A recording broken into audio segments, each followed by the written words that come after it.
Preparing the ground. The first phase, that of clearing the ground for reform, occupied the whole of 1985-6.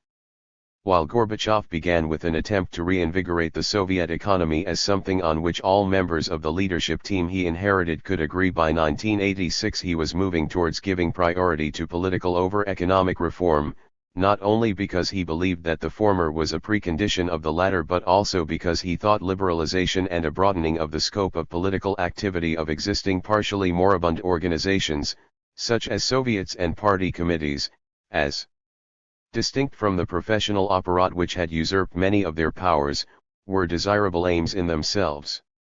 As I have attempted to show already in Chapter 4, personnel change and policy innovation went hand in hand, the former being a necessary, albeit not sufficient, condition for the latter. Just 1 year after Gorbachev became General Secretary, that is to say, immediately following the 27th Party Congress held in late February and early March 1986, there were 12 new faces out of 27 in the Soviet top leadership team, full and candidate members of the Politburo and secretaries of the Central Committee. For the first time in a quarter of a century it included a woman, Alexandra Biryakova, within the larger party elite, that is, the members of the Central Committee. 44% of those elected in 1986 were new, as compared with approximately 162. 28% of newcomers in Brezhnev's last Central Committee chosen at the 26th Congress in 1981. Of course, in his promotions policy, Gorbachev, insofar as he had the most powerful voice in elevations to the Politburo and Secretariat, was selecting from a pool of talent not of his own choosing, since the norms of the Soviet system were such that no one could mount several rungs of the ladder in one leap. It is hardly surprising, therefore, that new faces did not automatically translate into fresh ideas, the generation of which remained the concern only of the radical minority within the leadership. That minority included, of course, Gorbachev himself, even though he had also to play the role of even-handed arbiter in Politburo disputes. Nevertheless, some of the essential groundwork for reform was, indeed, laid by Gorbachev in 1985-6 by virtue of his appointments policy. At the level of the Politburo and Secretariat, in addition to the co-option of a number of conditional allies, the two key promotions were those of Yakovlev and Shevardnadze, who were both wholehearted Gorbachev supporters and ready for reform every bit as radical as Gorbachev was prepared to endorse. Yeltsin's appointment as Moscow First Secretary in December 1985 and entry into the ranks of the candidate members of the Politburo 2 months later was more ambiguous, not then such an obvious strengthening of the radical reformist tendency as it might have seemed 5 years on. In fighting corruption in Moscow, dismissing many local officials, allowing traders selling fruit and vegetables to set up booths on the streets of the city, and attacking excesses of party privilege, he had dealt some hefty blows to the Moscow establishment, and gained popularity with Muscovites in the process, but he still took the basic institutional framework for granted. It was Gorbachev who was to do far more to change the system. While a supporter at that time of Gorbachev, Yeltsin was still in an early stage of his political evolution. He did not have anything like as far-reaching a conception of reform as had Yakovlev, in particular, and Shevardnadze. Moreover, he was a less important Gorbachev ally in the Politburo, for he was exceptionally silent in the meetings of that body. This may have had something to do with the fact that Yeltsin remained a candidate member of the Politburo even as late as 1987 and that he resented not being accorded voting membership 22, but there is ample evidence that he had less to say than other party officials of the same rank and made no contribution to the elaboration of the new thinking on domestic or foreign policy. Apart from the appointments Gorbachev made to the top leadership team and, no less important, his success in dismissing such obstacles to change as Grushin, Romanov, and Tikhonov, as noted in Chapter 4, there were important developments in the mass media and cultural life. While Gorbachev envisaged glasnost initially in terms of increasing and diversifying the flow of information to the public rather than as anything resembling complete freedom of speech and publication and, as such, desirable in itself, he saw it also as an instrument in his struggle against conservative forces within the party-state bureaucracy.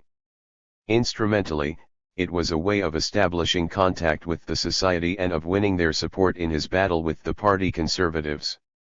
Later the concept acquired a broader meaning for Gorbachev, as for many others within the 163 society, and he recognized it as one of the particularly valuable ends of the process he had begun and not merely a means.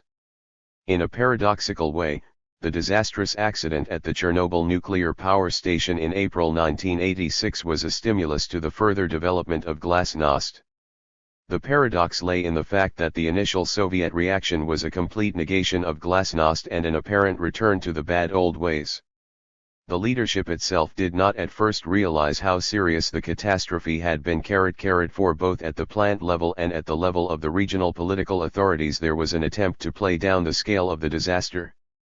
Gorbachev, complaining about the sketchiness of the information the leadership received, has said that, if they acted too late, it was due to ignorance rather than irresponsibility. It would also, however, appear that, when they did begin to learn more, they were concerned, as Alexander Yakovlev has observed, to avoid mass panic. Authorities in Western countries, too, have tended to belittle the extent of nuclear disasters, but with the relatively free mass media they have become increasingly unsuccessful in doing. Nevertheless, the fact that news of Chernobyl came first from the West rather than from within the Soviet Union made talk of glasnost ring hollow.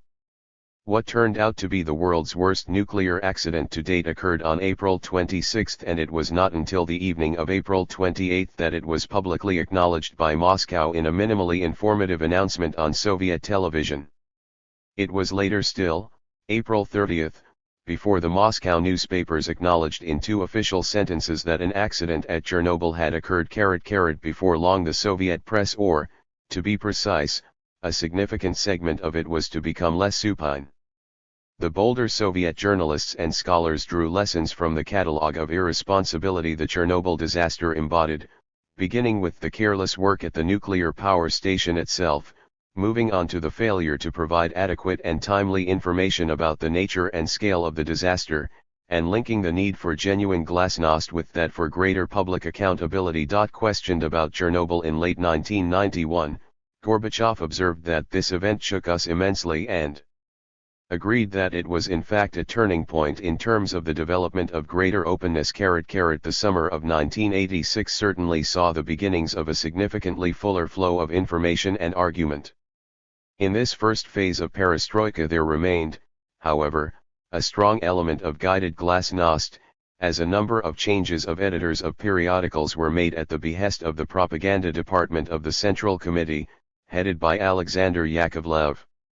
The most important cases in point were the nomination of Vitaly Korodych as editor of Oganik and of Yegor Yakovlev to the editorship of Moscow News, following which these 2 weeklies altered their character radically and became for several years the most critical of the unreformed Soviet system and of conservatism within the Communist Party. Also of consequence was the replacement in the same year of Richard Kosolapov, the orthodox Marxist-Leninist editor of Communist, by the more enlightened Ivan Frolov, who later, as noted in a previous chapter, was to become an aide to Gorbachev and then editor of Pravda. In the first issue of Communist under Frolov's editorship, there appeared an official Central Committee criticism of the journal's performance hitherto, and in his second 164 issue, as if to draw attention to the change of course, articles by such serious reformers as Tatyana Zaslavskaya and Otto Latsis were published. Among other important changes in 1986 were the editorships of 2 of the most important of the thick journals, Novy Mir, to which the liberal Russian nationalist and campaigning environmentalist Sergei Zalagin was appointed, and Zhenomaya, whose editor from the October 1986 issue was the liberal Georgy Baklanov. 32Q*QIQ*. Important in the latter case was the appointment as Baklanov's deputy of Vladimir Lokshin, a justly respected shestidozhyotnik, man of the 60s, who had been a deputy of Tvardovsky on Novy Mir between 1962 and 1970, when that journal alone had found the collective courage to criticize some aspects of the status quo and, more particularly, the Stalinist past. These prestigious literary monthlies regularly carried 1 or 2 long articles on current affairs, and over the next few years many of them broke completely new ground. Alongside these articles, in the greater part of each issue devoted to creative literature, the most politically sensitive forbidden works from Orwell, none of whose works had previously been published in the Soviet Union, to Solzhenitsyn, only a small part of whose writings had hitherto appeared in Soviet editions, were introduced to Russian readers. There was encouragement of change also in the cultural unions, where a movement from below had the tacit support both of Alexander Yakovlev, whose power increased from March 1986 when he became a secretary of the Central Committee, and of the new head of the Culture Department, Yuri Voronov, who had been appointed to that post by Gorbachev after having fallen into disfavor for a time in the Brezhnev years. An important breakthrough occurred in May 1986 when major changes took place at the Congress of the Cinema Workers Union, with Elim Klimuev, a director whose own films had suffered severely from censorship and delayed distribution, becoming first secretary. According to Klimuev, Gorbachev sat through half a day of the Congress and Alexander Yakovlev attended the entire proceedings. The presence of these leaders was a clear indication of political and moral support from the reformist wing of the party leadership for the proponents of change in the film industry. By the time the Writers' Union held their Congress in June 1986, the conservative forces had organized their defenses better and the change at the top was less radical. Nevertheless, the time-serving Georgy Markov lost his position as first secretary to Vladimir Karpov, who was no radical but had a stronger claim to integrity. 35 later in 1986, liberal elements within the theatrical world followed the earlier example of the filmmakers and asserted their cultural freedom and organizational autonomy. An entirely new Russian Theater Workers' Union was formed on the initiative of the prominent actor Mikhail Ulyanov, the theater director Oleg Yefremov, and the playwright Mikhail Shatrov, in an act of rebellion against the conservative All-Russian Theater Society. Ulyanov, who was to be a forceful voice on the side of freedom of speech and democratization later in the Perestroika period, became the first head of the new union. An important signal both to the Soviet intelligentsia and to the outside world that a new attitude was beginning to be adopted to freedom of conscience and dissident political activity was the decision in December 1986 to release from exile Andrei Sakharov. Gorbachev had long ago, according to Cherniev, felt 165 uncomfortable about Sakharov's banishment from Moscow. 36 and with the help of Alexander Yakovlev he set about preparing opinion in the Politburo for putting an end to this arbitrary decision of the Brezhnev leadership in 1980. Nikolai Shishkin and Andrei Gorbachev, both at that time working in the International Information Department of the Central Committee, were entrusted by Yakovlev with the task of producing arguments which would persuade the Politburo to put an end to Sakharov's exile. Gorbachev could not afford to upset the more conservative members of the Politburo too much at a time when he was attempting to get their agreement for a report he wished to present to the forthcoming January 1987 Central Committee plenum, which would radicalize the political reform agenda, and so the ground for the Sakharov decision had to be prepared carefully. Gorbachev and Yakovlev were, says Gorbachev, aware that neither the democratization of the country nor normal relations with the outside world would be possible so long as Sakharov remained in exile.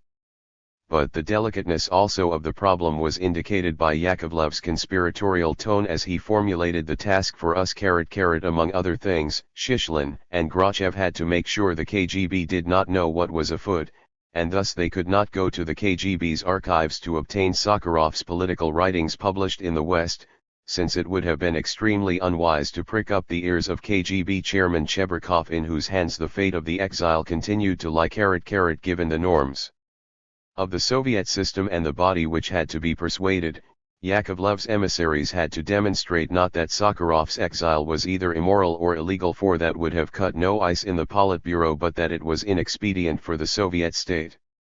Thus, the authors of the memorandum emphasized the political and moral damage which their country suffered from Sakharov's continuing exile, and, having laid hands on enough of his books, one of them Gorbachev had in his own apartment, having bought it abroad, they proceeded by selective quotation to show that there was a great deal in common between Sakharov's ideas and arguments and the Soviet new political thinking. By December 1, 1986, when Gorbachev raised the matter at the Politburo, he had got the agreement in principle of the ruling group to put an end to the banishment of Sakharov. 43 On December 16, Gorbachev telephoned Sakharov, a telephone having been specially installed in the latter's Gorky apartment so that he could receive the call, and informed him that along with his wife, Yelena Bonner, who had been as active as Sakharov in the dissident movement, he was free to return to Moscow and to go back to your patriotic work.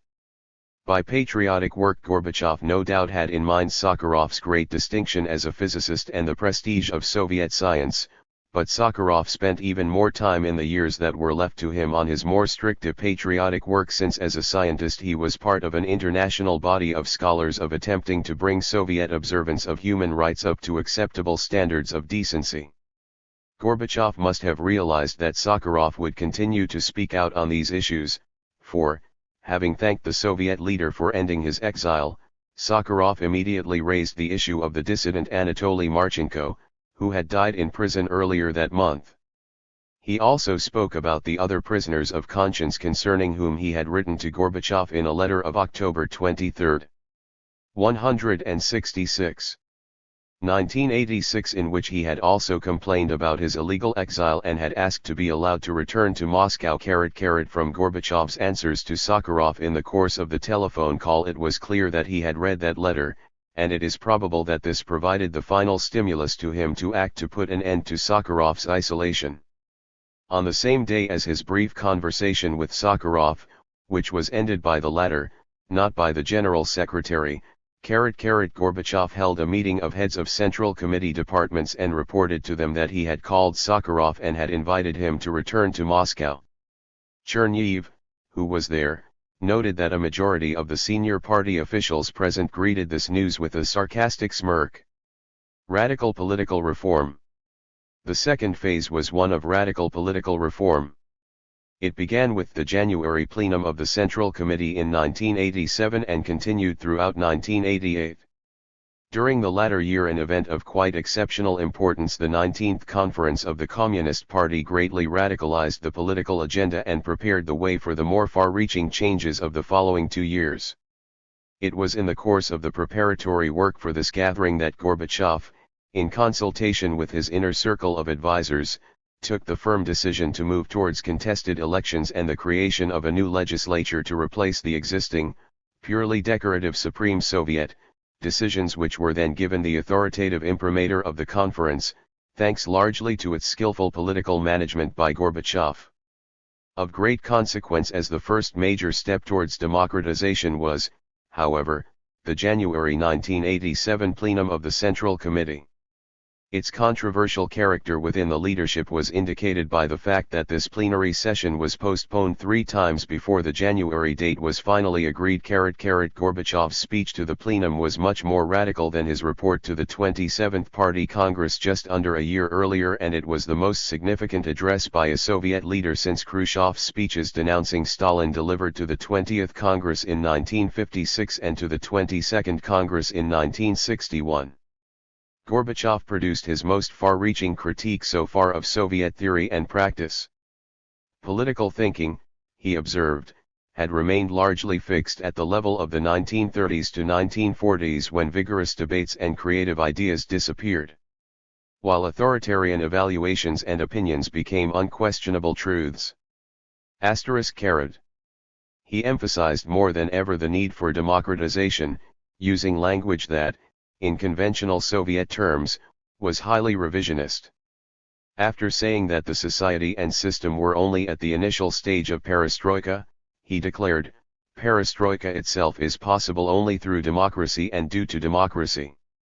It is only in this way that it is possible to give scope to socialism's most powerful creative force, free labor and free thought in a free country." Happy face, Gorbachev proposed, furthermore, concrete measures of political reform.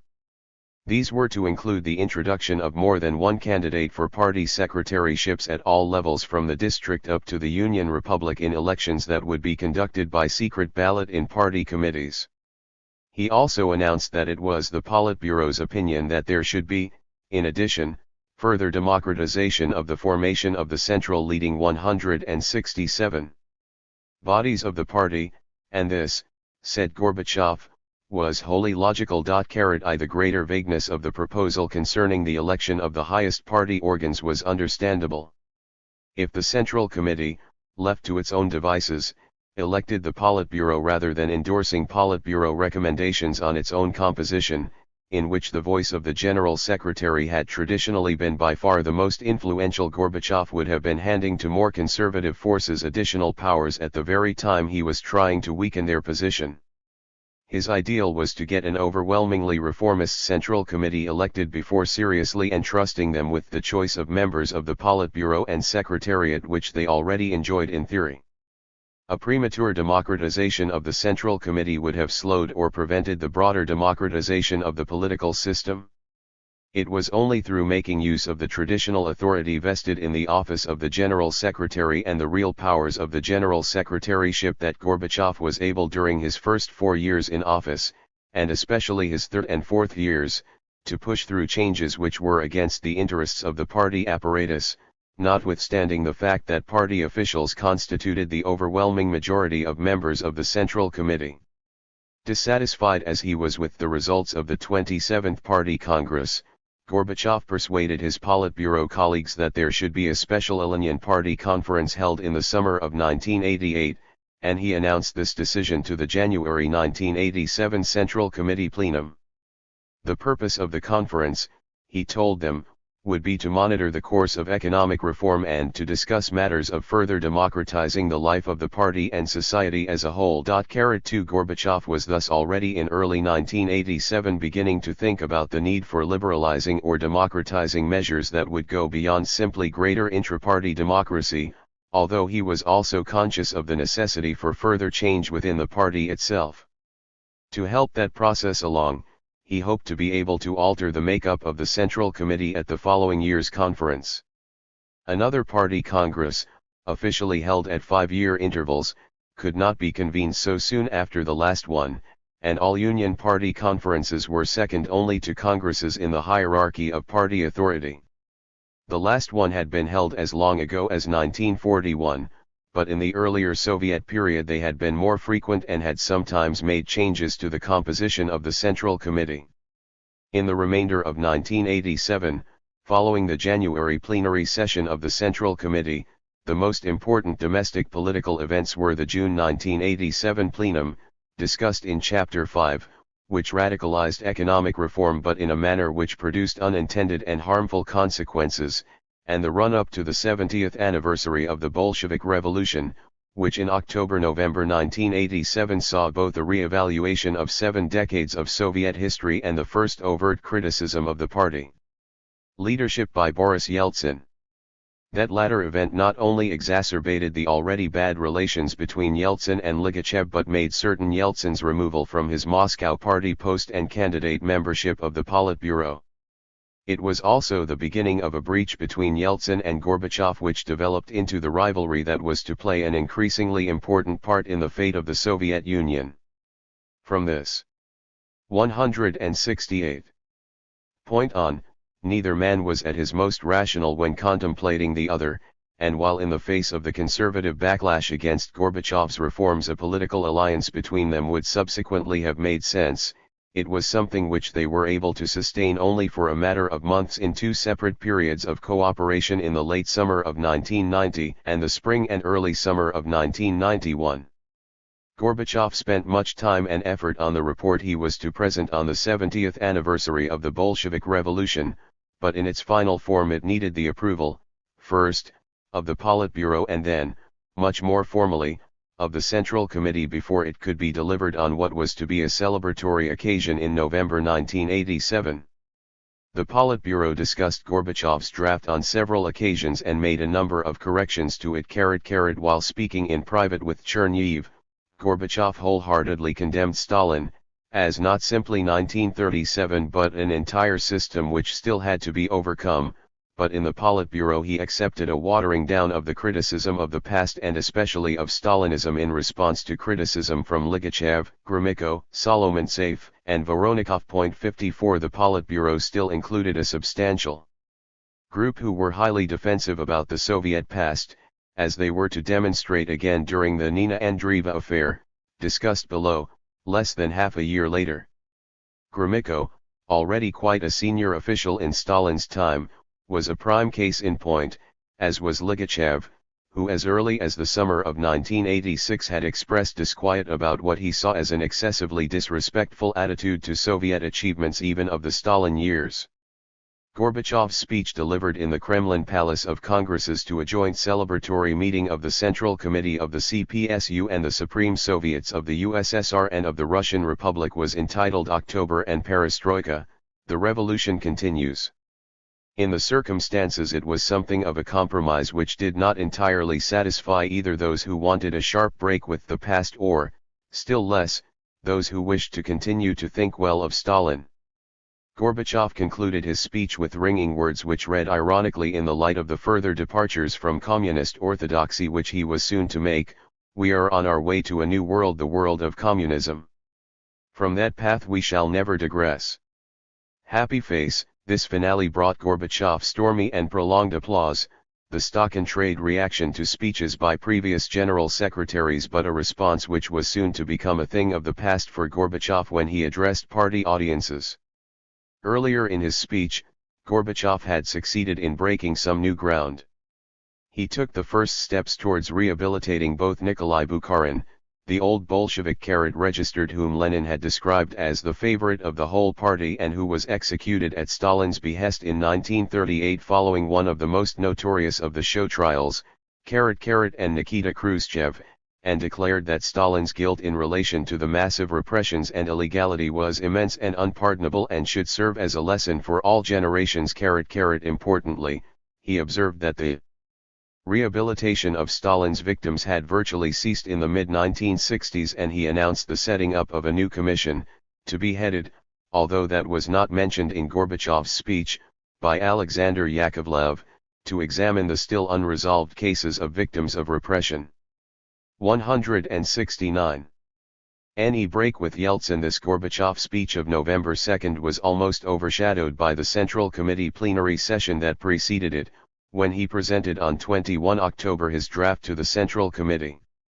The Central Committee members duly approved that version, which had already been sanctioned by the Politburo, and the meeting which had been convened for the sole purpose of ratifying this important party document was about to disperse when Yeltsin indicated that he wished to speak.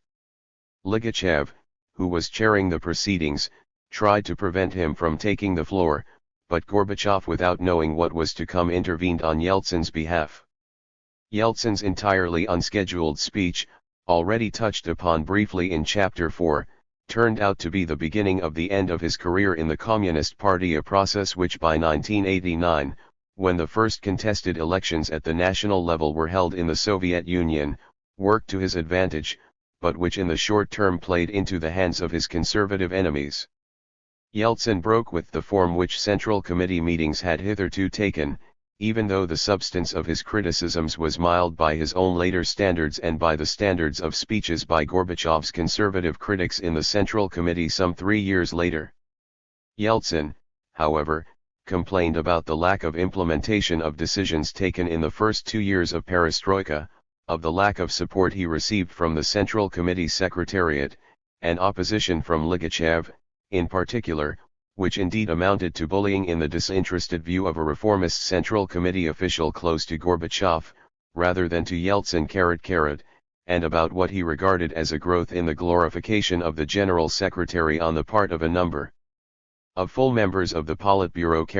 A whole series of speakers took the floor to criticize him, beginning with Ligachev, who mentioned, as he was to do again the following year, this time in public at the 19th Party Conference, that he was one of those who had proposed bringing Yeltsin from Sverdlovsk to a more senior post in Moscow.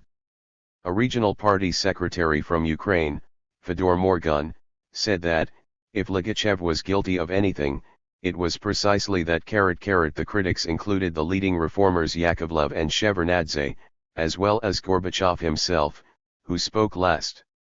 Yakovlev, in an interview some 3 years later, said, "T was not convinced that Yeltsin had adopted a democratic position at that time. I was under the impression that his position was conservative. History will decide whether I was right or wrong." Happy Face, one of those who was most severe on Yeltsin, was the chairman of the Council of Ministers, Ryzhkov, who, as he pointed out, had known Yeltsin for a long time, since they had both been public figures in the same city of Sverdlovsk. Ryzhkov accused Yeltsin of political nihilism, of getting carried away by the fact that he was being cited on foreign radio, of wanting to distance himself from the political leadership, and of having developed inordinate personal ambitions. To the extent that the last point was true years later, Yeltsin was to say that perhaps being first was always part of my nature. It was far from obvious at the time that Yeltsin had chosen the way in which he was most likely to further those ambitions. Indeed, even the following year he was to make an appeal for political rehabilitation, asking the 19th Party Conference to rehabilitate 170 him in the eyes of communists and in the spirit of perestroika. 7. This had the appearance, since he remained, after all, a member of the Central Committee, albeit an outsider within that body, of a plea for promotion to the Politburo / as late as 1988. In other words, it appeared to Yeltsin, as well as to his critics, that a serious political career could not be made outside the higher echelons of the Communist Party.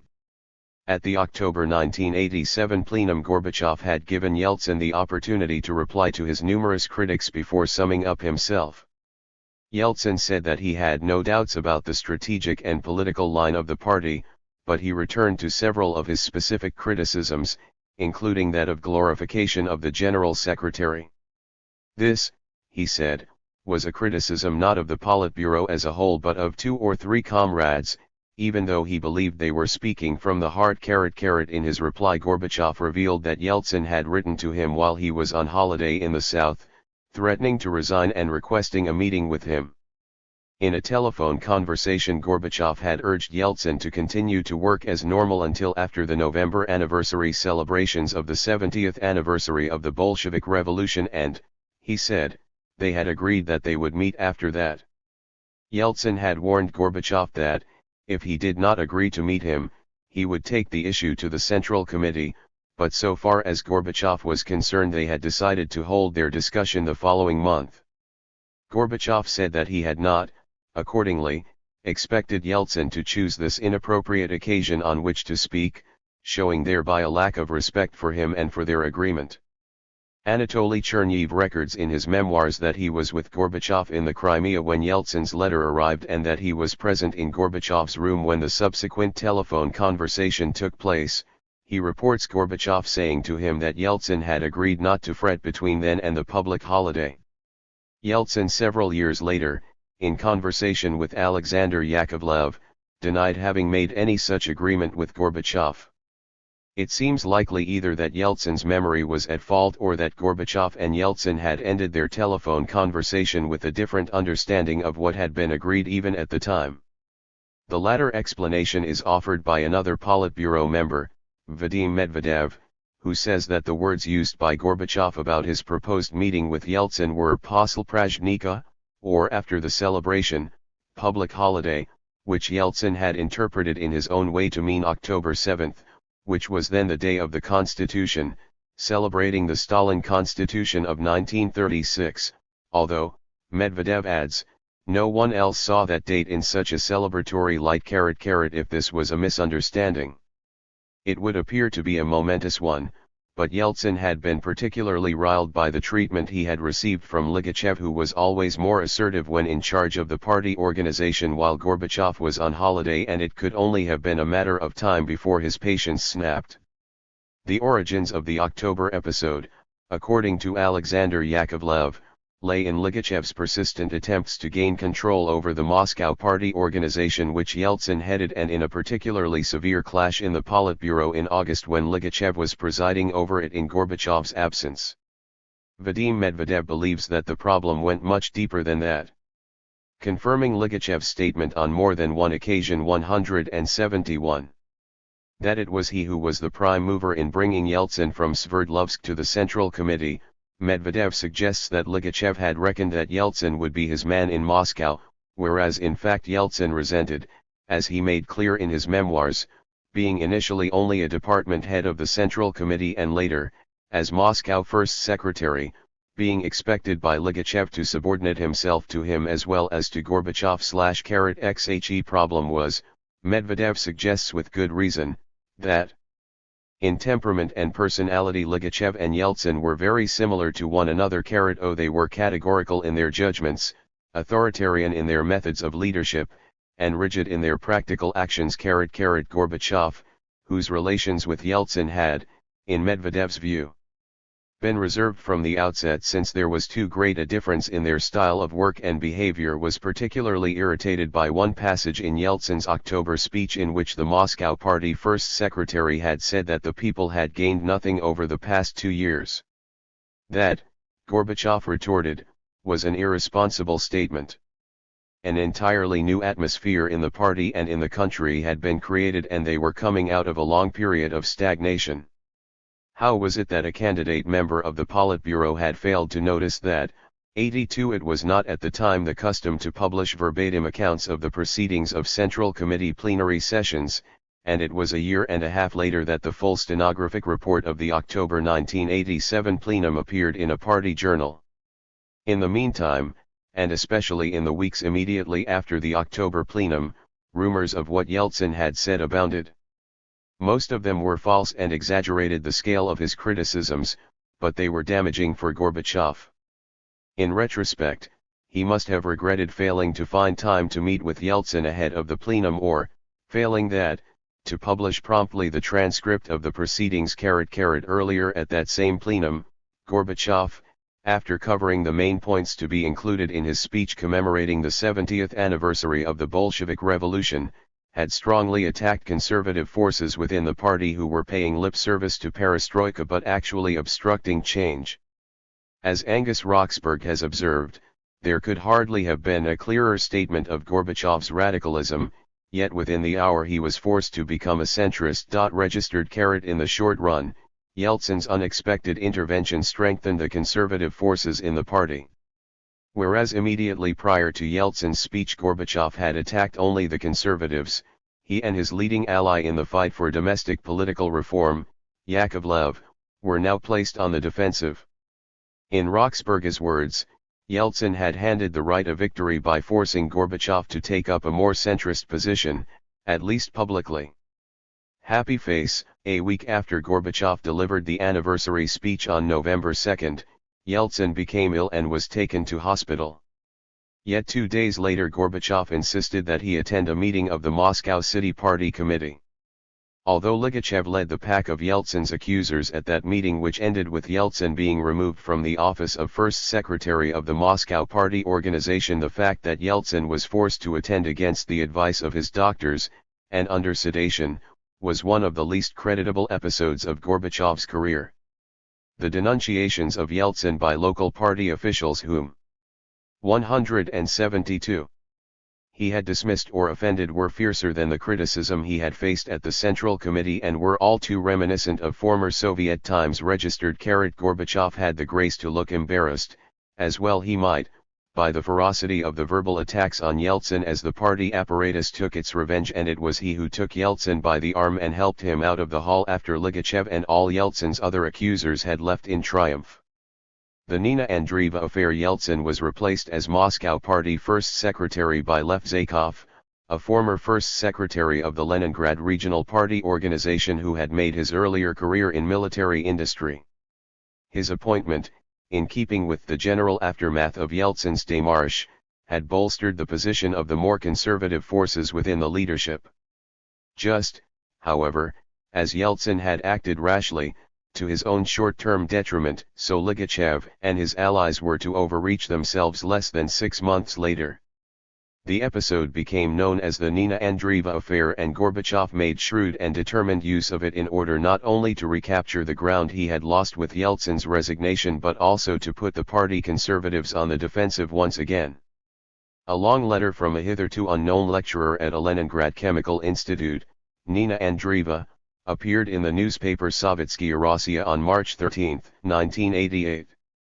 From a neo-Stalinist standpoint, she criticized the growing tendency to fill in the blank spots in Soviet history with what to the detached observer were objective facts but which she interpreted as denigration of a mainly heroic Soviet past. She attacked westernizing liberals in Soviet society and, by implication, also blamed Jews for most of Russia's troubles. Of the several people of Jewish origin mentioned in her article, the only one to escape criticism was Karl Marx. In essence, the letter, which had been professionally rewritten as an article by a Sovetskaya Rossiya journalist in consultation with officials in the Central Committee apparatus, was an attack on the main thrust of Gorbachev's reforms and a plea to turn the clock back to the political practices and ideological beliefs characteristic of the unreformed Soviet system. Its importance lay in the fact that it was immediately interpreted, both by those who welcomed it and those whom it shocked, as a much more authoritative document than its apparent authorship by an obscure Leningrad teacher would suggest. When the letter was first discussed among Politburo members, Vadim Medvedev and Lev Zakov, both from Leningrad, were asked who Nina Andreeva was, and they had to confess they did not have the faintest idea, thus fueling the unwarranted suspicion that the name was a pseudonym. Russian intellectuals suspected that the letter had support within the leadership, and in that they were right. Many of them also believed that it reflected a significant shift in the balance of forces within the highest echelons of the party. That judgment was, to say the least, premature. The Andreeva letter was not a reflection of a change at the top but an intended stimulus to such a shift. Those who sponsored it were attempting to put a stop to the kind of perestroika which embodied radical reform and called the Soviet past into question, and the fruit of their and Andreeva's labors was, accordingly, characterized by Gorbachev and Yakovlev as an anti-perestroika manifesto. 173. The date of its publication had been chosen carefully by officials within the Central Committee apparatus, who had conspired with Valentin Chikin, the editor of Sovetskaya Rossiya, to supervise the rewriting of the letter and ensure that it would have maximum impact. It appeared on a Sunday and the day before Gorbachev left for a visit to Yugoslavia and Yakovlev for Mongolia. Ligachev was, accordingly, in sole charge of the party apparatus and of ideological concerns. Although he was later to deny that he had anything to do with the Andreeva letter until after it had appeared, the weight of evidence suggests that he was involved both before and after. What is, at any rate, beyond doubt is that he was quick to praise it, describing it as a benchmark for what we need in our ideology today and urging journalists to seek inspiration in the article. Presiding over a meeting within the Central Committee on the Monday, the first working day after its appearance, Ligachev described the article as a fine example of party journalism and urged its republication in local newspapers. NY_J_OT.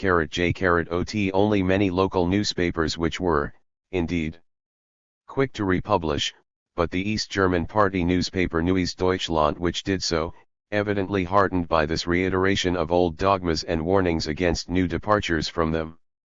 The very fact that the article was not rebutted in the Soviet Union during the days which followed as a result of the absence of Gorbachev and Yakovlev from Moscow at the crucial time strengthened the gloomy view of reformist intellectuals that there had been a change of party line and that the Moscow Spring was ending. Very few of those who were to proclaim themselves to be Democrats and to castigate Gorbachev for his half measures 2 years later put their heads above the parapet. Over the 3 weeks following the publication of the Andreeva letter, old habits of prudence rapidly reasserted themselves in the face of an apparent signal of change in the balance of forces at the top of the party hierarchy and of a return to a time when dissenting intellectuals would no longer be treated with tolerance. One of the small minority of bodies to protest was the Filmmakers Union. Following the initiative of the playwright Alexander Gelman, Gorbachev realized that a gauntlet had been thrown down which he would have to pick up when he discovered that a substantial number of Politburo members thoroughly approved of the article. Having returned to Moscow on March 18, Gorbachev first discussed the Andreeva letter with a majority of Politburo members during the interval of the Congress of Collective Farm Workers being held in the Kremlin and which was addressed by him on 23 March. It became immediately clear that the publication was very much in tune with the thoughts of an alarmingly large number of his colleagues, among them Voronikov, Ligachev, Gromyko, Solomontsev, and Nakhanov. 99 Gorbachev took the issue to a formal meeting of the Politburo on March 24 and discussion of the Sovetskaya Rossiya publication continued over 2 days. IOOJ he Politburo meeting the KGB chairman, Chebrikov, who complained about the scheming of our ideological adversary, was essentially on Andreeva's side.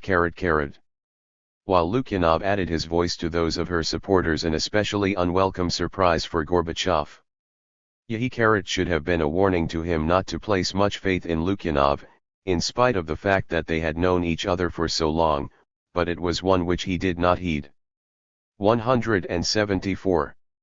All of the other Politburo members who supported the Andreeva letter were removed from positions of power before 1991, but Lukyanov was there right up to the August coup, during which he betrayed Gorbachev. Latterly, it should be added, he had his own power base as chairman of the Supreme Soviet of the USSR. In March-April 1988, the time of the Nina Andreeva affair, the traditional authority of the General Secretaryship was still an important factor in Soviet politics, and, taken in conjunction with Gorbachev's personal high standing then, enabled him to overcome numerically strong opposition within the Communist Party's highest policy-making body. Politburo members hesitated to continue to defy the party leader on something on which he clearly felt strongly. Gorbachev insisted upon every Politburo member stating his position on the article. Yakovlev, in a detailed, 20-minute-long rebuttal of the Sovetskaya Rossiya publication, Rizhkov, who resented Ligachev's interference from the party secretariat in the affairs of the Council of Ministers, Shevardnadze, vividly and, as always, emotionally, according to Vadim Medvedev. J. Medvedev attacked the article especially vehemently, and Gorbachev was able to put its supporters, including Ligachev, on the defensive.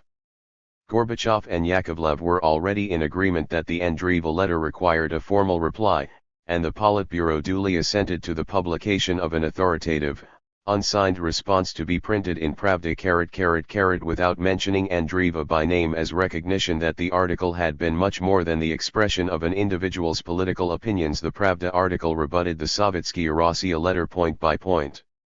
Drafted mainly by Yakovlev, but with the participation of Gorbachev, it appeared on April 5, following which the radical wing of the intelligentsia found its voice once again. The Andreeva affair was an important example of the extent to which commitment to radical political change, including continuing support for glasnost, still depended 3 years after his coming to power on Gorbachev, and how little reliance could be placed at this time on democratic pressure from below to combat attempts by party conservatives to launch a counter-reformation. Throughout the Politburo meeting, Gorbachev stressed that his concern was not with the individual views of Nina Andreeva but with the way her views had been promoted as an example which others should follow. Alluding to the support that the Andreeva letter had received from within the Central Committee apparatus and its secretariat, Gorbachev said that this had taught him a lesson that he had not been sufficiently close to those bodies. He had, he said, never attended a meeting of the secretariat since becoming General Secretary, although Brezhnev occasionally had done so. In Brezhnev's time the weekly meetings of the Secretariat of the Central Committee were normally chaired by Suslov, and during the first 3 years of the Gorbachev era it was Ligachev who presided over them. Gorbachev had always carefully examined the agenda of Secretariat meetings and discussed issues of principle arising in them, but evidently that was not enough. Therefore, he said, he had not adequately fulfilled all of his responsibilities as General Secretary and had to engage in self-criticism. Registered this exercise in apparent humility was, however, another way of saying that the Secretariat had been allowed too loose a rein. Their very next meeting was chaired by Gorbachev. More dramatic changes were to follow. 175. Within a very few months the Central Committee party apparatus was drastically cut in size and the Secretariat ceased to meet as a body. The 19th Party Conference. An immediate result of the Andreeva affair was that, while Ligachev remained in charge of the party organization and was still jointly, along with Yakovlev, in charge of ideology, he lost his share in the supervision of the press to Yakovlev, who now had primary responsibility within the Central Committee Secretariat for the mass media. Many writers and journalists, ashamed of their timidity during the period when it had looked as if a price might have to be paid for the publication of critical views, took full advantage of this change to push wider the boundaries of glasnost in the run-up to the party conference, which was held from June 28 until July 1, 1988. In the meantime, foreign policy successes, discussed in the next chapter, had further enhanced Gorbachev's popularity. The Geneva Accords on the ending of the Soviet intervention in Afghanistan had been signed on April 14 and the phased withdrawal of Soviet troops had begun in May. At the end of that month, the extent to which East-West relations had changed dramatically for the better was emphasized when Ronald Reagan arrived in Moscow for a fourth summit meeting with Gorbachev. In the early months of 1988, Gorbachev's political language manifested old as well as new thinking. This remained true to some extent even after the 19th Party Conference, but by then the new had a greater predominance over the old.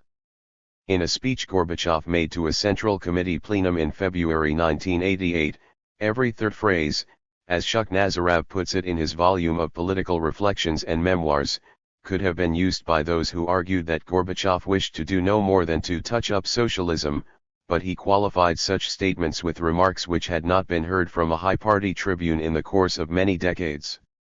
Thus, for example, Gorbachev spoke of the guiding and leading role of the party as an indispensable condition of the functioning and development of socialist society, but he went on to say that the party must use that leading role in order to effect deep transformations and employing only democratic methods of work. Similarly, while still describing Marxism-Leninism as the scientific base of the party's approach to an understanding of social development and the practice of communist construction, Gorbachev also said, "There cannot and must not be any limitation on scientific inquiry. Questions of theory cannot and must not be decided by any kind of decrees. The free competition of intellects is essential." The preparation of documents to be presented to the 19th Party Conference provided a major opportunity for such serious argument and for the radicalization of political reform. Indeed, the resolutions passed and decisions taken by the conference at Gorbachev's instigation set the Soviet Union on a course of transition from reformist to transformative change of the political system. It was, moreover, during intense discussions with his reformist allies in the months preceding the conference that Gorbachev's own position was further radicalized. While not only Gorbachev's thinking but that of even the most radical of his advisers still contained some traditional elements, more concepts taken from Western democratic thought and practice entered Soviet political. 176. Discourse. Alexander Yakovlev and Georgy Shukhnazarov were especially influential in elaborating proposals for reform of the political system, and others who played an important part in the discussions and preparation of documents before and during the conference included Vadim Medvedev, Anatoly Lukyanov, Ivan Frolov, Anatoly Chernyev, and the editor of Communist, Nail Buchanan. 113 The strong nostalgia for the past of leading party figures, demonstrated by their sympathy with the sentiments expressed in the Andreeva letter, had also played a part in sharpening Gorbachev's radically reformist position. Between 1 and April 18, 1988, as part of the preparation for the 19th Party Conference and also to underline the necessity of combating the support which had been manifested in party circles for the Andreeva viewpoint, Gorbachev held a series of 3 meetings with regional party first secretaries, some 150 key officials, with approximately 50 attending each meeting. He drew attention to the significance of moving to a state based upon the rule of law, pointing out that this meant that every person and all institutions must be subordinate to the law, including the Politburo. The influence of democratic practice in non-communist countries and of his conversations with Western politicians was apparent when Gorbachev told his audience of party officials in one of these off-the-record talks that the whole world criticizes us for the fact that the party rules the country regardless of the law and because only a part of the society, meaning Communist Party members, had a share in real power. According to Chernyev, As early as these April meetings, Gorbachev introduced the idea, which became policy at the 19th Party Conference, that party secretaries at all levels of the hierarchy should also chair the corresponding local Soviet, but if they failed to be elected to the Soviet they would have to resign their party post as well. In this way, the non-party majority of the population were to be given, in effect, a veto on the holders of party posts, as well as on membership of the local councils and higher legislative bodies, one which would have been anomalous in a competitive party system but was a step forward in a one-party state. Before the 19th Party Conference began, theses to be presented to it in the name of the Central Committee were published. Although they represented a further modest step in the radicalization of reform, they did not include the most dramatic changes which were to be announced by Gorbachev himself at the actual conference. Most of the detailed preliminary work on the draft theses had been done by Gorbachev's aides Georgy Shukhnazarov and Ivan Frolov, working in the Novoagarevo dacha outside Moscow and keeping in close touch with the General Secretary. A Politburo meeting on May 19 broadly approved their work, although there were some specific objections. Thus, for example, Ligachev said that to the all human interests noted in the document it was necessary to add class interests. The final version of the theses would appear to have eliminated that entire sentence. The document did not mention class interests or values, but did in the context of international relations refer to the primacy of law and common human morality. Perhaps the most serious setback was that several Politburo members spoke out against the co-option of new members of the Central Committee, and Gorbachev did not insist on HAB 177 ing his way. In Shuknazarov's view, this later played a fateful role, hampering reform of the party. Against that, it must be said that subsequent changes in the composition of the Central Committee and the Politburo at the 28th Party Congress in 1990 still did not give Gorbachev a majority of genuine supporters within either of those bodies. His own views had moved increasingly in a social democratic direction, while a majority in the party apparatus were primarily concerned about the loss of power the drastic reforms already entailed for them. They complained about the way Gorbachev had pushed change through without taking account of their views, holding that this amounted to a lack of democracy in the party. As has been noted above, however, if the party apparatus had been able to exercise democratic control over Gorbachev, it would have been in defense of their vested interests and in direct conflict with the democratization of the society. If Gorbachev had insisted on replenishment of the Central Committee at the 19th Conference, that would have helped him only if the new members had come from the radical minority among the conference delegates, and it is highly unlikely that he could have staved off a showdown at some stage or other between the forces favoring fundamental change and those whose nostalgia for the status quo ante was growing stronger by the day. Gorbachev would also, if the changes were to have done him any good, have had to supervise the choice of new members himself, taking advice from such allies as Yakovlev, Shukhnazarov, and Chernyev. This would have brought forward the date of the open break with Ligachev, which would have been welcomed by Yakovlev and like-minded colleagues who found Gorbachev's patience with Ligachev both irritating and anomalous, for he still supervised the party organization and would have bitterly resented being B5-asked on a key issue of Kadyr's policy. But in 1988, to a much greater extent than in 1990, the traditional authority granted to a general secretary still worked in Gorbachev's favor, and in Shuknazarov's view the 19th Party Conference represented a unique chance to renew the party leadership, for Gorbachev retained sufficient influence to have been able to persuade the party conference to vote for the names he proposed. The conference itself widened the boundaries of debate in Soviet politics. Politburo members, among them Gromyko, Solomontsev, and Ligachev, were criticized by name in speeches which were reported at length on television.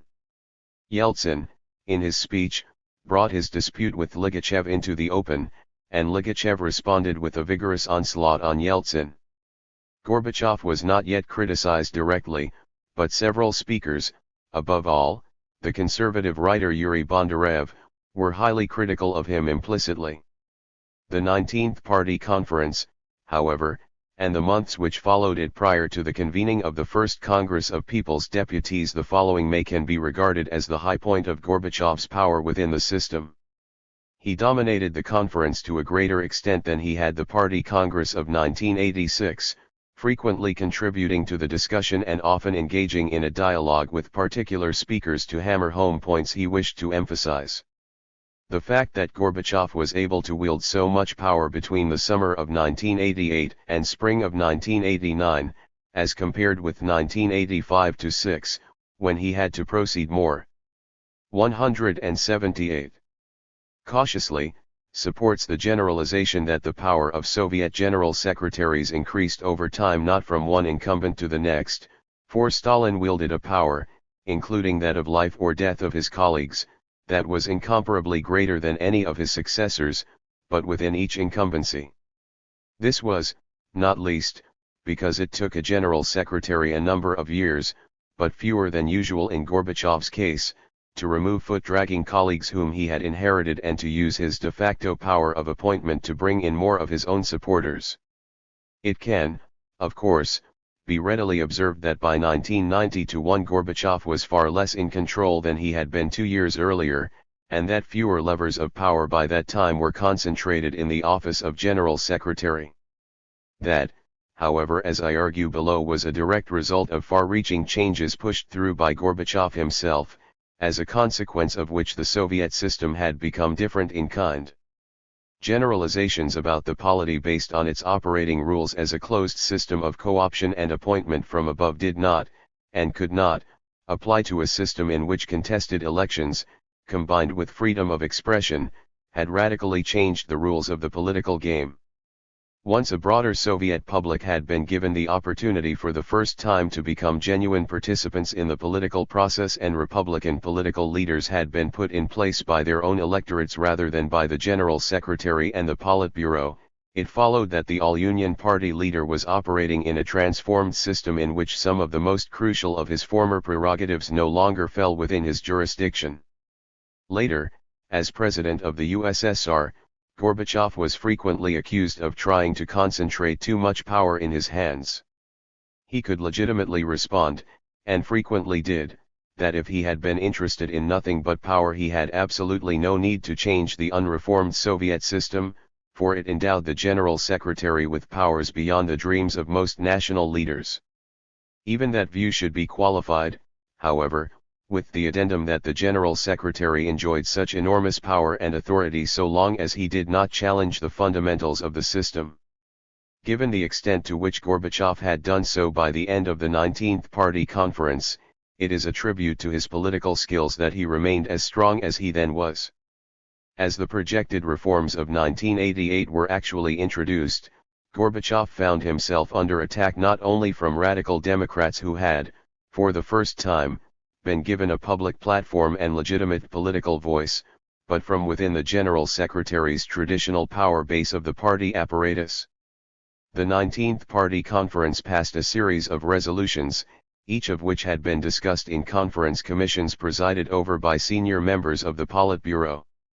The most path-breaking resolutions emerged from the commission chaired by Gorbachev, in keeping with the logic of party power whereby the political weight of the General Secretary had to be brought to bear if anything radically new was to be accepted.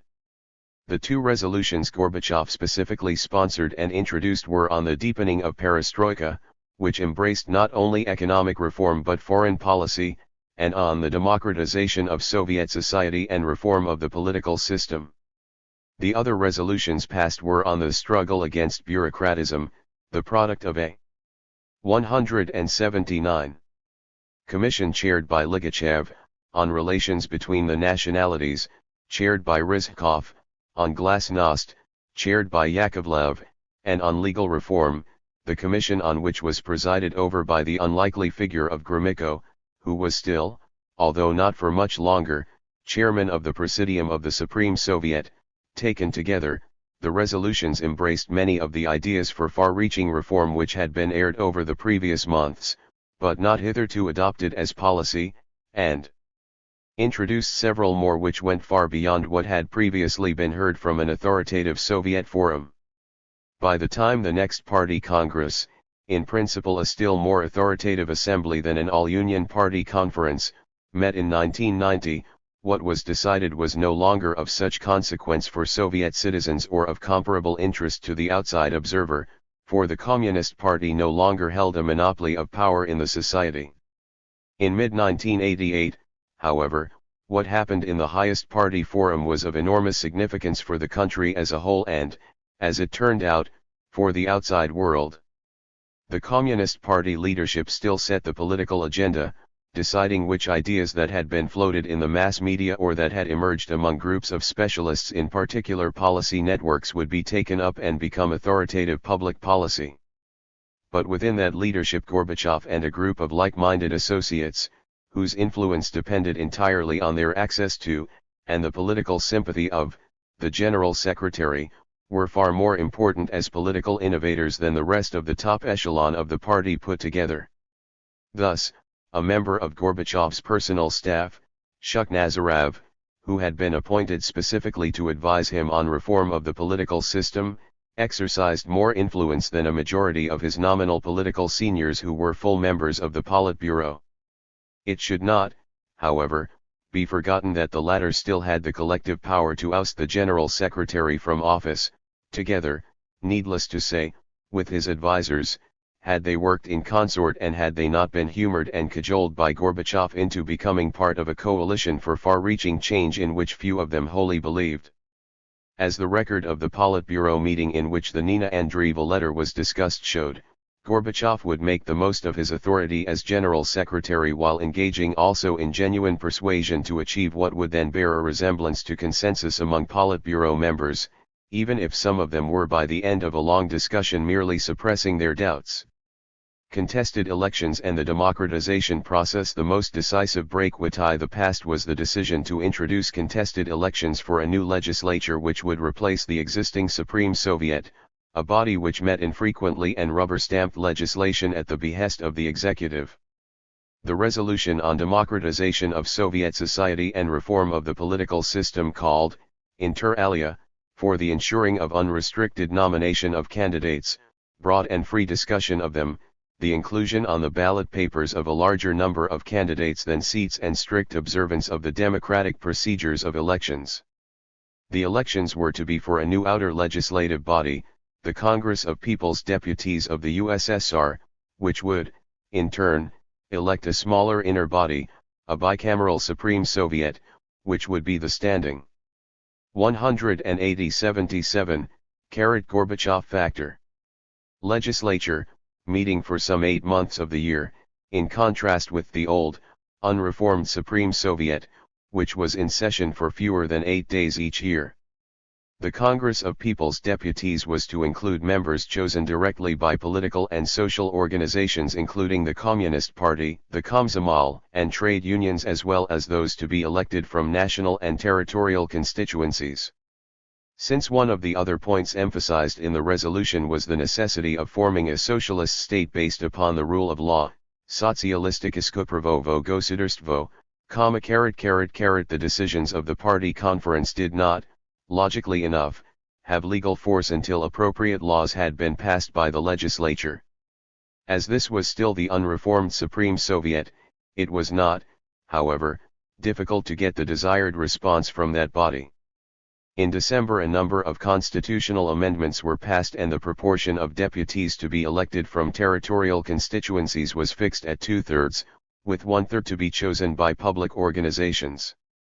Of the 2,250 deputies, 750 were to be elected from different parts of the country on the basis of equal numbers of electors per constituency, and hence of population density, and 750 from the national territorial formations from Union republics down to the so-called autonomous regions, which meant that on that particular slate the small Estonian Republic returned as many deputies as the enormous Russian one.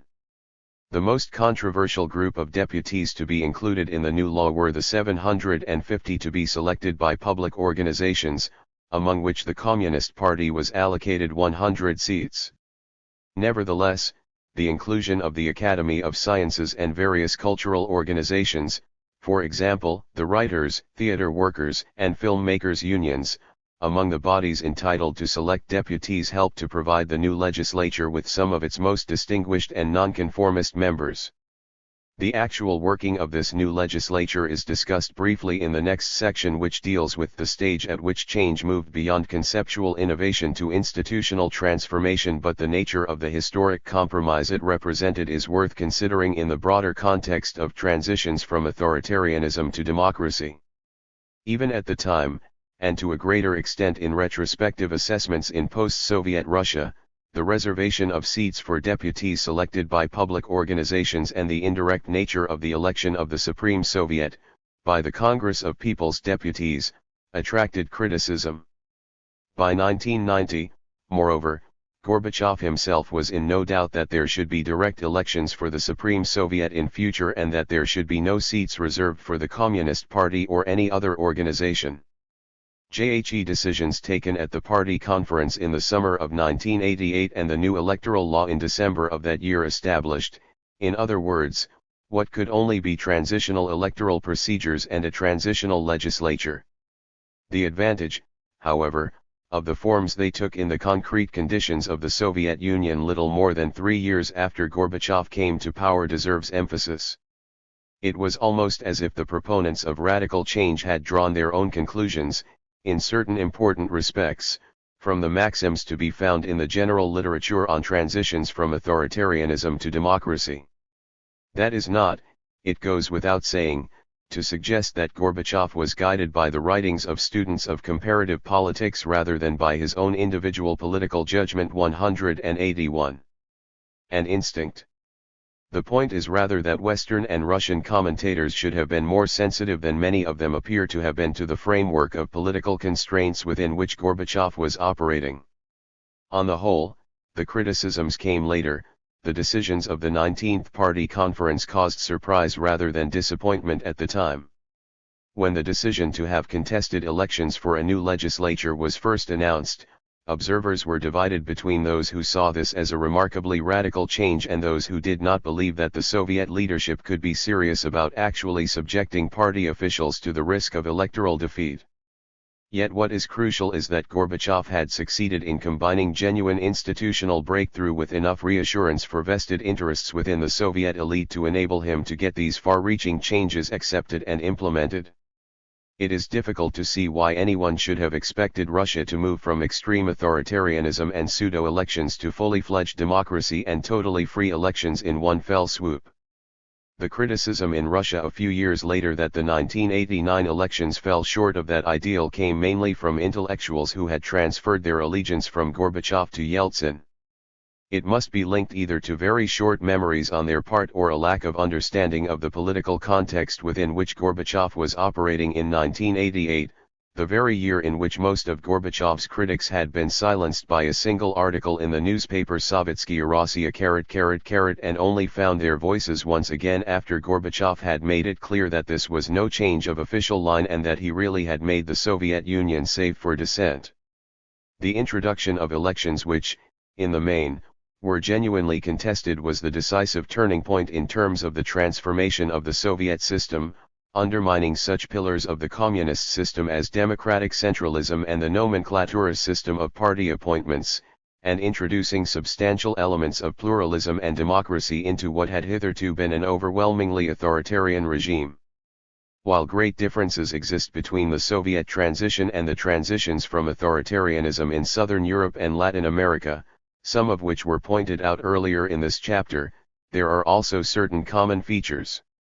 The division often observed in the literature on transitions between hardliners and softeners within the old elite, with the real pressure for change coming from the society, was of only very limited relevance to the Soviet Union during Gorbachev's first 3 years. Gorbachev and his closest associates within the Communist Party leadership were not softeners responding to pressures from below but the prime movers introducing change from above.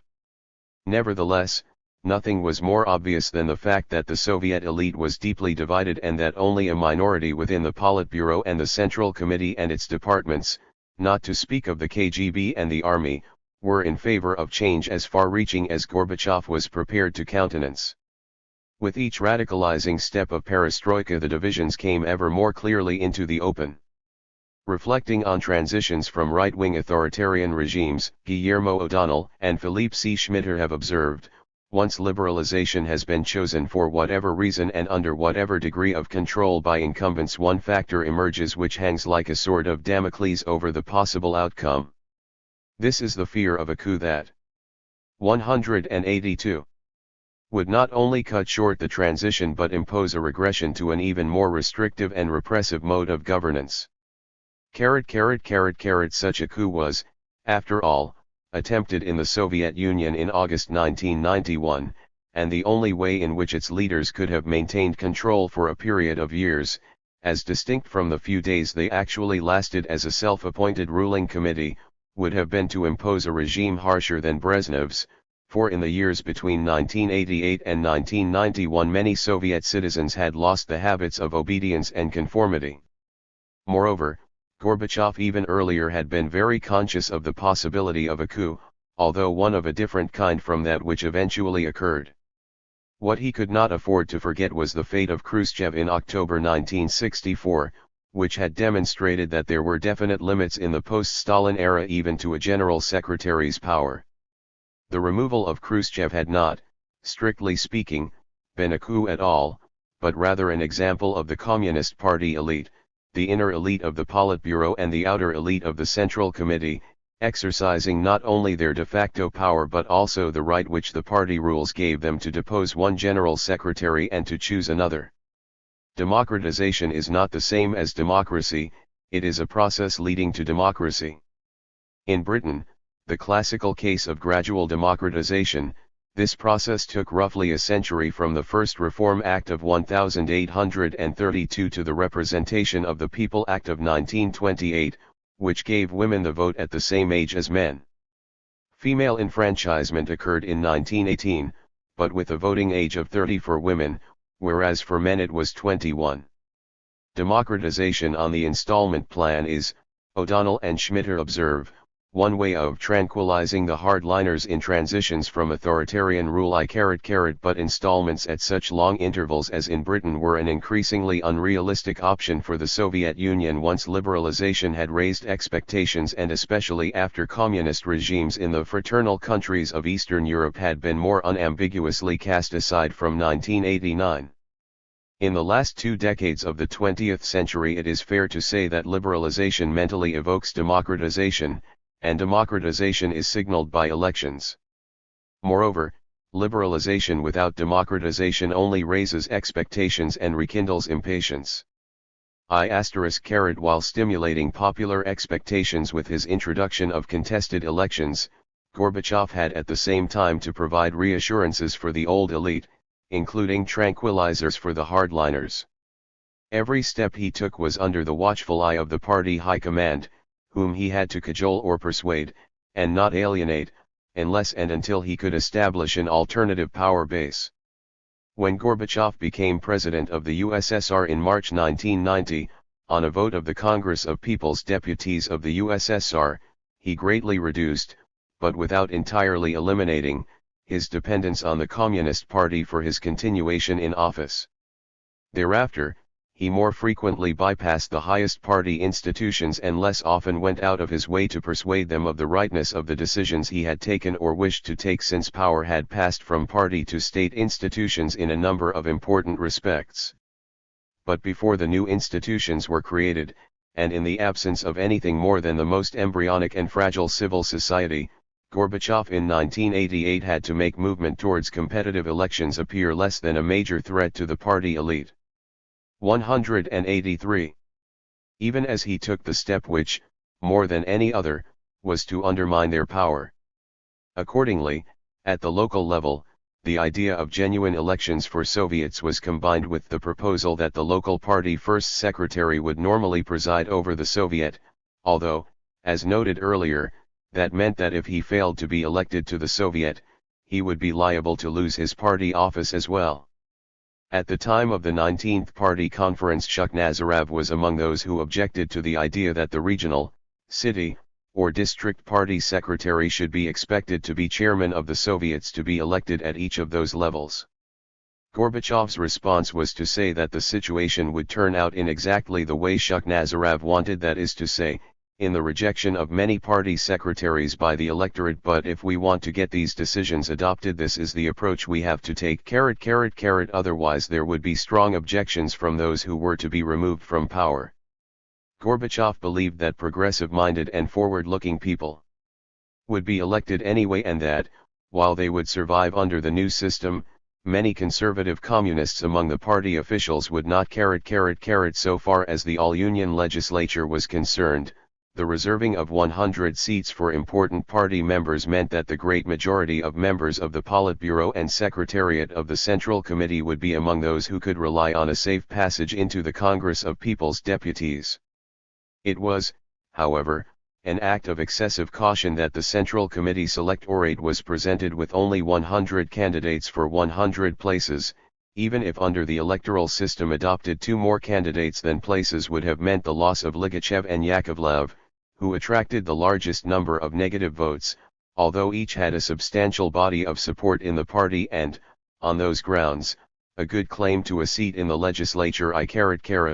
Furthermore, with the 2,250 deputies in the Congress acting as an electoral college to choose the Supreme Soviet, the higher party echelons could feel confident that this method of indirect election would keep inconvenient radicals out of the smaller and permanently functioning part of the legislature, even if a number were elected to the Congress of People's Deputies.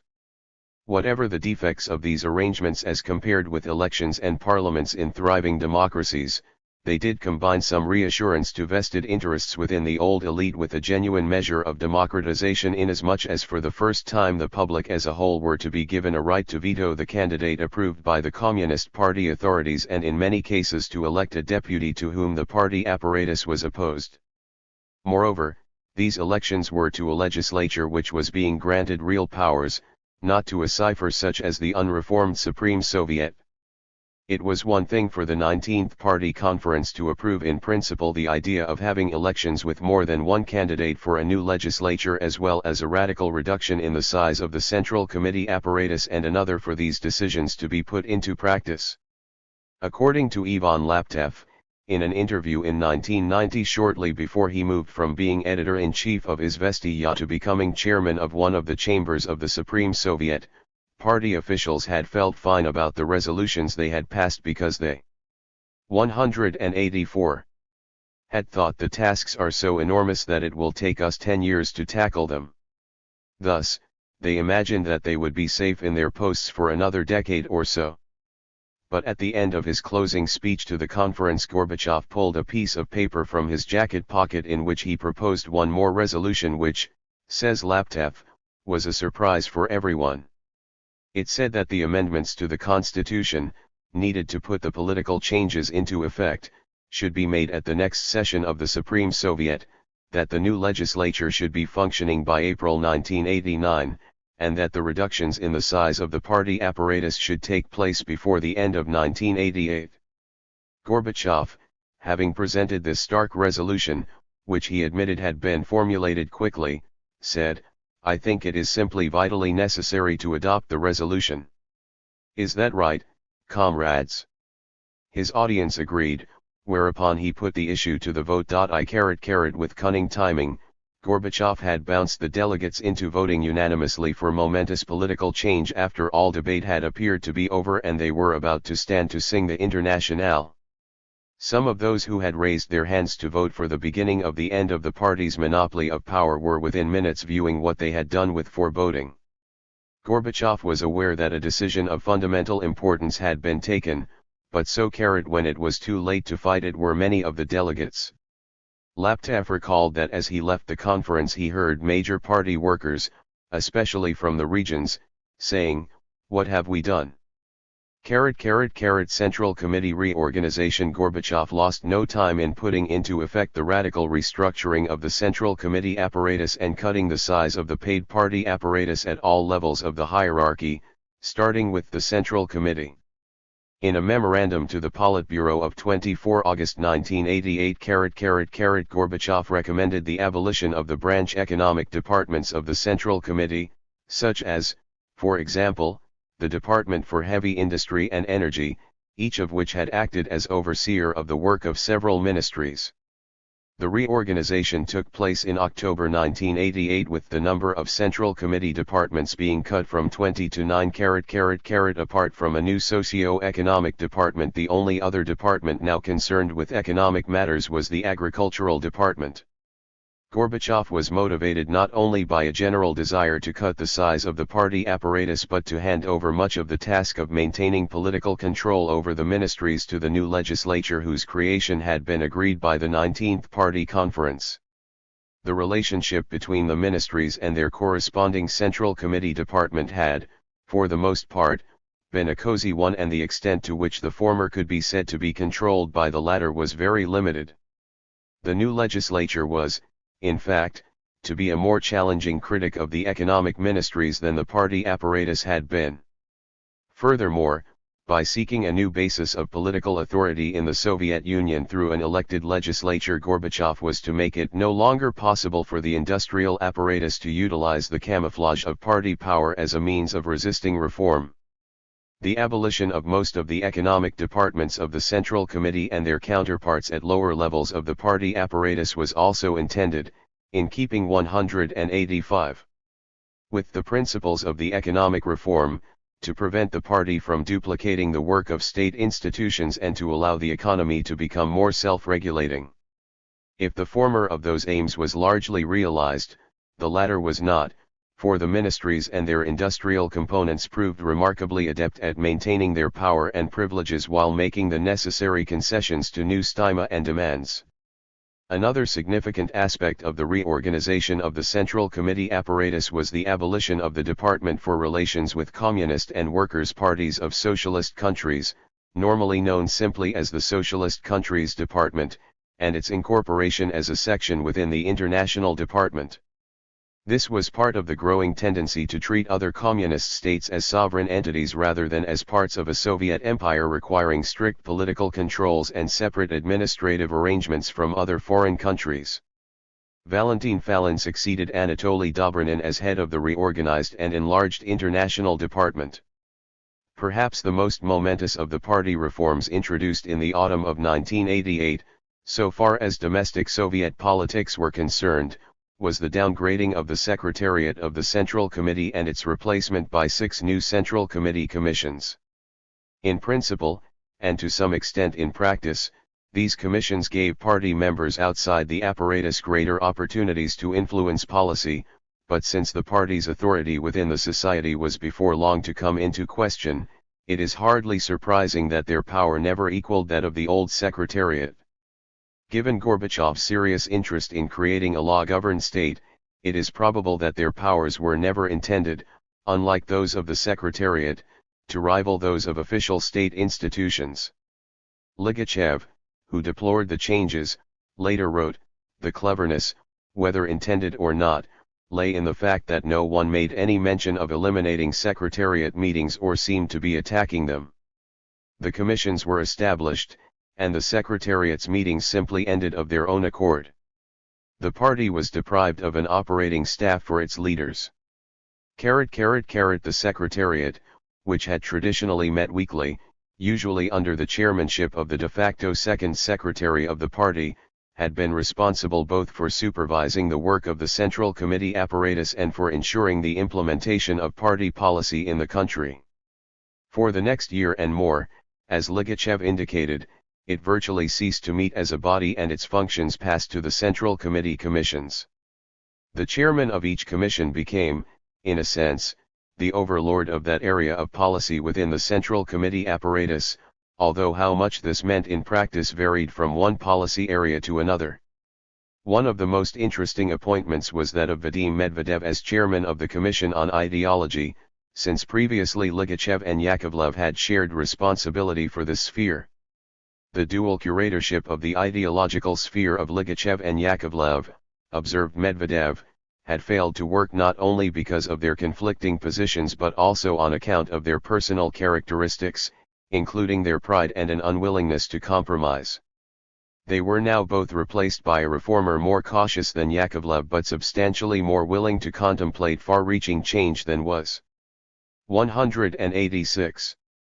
Ligachev. The time was, however, past when even a coherent ideological line from the party leadership could work. A significant sector of society had found its voice and was unwilling to respond automatically to guidelines from above. The tension which had existed between Yakovlev and Ligachev, while disturbing from the point of view of the party bureaucracy, may even have served a useful purpose in the pluralization of the Soviet system. The very fact that the Politburo and Secretariat of the Central Committee were speaking with discordant voices provided the mass media with choices to which they responded in a variety of ways.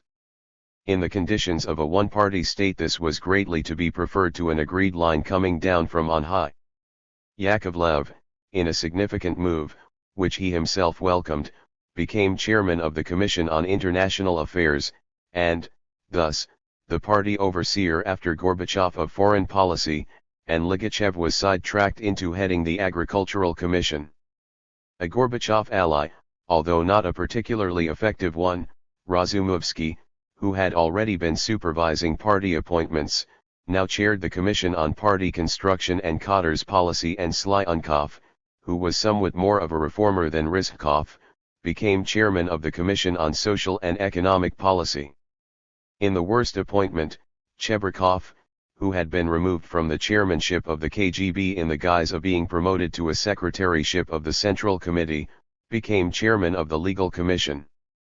While Chebrikov's KGB background made him manifestly unfit to supervise any transition to a law-governed state, his appointment may be seen as part of a two-stage process of putting him out of political harm's way.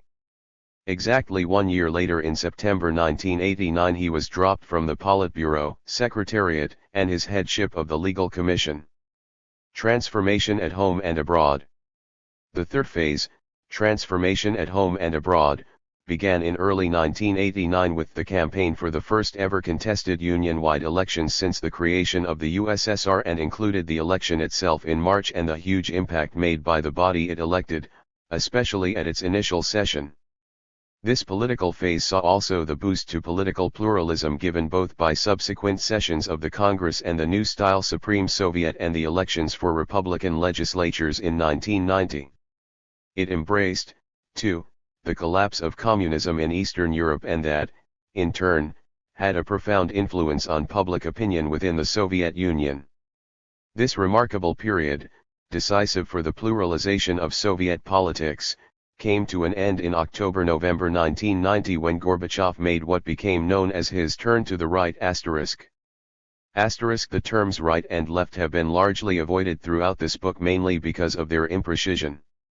But the use of right and left in public political discourse during the last years of the Soviet Union was one interesting example of the language of Soviet dissidents becoming dominant within the mainstream of Soviet politics. For the dissidents, those who challenged the status quo were the left, or progressives, and those who defended it were the right, or conservatives, while those who wished to go back to a still harsher Soviet regime were the extreme right, neo-Stalinists, or reactionaries. Western conservatives of a neoliberal tendency found it hard to come to terms with a political language whereby admirers of the economic policies of Margaret Thatcher were described as being on the left of the political spectrum, and hardline communists were called 187.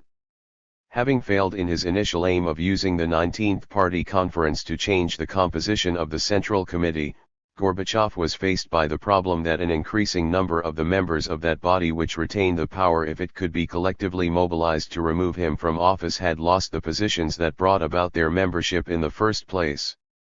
This aging group of dead souls was, therefore, a likely repository of disgruntlement and a potential source of support for a rival to Gorbachev, should any attempt be made to remove him from the General Secretaryship.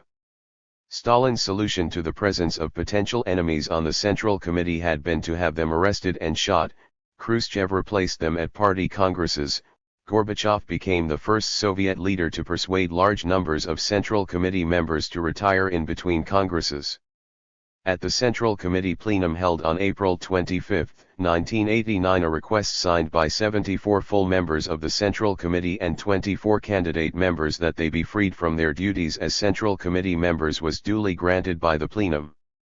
Among those to take the last step in their departure from the political scene in this manner were Andrei Gromyko, Vladimir Dolgach, Nikolai Tikhonov, Boris Ponomarev, and the conservative ideologist Petr Fedosiev, who, as vice president of the Academy of Sciences, had helped to keep the social sciences in an especially sorry state prior to Gorbachev's coming to power.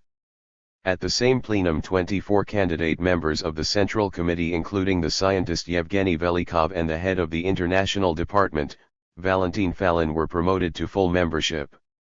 That important plenary session of the Central Committee was convened in between the first contested all-union elections in the Soviet Union and the first convocation of the body they elected, the Congress of People's Deputies of the USSR, which was held from May 25 until June 9. The run-up to the election on March 26 was a time of more overt political struggle than had occurred even in 1988 as radical candidates tried to secure enough support to get their names on the ballot paper and Conservative Party officials resisted them. In some cases reformers were able to secure sponsorship by one or another public organization when they had failed to be adopted as a candidate for a territorial constituency. Moscow was a scene of particular political struggle, with Boris Yeltsin fighting for a citywide seat against a candidate who was clearly favored by the party. Conservatives? A common response was to blame Western observers for this distortion of political language. They, however, were merely trying to avoid the still greater confusion that would have arisen if, when commenting on statements by their Russian interlocutors, they had turned on their heads the meanings of the terms the latter used. Many unreconstructed Marxist-Leninists in the Soviet Union also took umbrage at being labeled conservatives, but the very partially reconstructed Yegor Ligachev made a virtue out of necessity in words which offer some solace to Western conservatives. The notion of a gradual mastery of innovation associated with so-called conservative thinking is, in fact, society's defense reaction against political extremism. People throughout the world understand this, and it is one reason why conservative parties are so popular in developed bourgeois countries. Ligachev, Inside Gorbachev's Kremlin, 124. Ligachev goes on to make clear that, from his point of view, it was in 1989 that political extremism became increasingly dominant in the Soviet Union. The fact that it was necessary to write above of Western conservatives of a neoliberal tendency indicates the ambiguity of the notion of conservatism in the West as well, not least in Britain and the United States over the last 2 decades. An important strand within conservative thinking, indeed, rejects the idea that the economic liberalism of 19th century Manchester or late 20th century Chicago should properly be called conservative. 188. Apparatus, Yevgeny Brakov, the manager of the large ZIL car manufacturing plant. With Communist Party officialdom doing all in their power to help Brakov and discredit Yeltsin, the result suggested that their efforts had been counterproductive. Yeltsin was elected, having received almost 90% of the vote from the 83.5% of Muscovites who came to the polls. The 1989 election and the first Congress in the literature comparing transitions from authoritarian rule, the concept of the founding election occupies a prominent place. The term is generally reserved for the first multi-party election. Of the 3 sets of contested elections in Russia in 1989, 1990, and 1991, none, however, fulfilled that criterion.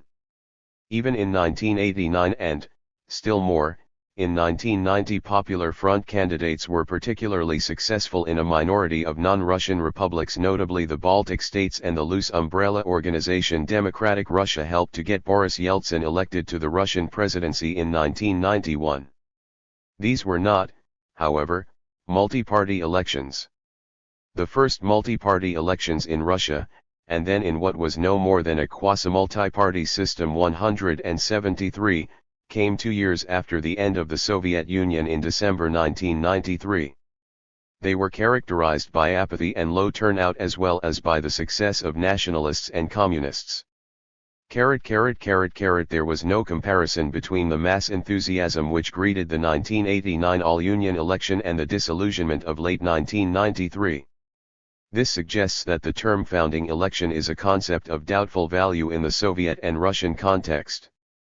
if it is to be used at all, it may most meaningfully be applied to the first ever contested all-union elections of March 1989 while the 1990 election in Russia was, in some respects, more democratic, it was also so far as the Russian Republic was concerned, although in this respect Russia was the exception rather than the rule among the Soviet republics, for a two-tier legislature, in which a Congress of People's Deputies of the Russian Republic elected the Russian Supreme Soviet.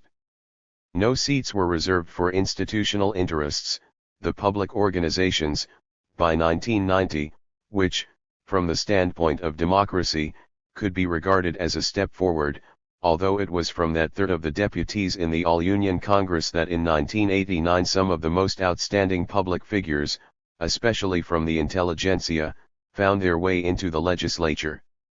Indeed, there were undoubtedly more people of genuine distinction elected to the Congress of People's Deputies of the USSR than to its Russian equivalent a year later. Both in 1989 and 1990 the great majority of deputies were members of the Communist Party, but that was, of course, no indication that they were like-minded people. At the very first Congress of People's Deputies of the USSR in 1989 groups of very different political orientation including the radical interregional group of deputies, whose leading figures included Sakharov, Yeltsin, and the historian Yuri Afanasev had been formed and members of the Communist Party were numerically dominant in all of them.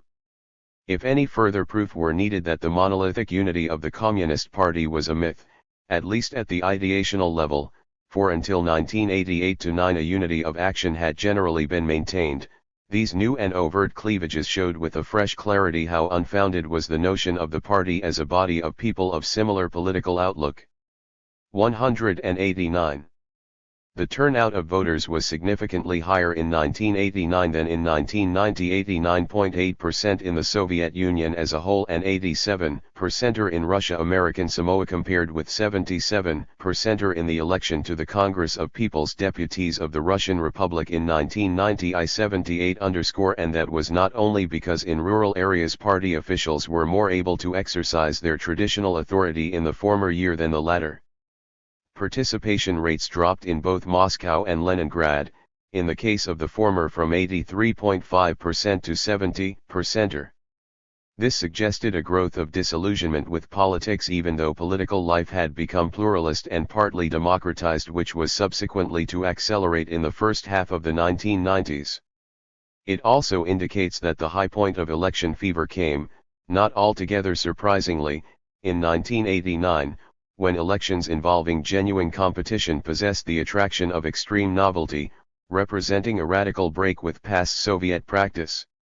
While some of the organizations accorded the right to make elections to the Congress of People's Deputies of the USSR did so with a minimum of argument among their members, others became forums for intense debate in the new and highly politicized atmosphere. The Central Committee of the Communist Party in a plenary session to which Gorbachev invited also non-members of the Central Committee was, as already noted, presented with just 100 names to vote on for the 100 seats it had been allocated as an organization in the legislature. This was clearly much more an act of reassurance for the old elite than a manifestation of the new democracy. But even in this case, in a break with tradition, the number of votes of the Central Committee members for these named candidates was published. Each had to secure more than 50% support to go forward. All the candidates were elected, more than half of them unanimously. The less controversial a public figure the person had been, the more likely that candidate was to attract no negative votes. But 12 negative votes were cast against Gorbachev, the announcement of which was another step in the secularization of Soviet politics, and 59 against Alexander Yakovlev, but it was Ligachev who attracted the highest number of votes against him by his Central Committee colleagues, 78. This provided Yeltsin with one of his favorite lines: what would have happened if the party had nominated not 100, but 101 candidates for the 100 seats available to it. Among the most vigorously contested political battles within an institution accorded the right to elect deputies to the legislature was that involving the Academy of Sciences.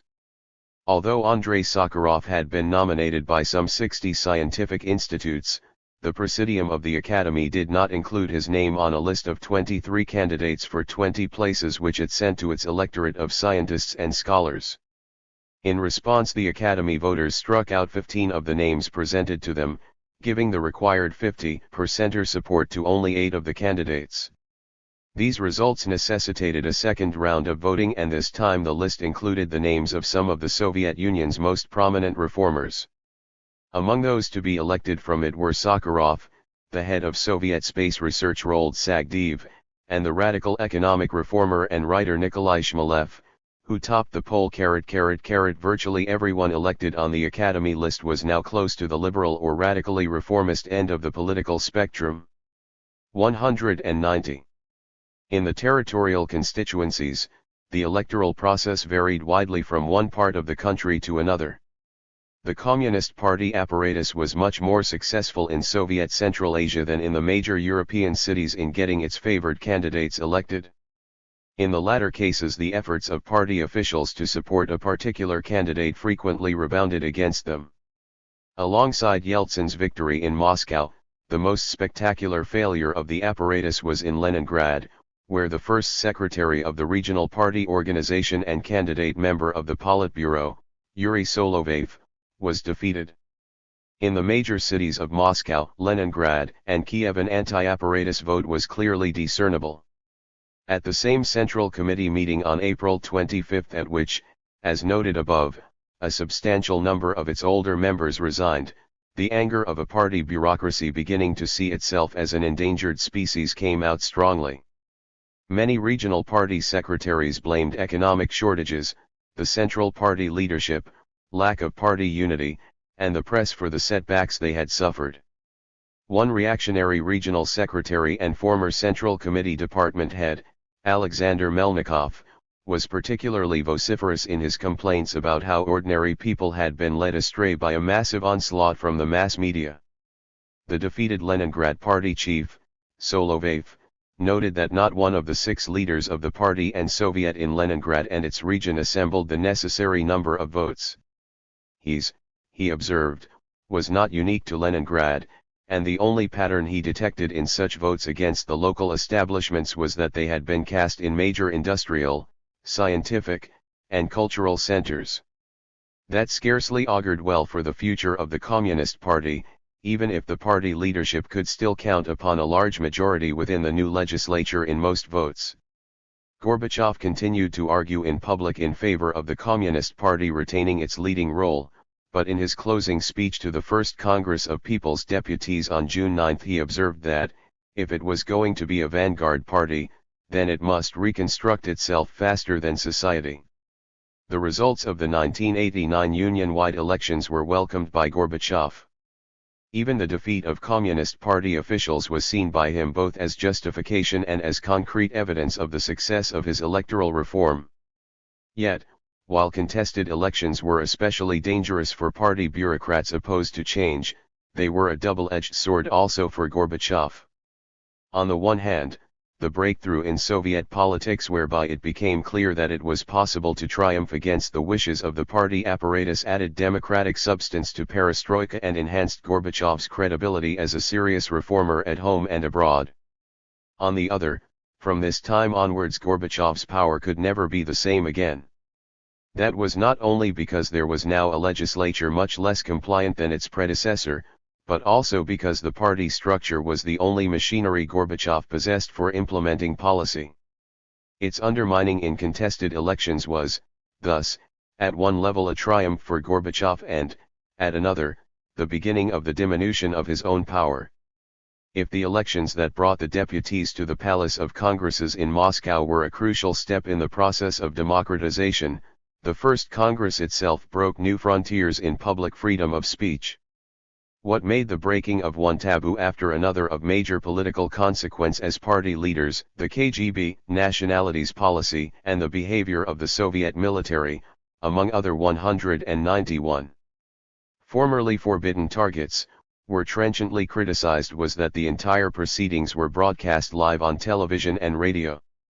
The decision to do this was Gorbachev's, and it was comparable in importance only to his informing the 87.6% of deputies who were Communist Party members on the eve of the First Congress that they would not be expected to speak or vote according to a party line, but were free to express their own views. The speeches were heard by an estimated audience of between 90 and 100 million people. The tone of the Congress of People's Deputies was set on the first day, shortly after Gorbachev was proposed as chairman of the Supreme Soviet. One of the very first speakers to be called to the rostrum by Gorbachev was Sakharov, who protested against the fact that only the General Secretary was being nominated for that position and argued that there should be a competitive election. Sakharov said that he did not see anyone else who could lead our country, but added that his support for Gorbachev was of a conditional nature.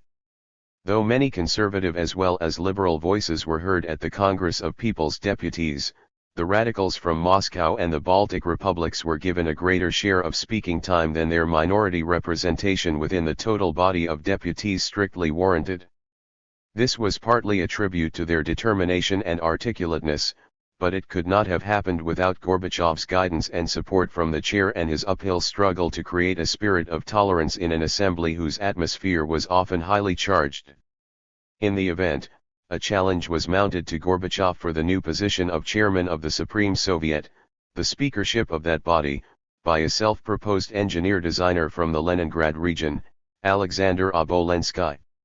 A non-party member, who later, with the formation of new political parties, joined the Social Democrats, Obolensky attacked the privileges attached to the nomenklatura which, he said, gave them an interest in the maintenance of the existing system and also provided a convenient lever for maintaining control over them.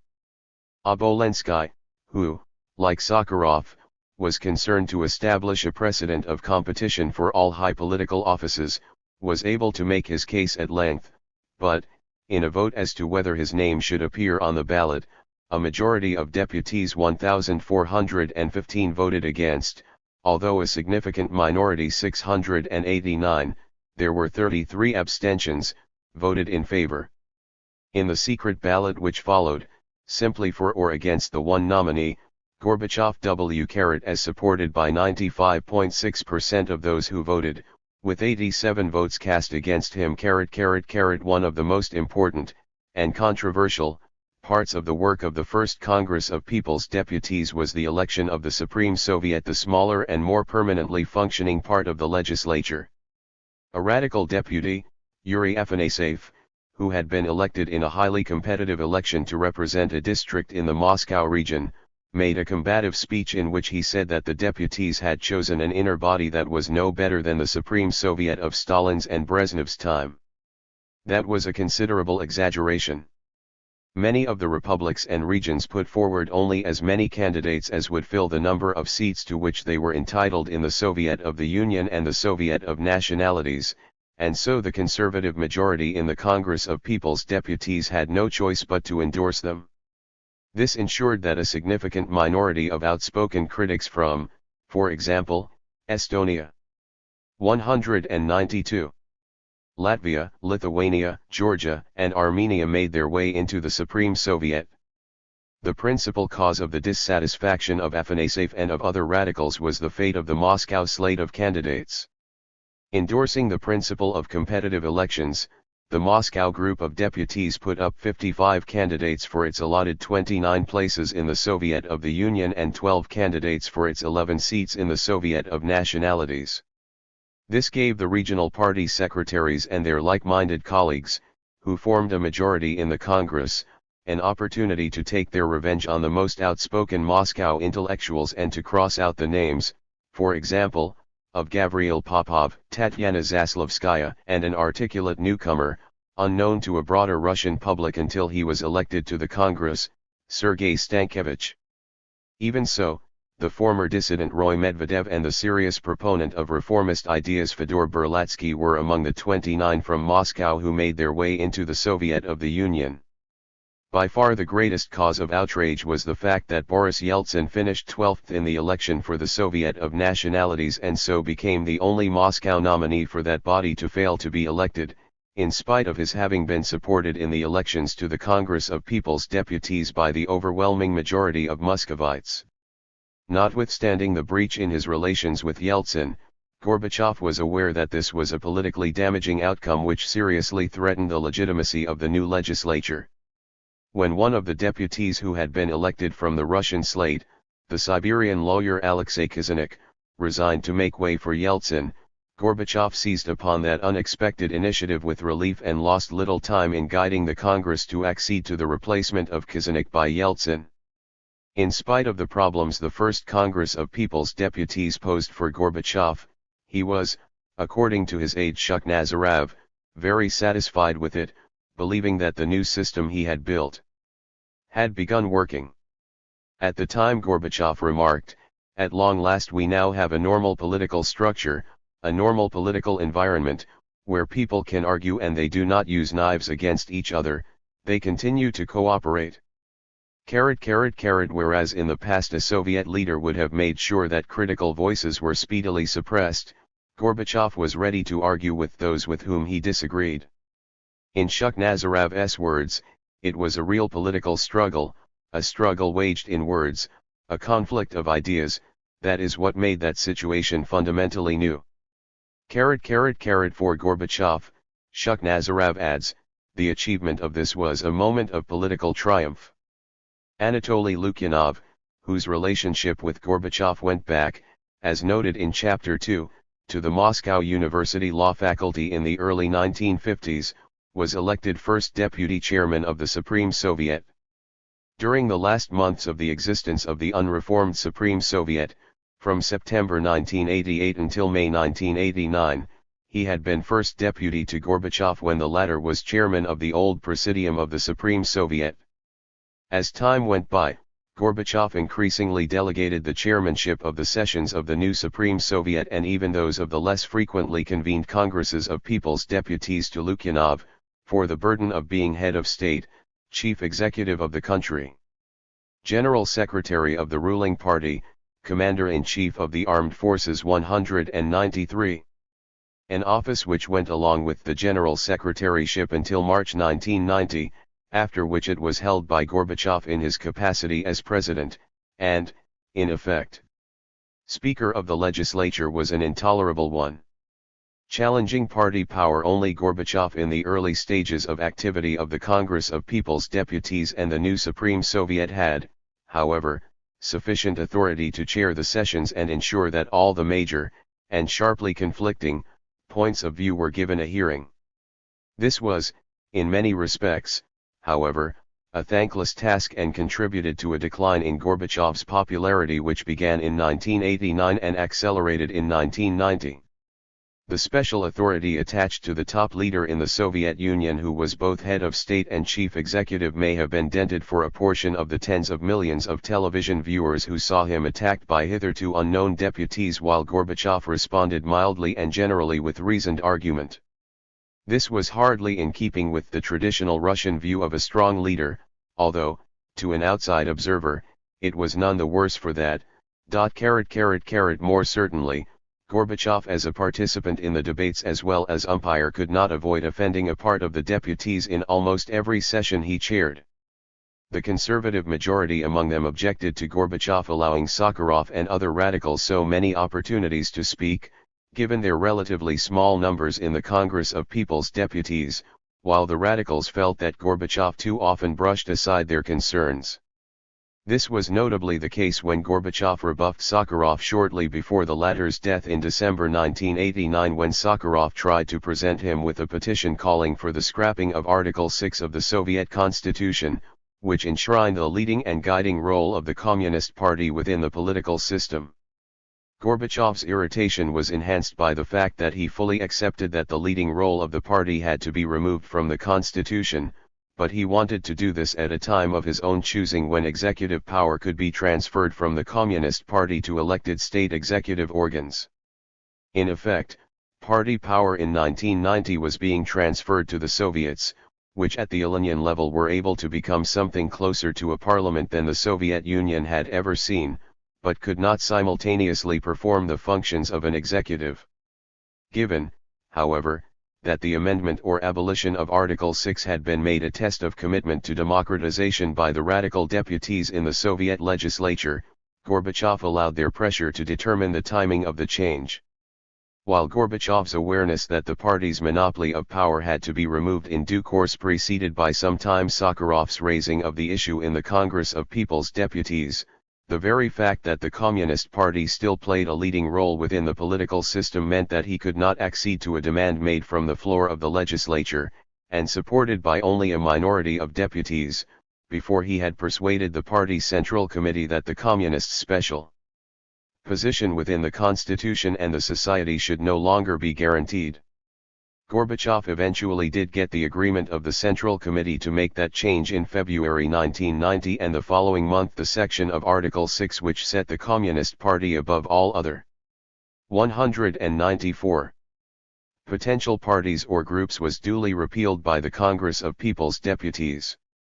In private, Gorbachev had realized at least since 1988 that Article 6 in its old form would have to go, but he had envisaged its removal as but a component part of the adoption of a completely new constitution.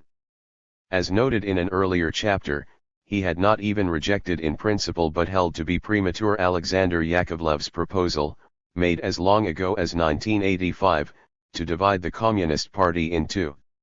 More recently, Gorbachev has said that, in principle, the decision to give up the Communist Party's monopoly of power was taken at the time of the 19th Party Conference, in the summer of 1988, but that it was necessary to prepare the transfer of power and that timing was crucial. That this was not just a later rationalization of failure to take action to curb the party's leading role is borne out by participants in the preparations for the 19th Party Conference. Anatoly Chernev and Ivan Laptev, both of whom were among them, were in no doubt that by 1988 Gorbachev had accepted, as part of the logic of the changes he was introducing, that Article 6 would eventually have to be removed. According to Chernev, from the time of that conference Gorbachev recognized that there must be a multi-party system as well as free elections, although he could not yet speak about the former publicly, he wanted to choose the right time. Speaking in similar terms about Gorbachev's awareness of the need to remove Article 6, Laptev has observed that as a very shrewd politician he knew that we should not put it forward before the time was ripe. The problem was, however, that when the time was as yet scarcely ripe for the Communist Party establishment in early 1990, it was already overripe for a society which had seen communist parties removed not only from their constitutionally decreed leading role but from actual power in Eastern Europe in the course of 1989. The crucial linkage between transformation within the Soviet Union and in Eastern Europe was that, on the one hand, the change in Soviet foreign policy was a sine qua non of the nonviolent removal, Romania apart, of communist regimes in the Warsaw Pact countries, while, on the other, the sight on Soviet television screens of communist regimes being overthrown in Eastern Europe made the connection for many Russians between their own misfortunes and communist rule. The Bates did not need any lessons in anti-communism, but they took encouragement from the fact that Soviet troops did not intervene to prevent one East European country after another from regaining its independence.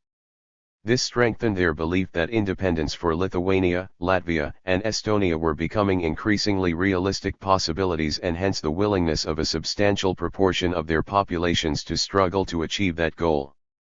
The amendment of Article 6 in March 1990 was part of a more general process by which Gorbachev was transferring the basis of authority within the country from the party to the state, and doing so by evolutionary means. In the unreformed Soviet political system there was a de facto fusion of party and state, inasmuch as the Politburo was in reality the highest body of state power, whatever the Soviet constitution said. The Council of Ministers and its Presidium had a great deal of authority so far as economic decision-making was concerned. 195. But foreign policy, for instance, was discussed there extremely rarely, and on those occasions purely as a formality.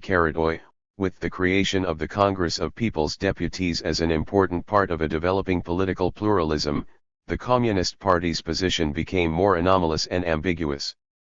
The process of gradual transfer of power from party to state was taken a significant step further when Gorbachev became president of the Soviet Union in March 1990.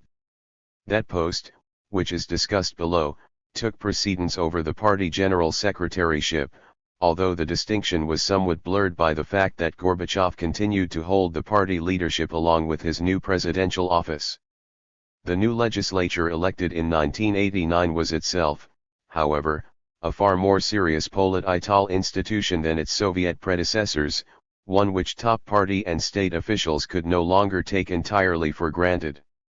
The chairman of the Council of Ministers and leading Politburo member, Nikolai Ryzhkov, was soon to discover this when 9 of his nominations in June 1989 for ministerial office were rejected by the newly established committees and commissions of the Congress of People's Deputies and the Supreme Soviet. Indeed, so much had things changed that Ryzhkov, in his memoirs, takes satisfaction from the fact that only 9, or 13%, out of his 69 nominations of heads of ministries or state committees were killed off by the legislature. In comparison with confirmatory processes in Western parliaments, the new Soviet legislature had, in fact, demonstrated remarkable muscle, and Ryzhkov, however reluctantly, accepted their right to exercise these powers and came up with new names. Another aspect of the move from party to state rule was that, as Ryzhkov emphasizes, he was now in charge of an independent government, one which he was to continue to head for the next year and a half, emphasis in original. The abolition by Gorbachev in the previous autumn of most of the Central Committee departments which had overseen the work of economic ministries, together with the new accountability of the Council of Ministers to an elected legislature, meant not only that the government would be subjected to more open criticism than hitherto but also that the lines of responsibility were clearer than they had been in previous Soviet times.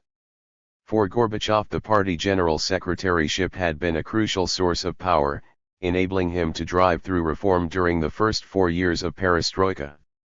However, the dilemma posed by his relationship with the party apparatus, which had accepted radical reform with great reluctance, and was showing increasing determination to prevent that from turning into system transformation, became increasingly acute in 1990. As the Communist Party became subject to more and more criticism, Gorbachev's popular standing suffered because he remained at the head of that party. A number of his aides and well-wishers of seriously reformist dispositionals advised Gorbachev to split the general secretaryship from the presidency. This he was unwilling to do, partly because he saw the party still as his power base but, even more, because of his concern with what could be made of it in the hands of someone else. He believed that if he ceded the general secretaryship it could be used as a countervailing force against him, against the presidency as an institution, and against the process of political transformation. Gorbachev, in conversation with Shuk Nazarev in April 1990, recognized that his authority would be greater if he occupied only the 196th presidency and gave up the general secretaryship. But he feared the consequences both for his power and for the process of change if he were no longer party leader. He argued that to do other than hold on to both offices at that time might produce dual power and, still worse, bloodshed. A month later Gorbachev told Chemaev that 70% of the apparatus of the Central Committee and of the Central Committee itself are against me and hate me, and in early July 1990 he expressed himself to that same aide even more colorfully, saying, "You mustn't let go of the reins of a mangy, mad dog."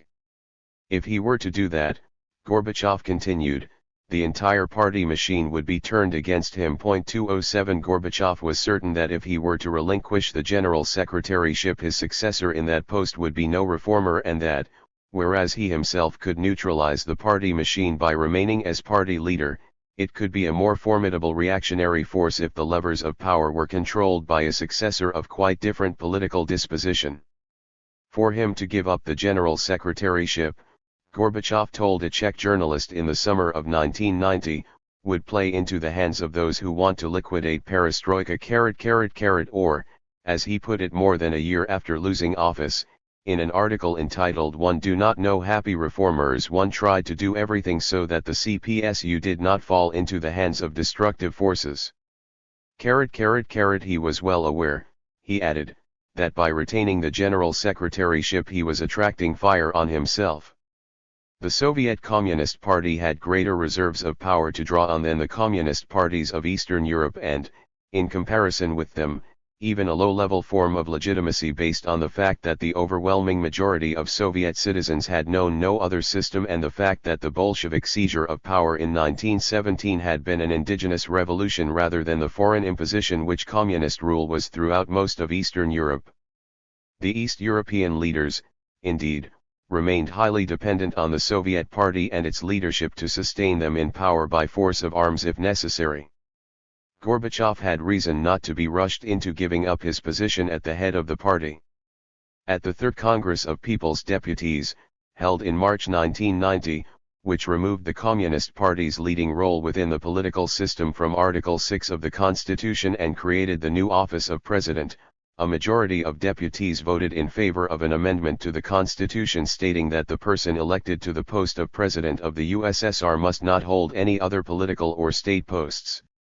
There were 1,303 votes in favor of the amendment and only 607 against.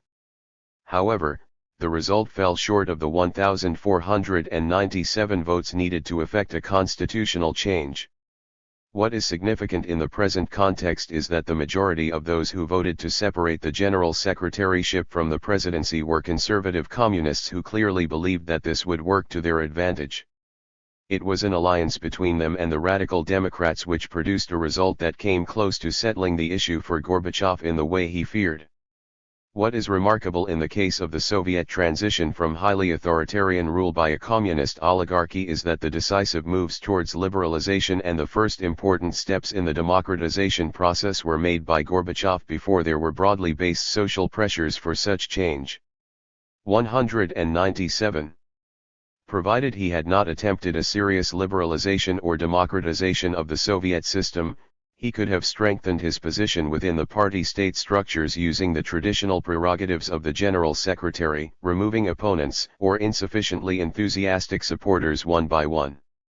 The idea that Gorbachev embarked on liberalization in order to strengthen his power as such makes little sense, although to the extent that he was serious about democratization he did need to move his power base from the party apparatus to new state institutions. 211 Indeed, in his early years as General Secretary, not least in 1987, Gorbachev was engaged in a process of educating and provoking a still largely inert society to press from below for change.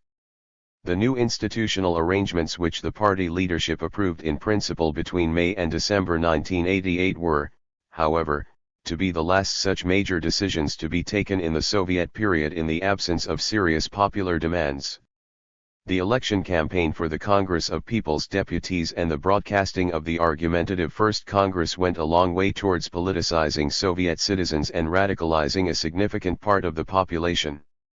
With every taboo on freedom of speech having been broken by the radical minority among the new deputies, the broader public also lost any remaining inhibitions about voicing their complaints. Apart from the strongly held grievances of particular national groups, discussed in Chapter 8, it was the gap between expectations of economic improvement and the continuing shortages in an economy poised uneasily between plan and market which provoked the greatest discontent. Even some of the economic developments which, in a longer-term perspective, could be regarded as positive, such as the legalization of cooperatives, had rapidly ceased to be popular as the number of cooperatives grew. In most cases these were private trading or service concerns which found it convenient to fly under the cooperative flag at a time when only the smallest scale private enterprise was legal. Rightly or wrongly, many citizens believed that the cooperatives added to the shortages and introduced a new element of exploitation by buying up scarce products at subsidized prices in the state shops and selling them at inflated prices. Prior to the liberalization of prices by Yegor Gaidar immediately after the collapse of the Soviet Union, shortages were a more serious manifestation of the failures of the economy than rapidly rising prices, although prices were also going up, albeit on a modest scale as compared with post-Soviet Russia. The final straw for coal miners at a pit in western Siberia on July 10, 1989 was to come off a shift and discover there was no soap. Their strike marked the beginning of a series of miners' strikes which were to embrace other mines in the Siberian Kuzbass, Vorkuta in the north, and the Donbass in Ukraine. The miners demanded improved living and working conditions, better supplies, greater control over their workplace, and curbs on the cooperative movement. The strikes presented a serious political challenge to Rizhkov's government and to Gorbachev as well as to the new Supreme Soviet. The government's response was largely conciliatory, and most of the immediate demands of the miners were met in principle, although by no means all of the promises extracted in negotiations were kept. 5 years later, well into the post-Soviet era, miners' working conditions remained appalling. While most strikes under Perestroika 198 remained overwhelmingly non-political, it was a significant social development when miners formed their own autonomous organizations to press their claims and to defend their collective interests. Such actions reflected not only their sense of outrage but the loss of fear, which was one of the most important developments of the Gorbachev era.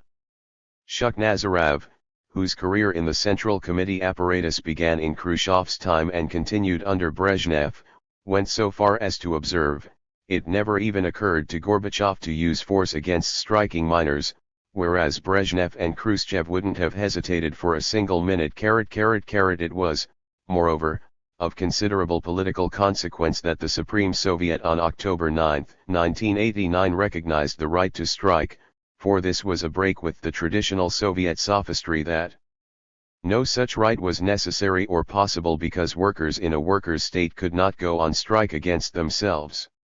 From party to state power, as dissatisfaction grew within the society and the new toleration of criticism and dissent led to the political articulation of discontent, Gorbachev, and those of his advisors most committed to far-reaching change, became conscious of the need to move further in transferring power from the party to the state.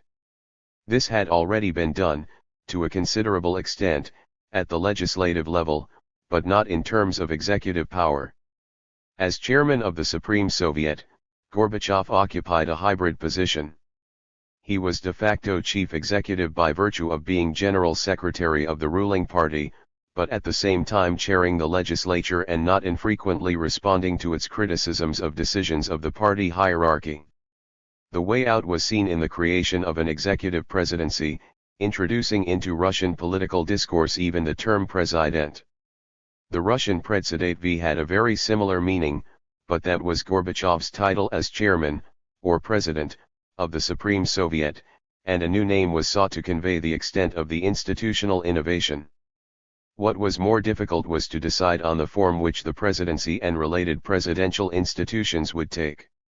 The two main models which were discussed within Gorbachev's circle of advisors and among the closest of his Politburo colleagues were the system adopted by the Fifth French Republic and that of the United States of America.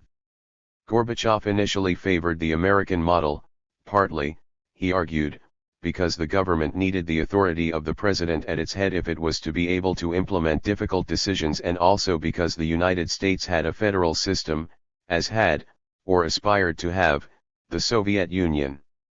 By 1990 substantial power had been devolved to or had been simply asserted by the republics.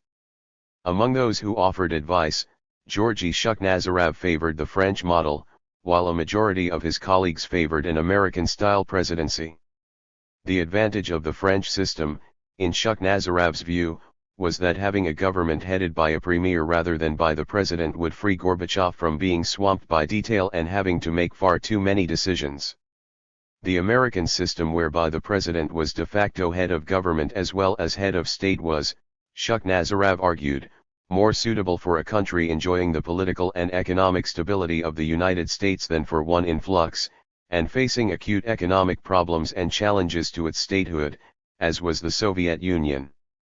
The 199 form chosen was a hybrid, somewhat closer to the French than to the American model, inasmuch as there was to be a prime minister and, under him, a council, later cabinet, of ministers yet the Congress of People's Deputies and Supreme Soviet continued in principle to wield power which overlapped with that of the presidency, and there was no constitutional court to adjudicate on the demarcation of powers. The nearest thing to it, and itself a significant concession to the need for checks and balances within the political system, was the setting up of a committee for supervision of the USSR Constitution, chaired by a legal theorist, Sergei Alexeyev, for many years the prominent head of a group of academic lawyers at the Sverdlovsk Juridical Institute.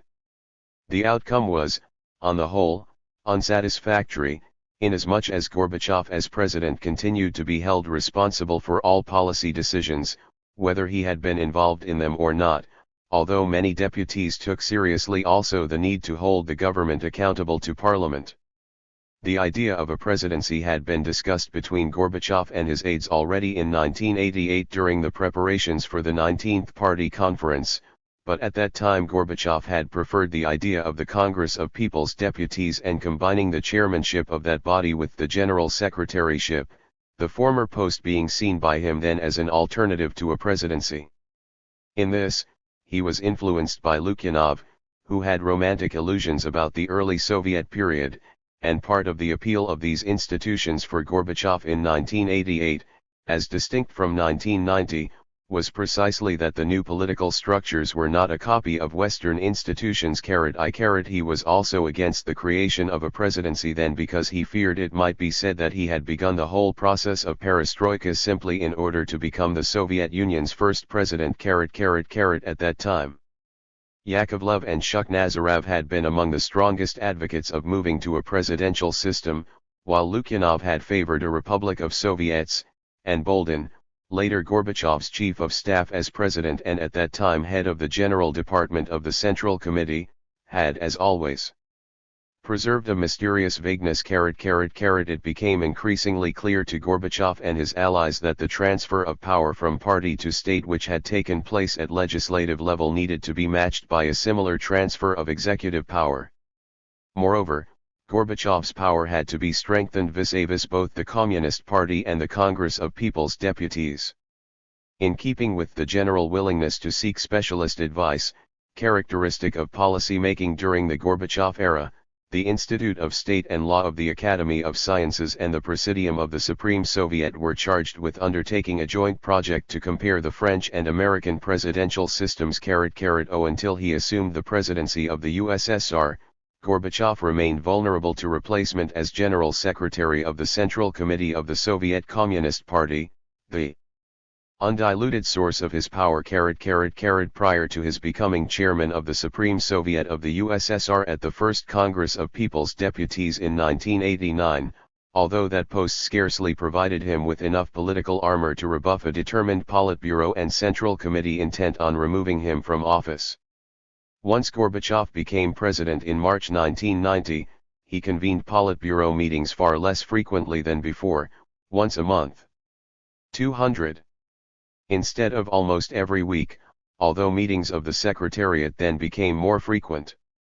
Following the reorganization of the party apparatus in the autumn of 1988, there had been, as Ligachev complained, a period of about a year in which the Secretariat did not meet once.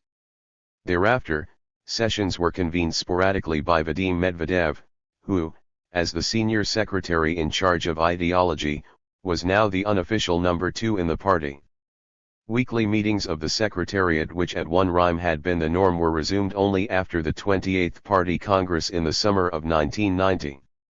They were then chaired by Vladimir Ivashko, who, with Gorbachev's backing, had been elected at the Congress as Deputy General Secretary of the party, convincingly defeating Ligachev, who had stood against him. The aim was to have an official who would remove some of the organizational burden from Gorbachev without being a threat or a rival to him. Ivashko, a Ukrainian, had succeeded Sherbitsky as first secretary of the Communist Party of Ukraine in December 1989.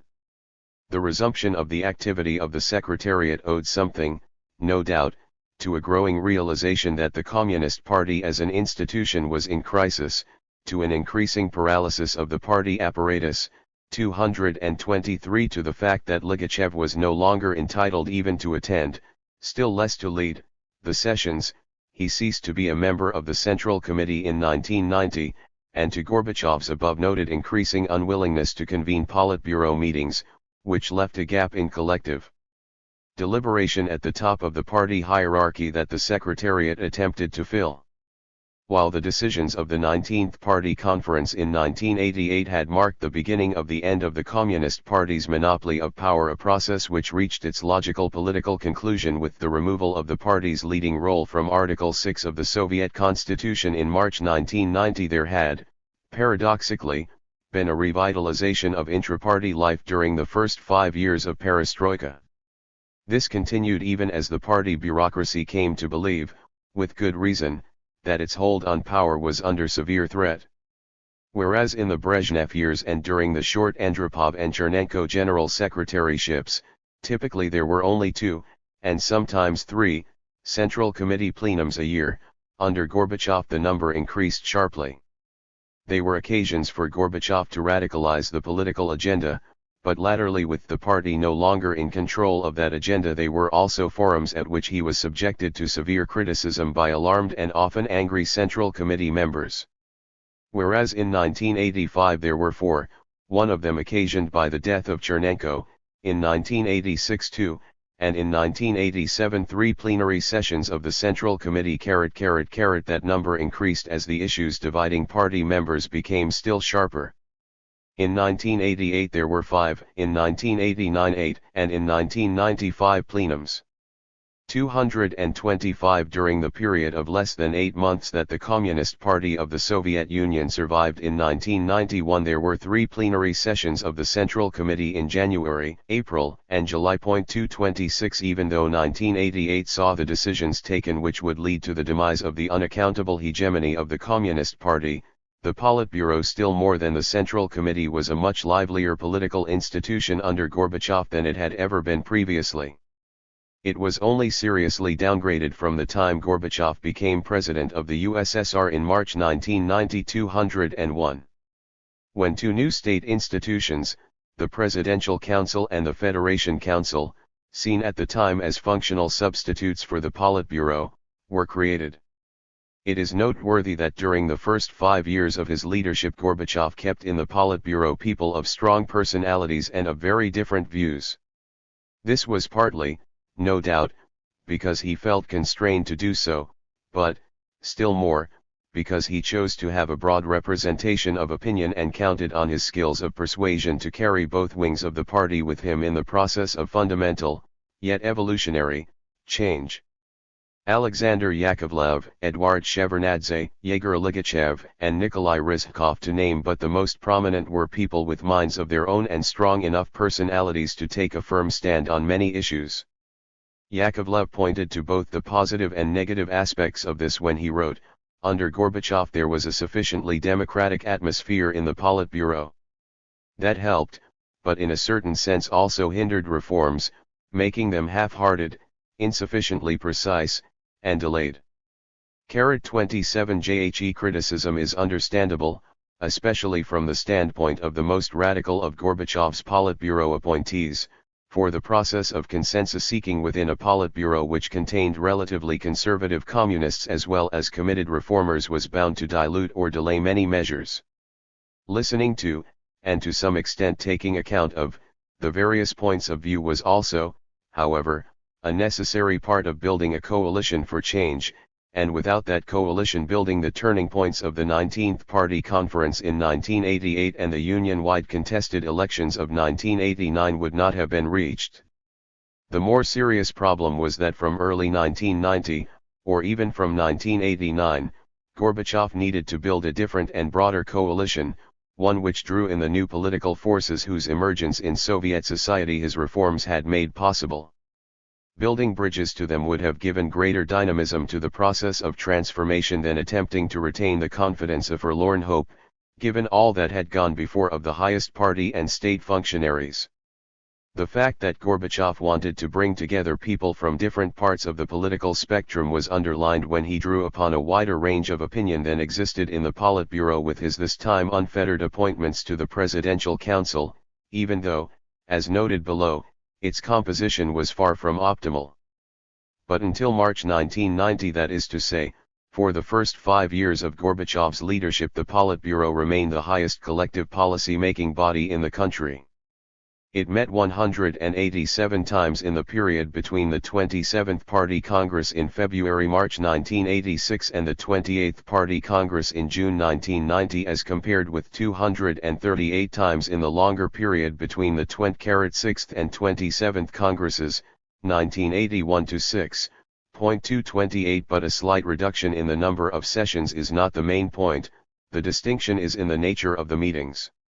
4 years before Gorbachev came to power, it had been not unusual for Politburo meetings to be over in an hour, and at times half an hour, as the members rubber-stamped decisions taken by an inner group of members, as noted in Chapter 3, or in the Central Committee apparatus.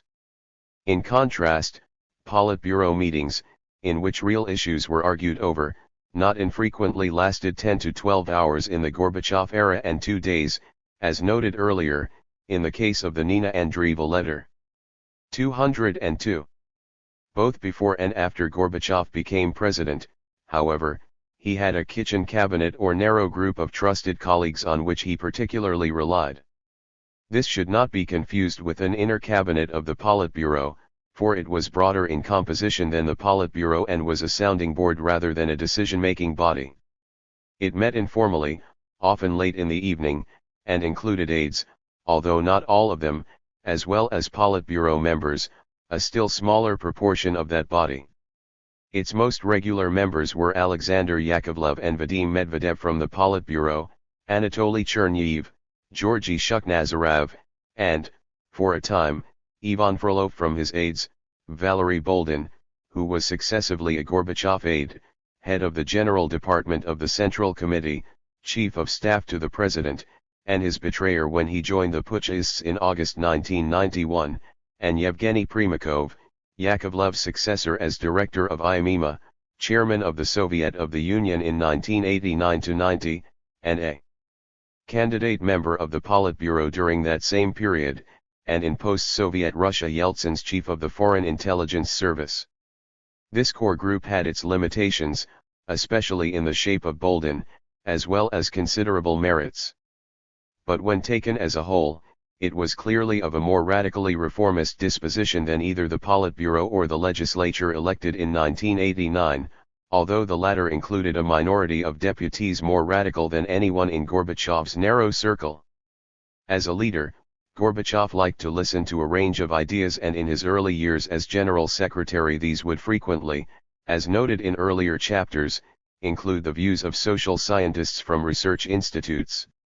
Those meetings became less frequent as ever more pressing problems crowded onto the political agenda, although in 1990 Gorbachev renewed his interest in hearing the ideas of academic economists. The most prominent cases in point were Nikolai Petrakov, who was Gorbachev's aide during those 12 months, and Stanislav Shatalin, who was his choice to head the team of economists he set up jointly with Yeltsin, the outcome of which is discussed, in its different aspects, in both chapters 5 and 8. Gorbachev would also from time to time convene more formal meetings with representatives of the intelligentsia, in which a sometimes excessively long introductory preamble by Gorbachev would be followed by comments and questions from his audience. Electing a president, Gorbachev's election as president divided both the intelligentsia and the more democratic members of the Congress of People's Deputies. While a majority of the latter appeared to favor the presidency as an institution, some argued that it should only be introduced once a multi-party system was in place. Others stressed that there should be competition for the post and preferably in an election by the whole people. If Gorbachev had made surprisingly few major political errors during his first 5 years as General Secretary, the time when he could have been replaced at a moment's notice by the party high command and had therefore to consider the limits of their tolerance as well as the desirability of radical change, it can fairly be argued that in 1990 he made up for this with miscalculations on several fundamental issues. His greatest mistake was the tactical alliance he formed with conservative elements within the party state leadership in the winter of 1990-1, discussed in Chapter 8, 203. As is the nationalities question, on which, despite almost insuperable difficulties, Gorbachev can also be faulted. Even before that, however, when Gorbachev was faced with three important choices, he selected the more cautious option when the bolder might have further enhanced the process of democratic institution building as well as his own chances of remaining a key political actor. That is not for a moment to suggest that the choices were straightforward ones. Nor is it to deny that if he had gone for the bolder variant in any or all of these cases, he would have been taking a serious risk. Picking the more daring option could have led to his removal from office all the sooner or even to an earlier, and more dangerous, attempted PMTSC.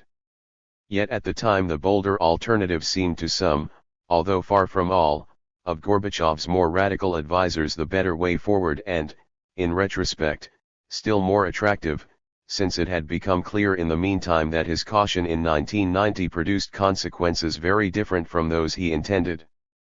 A major reason for Gorbachev's greater caution in 1990 than in 1988, when he had acted boldly, was that in the earlier year the intelligentsia, and all the forces favoring reform, were still solidly behind him, whereas by 1990 they were rapidly deserting his camp for that of Yeltsin. With enemies on the left as well as the right, Gorbachev began to steer a more centrist course. The first of these difficult choices resulted in Gorbachev's opting for election as president by the Congress of People's Deputies rather than by the whole people. One reason for going for the quick installation of presidential power was a widespread realization that, with the Baltic states intent on breaking away from the Soviet Union and economic difficulties worsening, the Soviet Union was reaching the point of crisis. There was, so it was plausibly argued, no time to be lost in forming an executive authority superior to the increasingly discredited Communist Party whose apparatus, apart from an enlightened minority within it, was desperate to claw back the power that was slipping from its grasp. The second reason for allowing election by the deputies rather than the entire citizenry, albeit one which Gorbachev did not wish to admit even to himself though it was surely present at some level in his mind, was that by this time his popularity was in decline and Yeltsin's on the rise. Accordingly, the possibility of Gorbachev actually losing such an election could by no means be ruled out. Against that second argument it is worth reiterating that it was not until May 1990 that, according to the most reliable survey research, Yeltsin actually moved ahead of Gorbachev in popular standing. Moreover, the General Secretary would probably have enjoyed a surge of support if he had taken the risk of being the first leader in Russian history to give the people the opportunity freely and democratically to remove him from power. If he had lost, his reputation as the greatest democratizer of Russia would even have been strengthened. Moreover, if Yeltsin had thereafter abided by the rules of the democratic game, admittedly, an uncertain conjecture in the light of his later behavior, it is possible that Gorbachev's defeat would have been a short-term one. Yeltsin, as Soviet president, would have been faced by the intractable problems with which Gorbachev continued to wrestle for another year and a half. Having taken this further step in the democratization of the highly authoritarian political system he inherited, Gorbachev's chances of returning to office 204 would thereby have been stronger than they subsequently were after his forced resignation in December 1991. If, on the contrary, as seems more likely than not, Gorbachev had won the support of the people as a whole in an election in the spring of 1990, he would have been in a stronger political position than he was after being elected by the legislature, with less than overwhelming support. It is also the case that Gorbachev would have been even freer of control by the Politburo and Central Committee of the Communist Party than he subsequently became if he had been elected by the people as a whole. One reason why, a minority of radical reformists apart, the higher echelons of the party did everything they could to discourage Gorbachev from holding a general election. But Gorbachev's allies were also, on the whole, in favor of his speedy election by the Congress of People's Deputies more for pragmatic than for principled motives, as Vadim Medvedev puts it, since their belief was that this would produce the speediest strengthening of his executive power. Medvedev was among those who, in retrospect, and with all the wisdom of hindsight, recognized that this had been a mistake. A decision in principle was taken that in future all presidential elections should be by universal suffrage, but arguments concerning the acute and urgent nature of the problems facing the country prevailed as reasons why the election of the first president should be hurried through. Ironically, whereas many of the most radical elements in the democratic opposition in Russia favored popular elections for the presidency, radical Democrats in some other communist countries in transition, most notably, Hungary, opposed the direct election of the president by the people as a whole. They did so partly on the basis that this would produce an excessively strong presidency vis-a-vis parliament and, still more, because a radical communist reformer, rather than an overtly non-communist politician, would be likely to win such an election. 234 In Russia, too, there were important voices even among deputies committed to the development of political pluralism favoring, for different reasons, the election of Gorbachev as president by the Congress of People's Deputies. That was not, however, in keeping with the general view of the interregional group of deputies, a grouping of some of the major democratic forces within the Soviet legislature, although a majority of their members, including Yeltsin, were still members of the Communist Party in March 1990. This body was, on the whole, in favor of direct popular election of the Soviet president. Among the important dissentient voices from within their ranks were those of the Leningrad academic lawyer, later mayor of St. Petersburg, Anatoly Sobchak, the economist, Nikolai Shmelev, the future leader of Russia's Democratic Party, Nikolai Travkin, the prominent physicist, academician Vitaly Goldinsky, and one of the most respected authorities on Russian literature and culture, academician Dmitry Lekachev. Lekachev, president since 1987 of the Cultural Foundation, one of the social organizations entitled to elect deputies, was perhaps the most influential of all those who intervened on the side of electing Gorbachev to the presidency without delay. Old enough to remember the two Russian revolutions of 1917, Lekachev compared Russia's current situation to February of that year and warned of the danger of civil war if Gorbachev were not elected president. Gorbachev and Domestic Soviet Affairs. 1.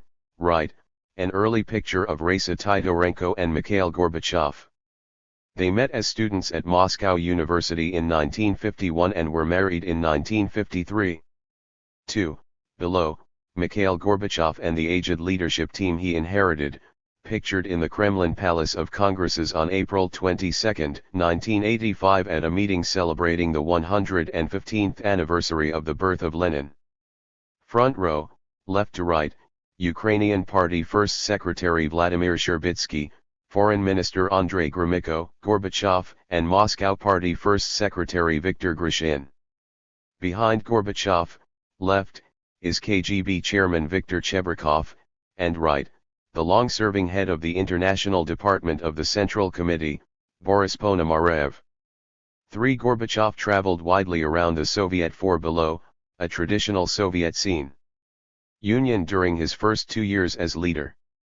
Herein Gorbachev takes the salute for the first time at 1985, he is meeting workers in the oil and gas, the anniversary of the Bolshevik Revolution on industry in the Siberian region of Tvoymen. November 7, 1985. 3 of the most important politicians of the Gorbachev era.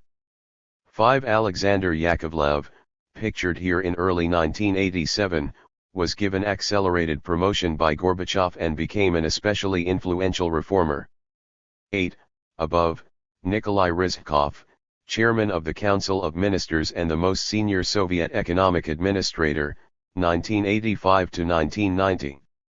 7. Yegor Ligachev, an energetic but conditional ally of Gorbachev in the earliest stages of his leadership, became an outspoken opponent of more radical reform. He is seen here addressing the 19th Party Conference in 1988. 8. The opening of the 19th Party Conference on June 28, 1988. Front row, left to right, Ligachev, Gorbachev, and Gromyko. The conference was one of the most important events in Soviet history, and ended with Gorbachev pushing through far-reaching reform of the political system. R. Till I. 9a. Smiling Gorbachev uses his vote in the first contested, Union-wide elections to be held in the Soviet Union, on March 26, 1989, for a new legislature, the Congress of People's Deputies of the USSR. 10 Unlike previous Soviet leaders, Gorbachev was accessible to journalists.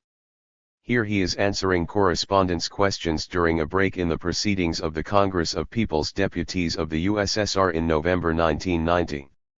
1. Below, Gorbachev signs the Book of Condolences for Andrei Sakharov on December 18, 1989 at the Presidium of Academy of Sciences.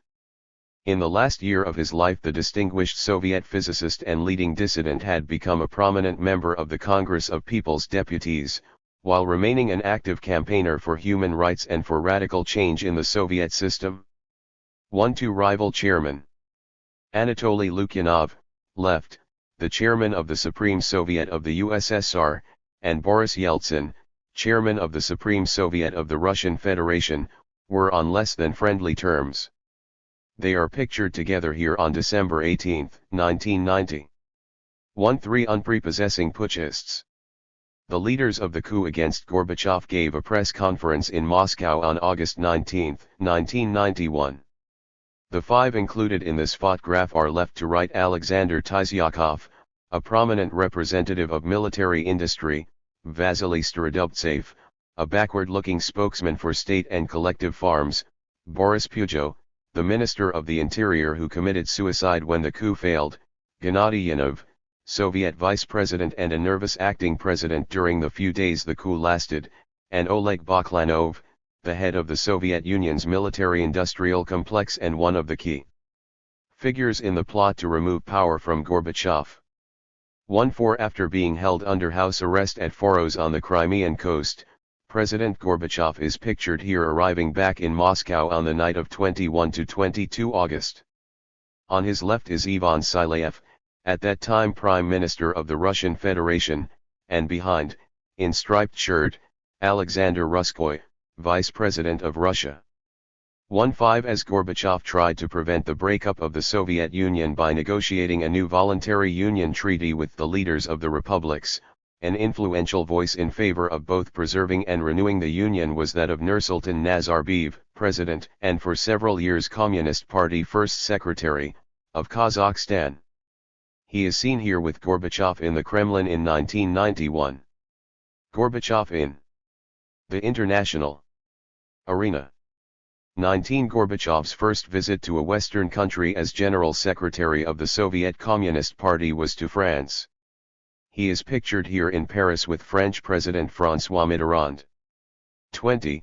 Below, General Secretary Gorbachev and President Reagan signing the INF Treaty on the elimination of medium and short-range missiles in Washington on December 8, 1987. 21 Gorbachev being welcomed to Warsaw on June 28, 1986 by the Polish leader, and head of the Polish United Workers' Party, General Wojciech Jaruzelski. Whereas Gorbachev's relations with a number of East European communist leaders were uneasy, his relationship with Jaruzelski was based on mutual respect. 22. Below, one of the less predictable international friendships was that between Mikhail Gorbachev and Margaret Thatcher. But having established a rapport at their first meeting in December 1984, they continued to enjoy good relations, notwithstanding some sharp differences over policy. This picture of Raisa Gorbachev, the British Prime Minister and the Soviet leader, with interpreters behind them, was taken in the London Embassy of the USSR during the Gorbachev's two-day visit to Britain in April 1989. 23 Of all the foreign leaders with whom he came in contact, Gorbachev was especially close to the Spanish Prime Minister Felipe González, left, their conversations playing an important part in the evolution of Gorbachev's views towards a more social democratic conception of socialism. 24.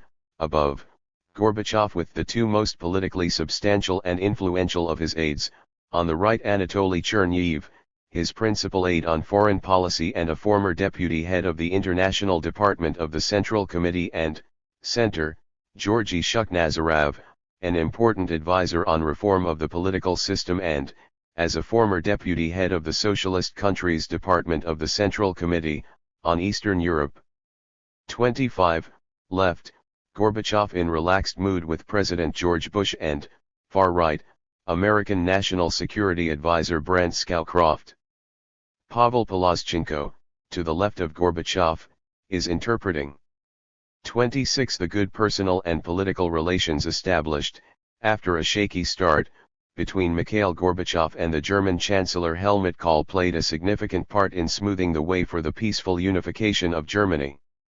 In this picture, Gorbachev and Kohl are seen exchanging pens after signing a treaty of friendship and cooperation between their countries in November 1990.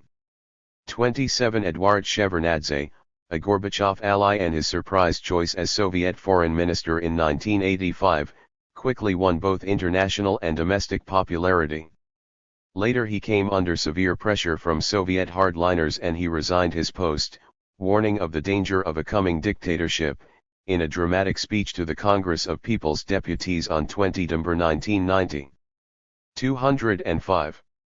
Morov.7 Lyle Lakachev had never been a party member, and had, moreover, been ironed in the late 1920s for his participation in a student discussion group. He insisted on the importance of Gorbachev holding the party leadership jointly with the presidency to avoid a dangerous division within the executive power.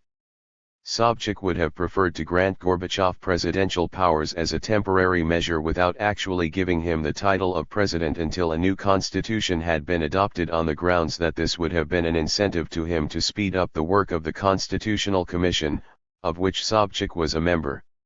Since there was, however, little support for that idea, Sobchak argued instead for Gorbachev's speedy election by the Congress in order to overcome the undoubted paralysis of state executive power. In the end, Gorbachev was elected president unopposed, but by only 59% of the deputies and with a margin of only 206 more votes than he needed. 236 J-LK of civil war, however sincere in Lakachev's case, was an exaggeration, but it reflected the lack of confidence on a part of the democratic forces in their ability to withstand the backlash from the party state apparatus unless they bolstered Gorbachev's state powers and thus in some measure reduced his dependence on the fragile support of the Central Committee.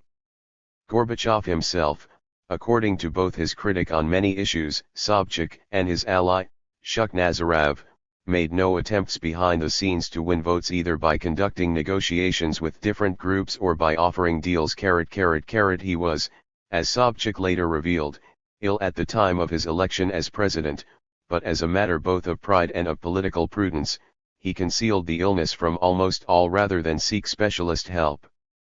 In Sobchak's view, the Kremlin doctors would have wanted to put Gorbachev, who normally enjoyed robust health, in hospital, so he consulted not them, but one of the medically qualified deputies. Among the various arguments adduced against Gorbachev's elevation to the new executive presidency, the one which most irked him was the accusation that he was attempting to accumulate dictatorial powers in his hands.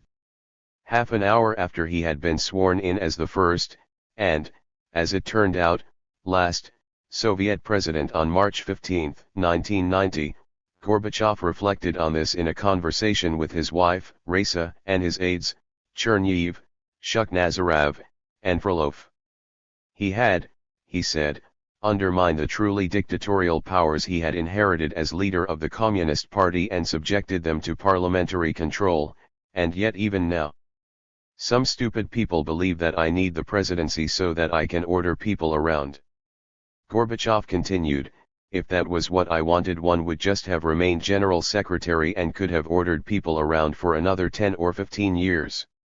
Sobchak fully endorsed that view in his memoirs, observing, for a dictator it is not necessary to undertake deep transformations in society and not necessary to awaken society from its communist lethargy. Dictators, arriving in power, do not begin with democratic reforms and with attempts to place legal limits on their own absolute authority. The failure to split the party, understandable though Gorbachev's decision was to take the speedier route to presidential power, especially as he was coming under increasing attack from within the Communist Party, it was, on balance, a mistake not to take the risk of calling for a union-wide election. The second. 206. Equally difficult decision where Gorbachev in 1990 probably made the wrong choice was in his preference for postponing or avoiding a formal split within the Communist Party and trying instead to win the party over to acceptance of an increasingly social democratic program. Although the party embraced a still greater variety of political outlooks, its two major components were by 1989–90 a social democratic tendency and the traditionalist communist. The main concern of those who adhered to the latter was to defend the power structure which had served its nomenclatura beneficiaries so well. It was not so much commitment to a more undiluted socialism, except inasmuch as they defined socialism in terms of the power structure that had existed before Gorbachev began his reforms. As Alexander Yakovlev, from an immediate post-coup perspective in August 1991, put it ironically, with reference to the party and state officials who had taken part in the abortive putsch, I am against, say, the socialist choice, against, say, Marxism, but I believe in it more than they, those who defend it. I as noted above, a majority of these more orthodox communists attempted to separate the general secretaryship from the presidency at the Third Congress of People's Deputies in March 1990, believing that this would strengthen them and weaken Gorbachev. Thus, there is a case for saying that by clinging to the party leadership, Gorbachev, as he himself believed at the time, was safeguarding the transformative process, even as he paid a price for this in terms of his own popularity. His opponents were also, however, ambivalent as to whether they would fare better without him, for on more than one occasion, when under severe attack at Central Committee plenums, Gorbachev threatened to resign, and each time his enemies lacked the determination and self-confidence to take him at his word. It is probable that the optimal moment for Gorbachev to have forced a split in the Communist Party would have been at the 28th Party Congress in July 1990. He made a speech which encapsulated the transformation of the political system which was taking place and which was anathema to much of his audience. He was given a frosty reception for statements such as a civil society of free people is replacing the Stalinist model of socialism and the political system is being radically transformed, genuine democracy is being established, with free elections, a multi-party system and human rights, real people's power is being reborn. At a meeting in between sessions with a large group of city and district party secretaries, Gorbachev was furiously attacked, and when he asked them what was intended to be a rhetorical question, "What are you saying, then? Is our entire course wrong?" they replied, "Yes. Yes. Yes." Gorbachev came close at this time to making the break with those in the Communist Party who were fundamentally opposed to political transformation, authorizing Shuk Nazarov to begin discussions with leading liberals, including some who had, along with Yeltsin, just left the Communist Party, with a view to forming a new coalition with them. 2-4 But having persuaded the Congress to vote for policies with which a majority of the delegates were clearly out of sympathy, Gorbachev understandably believed that he was winning the party over to acceptance of his increasingly social democratic position. The victory, however, was a hollow one. In the short term, Gorbachev created an informal center-left coalition, inasmuch as he 207 bypassed the party organization when, along with Yeltsin, he set up the Shatalinyev-Linsky group to produce their plan for a swift transition to a market economy. But when the backlash to the 500 days program became intense, he retreated and before long was sucked into forming a center-right coalition. Thereby, without doing enough to satisfy the conservatives, he found himself making dangerous concessions to the dominant views within the party state apparatus as the 500 days program presented them with a new focal point for their backlash. The time had passed when it was politically wise to paper over the deep cracks within the Communist Party. If Gorbachev had precipitated a split at the 28th Congress, he would, of course, have been taking a risk, for traditionally the Soviet Communist Party did not forgive splitters. The struggle for power between the old guard and the new would still have been intense. But he could have emerged as the leader of a democratic socialist party which had rid itself of all the most backward-looking elements in the CPSU. Whether a majority of party members would have followed Gorbachev is far from certain, but he could have counted on having a party of several million people behind him, quite possibly a majority of rank-and-file members, although only a minority of the full-time party functionaries.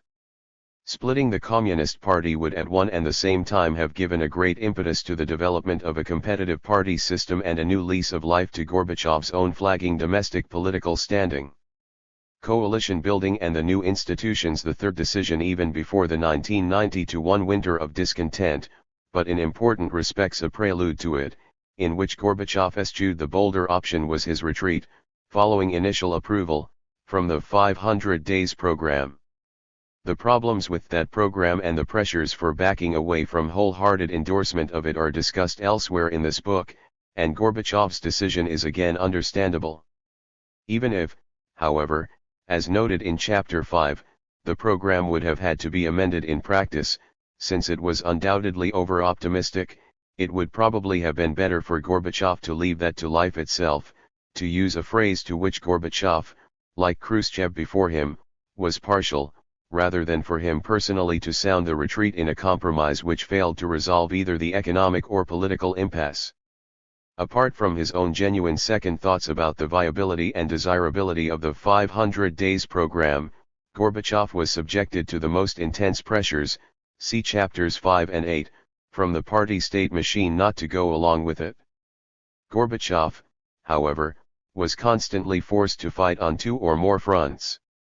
He could never satisfy the demands of the most radical critics on the liberal or democratic left, who were free to ignore, in a way Gorbachev was not, the formidable institutional obstacles to peaceful revolutionary, as distinct from speedy evolutionary, change. Accordingly, he did not feel he could allow the conservative majority within the party apparatus to consolidate themselves organizationally in ways beyond his control. As Gorbachev, for these reasons, refused to give up the general secretaryship of the Central Committee of the CPSU, pressure increased for the creation of a separate party organization for the Russian Republic. Sensing that this could become a second center within 208. The party, and one which would be a counterweight against his leadership of the Union-wide Communist Party, Gorbachev tried to hold that process back.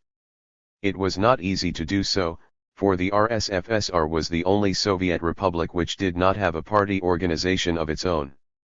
This had hardly appeared to matter in pre-perestroika days, when party officials in Russia felt their interests were fully taken care of by the all-Union leadership, but a combination of their dissatisfaction with Gorbachev and the growing independence of the communist parties in other republics made the demand for a Russian Communist Party unstoppable. Already in 1989 the pressure for such a party organization was growing, and Gorbachev succeeded in preempting it for a time by creating instead a Russian bureau of the Central Committee of the CPSU with none other than himself at its head. 245 By April 1990, however, the Leningrad Party organization held a conference with a view to establishing a Russian party, and Gorbachev, realizing that this was a battle he could not win, ceased opposing their aim in the hope of retaining some leverage over them. A conference of Russian communists in Moscow in June established a Russian Communist Party, soon renaming the conference the First Congress of the RCP, and elected the conservative Ivan Polozkov as their first secretary.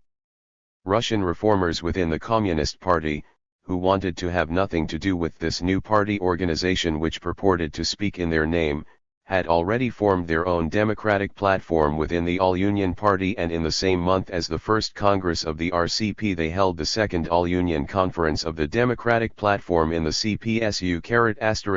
The monolithic unity of the Communist Party, which had long been a myth in the realm of ideas, was now just as clearly a thing of the past at the organizational level. Alongside his effort to avoid isolation from either wing of the Communist Party while moving the process of political transformation forward, Gorbachev attempted to put to use in the process of coalition building the new state institutions which had been created at the same time as the executive presidency. He included within the Presidential Council, which was in essence an advisory body to the president, a mixture of people and executive functions as well as those who held no political office whatsoever.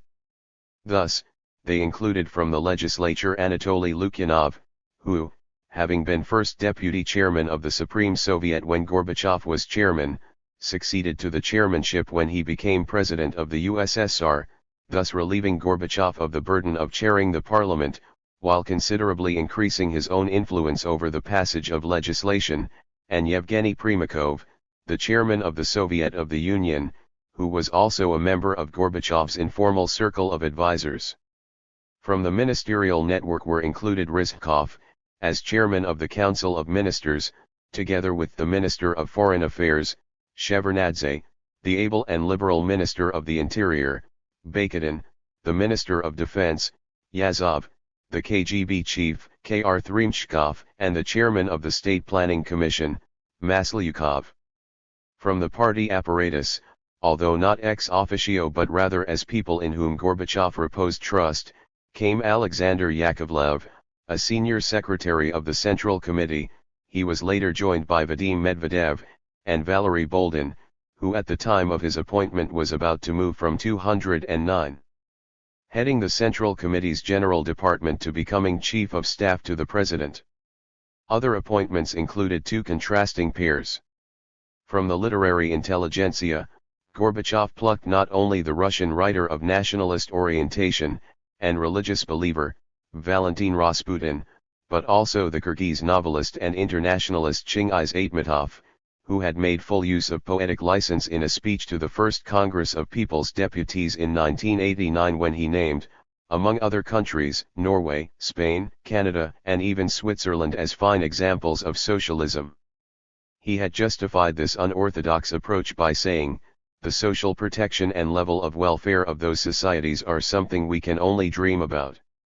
This is real and, if you like, worker trade union socialism, although these countries do not call themselves socialist, but are none the worse for that." 249. A similar contrast lay in the choice of the market-oriented economist Stanislav Shatalin, by this time a publicly proclaimed social democrat, alongside a spokesman for workers suspicious of the consequences of marketizing the economy, Veniamin Yarin. Gorbachev evidently believed that, if he could carry this disparate body of people with him, he would be able to unite sufficiently broad sections of the population behind far-reaching changes. Unfortunately, however, the mix did not work. Even when Gorbachev could persuade or charm individual members of the Presidential Council, the body as a whole had no collective power. When they agreed on the desirability of a course of action, they had no supporting structures capable of carrying the policy into effect. 2.1 The other body which was created at this time also as an advisory institution attached to the presidency was the Federation Council. It consisted of the presidents or chairmen of the Supreme Soviets of the Union Republics. Later, as will be seen in Chapter 8, it increased in importance and outlived the Presidential Council. Whereas Gorbachev personally decided upon the composition of the Presidential Council, although the chairman of the Council of Ministers was a member ex officio, the composition of the Federation Council was determined from below by the 15 Union republics. The apparent loser in this process was the Communist Party, for the Politburo had been collectively co-opted by the existing party leadership, even if the General Secretary's voice counted for much more than anyone else's. Now, the party high command had no say in the makeup of either of the two bodies which together, on the face of it, were supplanting the Politburo. The gainer, however, was not Gorbachev. With almost all of the economic departments of the Central Committee having been abolished in 1988 and the Politburo now downgraded as well, the ministries, although subject to criticism both from the legislature and the mass media, actually increased their power within the executive. It had become more important than ever for Gorbachev to have a government that was responsive to him as well as to the rapidly changing society. Even if there were to be both a president and prime minister, as in Fifth Republic France, the best way for Gorbachev to have kept pace with the new public mood and at the same time increase his control over policy outcomes would have been to install a prime minister and government committed to the transformation process. The creation of the presidency was, indeed, the optimal time to form a coalition government, one which would have brought into 210 positions of executive power such newly prominent politicians as Sobchak and perhaps, in key economic posts, Petrakov and Shat-Alin. Ideally, since the policy, as distinct from personal, differences between them were not great at this time, Gorbachev would have co-opted Yeltsin, although whether Yeltsin would have been willing in March 1990 to accept even one of the most important portfolios in a union-wide government must remain doubtful. As early as the summer of 1989, before either a presidency or a vice presidency had actually been created, Shukhnazarov suggested to Gorbachev that it was, perhaps, an opportune time to satisfy Yeltsin's ambition and make him vice president. Gorbachev replied that Yeltsin would not be prepared to play that role, adding that Shukhnazarov did not know Yeltsin, he has inordinate pride. He needs full power, and for the sake of that he is ready for anything. By the time of the creation of the presidency and the Presidential Council in 1990 it was, at any rate, high time to bring into leading positions several popular politicians. 254 For this was a period in between communist orthodoxy and post-Soviet disillusionment when there still were popular politicians in Russia. The Presidential Council might more usefully have been formed as a presidential cabinet of the most senior ministers, on the lines of the distinction between cabinet and government as a whole in Britain. For although Gorbachev was now more independent of the party apparatus, he was actually in a weaker position when it came to the implementation of policy than he had been in the days when the Politburo was the functional equivalent of the British cabinet and when there were officials at all levels sufficiently imbued with party discipline to implement decisions passed down the hierarchy. The alternative to such a cabinet would have been to build up a substantial executive office of the presidency, drawing upon the American example. Even such an apparatus, however, would have had to rely on the ministries and local councils to the extent that the power-broking role of the Communist Party in the localities was being phased out unless an entire parallel, vertical chain of command were to have been created. What Gorbachev did not fully realize was that, as he removed the executive power which the Communist Party had exercised de facto, he was becoming more, rather than less, dependent upon the ministerial network. It was of exceptional importance, accordingly, to make wide-ranging changes at the top of the ministerial hierarchy and to integrate its leading figures in the Presidential Council or Cabinet without diluting what could then be a serious executive institution with free-floating intellectuals who were not in a position to give orders to anyone. It was not, of course, easy, to put it mildly, to create entirely new political institutions while coping with conflicting pressures from all sides. Boldin, who, on Gorbachev's insistence, had a seat on the Presidential Council, had also as Presidential Chief of Staff responsibility for organizing the support staff of the President. This duty he discharged in the interests of his own power aggrandizement, his main concern being to ensure that all documents passed through his hands, giving him the ability to decide which information, sometimes so one-sided or misleading as to amount to misinformation, found its way to Gorbachev. Thanks to Shukhnazarov, Chemaev, and Petrakov, whose titles changed from aides to the General Secretary to aides to the President and whose 211 access to the holder of those two offices remained frequent, Gorbachev was not entirely dependent on Boldin-SS, but there is no doubt that Boldin's activity as gatekeeper made its own contribution to unfortunate decisions and, still more, to non-decisions. The shortcomings of the new institutions attached to the presidency did not constitute the only problems posed for Gorbachev's actual political control. As the political system had become increasingly pluralist, Gorbachev could only very partially set the political agenda. He was frequently responding both to the initiatives of others and to unexpected crises.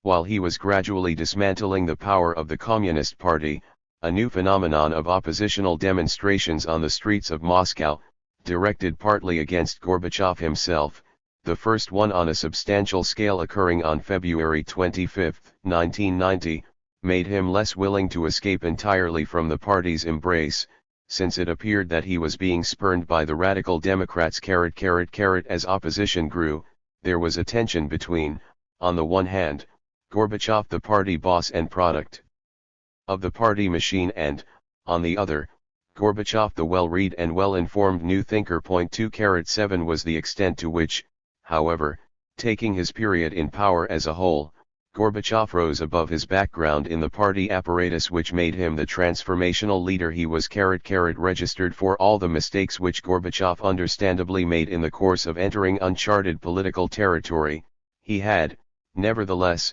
played a decisive role in moving the system from party to state rule and from monism to pluralism. His consensus-seeking political style, and skill at forestalling premature revolt by those whose institutional interests he was undermining, could at times, not least in 1990, be a serious drawback. Yet, for the greater part of his leadership, it was an indispensable condition of the Soviet Union's remarkably peaceful political transformation. Chapter 7. Gorbachev and Foreign Policy. Two views were aired quite prominently in the West when Gorbachev became General Secretary of the Soviet Communist Party. One was that, given the seriousness of Soviet domestic problems, he would concentrate all his energies on the home front and pursue a low-key foreign policy marked by continuity with the past. The other view was that in the face of severe internal difficulties the Soviet Union would pursue a more vigorously adventurous, and even expansionist, policy abroad. These forecasts were, of course, contradictory. All that they had in common was that they both turned out to be wrong. Gorbachev, in fact, saw more clearly than any of his predecessors the links between domestic and foreign policy. Thus, although he had never in party forums hitherto challenged the conventional Soviet attitude to political opposition and dissent, had he done so he would not have become General Secretary. He was psychologically ready to change this policy. He appreciated that as long as the Soviet Union persecuted dissidents, the most striking example, discussed in the previous chapter, being Andrei Sakharov's internal exile, Soviet relations with Western democracies would still be tense and based on mistrust. Gorbachev was equally well aware that, while the Soviet Union devoted a quite disproportionate part of its national income to the army, military industry, and the security forces, this would mean not only a continuation of international tension but also the frustration of domestic reform. On the one hand, it distorted the Soviet economy and left civilian industry as a poor relation to the defense sector, while the gap between the Soviet Union and the West in terms of technological innovation widened in the West's favor. On the other, it meant that the military-industrial complex carried too much weight within the society and polity. Thus, the issue of reducing international tension was closely bound up with that of regeneration of the domestic economy and changing the balance of influence within the political system. The key appointments. The link between the new political actors and new thinking, the power of appointment and the power of ideas, which has been discussed in Chapter 4, was nowhere more clearly to be seen than in foreign policy. Gorbachev was able to have a decisive impact on the development of ideas on the Soviet Union's Rela 212. Gorbachev and Foreign Policy 213. Relationship with the outside world and on the actual conduct of Soviet foreign policy by virtue of some half-dozen key appointments. These were the elevation of Eduard Shevardnadze to the post of foreign minister, in succession to Andrei Gromyko, in the summer of 1985, the replacement of Boris Ponomarev as head of the International Department by Anatoly Dobrynin in 1986, the promotion of Alexander Yakovlev to Politburo and Secretariat membership, with oversight of international affairs from the autumn of 1988, although even before that he participated in foreign policy discussions as well as domestic policy making, the replacement of Konstantin Ryzhakov by Vadim Medvedev as head of the Socialist Countries Department of the Central Committee in 1986, together with the promotion of Georgy Shukhnazarov to be first deputy head of that department, and the appointment of Anatoly Chernyev as Gorbachev's foreign policy aide in 1986, with Shukhnazarov joining him as a Gorbachev aide 2 years later. From this group Shevardnadze and Yakovlev were especially important, and Chernyev's role, in spite of his less elevated political standing, was next in significance, given his personal closeness to Gorbachev and his experience of international affairs. Shukhnazarov, although an advisor also on Eastern Europe, was, as noted in chapters 4 and 6, even more important for his work on domestic political reform once he joined Gorbachev's personal staff. The same is, to a lesser extent, True of Vadim Medvedev? Although he was in charge of the Socialist Countries Department of the Central Committee from early 1986 until the autumn of 1988, when he became the secretary of the Central Committee overseeing ideology, he was also part of Gorbachev's inner circle on domestic issues, including, as already seen in Chapter 6, the group which worked on the documents presented to the crucially important 19th Party Conference. However, these 6 people were, in varying degrees, vital players in Gorbachev's foreign policy team, and, working through them, Gorbachev could implement the policies he wished in a way which was not possible in many key areas of domestic politics in economic policy, in particular. As has already been noted in Chapter 5, any attempted radical transformation of the Soviet economic system was bound to run into a myriad of obstacles in the shape of the chairman of the Council of Ministers, the large number of ministries with their vested interests, the party secretariats at all levels of the administrative hierarchy with a strong stake in the status quo, and the industrial managers, many of whom were dominant figures in Soviet-style company towns. Even if an enlightened policy could reach the stage of being enacted, in itself no easy matter, there were endless opportunities to water it down or distort it during the implementation stage of the policy process. In contrast, the one agency responsible for the actual conduct of foreign policy, at least so far as East-West relations were concerned, for the Socialist Countries Department was also involved in S-8 to state relations, given the inextricable links between party and state, with other communist countries, was the Ministry of Foreign Affairs. The role of the International Department of the Central Committee in this area is sometimes overstated.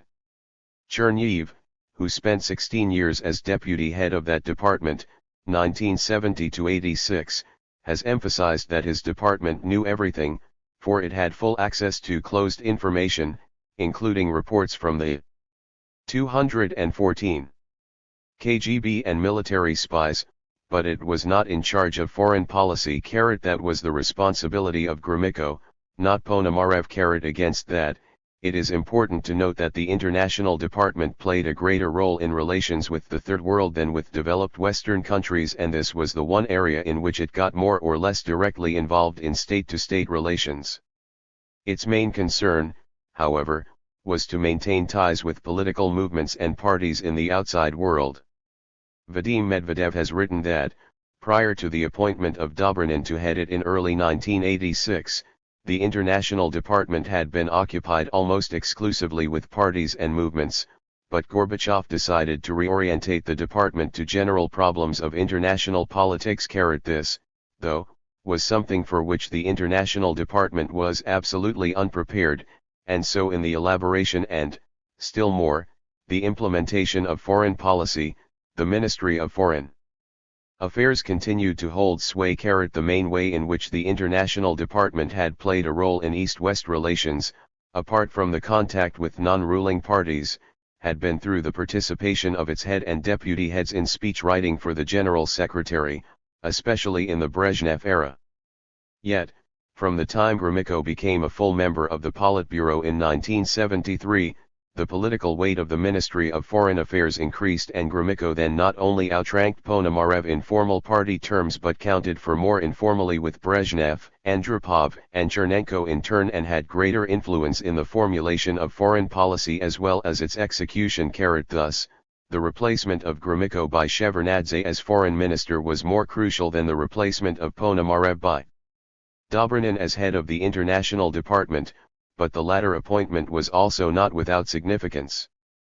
Dobrynin held the post from early 1986 until late 1988, when he was retired, and became a Gorbachev advisor, to make way for Valentin Fallon, a German specialist who had previously served both in the Ministry of Foreign Affairs and the Central Committee, and who had been a successful Soviet ambassador to the Federal Republic of Germany from 1971 to 1978. Fallon, unlike Dobrynin in 1986, did not receive promotion to a secretaryship of the Central Committee.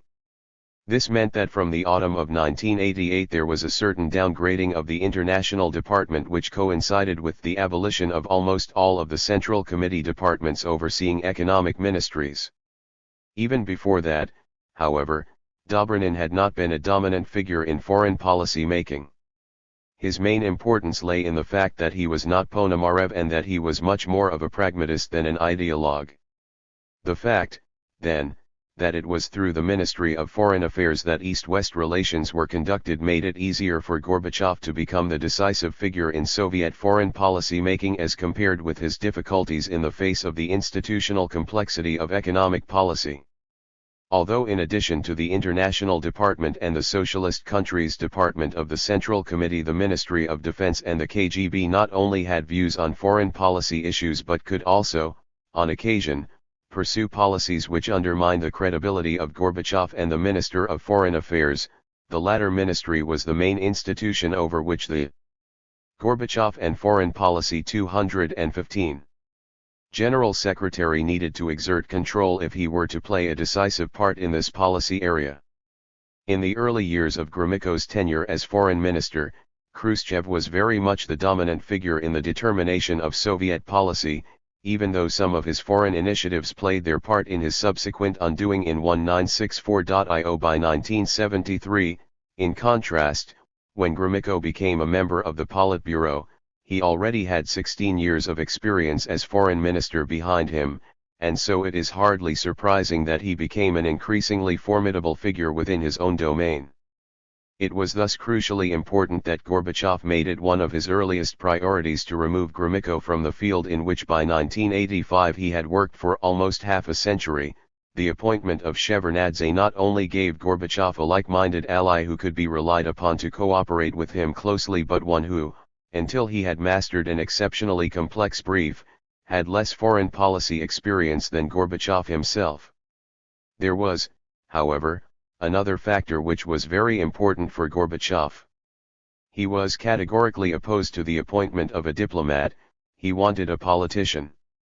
The distinction between a politician and an official, civil servant, was not a particularly easy one to make in Soviet conditions, but someone who had been the party first secretary of one of the less conformist Soviet republics, Shevardnadze's native Georgia, and who like Gorbachev himself had a natural aptitude for politics, was going to be a different kind of foreign minister not only from Shevardnadze's predecessor, Gromyko, but from his successor, the relatively liberal but excessively cautious Alexander Besismurtnik.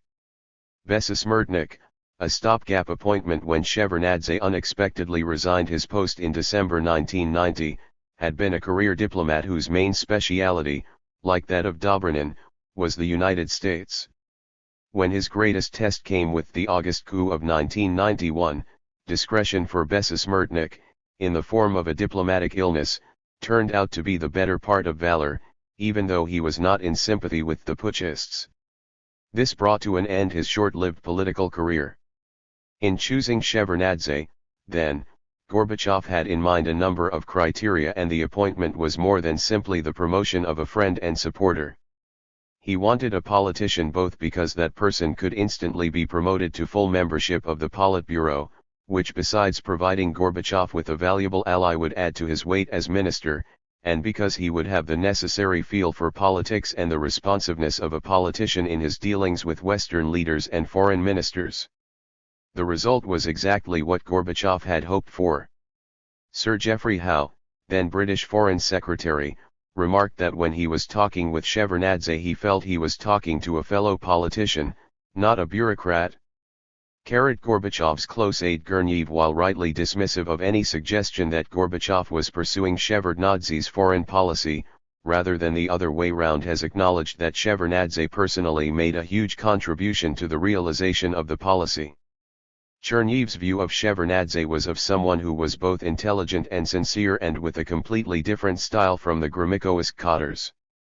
The other reason for Gorbachev's dominance in foreign policy, apart from the role of the Ministry of Foreign Affairs and its responsiveness to Gorbachev's 216 views once Shevardnadze was installed at its head, was that the acceleration in the speed of international diplomacy, from faster air travel to special telecommunications with other world leaders, had for some time been enhancing the role of chief executives in the conduct of foreign policy at the expense of their foreign ministers. The decrepitude of Brezhnev from the late 1970s and of his successors, Andropov and Chernenko, had somewhat obscured that general trend, but, with a fit Soviet leader installed in the Kremlin, it became clear that highest-level talks with the USSR meant talks with Gorbachev, and he was soon in great demand from would-be foreign interlocutors.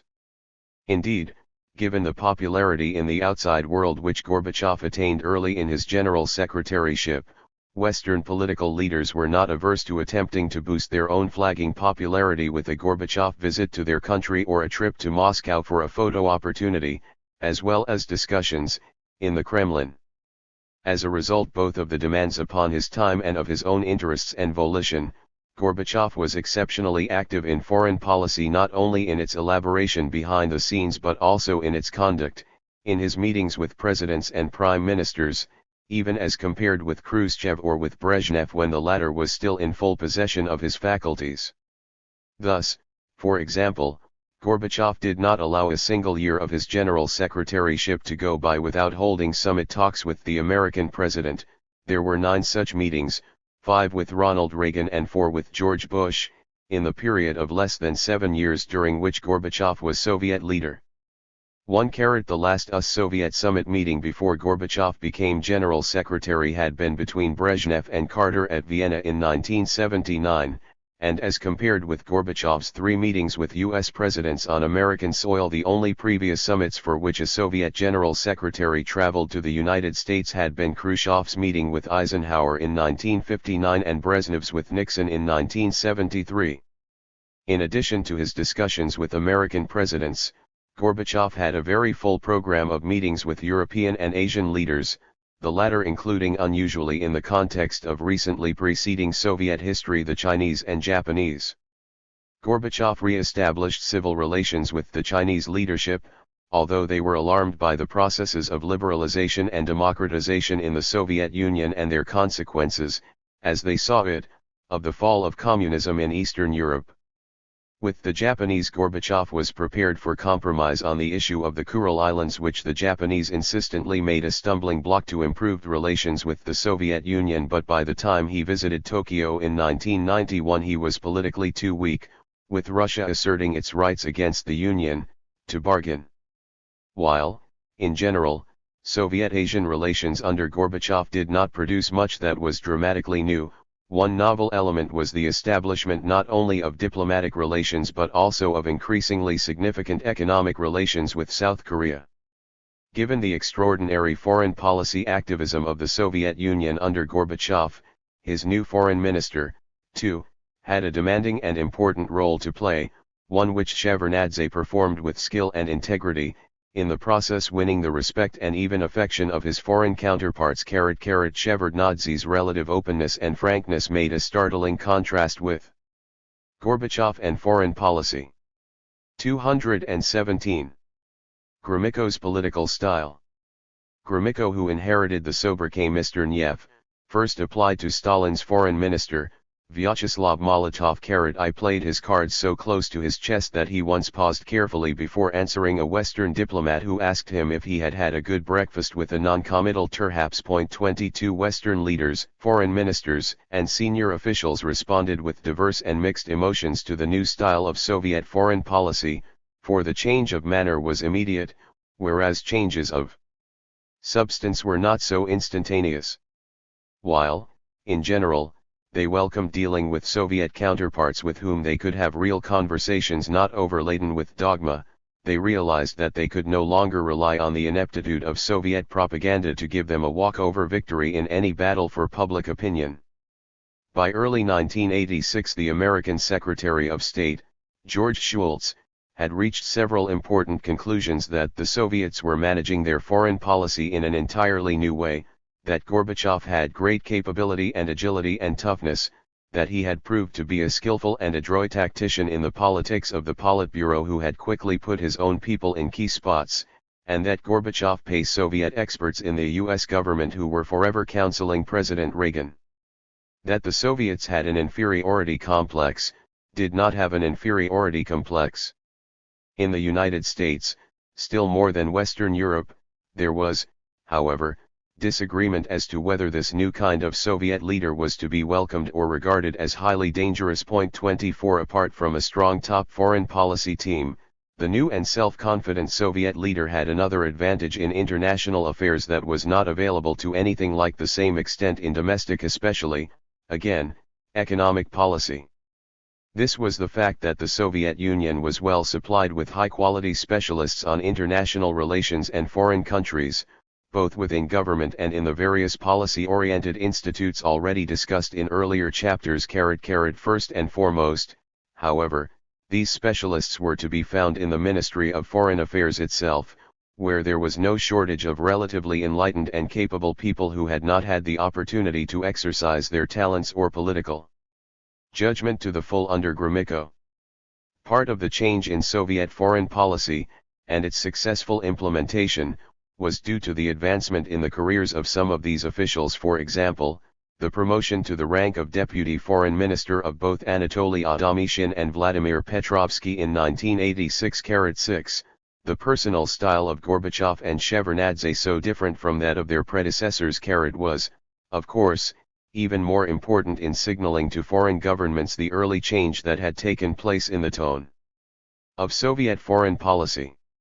Rising educational levels in the Soviet Union in the post-Stalin era were clearly reflected in the staffs of the Ministry of Foreign Affairs and the Central Committee's International Department, many of the officials being graduates of elite educational institutions, especially MGIMO, the Moscow State Institute of International Relations, which was a source of recruitment also for the KGB.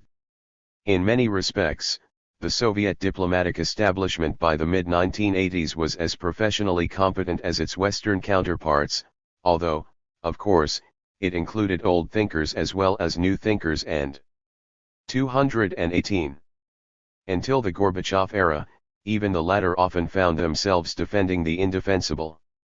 The International Department, while perceived by some Soviet diplomats as harboring a larger share of conservative communists than Gromyko's ministry, was also not lacking in able and highly qualified personnel. A majority of the younger members of that supposed citadel of communist orthodoxy were able to effect a smooth transfer in post-Soviet Russia to the staff of the present-day Russian Ministry of Foreign Affairs. Registered. It is of significance also that during the Perestroika period Gorbachev drew a number of his aides and advisors from the ranks of the International Department.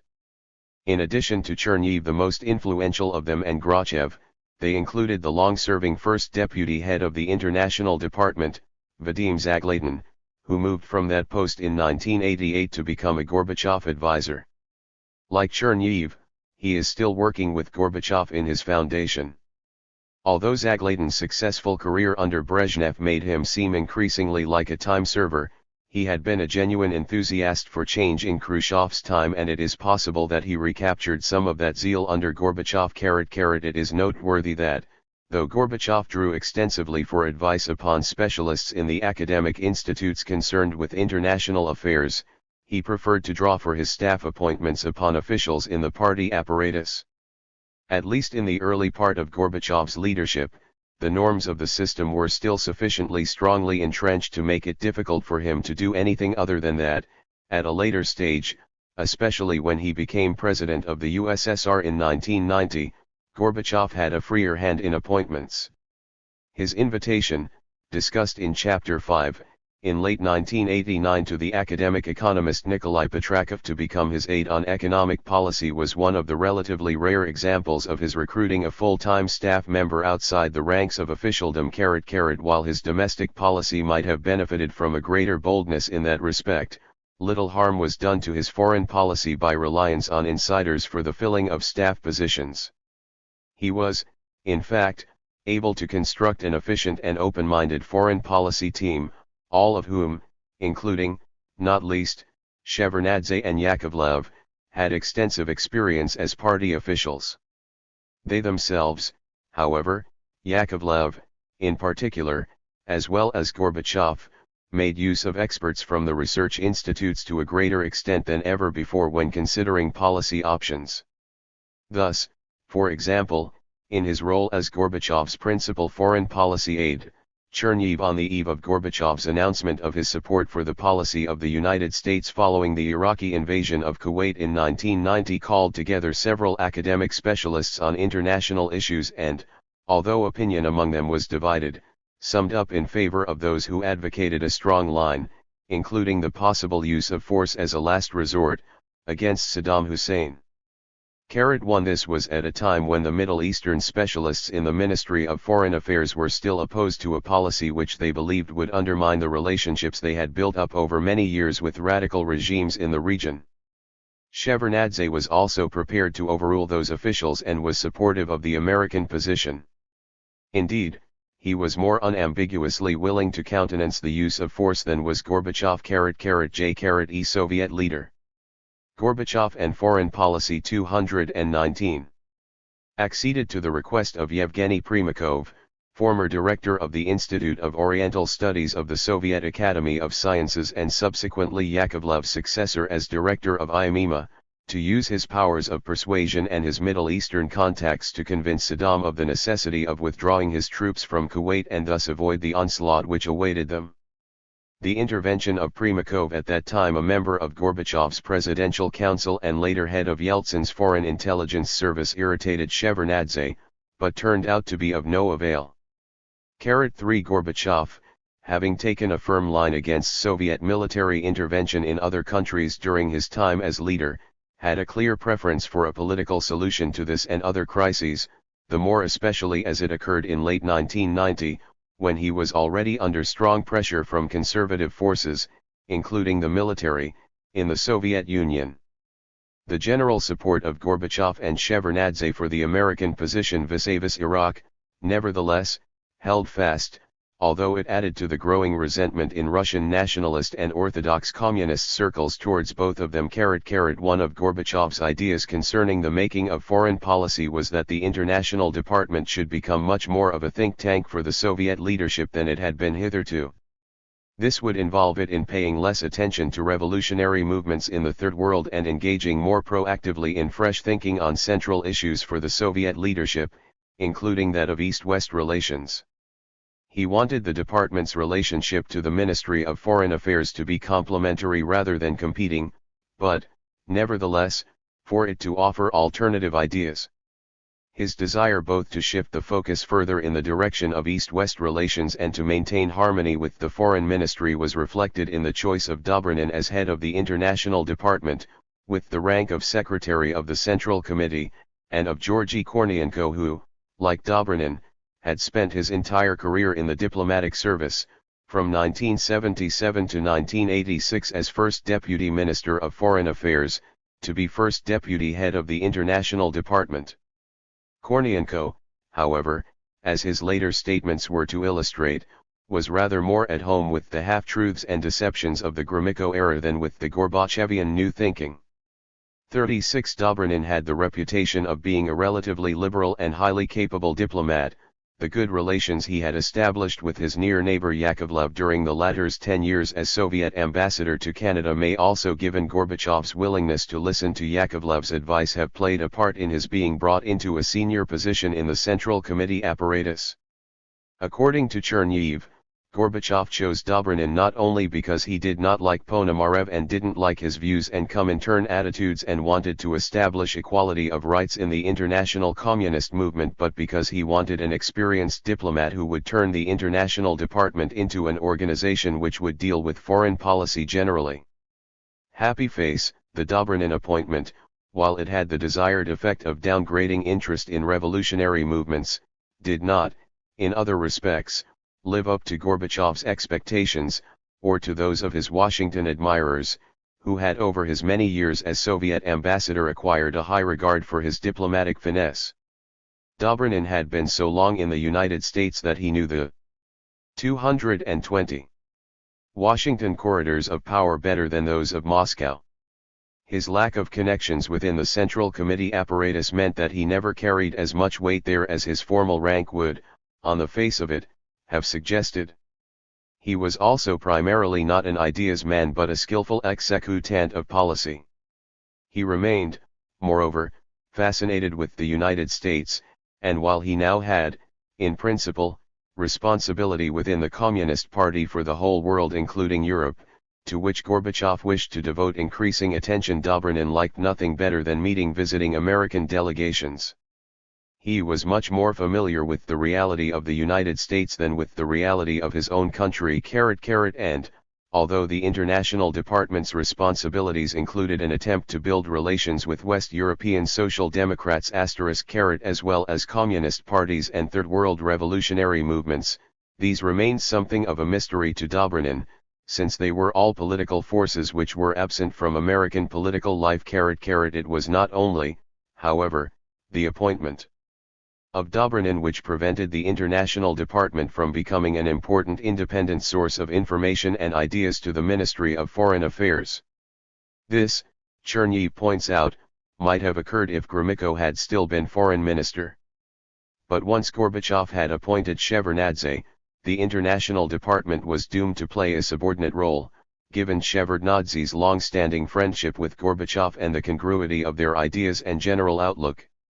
Dobrynin was very loyal and good-natured, and his relationship with Shevardnadze and the Ministry of Foreign Affairs was cooperative. The atmosphere changed when Fallon became head of the International Department in 1988. He tried to make it the kind of department, offering alternative proposals, which Gorbachev had originally envisaged. But Shevardnadze simply ignored Fallon, and from the very outset their relations were bad. There was, in fact, strong resentment on Fallon's part that on many important issues the department was bypassed by the Soviet leader and his foreign minister. That apart, the essence of Fallon's, and Kornienko's, general critique of the foreign policy of Gorbachev and of its conduct both by Gorbachev and by Shevardnadze was that in their attachment to universal values and all human interests they neglected to defend with sufficient vigor Soviet national interests and did not bargain nearly hard enough, whether over a united Germany or on arms control. New thinking. The salience of new ideas in Soviet politics during the Gorbachev era has already been emphasized in Chapter 4, but with particular reference to new ideas about the political system. Yet the new thinking on foreign policy was certainly no less important and was quick to produce results. With Gorbachev in charge and a new foreign policy team in place, the leadership both generated and encouraged innovative ideas. It was also responsive to fresh thinking emanating from within the Foreign Ministry and Central Committee apparatus and from the broader community of Mezdunarodniki, specialists on international relations and foreign countries. The rethinking was fundamental and provided a conceptual framework for changed Soviet political behavior. Gorbachev and foreign policy. 221. While Gorbachev's major speech to the 27th Party Congress in early 1986 did not yet set out an internally coherent new foreign policy, it nevertheless contained some significantly new elements, including a reference to the war in Afghanistan as a bleeding wound, which was his first public hint that he was determined to put an end to that Soviet military intervention. He emphasized that so far as relations with the United States were concerned, the only security worthy of the name was mutual security, while at the same time stressing that reasonable sufficiency, rather than matching the potential adversary in all particulars, should henceforth be the criterion for judging Soviet military expenditure. That doctrine was resented by many in the military at the time and later violently attacked by the more conservative among them. According to General Albert Makashev, the most serious blow against the armed forces of the Soviet Union was delivered by none other than their commander-in-chief, Gorbachev.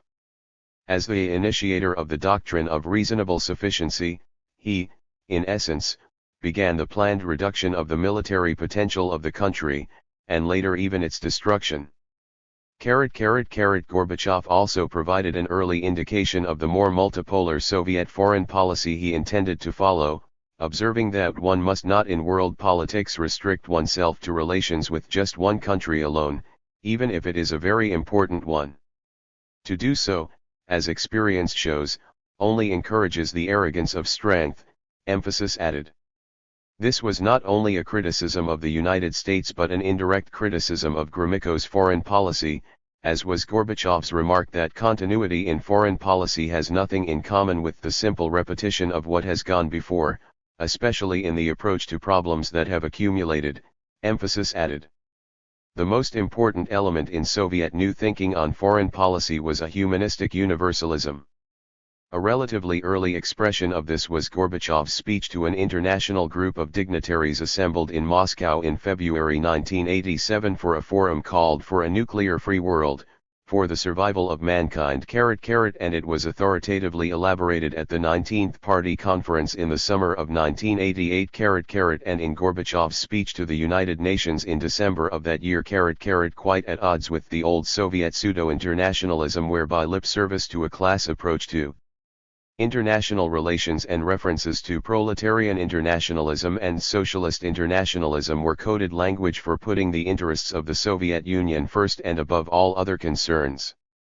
These euphemisms were manifestations of an ideologized perception of national interest in which there was virtually no conflict between Marxism-Leninism and the interests of the Soviet Union as a great power. That was not surprising, since the Soviet Communist Party leadership were, collectively, the chief interpreters of Marxist-Leninist ideology with responsibility both to guard and to creatively develop it. Soviet institutions and Soviet doctrine had become so intermixed that Marxism-Leninism provided the ideological cement which held the power structure together while the Communist Party provided structural supports for the ideology. The concept of a class approach had, needless to say, nothing in common with listening to the demands of actual workers, which, on the face of it, it might appear to imply.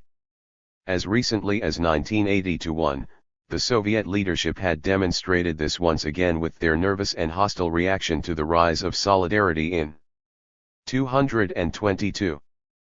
Poland, a movement supported at that time by the great majority of Polish manual workers. 3 However spurious the notions of a class approach and proletarian internationalism had been, the reality behind the rhetoric was a view of the world as divided into two permanently hostile camps, one which saw East-West relations in terms of Tokogo or as a zero-sum game.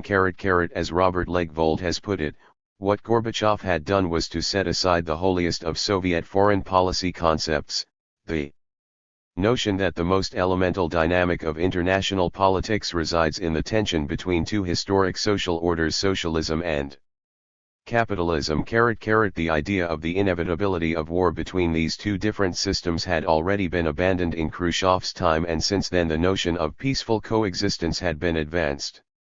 But the promulgation of that idea had almost invariably been accompanied, especially in documents for domestic Soviet consumption, by the admonition that this meant a heightening rather than a slackening of the class struggle.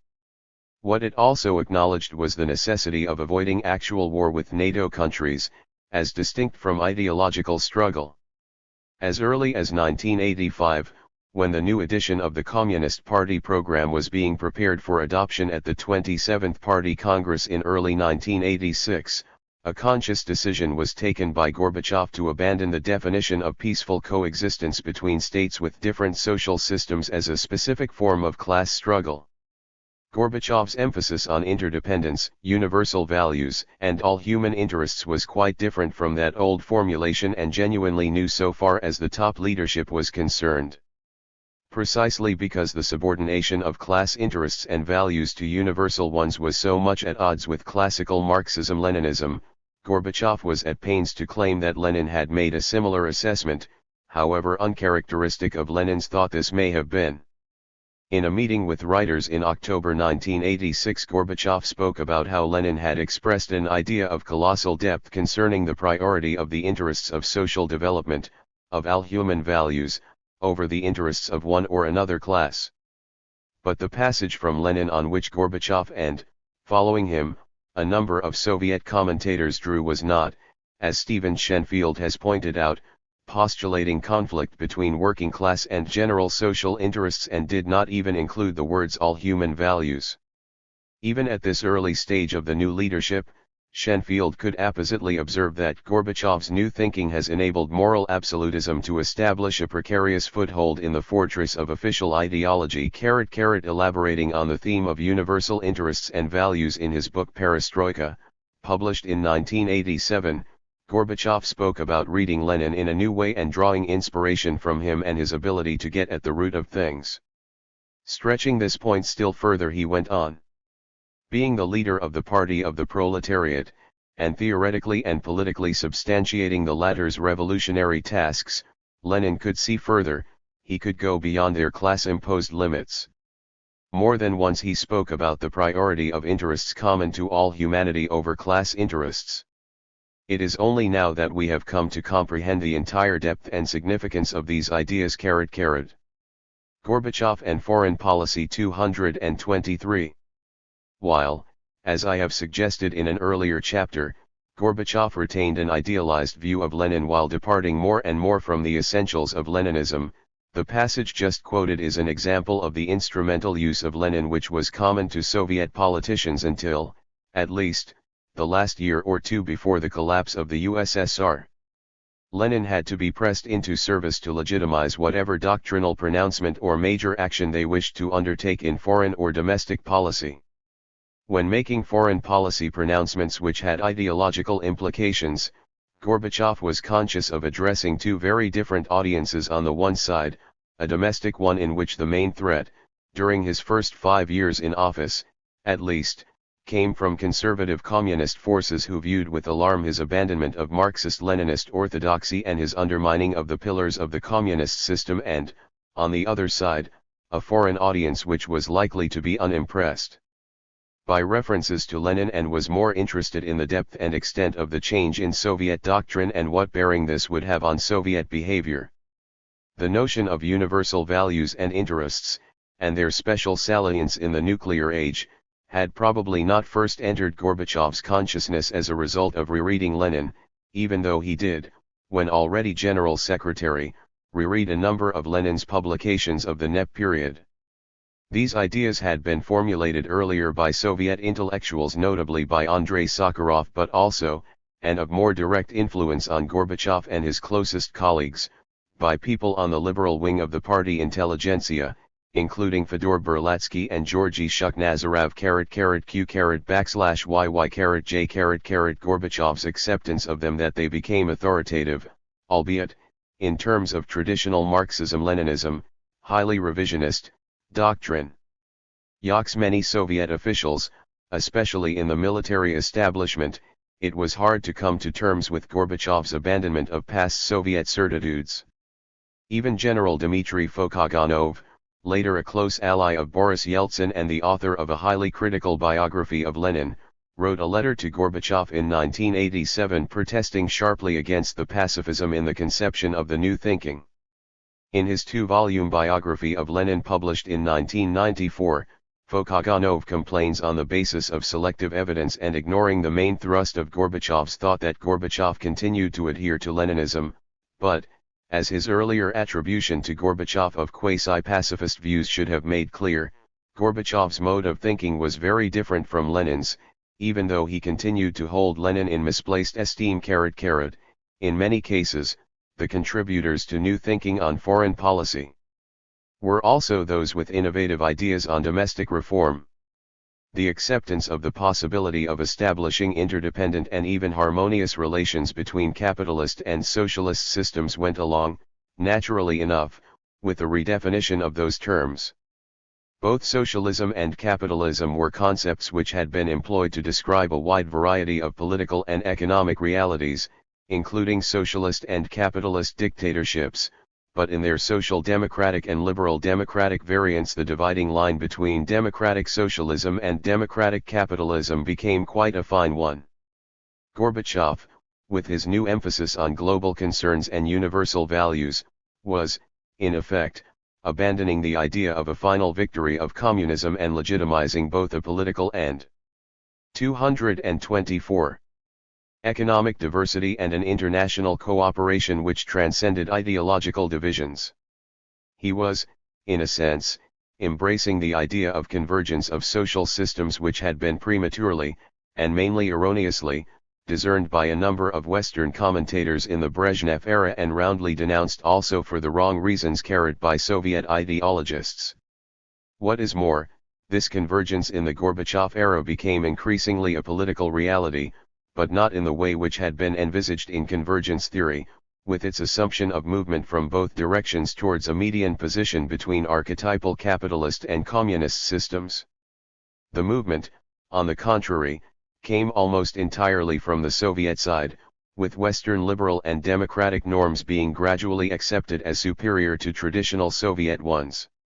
Indeed, as T.H. Rigby has noted, the words normal and civilized began to be applied to practices and conditions not found in the USSR, and most tellingly in the phrase in the civilized countries. Gorbachev himself made much use of the term civilization and civilized. For example, in a major article he published in Pravda in November 1989 he used the word civilization or a derivative of it on 10 separate occasions, emphasizing that the Soviet Union was part of human civilization, with the responsibility for conserving it. He went on to say that they had in the past underestimated the importance of much that had been developed by humankind over the centuries. He continued, such achievements of civilization include not only simple norms of morality and justice, but also principles of formal law, that is, the equality of all before the law, individual rights and freedoms, and the principles of commodity production and equivalent exchange based on the operation of the law of value. Happy face, here we have references both to the rule of law and to the market as part of civilization, the former advocated unambiguously and the latter in a more convoluted form. Unlike some Soviet writers and social scientists who were by this time abandoning the concept of socialism, Gorbachev linked the development of socialism with the progress of civilization, arguing, democracy and freedom, these are the great values of human civilization which we inherit and are filling with socialist content. Happy face, he recognized, however, that in terms of general civilization we were left in a past technological epoch in a number of important spheres, while the countries of the West were making the transition to another, the era of high technology, of fundamentally new relationships between science and production, of new forms of social provision for people and even of their way of life, alongside a fresh evaluation of the achievements of Western countries and of world civilization as a whole. Went a new attitude to individual countries' right to choose their own form of government, an aspect of the new thinking on foreign policy which was clearly of special importance for international relations. Most foreign observers, nevertheless, found it hard to believe that this indicated any willingness on the Soviet Union's part to slacken its control over the countries of Eastern Europe, still less to allow a genuine freedom of choice to the Warsaw Pact states. Yet it was immediately after speaking about world socialism, and its current difficulties, and about how relations between the Soviet Union and the Socialist Commonwealth were beginning to be freed from the stratification of the past, that Gorbachev went on, in his major speech to the 9. Gorbachev and Foreign Policy. 225. 10th Party Conference in June 1988, to say, a key place in the new thinking is occupied by the concept of freedom of choice. We are convinced of the universality of that principle for international relations when the main and general world problem has become the very survival of civilization. Happy face, in his speech to the United Nations in December of the same year, Gorbachev returned to the theme of freedom of choice, and in New York his words attracted still more attention than had similar ones in Moscow. He said, "For us the necessity of the principle of freedom of choice is clear. Denying that right of peoples, no matter what the pretext for doing so, no matter what words are used to conceal it, means infringing even that unstable balance that it has been possible to achieve. Freedom of choice is a universal principle and there should be no exceptions." It is hardly surprising that these words of Gorbachev's were accepted as an invitation to seek a genuine independence by the peoples of East Central Europe. The one thing which had kept the populations quiescent for most of the time was the apparently certain knowledge that an attempt to change the fundamentals of the system would lead both to Soviet military intervention and the imposition of a still more oppressive regime than that which had existed before. This, at any rate, appeared to be the lesson of the crushing of the Prague Spring, even though the Czech reforms had constituted a process of peaceful change initiated from within the Communist Party. The Hungarian Revolution of 1956, in contrast, led within a few years to an amelioration of the system against which Hungarians had rebelled, but the cost in lost lives as a result of the bloody suppression of the revolution and the severity of the crackdown during the remaining years of the 1950s was sufficiently high to deter any further major attempt to assert a greater independence until the Czechs attempted to do things differently 12 years later. While Gorbachev's words in 1988 had unintended consequences at that time, he still hoped to see reformist communists with a similar outlook to his own come out on top in Eastern Europe. He had not in that year lost control, but was, on the contrary, making things happen. His decisions in 1988, in both domestic and foreign policy, were of decisive importance and a crucial stimulus to further change, whereas a year or two later he was increasingly responding to events. His words at the 19th Party Conference and in his UN speech quoted above were so different from any previous statement by a Soviet leader and so apparently unambiguous that a sufficiently large number of East Europeans began to contemplate putting matters to the test to see whether Gorbachev's actions or, more precisely, non-actions would match his pronouncements. The new behavior and its stimuli. Before we turn to consider briefly the changes brought about by Soviet new thinking on foreign policy, a prior question is, what produced the changed Soviet thinking and behavior in the first place? In earlier chapters we have seen how Gorbachev's thinking, and that of some of his principal advisors, concerning the outside world had altered as a result of their foreign travels, especially in 226 Western Europe, and of their meetings with foreign politicians, again especially Europeans. The enhanced knowledge of the West gained by Soviet officials and by academics in the policy-oriented institutes by the time Gorbachev came to power has also been noted, and this, too, had its impact on Gorbachev, Yakovlev, and Shevardnadze, given their openness to fresh ideas and willingness to listen to experts from outside as well as within the ministerial and central committee apparatus. Attention has already been paid to the reassessment by Gorbachev and his closest colleagues of past Soviet failures and of the extent to which the Soviet Union was lagging economically, technologically, and in terms of the everyday lifestyle of its citizens as compared with the West, and, so far as technology was concerned, even with the newly industrialized countries of Asia. Such evaluations of the seriousness of the Soviet Union's domestic problems led to an emphasis on the need for radical domestic change, which in Gorbachev's view necessitated a very different international climate from that in which he came to power.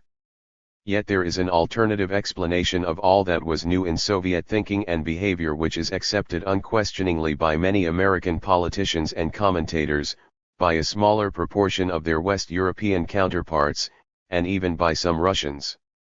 That is the view that the change in the Soviet Union was induced by the intensification of the arms race inaugurated by Ronald Reagan after he entered the White House in 1980 and, in particular, by his Strategic Defense Initiative, SDI or, in popular parlance, Star Wars, announced in 1983.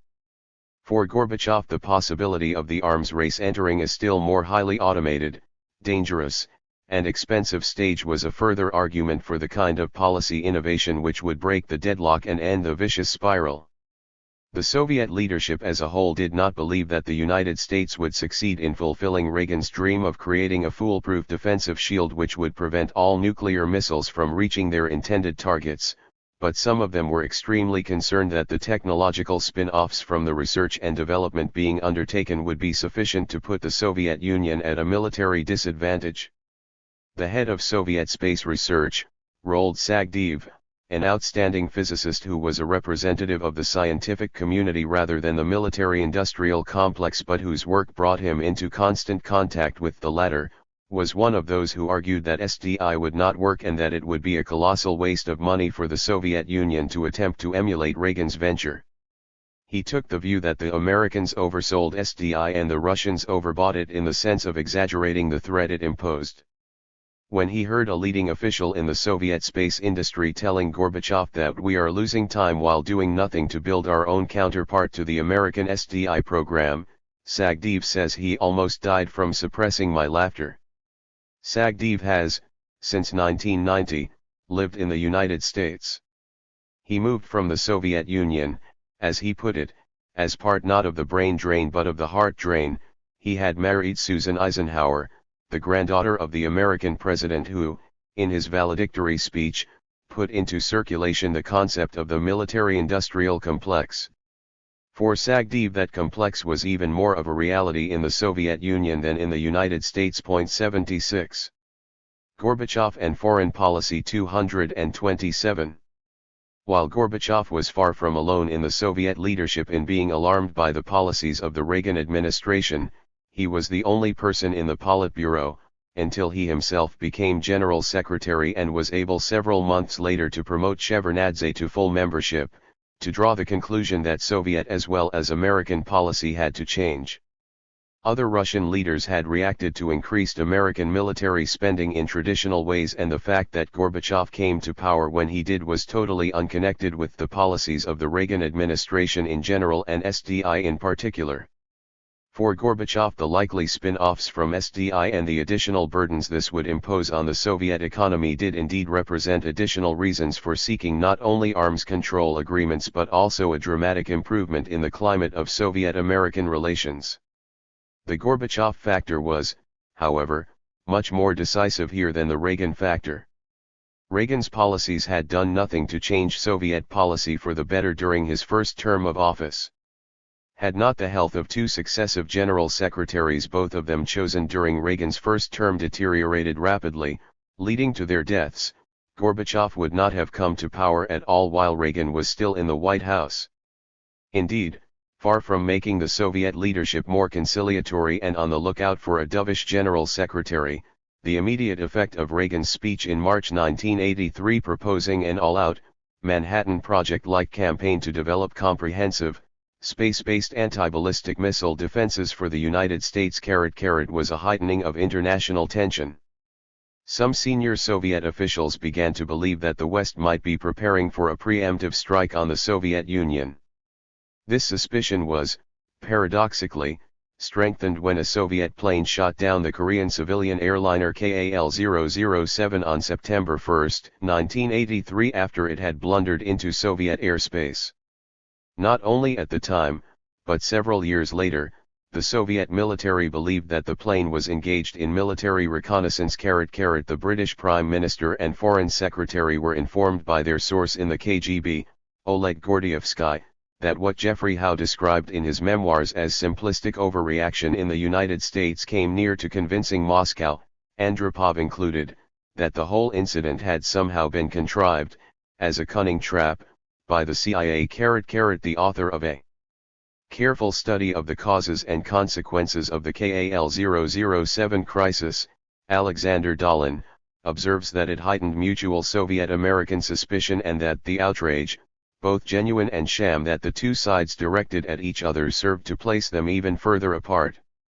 Howe notes that a few weeks later Gordievsky informed British intelligence that there were Soviet fears that a NATO exercise due to take place from 2 to 1 November 1, which was to simulate a crisis leading to nuclear conflict, could be preparation for a real-life nuclear strike. As a result of Gordievsky's warnings, NATO changed some aspects of the exercise so as to leave the Soviets in no doubt that it was only an exercise, while Gordievsky's own reports to his nominal masters reinforced the message, and the crisis passed registered. This account is confirmed in Gordievsky's own memoirs. The dangerous level of Moscow nervousness which raised, in principle, the possibility of a preemptive Soviet strike was conveyed by the British Prime Minister and Foreign Secretary to their American counterparts and to other leaders. In early 1984, however, the 228th atmosphere remained tense, and in January Vladimir Kryukov, at that time in charge of foreign intelligence in the KGB, later its chairman, 1988-91, told a KGB conference in Moscow that the White House was engaged in the psychological preparation of the population for nuclear war. As a leading Washington analyst of Soviet and American security policy observed, it was assumed during the first term of the Reagan administration that war could only come about through some Soviet action that the United States failed to deter. The possibility of inadvertent war was discounted. Confrontational policies and high tension were seen as enhancing deterrence, and not as making war more likely. Happy face, Little serious attention was devoted to the way in which American policy might be perceived in Moscow and to the possibility of inadvertent World War registered. The high-risk policies being pursued by the Reagan administration were, indeed, more damaging to the Soviet than to the American economy, given both U.S. technological superiority and the fact that the effort to maintain military parity demanded a substantially higher proportion of Soviet than of American national income. Nevertheless, from the standpoint of the Moscow leadership, the economic danger, insofar as they appreciated it, seemed to be some time in the future, whereas the military and political threat appeared immediate. For Gromyko and Ustinov, Washington's policies served as an excuse to continue an intransigent policy and to build up the Soviet military machine. Gorbachev, alone in the Politburo, drew different conclusions from the others, but he did not reveal them to his Politburo colleagues, still less to a broader public, until after he had become General Secretary. Even then, Gorbachev, as a former senior international department official, has observed needed courage to reverse the dominant mood in the top political echelon of the Soviet leadership.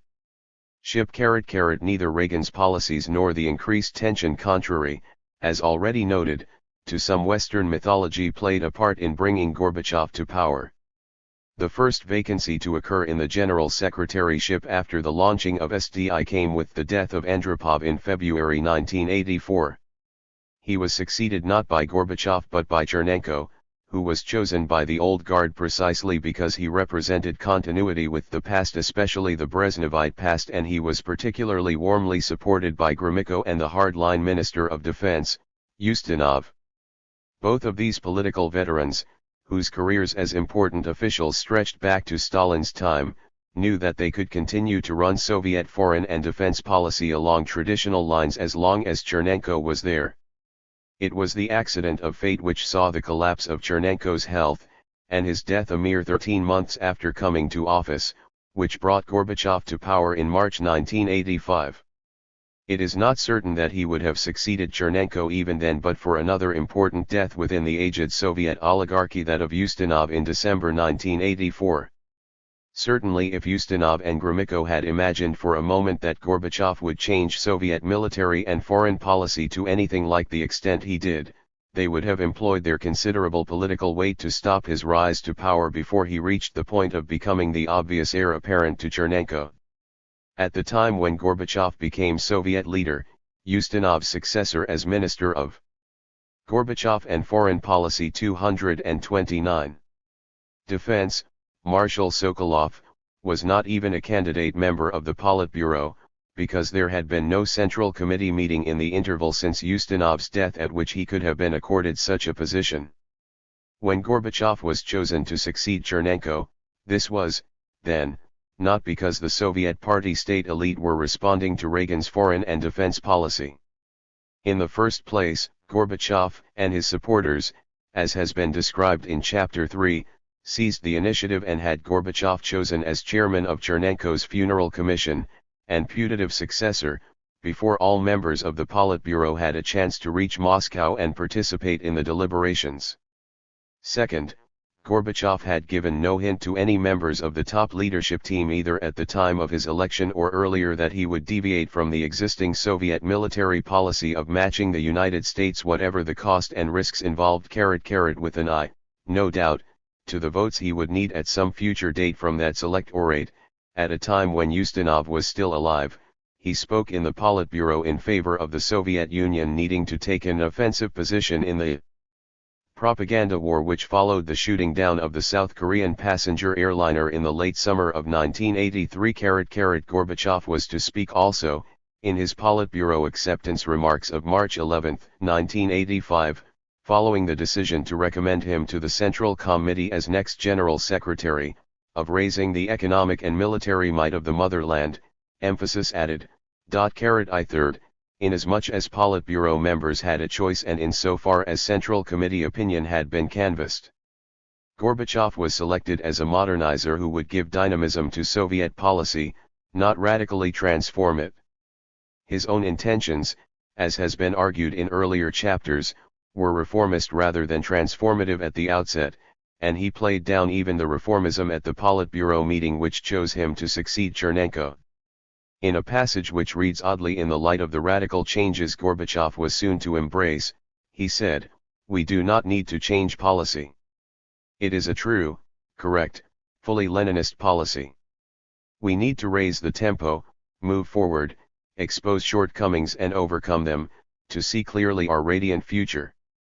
Happy face. Even the most conservative communist in the Politburo could have found nothing remotely worrying, or smacking of a change of course, in such cozily reassuring rhetoric.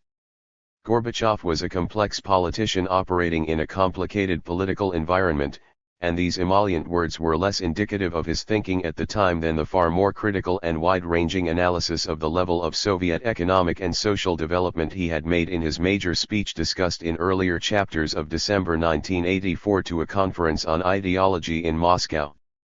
Fourth, while Gorbachev's diplomatic success in Britain in December 1984, just after the Moscow conference, somewhat strengthened his qualifications for the General Secretaryship, foreign and defense policy were not at issue in the election. The traditional concerns about place and patronage, who would be the gainers and who the losers in the domestic Soviet political struggle, were very much to the fore.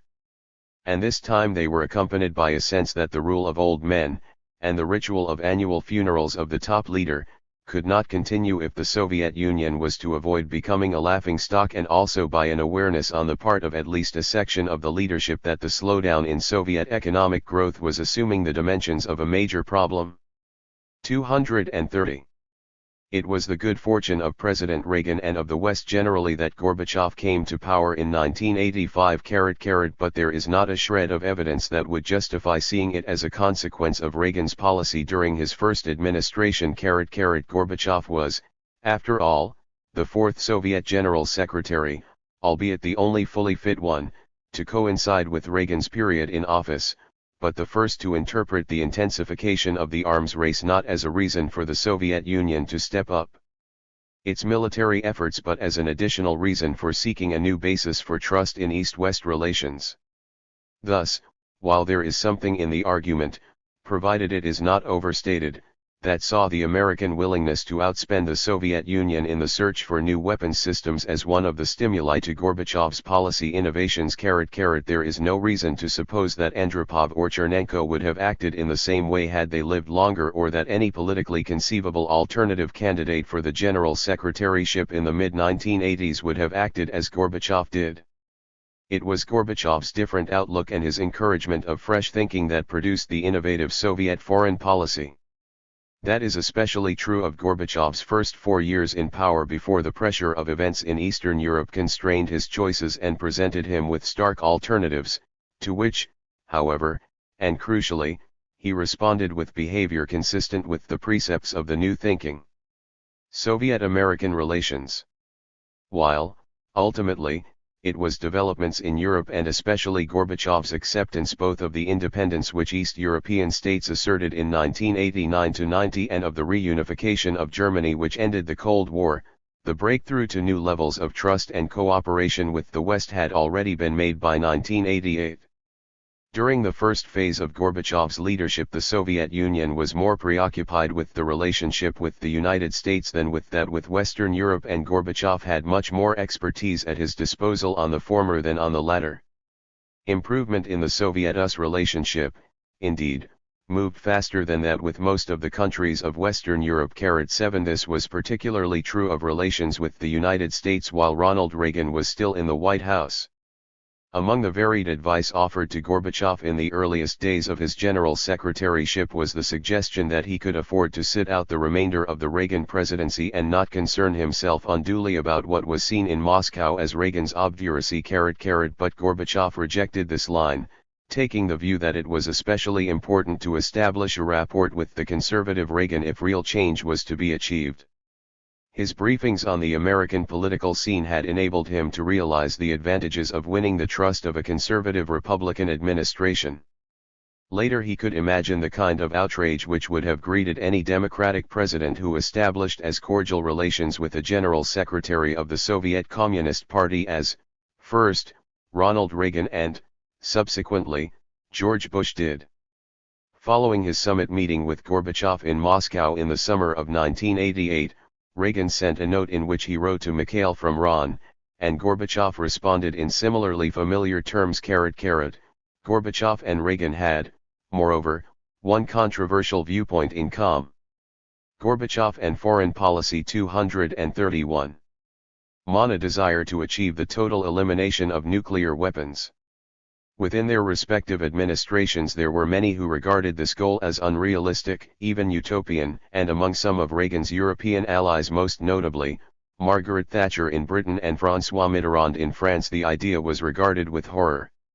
That aspect of Reagan's belief that it could lead to the abolition of nuclear weapons was especially strenuously resisted by Mrs. Thatcher, who took the view that it was impossible to disinvent nuclear weapons and emphasized Soviet superiority in conventional forces and chemical weapons. She was also, of course, especially unwilling, as were the French, to see the end of a small and exclusive nuclear club, of which Britain and France were members and which appeared to elevate them above other middle-ranking world powers. Gorbachev's nuclear worries had been greatly heightened by the Chernobyl catastrophe in 1986. George Shultz later noted Gorbachev's seemingly genuine horror concerning the devastation that would occur if nuclear power plants became targets in a conventional war, much less a full nuclear exchange. Shultz, in a memorandum to President Reagan, observed how deeply affected Gorbachev had been by Chernobyl and remarked on the fact that it had left a strong anti-nuclear streak in Gorbachev's thinking. Chernobyl did make a very real impact on Gorbachev, but he had also decided early on to link it to the still greater danger of nuclear war. He did so publicly on numerous occasions. Moreover, in a speech to the staff of the Ministry of Foreign Affairs a month after the Chernobyl accident, which apart from some excerpts which appeared in the ministry's specialist journal more than a year later remained unpublished until 1993, Gorbachev spoke about Chernobyl as a tragedy but also as an opportunity to mobilize anti-militarist opinion, adding, "If the peaceful atom is attended by such risk, what does that say about the nuclear weapon?"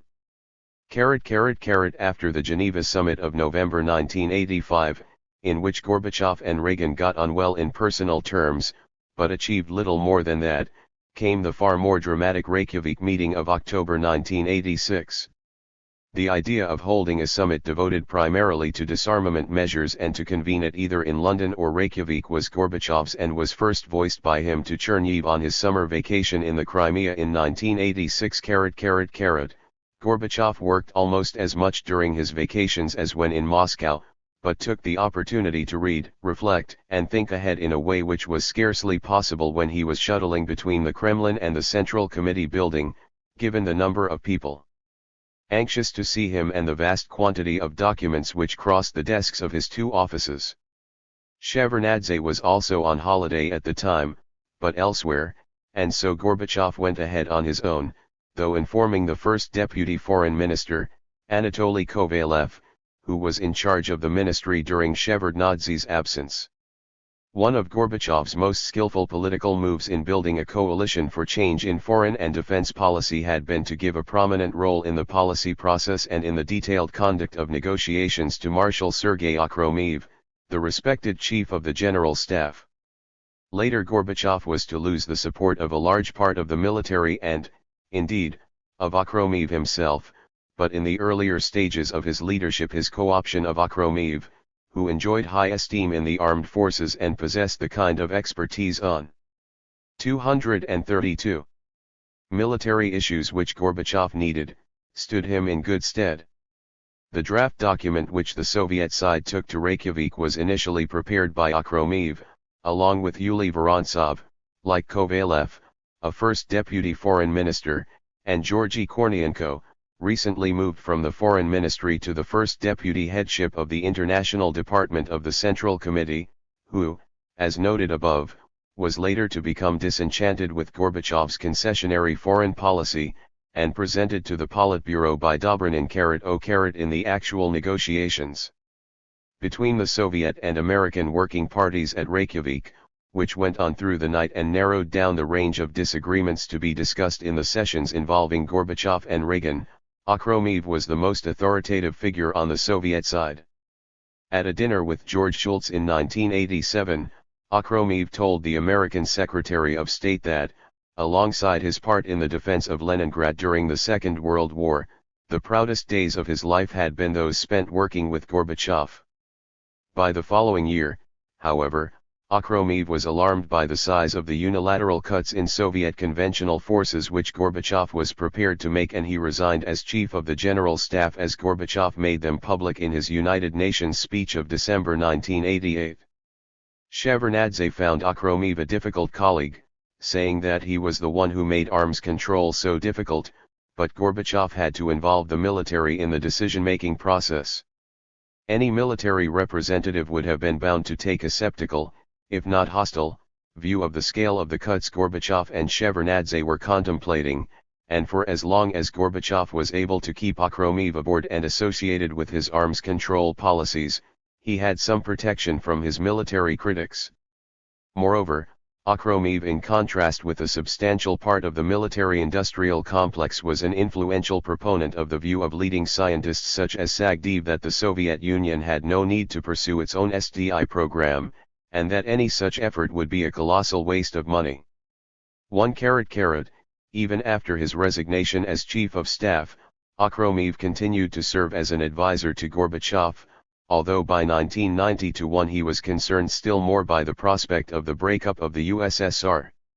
His growing conviction that everything he had fought for from the Second World War onwards was being destroyed led him to support the August coup of 1991 and to commit suicide when it failed. The Reykjavik summit came close to concluding an agreement on the elimination of wide ranges of weapons. Gorbachev had a far surer grasp of the technicalities than had Reagan, for whom, however, at the end his pet project of SDI, which several years later was abandoned by the United States, was the one thing which stood between the leaders and an accord. That agreement would, however, have been so far-reaching and so sudden that it would have had a very hostile reception at governmental level from a number of America's European allies, although it would almost certainly have won more support than criticism from their electorates. At one point in the negotiations, Reagan offered to eliminate not just ballistic missiles but all nuclear weapons, a proposal to which Gorbachev readily assented. The Soviet leader, however, made every element in the package which had been agreed conditional upon a strict interpretation of Gorbachev and Foreign Policy 233. The Anti-Ballistic Missile Treaty of 1972, insisting that work on SDI be confined to the laboratory. 11. This Reagan refused to do, and the summit ended unlike any of the others between Gorbachev and an American president, with both leaders having difficulty in concealing their anger. Gorbachev, nevertheless, went straight to a press conference at which even experienced journalists looked shaken by the apparent total failure of a superpower summit meeting, in the course of which expectations of a great breakthrough had been raised. He gave a virtuoso performance and, instead of telling the world's mass media that one can't deal with that US administration, which was what Shevardnadze had expected him to say, he described the Soviet position and American responses in detail and managed to find much that was positive. He told Shevardnadze that it was only when he saw how worried-looking were the faces in front of him that he decided that he must be constructive. It was a good example of Gorbachev's responsiveness to the mood of a meeting and of his feel for politics. He had also succeeded in getting in first with the Soviet side of the story. What is more, most of the Reykjavik proposals, which moved far beyond the arms control agreements of the Brezhnev era, were to be agreed upon over the next few years. A more surprising result was that Reykjavik did not sour the Reagan-Gorbachev relationship. Indeed, Gorbachev trusted Reagan more from that time onwards, and the way he spoke about him in private to close colleagues was much more respectful after Reykjavik than before. Chernev cites an instance not long before the Reykjavik summit in which a prominent Western politician, in a meeting with Gorbachev, described Reagan as a fool and a clown, to which Gorbachev responded that it was a pity that such a person should be at the head of a superpower. After Reykjavik, Chernev never heard Gorbachev even in private express or agree with such sentiments concerning Reagan. 117 Reagan's attitude to Gorbachev, notwithstanding his temporary anger over Gorbachev making SDI a sticking point at Reykjavik, also became increasingly positive. After his presidency was over, he said, looking back now, it's clear that there was a chemistry between Gorbachev and me that produced something very close to a friendship. He was a tough, hard bargainer. He was a Russian patriot who loved his country. We could and did debate from opposite sides of the ideological spectrum. But there was a chemistry that kept our conversations on a man-to-man basis, without hate or hostility. I liked Gorbachev even though he was a dedicated communist and I was a confirmed capitalist. Reagan goes on, with a mixture of truth and exaggeration, to depict Gorbachev as different from the communists who had preceded him to the top of the Kremlin hierarchy because he was the first not to push Soviet expansionism, the first to agree to destroy nuclear weapons, the first to suggest a free market and to support open elections and freedom of expression. Without seeing any contradiction between that description and depicting Gorbachev as a dedicated communist. An important contributory factor to the improvement in Soviet-US relations was Gorbachev's determination to end Soviet military involvement in Afghanistan. The Soviet intervention in December 1979 had added to the already worsening relations between the two superpowers at that time. Since this 234 had involved moving beyond what had been recognized as the Soviet sphere of influence since the end of the Second World War and interpreted by Stalin to mean total Soviet control. It attracted more concern and condemnation in Washington than had the crushing of the Prague Spring in 1968. When Georgy Arbatov, the director of the Institute of the USA and Canada, told Gorbachev in the course of a meeting soon after his election as General Secretary in March 1985, and before the April plenum which marked the official beginning of perestroika, that the Soviet Union should put an end to its military involvement in Afghanistan, Gorbachev replied that he was already thinking about that. For Gorbachev, the real question when he became General Secretary was not whether to end Soviet military involvement in Afghanistan but how. As early as October 17, 1985, Gorbachev put to the Politburo the proposal that Soviet troops should get out and received approval in principle for this. Chernev, in his memoirs, expresses regret that Gorbachev did not make the decision public at the time, but it is clear that he wished to obtain something from the United States in return for a Soviet withdrawal, in particular, a cessation of the U.S. supply of weapons to the anti-government forces in Afghanistan. In July 1986, the Soviet Union announced the pullout of 8,000 troops and from the beginning of 1987 publicly encouraged a process of reconciliation between the warring parties in Afghanistan. In April 1987, Gorbachev told George Shultz that the Soviet Union wanted to leave Afghanistan but the United States kept putting sticks in the spokes. In July of the same year, Gorbachev announced in the course of an interview with an Indonesian newspaper that in principle, Soviet troop withdrawal from Afghanistan has been decided upon. Soviet military were reluctant to leave Afghanistan in a manner which looked like a defeat, and there remained a gap between the decision in principle and actual Soviet behavior on the ground. Indeed, during 1985 and 1986 Soviet military activities in Afghanistan intensified. But as Gorbachev's position within the leadership became stronger throughout 1987, with Yakovlev a full member of the Politburo as well as a secretary of the Central Committee from June of that year, he was unwilling to brook further delay. Yakovlev has confirmed that right from the start of his leadership Gorbachev's view was that a peaceful withdrawal should be effected. Those who were reluctant to accept this did not oppose him on principle but found a multitude of practical reasons for slowing down the process. In the Politburo Commission on Afghanistan, of which Yakovlev was a member and which met every week or 10 days, Akromev and Verenikov from the military and Chebrikov and Kryukov from the KGB would put forward seemingly objective and reasonable arguments. But when you put them all together, day after day, it became apparent that they were deliberately holding things up, spinning things out in order to put off the moment when it would be possible to say, that is it, we are getting out. In contrast with Yakovlev, Kornienko, who was a member of the same Politburo Commission, argues that Shevardnadze shared with Kryukov a desire to safeguard the position of the head of the Afghan government, Mohammad Najibullah, whereas he and Akromev were prepared to see a more broadly based coalition which might well exclude Najibullah. According Gorbachev and Foreign Policy. 235. To Kornienko, Shevardnadze was guilty of foot-dragging on the withdrawal from Afghanistan, and Cherniv also notes Shevardnadze siding with the Minister of Defense, Yazov, and the chairman of the KGB, Kryukov, in offering continued support to Najibullah, although Shevardnadze's Western interlocutors gained no such impression. What is not really in doubt is the decisive role of Gorbachev in ending the Soviet military intervention in Afghanistan. Asked who had the final say, Yakovlev replied, Mikhail Sergeyevich Gorbachev. Of course he had the final say. Enough hesitation, he said, the troops must be withdrawn, that's all there is to it. They must be withdrawn. S. Shevardnadze drew George Shultz aside before going into a larger meeting in Washington on September 16, 1987 to tell him, we will leave Afghanistan.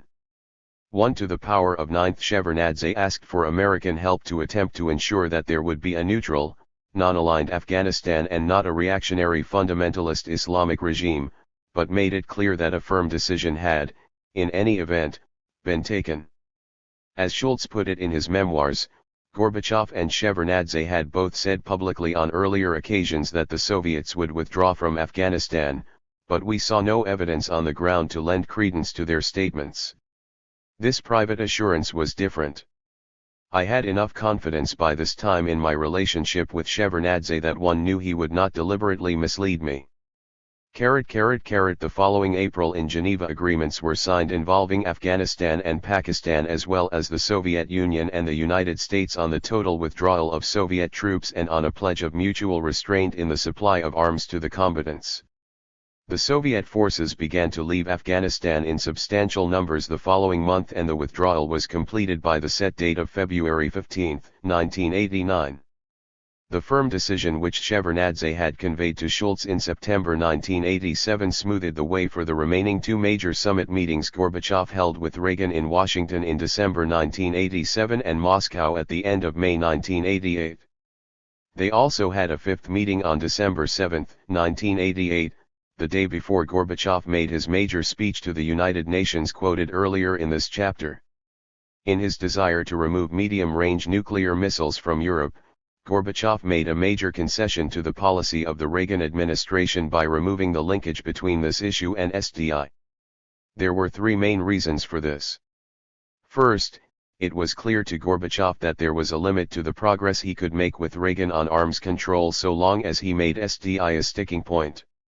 Second, he had been exposed to the arguments of Sagdiyev and other scientific specialists that the Soviet side had been making more of a fuss about SDI than it deserved. Third, he may well have felt that, given a sufficient improvement in relations between the Soviet Union and the United States, domestic opinion in the USA would be unwilling to sustain the rising costs of SDI.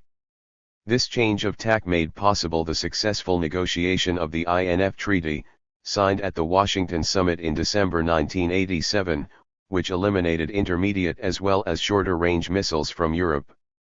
The value of summit meetings was twofold. On the one hand, they provided the possibility for the top leaders to take the measure of each other and, as happened in the case of Gorbachev and two successive American presidents, to establish a personal rapport.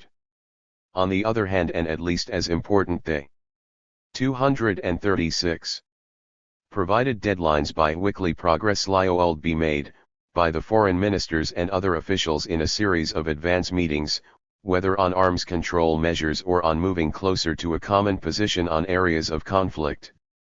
An initial summit could be justified simply in terms of meeting the first of these requirements, but thereafter summit meetings were liable to be judged as failures if they did not produce concrete results.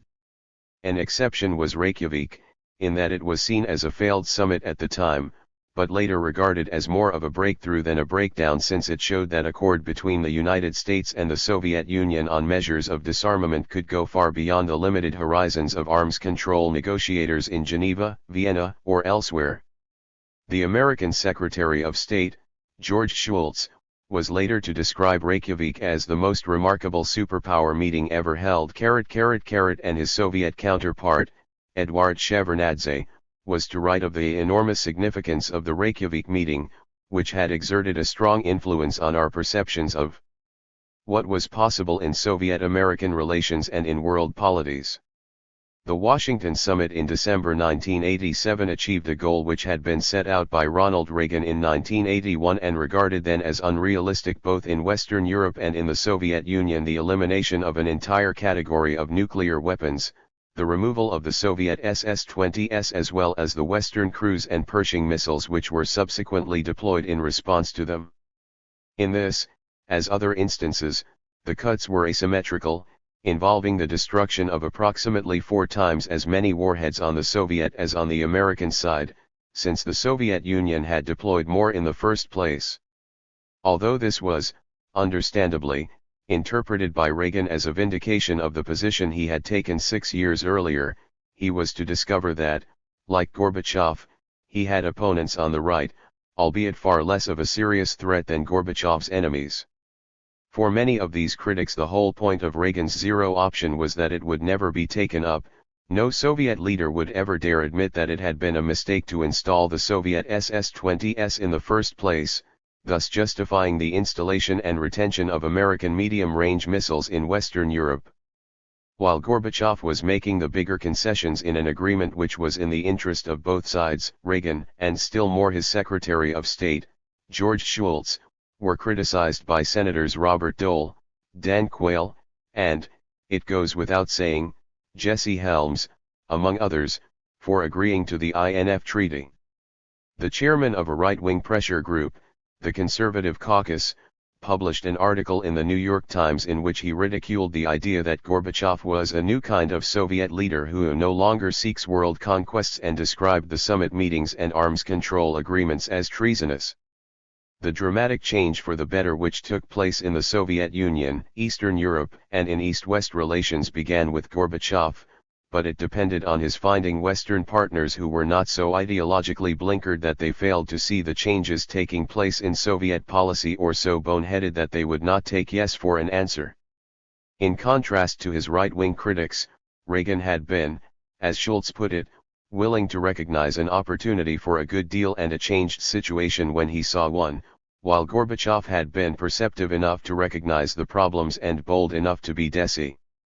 Gorbachev and Foreign Policy 237. In dealing with the critical foreign policy issues we faced. The conservative American opponents of the foreign policy of Shultz and Reagan and of the arch-enemy, Gorbachev would later have the gall to claim some credit for winning the Cold War. It is, however, clear that, if Reagan and Shultz had been unwise enough to listen to them, the opportunity to change the character of East-West relations presented by Gorbachev's leadership would have been missed. The events of the next few years in Eastern Europe and the Soviet Union were to make the dire warnings of America's conservative ideologues at the time of the Washington summit even more absurd in retrospect than they appeared at the time. With one exception, rationality was on the side of the Soviet and American negotiators.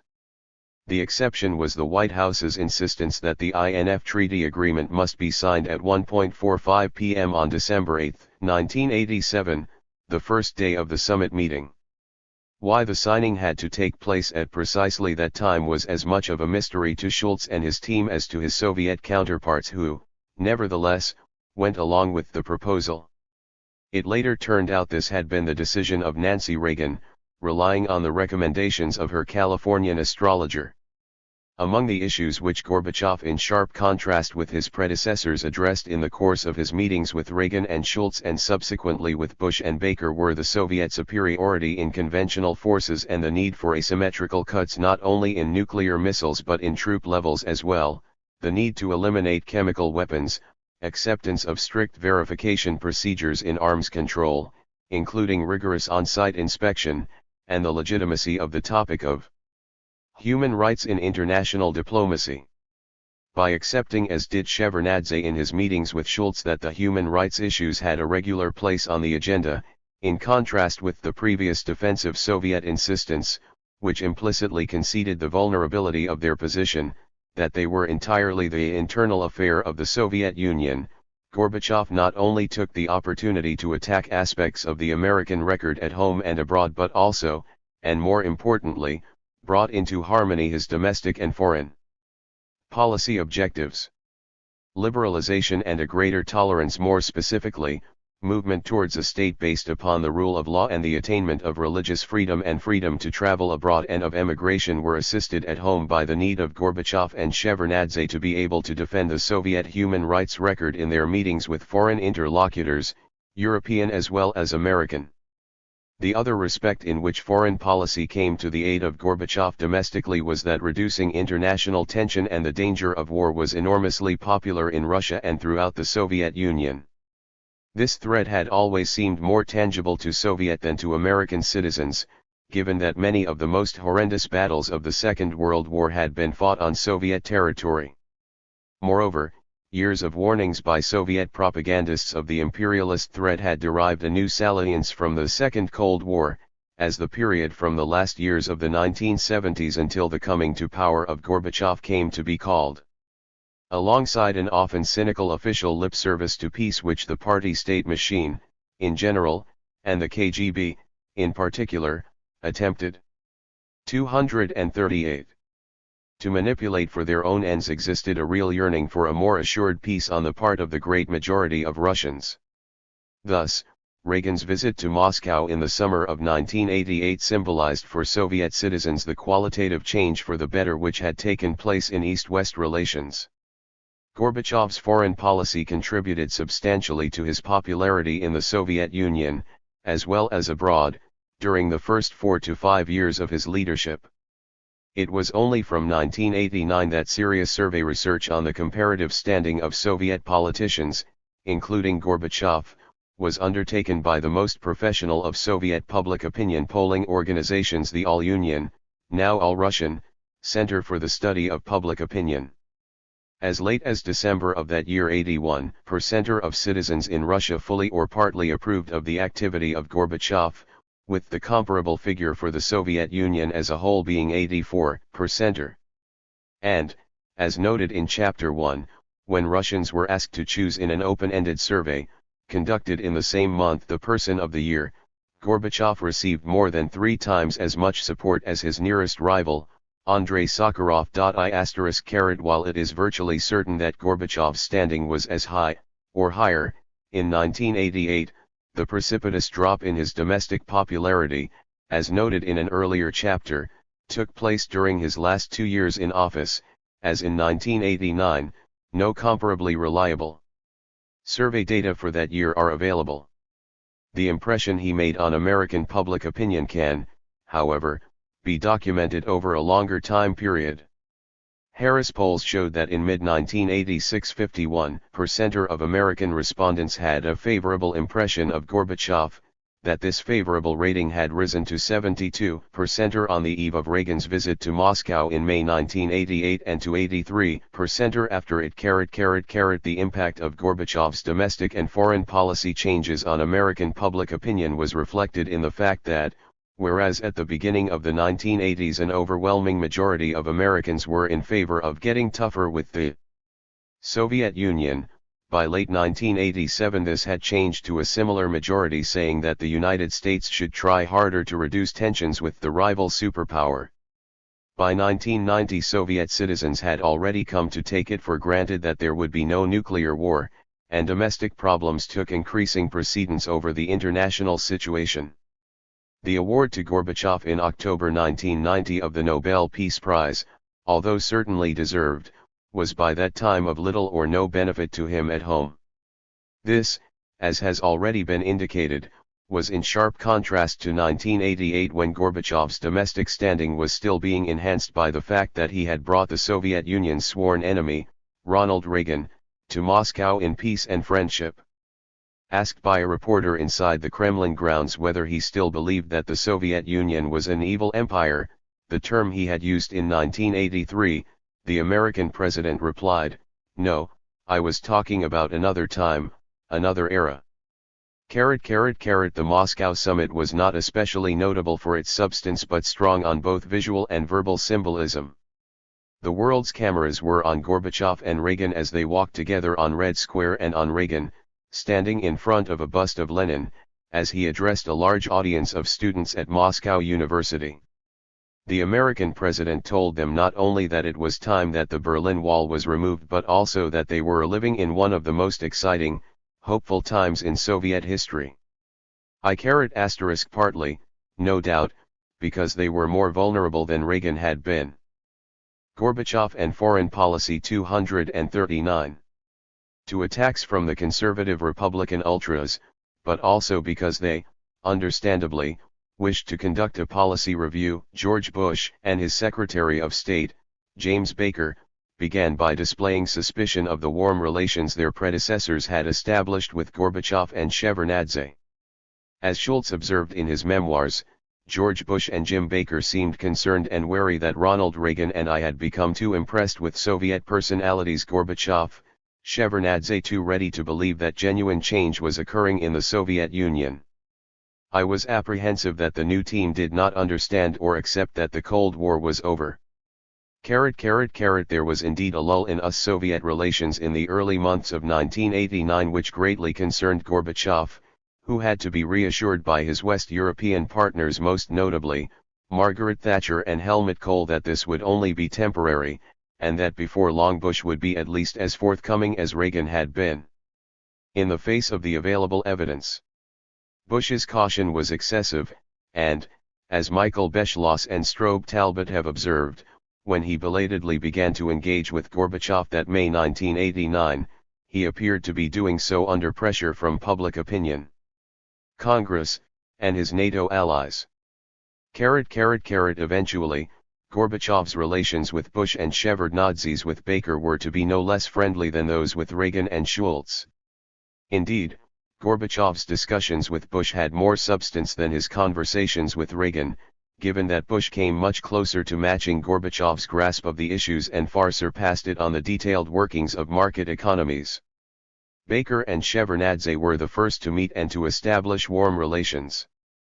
By September 1989 the American Secretary of State had become highly impressed by Shevardnadze's willingness to be influenced by a strong argument and to defend that position subsequently in Moscow, as well as by his candor about Soviet mistakes and problems. It was, though, not until the first Gorbachev-Bush summit held off the coast of Malta at the beginning of December 1989 that relations of trust were established between the Soviet and American chief executives. The collapse of the Berlin Wall the previous month and the Soviet acceptance of this had strengthened Gorbachev's standing in the West, but it did nothing to help him at home. On the contrary, Gorbachev's position was now weaker in important respects than it had been during the Reagan years. He was already being criticized in the Soviet Union both by hardliners and by more overtly radical reformers, although not yet as severely attacked as he was to be the following winter. The economy, now obeying the rules neither of plan nor market, was in worse shape than when he had become General Secretary. There had been inter-ethnic violence in the Caucasus and Central Asia, as well as large-scale miners' strikes in Russia and Ukraine, and communist regimes, as well as the Berlin Wall had begun to crumble in East Central Europe. Although Gorbachev was left with a weak hand to play in any negotiations, he played it with panache. He was helped by Bush's desire not to undermine Gorbachev's domestic position in any way, his stated intention not to dance on the Berlin Wall. Bush had been convinced in the course of the preceding months, as the Soviet leadership made clear that it would not intervene militarily to put a stop to regime change in Eastern Europe, that the new thinking 240 was being matched by a completely new a turn of behavior. The so-called Brezhnev Doctrine, the Soviet rationalization, following their military intervention to put an end to the Prague Spring, that the Soviet Union and other Warsaw Pact states had a right and duty to intervene to defend socialism in any part of the socialist commonwealth where the communist system was threatened, had been totally rejected. It had been replaced, as the Soviet Foreign Ministry spokesman, Gennady Gerasimov, quipped, by the Sinatra Doctrine, letting the East Europeans do it their way. By the end of the Malta summit, during which turbulent weather and waves had kept President Bush marooned on his ship for half a day, Gerasimov, who, although speaking in English rather than his native Russian, almost invariably came up with a more quotable phrase than his American counterpart, Marlin Fitzwater, was able to announce, "We buried the Cold War at the bottom of the Mediterranean Sea." Malta, as the first summit meeting between Gorbachev and Bush, although they had met earlier when Bush was vice president and president-elect, resulted in a stronger personal relationship between them. Gorbachev was impressed by the knowledge both Bush and, still more, Baker displayed of the Soviet Union's economic problems and by the fact that they appeared to have made their choice to support perestroika and its principal author. In public, the new accord was symbolized by the fact that for the first time a Soviet leader and an American president gave a joint press conference. Bush, who was affected more than most world leaders by personal relations, found that, for his part, he actually liked and could do business with the Soviet leader. This rapport, and Bush's sympathy for Gorbachev's increasingly difficult domestic predicament, resulted in some concessions being made from the American as well as the Soviet side when the two presidents, Gorbachev having become Soviet president in March 1990, met next in Washington and Camp David at the end of May and beginning of June 1990.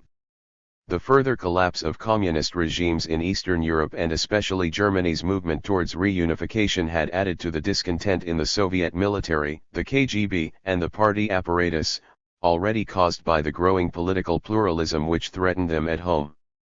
Yet Gorbachev was continuing to lose ground among his former democratically inclined supporters as well. The election of Yeltsin as chairman of the Supreme Soviet of the Russian Republic on the eve of his departure for Canada and the United States had done nothing to improve his mood.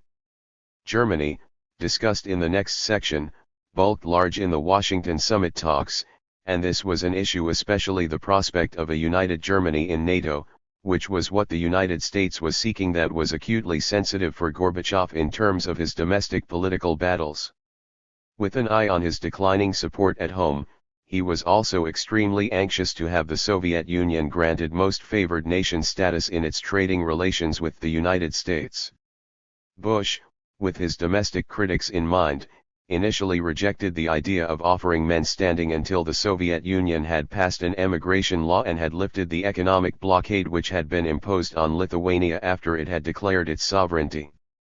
Both Shevardnadze, in his talks with Baker, and Gorbachev, in his negotiations with Bush, far from disguising their weaken. Gorbachev and Foreign Policy 241. Ing position, made it count in their favor.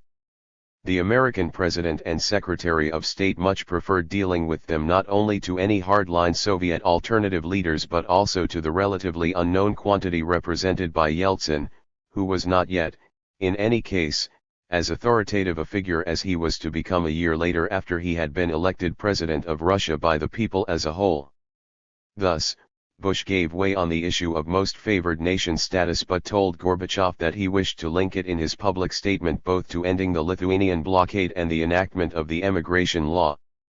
Gorbachev protested that this would weaken his position at home, and Bush again relented, mentioning only one of the issues in his public statement and in a sufficiently tactful way as to minimize the damage to Gorbachev.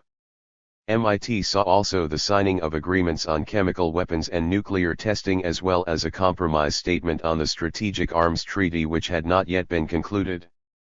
By the time Bush came to Moscow just over a year later at the end of July 1991, Yeltsin had been elected Russian president and Gorbachev's position was in danger, with the coup less than a month away, in greater danger than he knew. Nevertheless, Bush's substantive discussions were with Gorbachev, not with the Russian president. Agreement on strategic arms had been reached by Soviet and American negotiators at Geneva, and Gorbachev and Bush were able to sign at last the START Treaty. Yeltsin tried to command as much of Bush's attention as possible and succeeded thereby in annoying not only Gorbachev, which was predictable, but also Bush, who complained he had been ambushed. The Bush administration was both then and later criticized by important opinion groupings within the United States not only on the extreme right for focusing for too long on Gorbachev and the Soviet Union rather than on Yeltsin and the new Russian authorities, but, contrary to the suggestion of the critics that some unspecified opportunities were lost thereby, nothing was lost and a great deal was gained.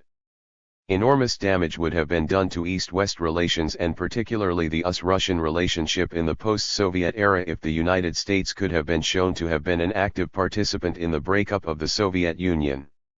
Whereas some of the USSR's successor states, most notably, Estonia, Latvia, and Lithuania and, to a lesser extent, Ukraine, could take pride in their newly independent status, for Russia independence was a much more ambiguous outcome of the political struggle. To the extent that Russia dominated the Union, the breakup of the USSR represented for Russians a loss of territory, statehood, and superpower status. Given that Russian nationalists were in any event to blame the West in general and the United States in particular, together, of course, with Gorbachev and Yeltsin, for the destruction of the Soviet Union, it was highly prudent of the Bush administration to give them few substantive grounds for doing so. That became the more significant a matter within a very few years, by which time a majority of Russian citizens were very openly regretting the disappearance of the Soviet Union and taking no pride in their independence within reduced and porous borders. The only point, in fact, at which the American president could reasonably be accused of giving a push to the vociferous process was 242. When, several days before the referendum on Ukrainian independence held on December 1, 1991, he let it be known that, following a yes vote, the United States would recognize Ukrainian independence expeditiously without waiting for any reaction from Moscow. Bush was by this time responding increasingly to the domestic critics who blamed him for not having done enough to encourage the various independence movements, and at the same time overcompensating for a speech he had made in Kiev just after the Moscow summit in the summer of 1991, when he had gone out of his way to laud Gorbachev's achievements to a skeptical Ukrainian audience and had infuriated some of them by adding, "Freedom is not the same as independence. Americans will not support those who seek independence in order to replace a far-off tyranny with a local despotism. They will not aid those who promote a suicidal nationalism based on ethnic hatred." Gorbachev and Europe. While there is no doubting the importance of the Soviet-American relationship, especially in the realm of arms control, the most profound changes of the Gorbachev era took place within Europe and in the Soviet Union's relations with European countries, both West and East. The radical improvement came, in the first instance, with the countries of Western Europe and was consolidated by the Kremlin's changing attitude to Eastern Europe. The new levels of trust established between Gorbachev and his West European counterparts made it easier for him to accept the unambiguous rejection of communism, which in a much more incremental and of necessity, given his position at the head of the Soviet Communist Party, inconsistent way he was rejecting himself, in the Warsaw Pact countries, and the breakup both of that military alliance and of its economic counterpart, Comecon. Equally, the fact that Soviet troops stayed in their barracks as the East Europeans changed their regimes was the final proof even for the doubters in Western Europe, of whom by this time there were comparatively few, except in France, of the genuineness of the Gorbachevian new thinking, marked as it now was by renunciation of the use of force to maintain Soviet hegemony in a part of the world where it had held sway ever since the end of the Second World War. In a confidential speech to the staff of the Ministry of Foreign Affairs on 23 May 1986,1-3, Gorbachev criticized the inertia of thinking which had characterized past Soviet policy towards Europe and said that the Soviet Union must not see Europe through the prism of its relations with the United States of America. More generally, he argued that it was inexcusable to think that the partner in negotiations is more stupid than we are, and it was necessary to get away from the senseless obduracy which had led to Soviet representatives being named Mr. Nev. Gorbachev gave a significant place in this speech to the need to change relations with the countries of Eastern Europe, arguing that these must be based on respect for their experience and merits and involve less smugness on the Soviet side. It is impermissible to think that we can teach everyone. No one gave us that right. The good personal relations Gorbachev established with, for example, Felipe Gorbachev and Foreign Policy 243. Gonzalez, Margaret Thatcher, François Mitterrand, and, after an awkward start, Helmut Kohl have been discussed in an earlier chapter. The Gorbachev-Kohl dialogues constituted the most important relationship of the later Gorbachev era, and their developing friendship played a significant part in the peaceful reunification of Germany. Gorbachev's most important European interlocutor of his earlier years in power, so far as East-West relations were concerned, was, however, Margaret Thatcher. While, as noted in a previous chapter, Gorbachev's conversations with Felipe González were more influential in terms of the development of his own thinking in a social democratic direction, Margaret Thatcher was able to become a more important partner of the Soviet Union, on the one side, and the United States, on the other, than any British Prime Minister since Churchill. This was the single most important and constructive achievement of her prime ministership. It is ironical that such notable predecessors as Harold Macmillan, the author of The Middle Way, and the Middle of the Road Harold Wilson, both of whom aspired to play the role of honest broker between the superpowers, made only modest headway in that regard in the case of Macmillan and much less in Wilson's, whereas the more right-wing Margaret Thatcher did have an impact both on Gorbachev's thinking and on Ronald Reagan's view of Gorbachev and the seriousness of his reformist intentions.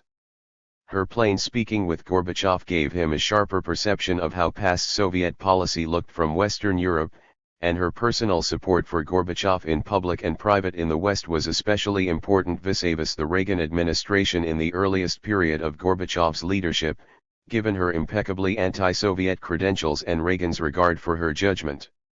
Gorbachev, both at the time and in retrospect, placed special value on Thatcher's public support for the changes in Soviet domestic and foreign policy he had brought about, observing that, her militant anti-communism and commitment to ideological struggle on behalf of the West notwithstanding, she had honestly tried to help us by mobilizing the West's help for perestroika.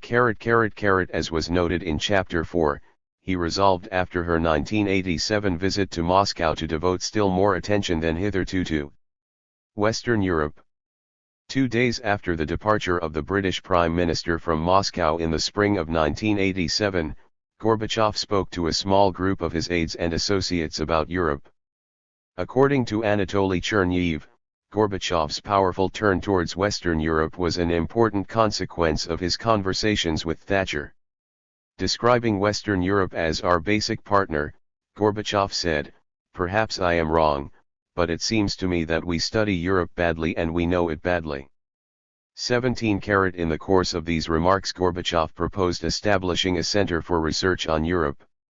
The following year a new Institute of Europe was indeed established in Moscow, although perhaps by way of demonstrating Gorbachev's point that there were fewer high-quality specialists on Europe than on the United States, it was a deputy director of Arbeitov's Institute of the USA and Canada, Vitaly Zherkin, who became the first director of the Institute of Europe. Zherkin was, however, an appropriate enough choice in that he was at least a serious contributor to the new thinking on foreign policy. "Not a single question could be decided without the involvement of Europe," said Gorbachev, and there were great possibilities for step-by-step improvements in Soviet West. 244. European relations. Indeed, without such a partner as Western Europe, we will not turn the Soviet Union around. Gorbachev's actions on Europe matched his words. The majority of his meetings in 1987-8 were with West European politicians. So far as Western Europe was concerned, the unification of Germany, which, although an indirect rather than intentional result of Gorbachev's changed foreign policy, could not have come about when it did without his ultimate acquiescence, was the most important consequence of the Soviet new thinking and new behavior. Chronologically and in terms of political logic also, since it was the most sensitive European issue of all for the Soviet leadership, this came after the breakthrough to independence had been made by most of the countries of Eastern Europe. But although the speed with which it then happened took almost everyone by surprise, including the Soviet leader, Gorbachev had played his part in stimulating hopes of reunification not only with his freedom to choose speeches of 1988 but on 2 occasions in 1987. In a meeting with the West German President, Richard von Weizsäcker, in July 1987, Gorbachev became the first Soviet leader since the war to indicate that the division of Germany might be anything other than permanent. When von Weizsäcker raised, almost just for the record, as he later told Timothy Garton Ash, the issue of German unity, Gorbachev replied that history would decide what would happen in 100 years. In his book Perestroika, published later in 1987, Gorbachev seemed far from wishing to hasten the process of German unification. Discussing the two German states, he said one should proceed from existing realities and not engage in incendiary speculations. Nevertheless, he repeated virtually verbatim what he had said to von Weizsäcker: both German states have drawn lessons from history, and each of them can contribute to the affairs of Europe and the world. And what there will be in 100 years is for history to decide. The very fact that Gorbachev had shifted the Soviet position away from rigid adherence to the notion of two permanently divided German states was significant, and in spite of his placing a hypothetical German reunification in the distant future, his statements of 1987 may constitute some evidence at least to bolster the controversial assertion of Chernihiv, who had been a participant in many private conversations on foreign policy with Gorbachev, that Gorbachev's words to von Weizsäcker represented a signal that was accepted. Chernihiv continues, knowing him Gorbachev, I can affirm that inwardly he was already then, and some time earlier even, convinced that without a resolution of the German question and without a restoration of historically conditioned normal relations between the two great nations of Europe no healthy international situation would result. It is easy, of course, unconsciously to project backwards views one has come to accept only later, and by no means always simple even for the individual in question to recall when he or she reached a particular intellectual position. For what it is worth, however, Alexander Yakovlev in a remark fully consonant with Chernihiv said in early 1992 that Gorbachev had already accepted from the very outset of his general secretaryship in 1985 that Germany would become reunited. Insofar as this was the case, it seems likely. Gorbachev and Foreign Policy 245. Though, that Gorbachev envisaged Germany being reunited only after the division in Europe as a whole had been ended. The Chernihiv-Yakovlev view is rejected by Vyacheslav Dashichev, one of the innovative policy-oriented academics in Bogomilov's Institute in Moscow, who wrote a memorandum as early as 1987 in which he argued that the continued existence of two German states was very negative for the Soviet Union and that the time had come to consider and discuss the option of reunification. He's received short shrift from the International Department both then and subsequently. So far as Gorbachev's position is concerned, Dashichev's view is somewhat contradictory. On the one hand, he observes that in 1988-9, despite the attempts by Fallon, Ligachev, A, and others to hinder them, Shevardnadze and Gorbachev were gradually succeeding in forging a realistic foreign policy, free of the dogmas and burdens of the Stalinist era, while, on the other hand, arguing, following a reference to Ligachev and Fallon, that Gorbachev, too, remained mired in traditional stereotypes of foreign policy thinking on the German question. This interpretation is strenuously rejected by Chernihiv, writing in the same volume as Dashichev. After noting how Soviet-German relations lagged behind the improved relationship between the Soviet Union and other West European countries in the period between 1986 and 1988, Chernihiv observes that this was due to Gorbachev's wish to teach Kohl and the Germans a lesson after the German Chancellor had made his ill-advised comparison between Gorbachev and Goebbels as propagandists, which Gorbachev, hardly surprisingly, regarded as insulting in 1986. Registered. Thus, it was not until October 1988 that Kohl was able to visit Moscow. The discussions he held there turned out to be a good example of Gorbachev's unwillingness to bear lasting grudges, with the perhaps understandable exception of his relations with Boris Yeltsin, especially when amour propre could get in the way of serious policy. To the surprise of Chernihiv, the October 1988 talks between Gorbachev and Kohl produced a mutual trust, which quickly developed into a genuine friendship, as well as demonstrating Gorbachev's courage in making the break with Marxism-Leninism in favor of pragmatism and common sense.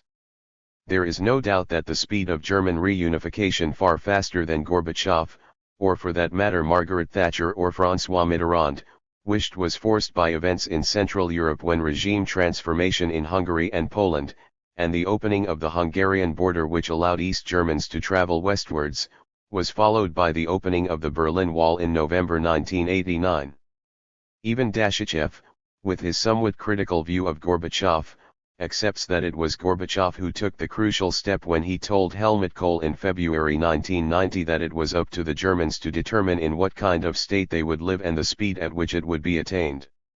He notes, too, that Gorbachev and Shevardnadze had to keep an eye over their shoulders at the political and military nomenclatura who were making intimidatory noises about sellouts to an alleged enemy. Within the International Department of the Central Committee, as well as in military circles, there was a strong feeling that Gorbachev and Shevardnadze had not been sufficiently professional and that a harder bargain could have been struck with the Germans in return for such a prize as reunification, one which a few years earlier, 246, had seemed but a distant dream. In a longer historical perspective, however, Gorbachev is likely to be given credit not orally for keeping Soviet troops in their barracks and not obstructing the process of speedy reunification once it had begun, but also for not driving a bargain so hard that it would have added a final sad chapter to the history of Russian-German relations in the 20th century. Instead, he extracted the Soviet Union from an alarmingly difficult situation which was changing so fast on the ground that a divided Germany could have been maintained only by the convincing threat of Soviet military action. To eschew such an option and make a virtue out of necessity given Gorbachev's firm intention to use only peaceful means may be stigmatized as no more than the diplomacy of decline. Yet it was no mean achievement.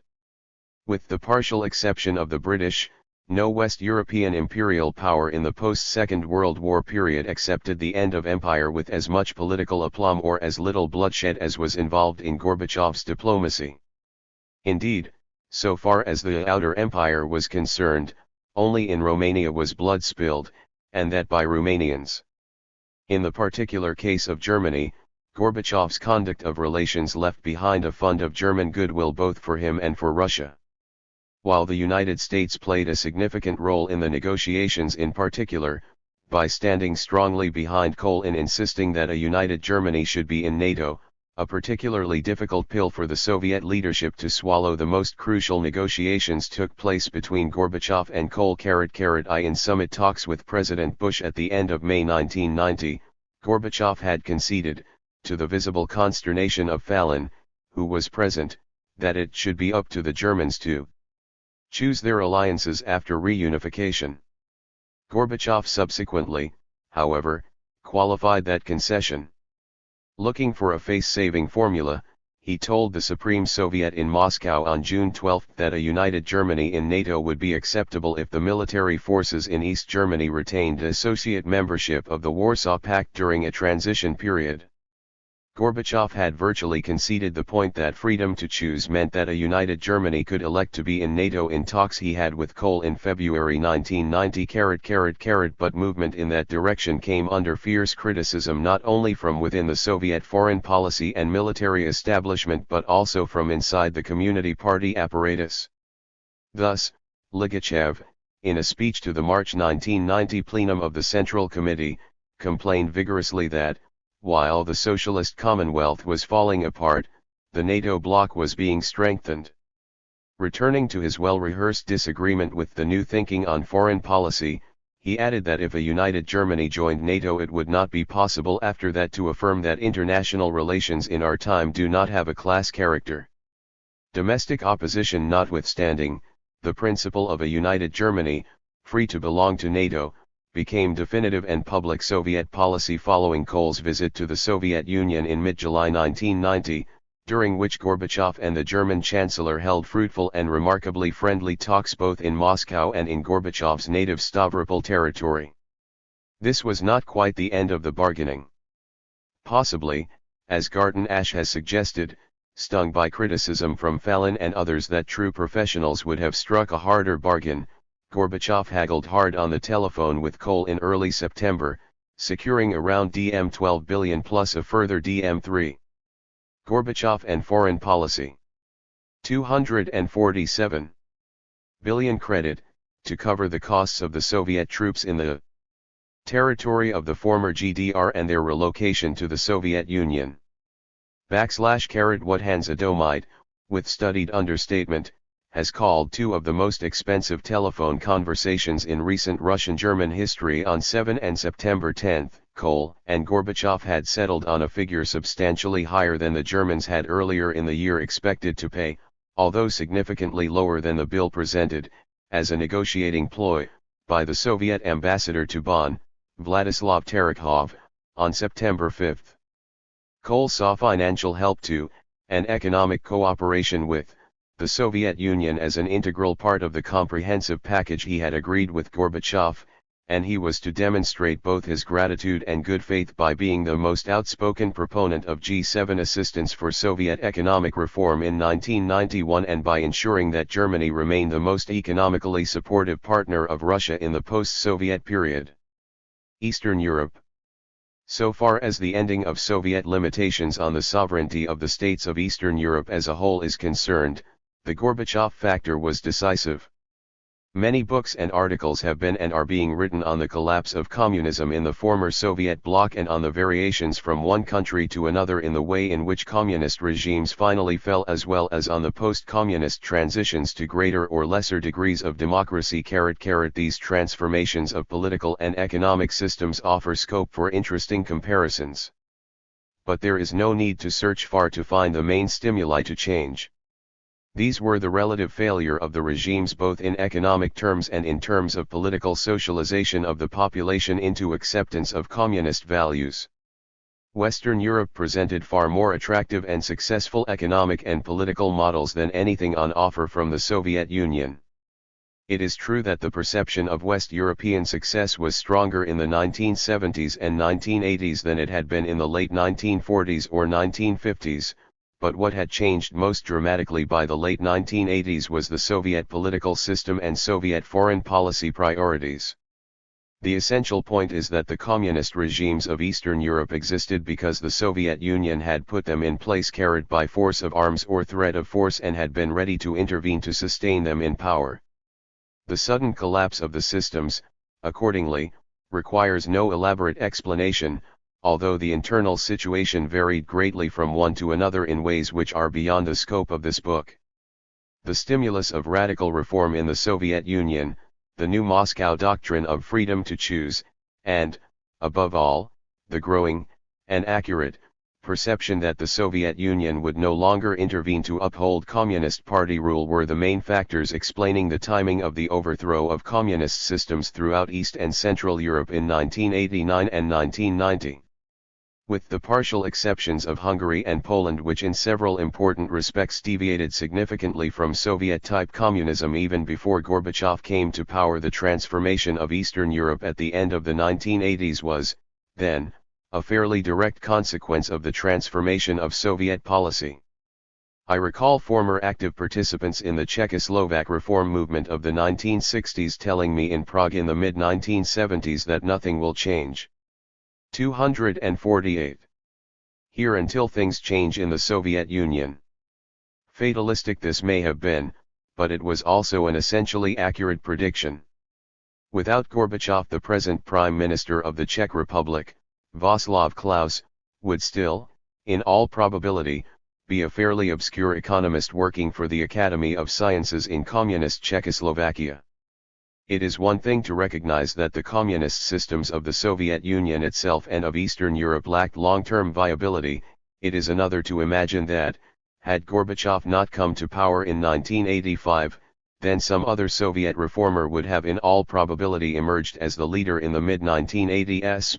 203 JHE correlation of forces within the leadership of the Soviet Communist Party at the time Gorbachev became General Secretary, discussed in earlier chapters, suggests that the contrary is true.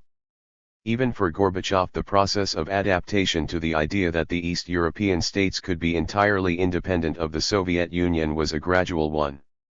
He may, as Cherniev has noted, have been critical of the petty tutelage which the Soviet Union attempted to maintain both over the international communist movement as a whole and over the parties in power in Eastern Europe. But his initial preference was for like-minded leaders of communist parties to come to power in Eastern Europe, certainly not for the overthrow of communist regimes and advent of new governments which would be understandably anxious, in the light of the post-war history of their countries, to break rather than reform their relations with the Soviet Union.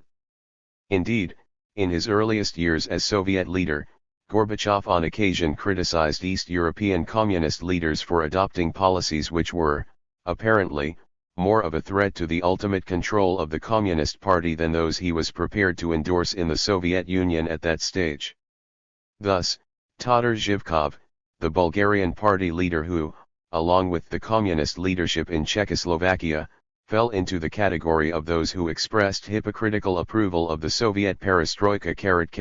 found himself mildly chastised by Gorbachev at a meeting in the Kremlin on October 16, 1987 for having endorsed a policy whereby, in theory at least, the Communist Party of Bulgaria would no longer be the principal subject of power and for supporting a division of powers, as distinct from differentiation of functions between party and state .. Gorbachev also warned Zhivkov, no doubt on the basis of information either from the KGB or the Socialist Countries Department of the Central Committee, that around him there were people of a pro-Western orientation. A few years later, Gorbachev's own conservative domestic critics were accusing him not simply of having a pro-Western orientation but of betraying Soviet interests to the West. 2. Registered Gorbachev, nevertheless, played many different roles in the conduct of foreign policy, and the sentiments he expressed in private meetings with East European leaders in his capacity as the #1 party leader in Communist Europe changed only gradually. In this area, as in others, 1988, and particularly the 19th Party Conference, was a turning point.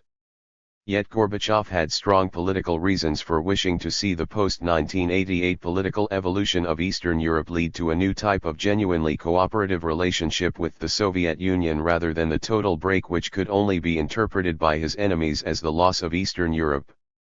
As noted in the previous chapter, Brezhnev did not in 1968 believe that he could survive. Gorbachev and foreign policy. 249. As Soviet General Secretary, if the Prague Spring were not stopped in its tracks, and yet that was as nothing compared with the changes of 1989. Whatever the long-term importance of the developments in Czechoslovakia in 1968, they consisted of radical reform in one Warsaw Pact country in which the Communist Party still retained a leading role, albeit redefined, and which was not even proposing to leave the Warsaw Pact. It is hardly surprising, therefore, that Gorbachev had to be concerned about his political survival if every Eastern European country asserted its independence and non-communist and anti-Soviet governments came to power. This accounts for the fact that, while Gorbachev, on the one hand, asserted freedom to choose, he attempted, on the other, to manage the process of change and looked for Eastern European leaders who would have the capacity to preside over evolutionary, rather than revolutionary, change.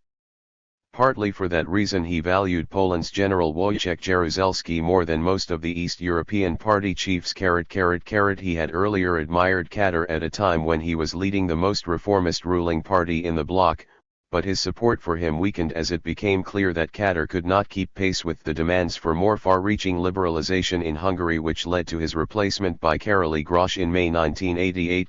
11 Gorbachev, however, paid too much attention to leaders standing within the ruling elite of his country and too little attention at this stage to the relations between regime and society. 212 Gorbachev had no time for so-esque and was exasperated by Honecker, but in the earliest stage of his leadership in May 1985 the new General Secretary, speaking in private with Honecker, actually voiced traditional Soviet sentiments which he would soon publicly disown when he said, "There is only one model, Marxist-Leninist socialism."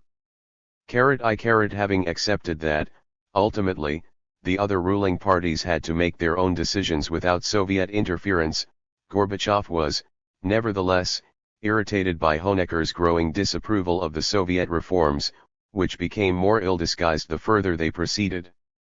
Gorbachev did not overtly attack Honecker, but indirectly made clear his view that he was lagging behind the tide of history when he made his well-known remark at the celebrations of the 40th anniversary of the foundation of the GDR that life punishes those who come late. Gorbachev himself did not realize then how close to its end was the communist regime in Eastern Germany, he was still looking forward to its liberalization. The key to change in Eastern Europe was Gorbachev's decision in principle to abandon Soviet foreign military interventions and his refusal to contemplate resort to them, even when the Soviet Union was faced with an utterly changed relationship with the area it had controlled since the end of the Second World War. The fact that the East European leaders should no longer imagine that the Soviet Union would send tanks to their rescue if they failed to establish a modus vivendi with their own populations was conveyed to some of them as early as their very first meetings with Gorbachev in 1985. The information that there would be no future resort to the use of Soviet force of arms in Eastern Europe was conveyed more formally to the leaders of the Comecon countries when they met in Moscow in November 1986. 17. This was not, of course, news that the East European communist leaders were in any hurry to share with their own peoples. 250. It was precisely the perception that behind them stood the might of the Soviet army which kept them in power. Once it was realized, as it was by 1989, that even those Soviet soldiers stationed in East Central Europe, who were especially numerous in East Germany, would have orders to remain in their barracks rather than suppress popular demonstrations calling for an end to the communist regimes, everything else followed. Once again Gorbachev had turned Leninism with its view that the communist end justified the means, however violent, on its head. Now, the means not only justified the ends but determined them. By rejecting coercive intervention, Gorbachev broke with the traditional view of Eastern Europe as a region to be held at any cost, and it was Gorbachev's policy revolution that opened up the road of peaceful transition from imposed communism to independence and political choice. Although Gorbachev and the Soviet leadership had to respond piecemeal to change which in 1989-90 undoubtedly went further and faster than they had bargained for, both the new thinking and the new relationships which had been established over the preceding 4 years worked together to ensure that wisdom would prevail. The anti-militarist element in the new thinking, together with acceptance of the right of sovereign states to choose their own form of government, prevailed mainly because they were values which Gorbachev had come to hold and take seriously. Moreover, at any time after his United Nations speech of December 1988, a Soviet military intervention in Eastern Europe would have involved such a discrepancy between word and deed as to destroy the credibility that Gorbachev had built up in the outside world. When it came to the point of decision, the military option was not, in fact, even considered, so far had the thinking of the top leadership moved on from the Brezhnev doctrine. That this should have been so owed much also to the relations of trust which Gorbachev had established with Western European and American leaders. The enemy image had disappeared not only from Soviet propaganda but from the minds of Gorbachev and the small group of politicians who exercised decisive influence over the new foreign policy. And just as there were intimate links between domestic reform and external policy, so there was a complementarity between policy towards the two halves of Europe. A Germany which had in 1989 given Gorbachev a hero's welcome, and one led by Helmut Kohl, seemed more like a friend than a threat. Thus, its de facto incorporation of the former GDR in the act of unification was no longer unthinkable. The abandonment not only of Soviet control but of Soviet guidance of the rest of Eastern Europe represented, of course, a giant failure of Soviet policy over more than 40 years. It was not, however, a failure on the part of Gorbachev, although interpreted as such by his conservative domestic enemies. The loss of Eastern Europe was foreordained by the manner in which it had been acquired and governed. But who actually lost? Vadim Medvedev has pointed out that the West gained because it was no longer faced by a hostile Warsaw Pact in Eastern Europe, the countries of Eastern Europe gained because they were now independent, and, he argues, Russia also gained because it was saved from massive military expenditure and was no longer responsible, and held accountable, for everything which happened in Eastern Europe. And were there losers? Yes, Medvedev replies, the losers were those forces with an interest in confronta Gorbachev and foreign policy. 251. Shin ideological, political and military, and who wished to preserve authoritarian regimes. There were enough of such losers to make it a remarkable political achievement that Gorbachev survived as Soviet leader for 2 years after most of East Central Europe had rejected the Soviet link. Still more of an achievement was the change he had introduced in the fundamentals of Soviet foreign policy, which had made possible the transformation of the East European political landscape. Most important of all was his refusal to attempt to stem the democratic tide which flowed from Berlin to Prague even when it threatened to overwhelm him. Chapter 8. The National Question, the Coup, and the Collapse of the Soviet Union. Have suggested already, in Chapter 6, that if the communist system was to be dismantled in the Soviet Union and replaced by a relatively democratic polity and some kind of market economy, this required a fourfold transformation.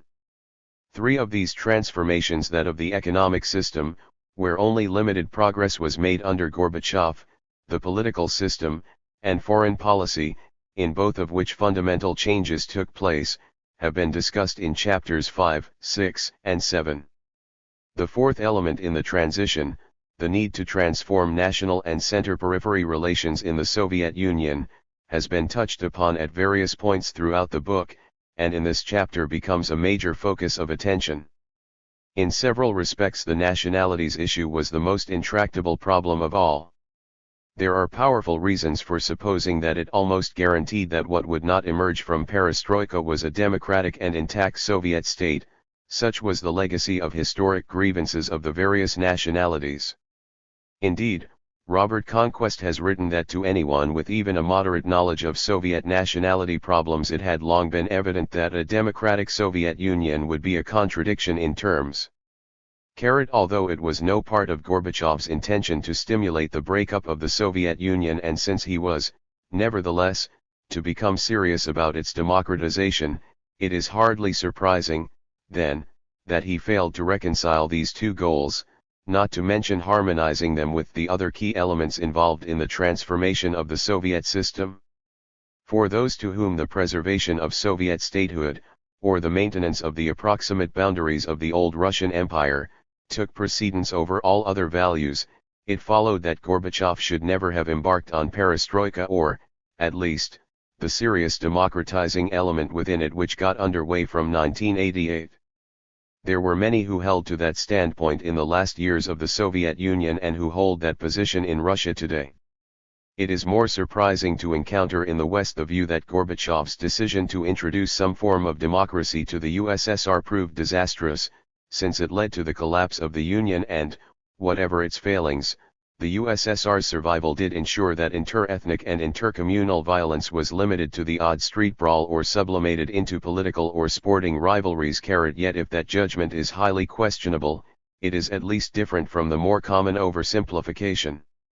That there were straightforward answers to the national question and that nothing but Gorbachev's myopia prevented him from seeing them.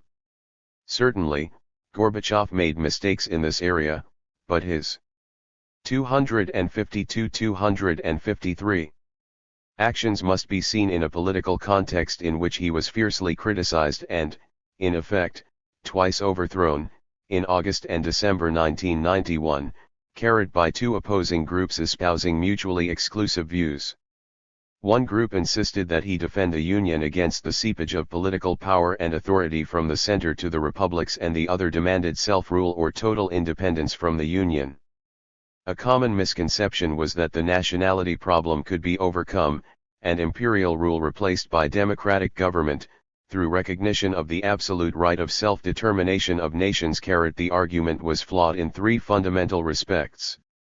First, it generally ignored the fact that many national territories within the Russian Republic were no less part of the Russian Empire than the 14 non-Russian Union republics.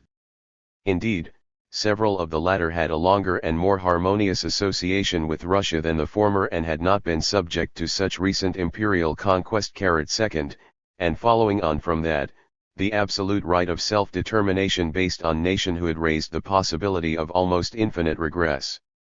Not only the Soviet Union, but Russia itself, was home to more than 100 different nationalities, and within every territory named after a particular nationality which might assert a right to independent statehood there were ethnic minorities who could, in principle, make their own claims to sovereignty. So intermixed were the nationalities in almost every administrative territorial unit bearing the name of one particular nation that self-determination based on nationhood could easily become, and already, to some degree, has become in the former USSR as well as in former Yugoslavia, a recipe for a series of civil wars. Third, there was no necessary congruence between the achievement of national self-determination and democratic and accountable government. Political leaders in Soviet Central Asia, who had professed loyalty to Marxism-Leninism over many years and had only reluctantly gone along with Gorbachev's reforms, generally imposed more authoritarian regimes in the early post-Soviet years than in the period 1989 to 91, once they were released from the constraints imposed by reformist and, latterly, partially democratic Soviet authorities in Moscow. They may by then have felt a greater need to crush all opposition as well as having a freer hand to do so with impunity. They had shown no enthusiasm for independent statehood until in 1991 it was thrust upon them for fear that their record as communist placemen would make it impossible to preserve their positions in successor states which would be professedly Islamic. None of this suggests either that the answer to the nationality problem was to preserve the Union at all costs or that it necessitated welcoming every assertion of national independence to the point that the 15 Union republics, and Soviet successor states, would themselves disintegrate, leading to the creation of tens or even scores of purportedly independent countries. The art of politics lay in maintaining levels of integration and cooperation as high as could be made compatible with the consent of the governed and in reaching agreement on the optimal locus of decision-making for particular areas of policy. This required a willingness to argue and negotiate rather than resort to brute force. Gorbachev for his part attempted to argue, cajole, and, finally, to negotiate, and though he did not go far enough for some of the republics most committed to outright 254 independence, he went too far for representatives of powerful institutional interests who were determined, whatever the cost in terms of coercion and lost lives, to maintain the integrity of the Soviet state, thus provoking the coup against him in August 1991. Ironically, it was Boris Yeltsin seen during the last years of the USSR as the champion of oppressed nationalities, as to some extent in 1990-1 he was, rather than Mikhail Gorbachev who resorted to force on a barbaric scale, reminiscent of a more distant Soviet and Russian past, when he lost patience in late 1994 with the de facto independence which the rulers of Chechnya had asserted throughout the post-Soviet period and authorized the shelling and bombing of the civilian population, who died in their thousands, and left the Chechen capital of Grozny looking like Stalingrad after the German bombardment in the Second World War. 7. State boundaries and democratic transitions. Yet before further attention is devoted to the acuteness and specificities of the Soviet nationality problem, there is a more general consideration which has escaped the attention of most of Gorbachev's critics, although it is widely accepted among perceptive students of transitions to democracy. This is that an authoritarian state or empire in which there is no agreement on the part of the overwhelming majority of citizens on the boundaries of their state or political entity is, at best, enormously handicapped and, at worst, doomed to failure in an attempted transition to democracy. Dankwart Rustow developed the argument a quarter of a century ago when, not long after the crushing of the Prague Spring, the democratization of communist systems was not his main reference point. He maintained that what he called national unity is the single background condition for transition to democracy. Making it plain that this does not necessitate agreement on political goals, he goes on, it simply means that the vast majority of citizens in a democracy to be must have no doubt or mental reservations as to which political community they belong to. This excludes situations of latent secession, as in the late Habsburg and Ottoman empires or in many African states today, and, conversely, situations of serious aspirations for merger as in many Arab states. Democracy is a system of rule by temporary majorities.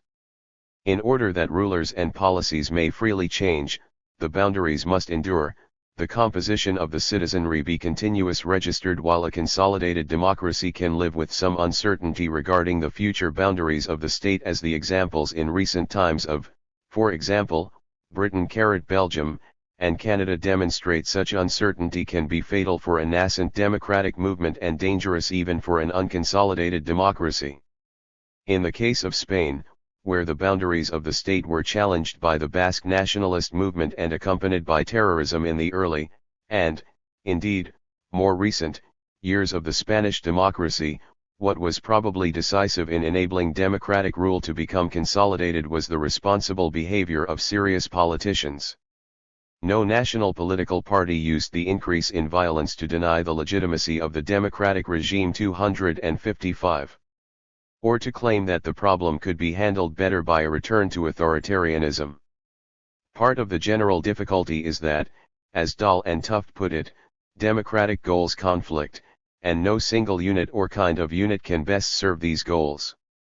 Moreover, no matter how skillfully constructed the political units of a democratic polity might be, they will never perfectly correspond to the interests of every citizen. 13. Democratic theory assumes a political process taking place within a given political entity. It still has relatively little to say on how the units themselves should be determined. The problem is not that reasoned judgments about which alternative units are better than others cannot be made, but that they are very likely to be inconclusive and highly disputable. Boundaries can go a long way towards determining substantive political outcomes, yet in even the most democratic states these boundaries were normally established in the first instance by far from democratic means. In the words of the late Sir Ivor Jennings, the people cannot decide until somebody decides who are the people. Yet the fact that democratic methods cannot be brought to bear on the determination of political boundaries, even though this is usually an important political decision, has the effect of rendering controversies over boundaries among the most intractable and bitter types of political conflict. The national question in Soviet context. To resolve the nationalities question and the boundaries of the polity in the specific context of the Soviet Union was an extraordinarily difficult task, rendered more complicated by the fact that the attempt had to be made concurrently with the processes of democratization, marketization, and, not least, the transformation of foreign policy. That last change in Soviet policy brought about a demonstration effect from Eastern Europe for nations within the Soviet Union aspiring to independent statehood, making them increasingly reluctant to accept the more gradualist approach to possible secession which Gorbachev urged upon them. At the same time, the sweeping aside of communist regimes in the former Warsaw Pact countries, as the latter attained full political independence, transmitted danger signals to the party-state authorities in Moscow and those in the republics who depended upon Moscow's hegemony. Arguing in 1990 for recognition that the Soviet state needed to be turned into a genuinely voluntary confederation or commonwealth, Zbigniew Brzezinski observed, "The stark reality is that the Soviet Union can either remain a great Russian empire or move toward a multinational democracy. But it cannot do both." 20. While that statement was clearly true, it did not follow that an arrangement as loose as a confederation was the choice of a majority of the population, even of a majority within most of the Soviet republics. Nor was it necessarily the case that the disintegration which occurred was more in the interests of a majority of Soviet citizens than the preservation of some kind of union. To be compatible with democracy and the consent of the governed, it would, though, have had to be both a smaller and a different kind of union from that which had existed hitherto. What was, however, beyond question was the reality of crucial disharmony. 256. On the issue of statehood. The Soviet Union spectacularly illustrated Rostow's generalization about the problem of lack of agreement on the part of substantial minorities. Concerning the legitimacy of the state borders and Dahl's related point on the impossibility of determining boundaries of the polity which would be in the best interests of everybody. The disagreement was convincingly demonstrated when, at Gorbachev's instigation, a referendum was held in March 1991 on the question, "Do you believe it essential to preserve the USSR as a renewed federation of equal sovereign republics in which the rights and freedoms of a person of any nationality will be fully guaranteed?" And 6 out of the 15 republics refused to conduct it. These were Estonia, Latvia, Lithuania, Armenia, Georgia, and Moldova.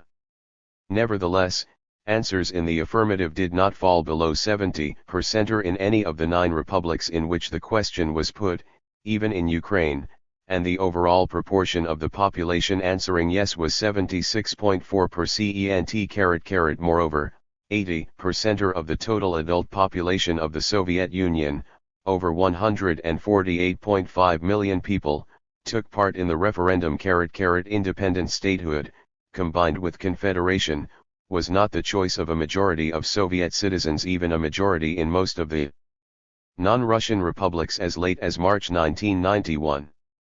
Thus, Gorbachev's efforts to maintain a union on the basis of a transformed federation were not necessarily misplaced. The actions of particular politicians, including, not least, the putschists of August 1991 and the 3 leaders of Russia, Ukraine, and Belorussia, Yeltsin, Kravchuk, and Shushkevich, who met in December of the same year unilaterally to pronounce the death of the Union, played an enormous part, in conjunction with the bitter legacy of the Soviet past, to doom those efforts to failure. It is also arguable that Gorbachev was too late in undertaking the quest for a new Union treaty which would put membership of a genuinely federal, or, in some instances, consociational or quasi-confederal, state on the foundation of a freshly negotiated agreement. His other mistake, although more understandable in political context than in the abstract, was not to treat Estonia, Latvia, and Lithuania as special cases, at least not until too late in the day. The West, for its part, had never recognized the forcible incorporation of these Baltic states into the Soviet Union in 1940, and there was no likelihood that they could be kept within the USSR on a voluntary basis.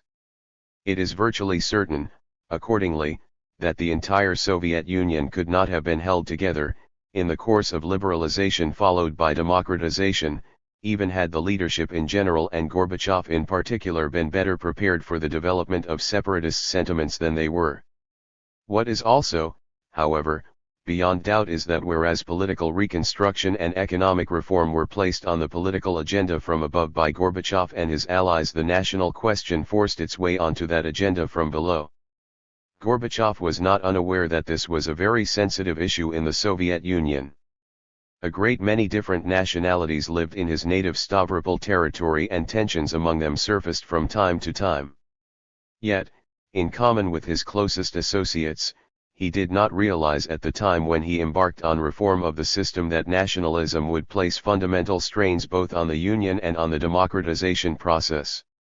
Even Shevardnadze, who, both as a Georgian himself and as the former first secretary of the Georgian Party Organi 257, Zashin, was conscious of the strong sense of national identity of Georgians as well as that of the ethnic minorities within Georgia, has said that in 1985 he believed that the nationalities issue had been resolved. From the outset, said Shevardnadze, Gorbachev and his closest associates had far-reaching ideas for change, but they never expected an upsurge of emotional and ethnic actors. Insofar as Gorbachev recognized that there was a serious nationalities issue, and by 1988 he was in no doubt about it, his answer to the problem was twofold. First, that national chauvinism must be combated and that a genuine internationalism must prevail, so that people of different nationalities could feel comfortable in any part of the Soviet Union. Second, he argued that the Soviet Union had hitherto been a unitary state which merely purported to be a federation, and that they must move from pseudo-federation to genuine federalism. Later, from April 1991, he showed still greater flexibility in being prepared to contemplate an asymmetrical relationship between the republics and the federal authorities, whereby some of the component parts of the Soviet Union, which was itself to be renamed, would have the rights accruing to a unit of a federation, and others would have something closer to a confederal relationship with Moscow. 27 The Soviet Union in the post-Stalin era had been held together by a combination of concessions to national consciousness and readiness on the part of the KGB, fully backed by the party leadership, to suppress with severity any expression of political nationalism. Union republics had a number of rights in the post-Stalin period, many of them formal, but not all of them meaningless, including their own party organizations, led by a first secretary who, almost always after the death of Stalin, was a member of the titular nationality of the republic, their own ministries, with, of course, only limited powers. Supreme Soviet, and Academy of Sciences, and some protection for their national languages. These benefits accrued, first and foremost, to the Republican political elites. But the promotion of education, including a substantial higher education sector, helped to create native intelligentsias where they had scarcely existed before 1917, while industrialization turned peasants into factory workers and urbanized them, strengthening thereby the representation of the titular nationality of the Republic in major towns.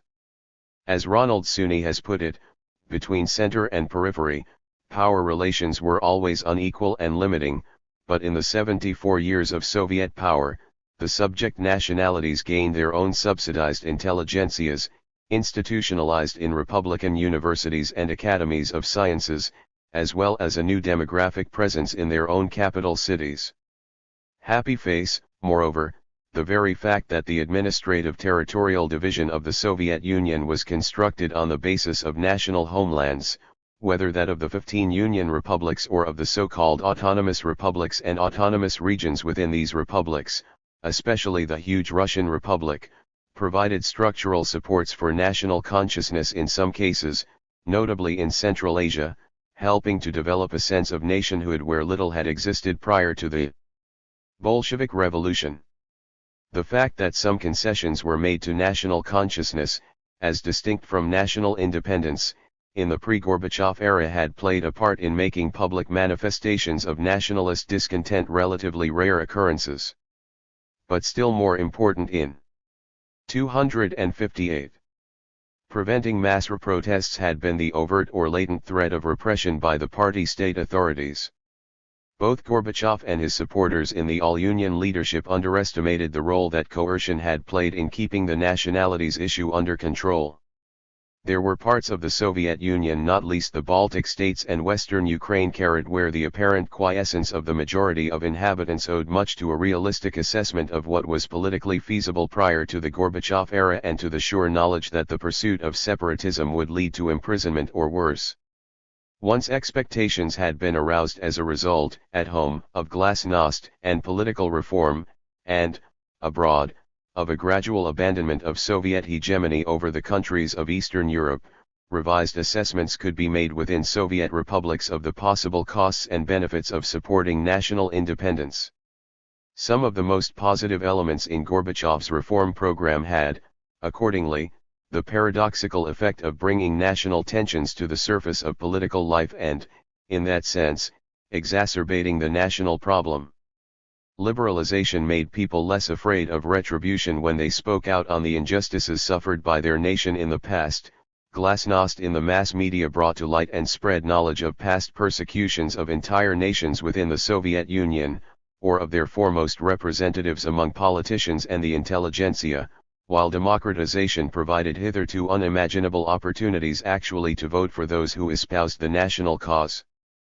Because the Soviet Union collapsed relatively suddenly in 1991, many authors have, however, contended that there never was a Soviet identity as distinct from the specific national ones of Russians, Ukrainians, Armenians, and others.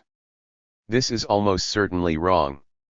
The serious survey research that might have helped to resolve the argument only became possible in the last years of the Soviet Union, and so some conjecture is involved in discussion of earlier periods. In general, though, it is not only possible but commonplace for individuals to have several foci of identification, including a feeling of belonging to both smaller and larger territorial units, whether Wales and Britain, California and the United States, or Armenia and the USSR. The opinions of citizens of the Soviet Union in late 1991 cannot simply be projected backwards to bolster the assumption that a sense of Soviet identity never existed. It would be foolish, on the one hand, to imagine that the Soviet people made up the happy family of nations portrayed in Soviet propaganda and, on the other, to deny the role of coercion in bringing into being and maintaining the USSR. Yet, for most of those who lived in the Soviet Union, a subjective acceptance of Soviet identity went alongside a sense of specific national consciousness, whether Russian, Ukrainian, Georgian, or other, and accompanied the objective reality of their living in the Soviet state. Although any rejection of that identity provoked, until the Gorbachev era, severe sanctions, the fact that in the course of 70 years the overwhelming majority of the population had not lived anywhere other than the USSR meant that the Soviet identification was taken for granted. It depended as much on habit and the absence of realistic alternatives as on coercion. There were, of course, substantial differences from one nationality to another, and certainly there is no reason to suppose that most Estonians, Latvians, or Lithuanians ever willingly accepted being Soviet citizens. 259.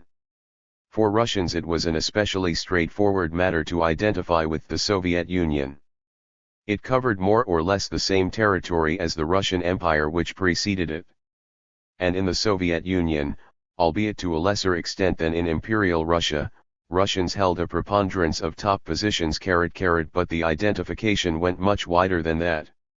Shuk Nazarov, a Russified Armenian born in the Azeri capital of Baku who, as a soldier during the Second World War, took part in the liberation of parts of Ukraine, Belorussia, and Lithuania from German occupation, has observed that he and his comrades in arms had no sense that these places, any less than Baku or Moscow, where Shuk Nazarov had spent most of his life, were anything other than part of their homeland. What was true of a majority of Soviet citizens in wartime also appears to be valid for much of the post-war period, when people of different nationalities continued to take great pride in that victory, after immense suffering, over the Nazi invaders, as well as in the rebuilding of their country, in winning the race to put the first person in space. In the achievements of Soviet sportsmen and women, in which the particular nationality of an Olympic gold medalist was not the most salient consideration, and, indeed, in their post-Stalin superpower status and military might, until the negative side of that last achievement was revealed during the Gorbachev era. Pride in Soviet exploits, and acceptance of a Soviet as well as a specific national identity, was bolstered also by ignorance varying over time and from one part of the USSR to another about the outside world. It became clearer than ever before to the Soviet population in the Gorbachev era just how far behind the West the USSR remained both in terms of standard of living and of personal liberty. The attitude to the Union, however, depended significantly on the reference group of particular Soviet nationalities. The Baltic peoples were a special case of disaffection with the Soviet state not only, albeit crucially, because they had the experience of independent statehood between the two world wars and had been forcibly incorporated in the Soviet Union in 1940, but also because they compared their conditions with those of the neighboring Scandinavian countries. The Soviet Union could not but come out badly in a comparison with the style of life, including far superior public services, and political freedom enjoyed by the smaller democracies of Northern Europe. The Soviet Central Asian republics, in contrast, for all their legitimate grievances, had little reason to envy their immediate Asian neighbors, whether in Afghanistan or China. In the case of the latter, it might be argued that this ceased to be the case very late in the Soviet era, but such an argument involves turning a blind eye to dictatorship and ignoring the Tiananmen Square massacre of 1989. The greater knowledge of Soviet failures which became widespread during the Gorbachev era, combined with a debunking of Marxism-Leninism, produced something of an ideological vacuum which nationalism was the most obvious candidate to fill. Nationalist sentiment was also promoted and manipulated by ambitious politicians, including communists who had been anything but reformers, the first post-communist president of Ukraine, Leonid Kravchuk, being a prime example, but who sought a new basis of legitimation which would enable them to continue in power. Nomenklatura nationalism made instrumental use of national feelings in order to bolster the position of local political elites who had become more afraid of their own peoples than of Moscow. 260.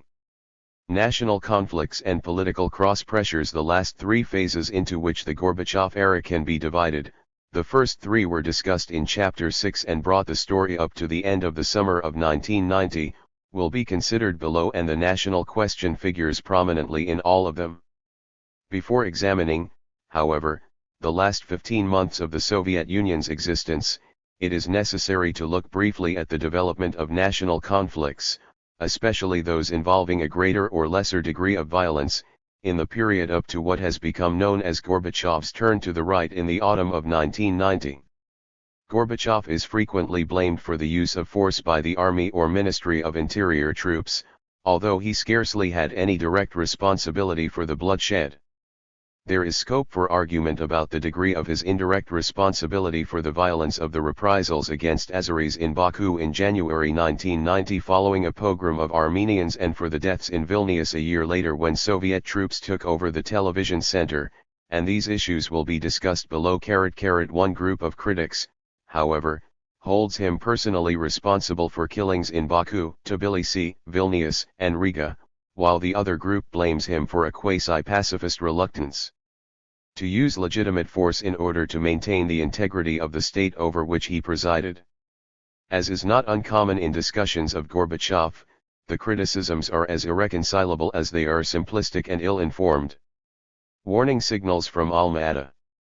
The first serious conflict with nationalist overtones during the Gorbachev era occurred in the Kazakh capital of Alma-Ata, now Almaty, in December 1986. Gorbachev had secured the removal from the first secretaryship of Kazakhstan of one of Brezhnev's closest cronies in the Politburo, Dinmukamd Kunaev, and presented it to the Politburo not as a dismissal, but as a case of Kunaev, who was 73, wanting to retire. Untypically, however, Kunaev's replacement was not a Kazakh but a Russian, Gennady Kolbin. He had been second secretary of the Georgian party organization from 1975 to 1983, a time when Eduard Shevardnadze was first secretary. Kolbin had enjoyed excellent relations with Shevardnadze, from whom, he said, he had learned a lot. The Soviet foreign minister's approval of Kolbin, in turn, was important, given Shevardnadze's closeness to Gorbachev. Kolbin's years in Georgia also meant that he was a Russian with experience of nationality questions, although even in Kazakhstan, a republic where there were almost as many Russians as members of the titular nationality, that hardly compensated for the new Republican First Secretary's lack of knowledge of the Kazakh language. Nor did it prevent his appointment being greeted with riots in Alma-Ata, in which many people were injured and some killed, both demonstrators and police. Accounts differ as to the number of deaths, but a commission of investigation in Kazakhstan reported in 1990 that the demonstration had been peaceful initially and excessive force had been used to put it down. According to Kolbin, Gorbachev strove to prevent that from happening. He telephoned the newly appointed first secretary several times during the demonstration and insisted that no force should be used against the demonstrators. Kolbin has 261. Said that Gorbachev criticized him in no uncertain terms even for using water cannons. Any use of force, he told him, must be precluded. This somewhat rose-tinted version cannot, however, be taken entirely at face value, for Gorbachev himself has said that in Alma-Ata in 1986 he acted, in general, according to the old rules, and that at the dawn of perestroika we were still far from being what we became. Kolbin survived this inauspicious start and later succeeded in improving his relations with the local population. He was not moved from Alma-Ata to Moscow until the summer of 1989, although Gorbachev recognized that his appointment to the Kazakhstan party leadership had been a big mistake. 39 While the selection of a non-Kazakh made it possible to mobilize crowds of protesters, the demonstrations also owed much to the anxiety among those who had been part of a large and corrupt network within Kunaev's clan that the privileges and profitable relationships they had enjoyed were about to end. The protests were provoked, indirectly, by Kunaev himself. The Kazakhs were not agreed on a successor to Kunaev, and it was the retiring first secretary who specifically recommended Gorbachev to choose a non-Kazakh. Kunaev was especially insistent that Nursultan Nazarbayev, who at that time was chairman of the Council of Ministers in Kazakhstan and who eventually succeeded Kolbin in June 1989, should not become the new first secretary, and did everything in his power to persuade the Moscow leadership that Nazarbayev's rise should be stopped. Later Nazarbayev was to become an important political actor at the Iranian level as well as a dominant figure in his native Kazakhstan and a politician for whom Gorbachev had a lot of respect. But in 1986 Gunev not only succeeded in postponing Nazarbayev's succession, but also did nothing to calm the subsequent protests against the selection of a non-Kazakh. Soviet leadership did not, however, learn as much as they might from this manifestation of hurt national pride. Gorbachev has noted that, in the aftermath of the Alma-Ata riots, the Politburo when it met on December 25 did nothing to explore the real reasons for these events, but was concerned, as in the past, with countering the danger of a spontaneously erupting nationalism. Gorbachev's desire to depart from the traditionally harsh Soviet ways of dealing even with peaceful protests was more successfully in evidence the following summer when Moscow itself saw its first nationality-based demonstration of the Perestroika era. In support of their long-standing demand that they be allowed to return to the Crimea, from which they had been expelled at the end of the Second World War, Crimean Tatars demonstrated in Red Square in July 1987.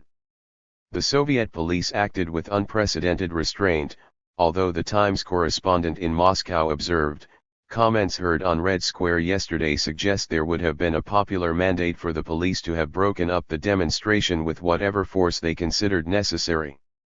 A 9-person commission chaired by Gromyko, at that time chairman of the Presidium of the Supreme Soviet and the longest-serving member of the Politburo, was set up to investigate the Tatars' complaints. Its results were unsatisfactory so far as the main demand of the Tatars was concerned, although more support for the Tatar language and culture in the Central Asian republics to which they had been exiled was promised and a very gradual return of Tatars to 262. The Crimea continued to take place. While Gromyko, on the whole, lived up to his reputation as Mr. Niet, the Soviet leadership took into account opposition within the Crimea to a return of the Tatars en masse. There were worries, too, that acceding to these ultimate Tatar demands would produce undesirable effects in other ethnically contested areas as well as causing problems with people who had made their homes in those parts of the Crimea where the Tatars had formerly lived. Nagorno-Karabakh and the Armenian-Azeri dispute. If the Tatar issue raised problems between different Soviet republics and was not one for which there was a simple solution available to Moscow, that applied all the more strongly to the conflict over Nagorno-Karabakh between Armenians and Azeris. The fact that the predominantly Armenian enclave of Nagorno-Karabakh within Azerbaijan came under the jurisdiction of the Azeri authorities in Baku had long been a sore point for Armenians, and it was not just in the Gorbachev era that Armenian outrage was expressed. As was noted by Arkady Volsky, who was to become in 1988 Moscow's envoy to Nagorno-Karabakh, it was an issue which had long been smoldering and once every 10 to 12 years it erupted. The difference from the Gorbachev era was that in the past the authorities made short work of restoring order. Some people would be arrested, others expelled from the party, and a lot of sweet sugary talk about the great friendship of the peoples would continue, although it was all false. But while the sources of tension long preceded perestroika, there is no doubt that by 1988 the new political atmosphere in the Soviet Union and the liberalization which occurred under Gorbachev emboldened Armenians to make a determined attempt to right what they regarded as a historic wrong. The Armenians in Nagorno-Karabakh had good cause for their discontent. The region was economically impoverished and exploited by the authorities in Baku, while Armenian culture was suppressed. Despite its closeness to the border with Armenia, the people of Nagorno-Karabakh could not receive television broadcasts from Yerevan and the teaching of Armenian history was suppressed in the schools. The land itself, however, was the subject of conflicting claims by Azeris and Armenians, each side utterly convinced that historically it belonged to them. It was, and is, a dispute comparable to that between Israelis and Palestinians in terms of each side's passionate belief that history and morality are on their side and, thus, no easier to resolve. A deep religious divide added emotive force to the claims of the parties, Armenians being among the earliest peoples to embrace Christianity while the Azeris are predominantly Shiite Muslims. It was in February 1988 that Nagorno-Karabakh became a major issue in Soviet politics and Azeri-Armenian tensions reached boiling point. First, the Regional Soviet of Nagorno-Karabakh requested that the territory, 80% of whose inhabitants were Armenian, be transferred to the jurisdiction of the Armenian Republic. Huge demonstrations were held in the Armenian capital of Yerevan in support of this demand, and tensions rose between Azeris and the substantial Armenian minority in other parts of Azerbaijan, escalating into inter-ethnic violence. In the industrial city of Sumgait, near Baku, at least 32,263 people were killed, 26 of them Armenians, while many more Armenians were injured or had their homes wrecked or looted. This led to Armenian attacks on Azeris in Nagorno-Karabakh and in Armenia itself, and to migrations, based on fear, of both Armenians and Azeris. The presence of a substantial number of Azeri refugees in Baku fueled nationalist passions there. As relations between Azeris and Armenians deteriorated, the Soviet Politburo decided, at Gorbachev's suggestion, to send Ligachev to Baku to meet the Central Committee of the Communist Party of Azerbaijan and Yakovlev to Yerevan to address the Armenian Central Committee. The basic position taken, subsequently partly contradicted by the law on secession adopted in April 1990, was that there should be no redrawing of national and territorial borders, since, in Ligachev's words, to violate that principle would open up a path for a multitude of bloody conflicts, but that a political solution should be found by responding to any other legitimate grievances of particular national groups, provided that they did not thereby promote national exclusiveness. Gorbachev's instinctive inclination towards consensus building in the Politburo led him to support the idea of Yakovlev being accompanied to Yerevan by the more conservative Dolgach, while Ligachev was partnered in Baku by the more reform-minded Razumovsky. The results were not exactly what Gorbachev desired.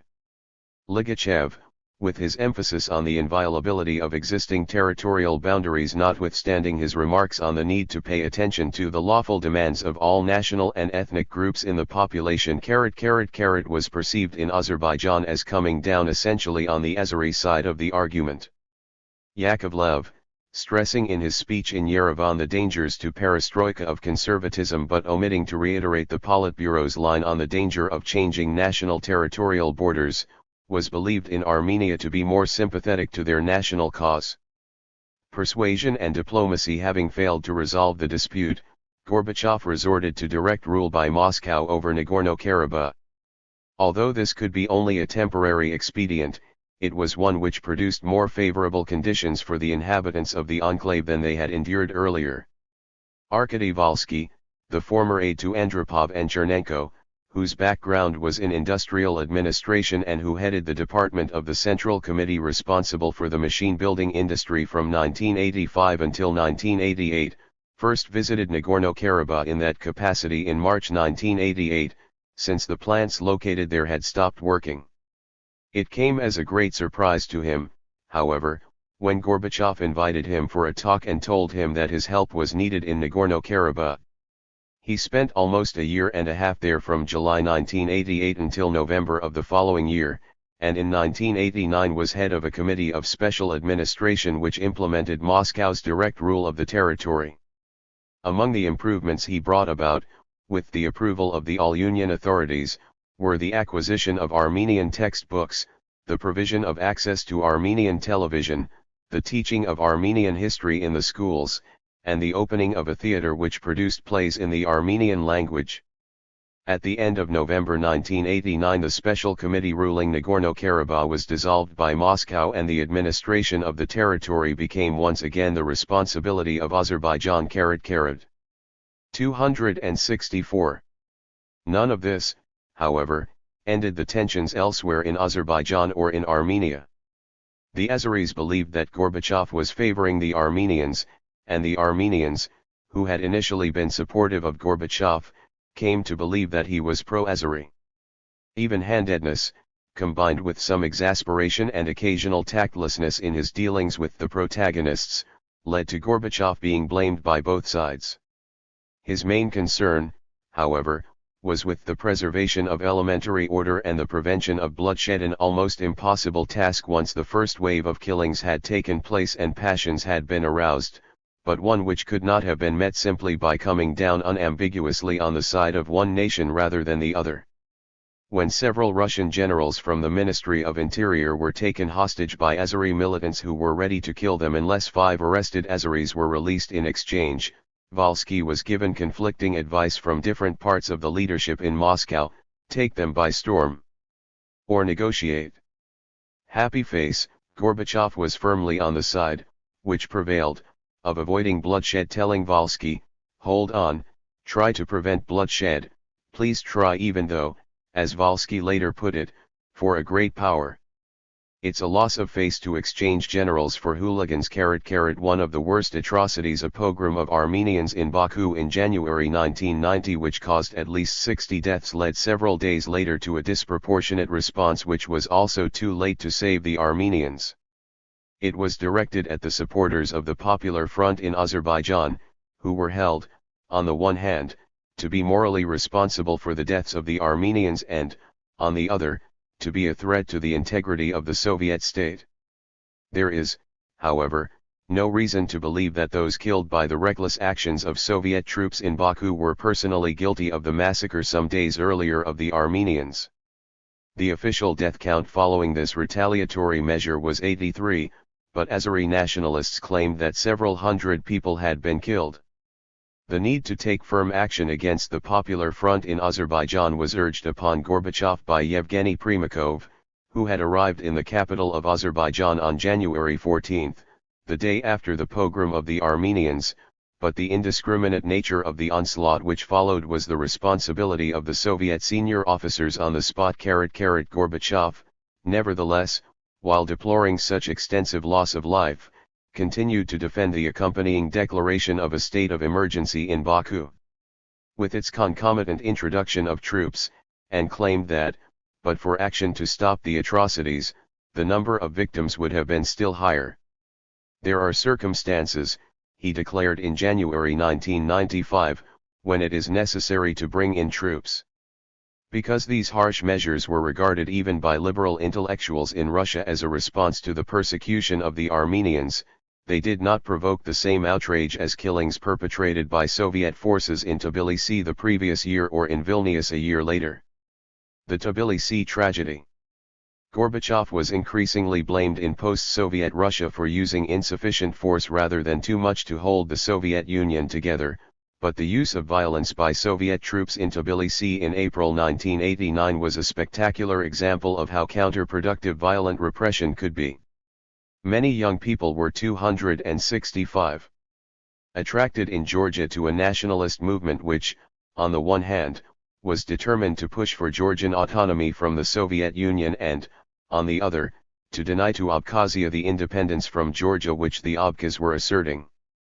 Thousands participated in peaceful demonstrations over several days, but on the night of 8-9 April Soviet troops launched a brutal attack on the protesters.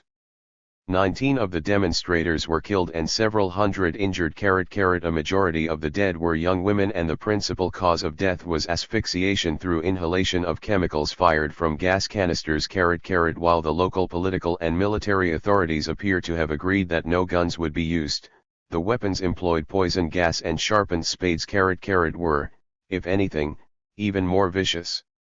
The massacre of the young demonstrators outraged public opinion in Georgia and gave an enormous stimulus to the movement for complete independence from the Soviet Union, paving the way for the election of Zviad Gamsakhurdia, a former dissident and a fanatical nationalist, as head of an anti-communist Georgian government from 1990, and as president of Georgia from May 1991. Although democratically elected by an overwhelming majority, Gamsakhurdia quickly became a divisive ruler, demonstrating dictatorial tendencies as well as a sense of paranoia, a conspiratorial frame of mind, virulent anti-communism and a tendency to self-glorification. He was overthrown in 1992 and replaced by the former Soviet foreign minister and earlier first secretary of the Georgian Communist Party, Eduard Shevardnadze. The events in Tbilisi of April 1989 thus demonstrated that the harsh use of force could, in the new climate of raised expectations and aroused civic courage, produce the opposite effect from that intended by the Soviet authorities. They also were to become a prime example of misinformation, whether deliberate or through ignorance, on the part of Gorbachev's enemies at home and abroad who held him responsible for the massacre in the Georgian capital. In fact, Gorbachev had categorically stated that the situation in Tbilisi must be resolved by political means and through dialogue. That this was his position has long been plain and is now even clearer. Not only is there ample memoir and interview evidence including the testimony of Shevardnadze and Sobchak, but the report of the commission set up by the Congress of People's Deputies of the USSR, under the chairmanship of Sobchak and the secretaryship of Stankiewicz, two members of the interregional group of deputies who were thereby politically closer to Yeltsin than to Gorbachev, lays no blame on Gorbachev. Gorbachev and Shevardnadze had flown into Moscow late on April 7, 1989, arriving shortly before midnight. The last lap of their trip was from London, but their visit to Britain had been immediately preceded by one to Cuba. They were met at the airport by a Politburo delegation which included Ligachev and Chebarkov. Although Ligachev had chaired an ad hoc meeting of selected members of the Politburo and of the Secretariat that day to consider the events in Georgia, it was Chebarkov who briefed the General Secretary and the Foreign Minister on the demonstrations and tensions which had developed in Tbilisi while they were abroad. Gorbachev, as Shevardnadze records in his memoirs, declared, "No matter what, the situation must be settled by political means." Happy Face immediately proposed that Shevardnadze and Razumovsky should fly to Tbilisi. 266.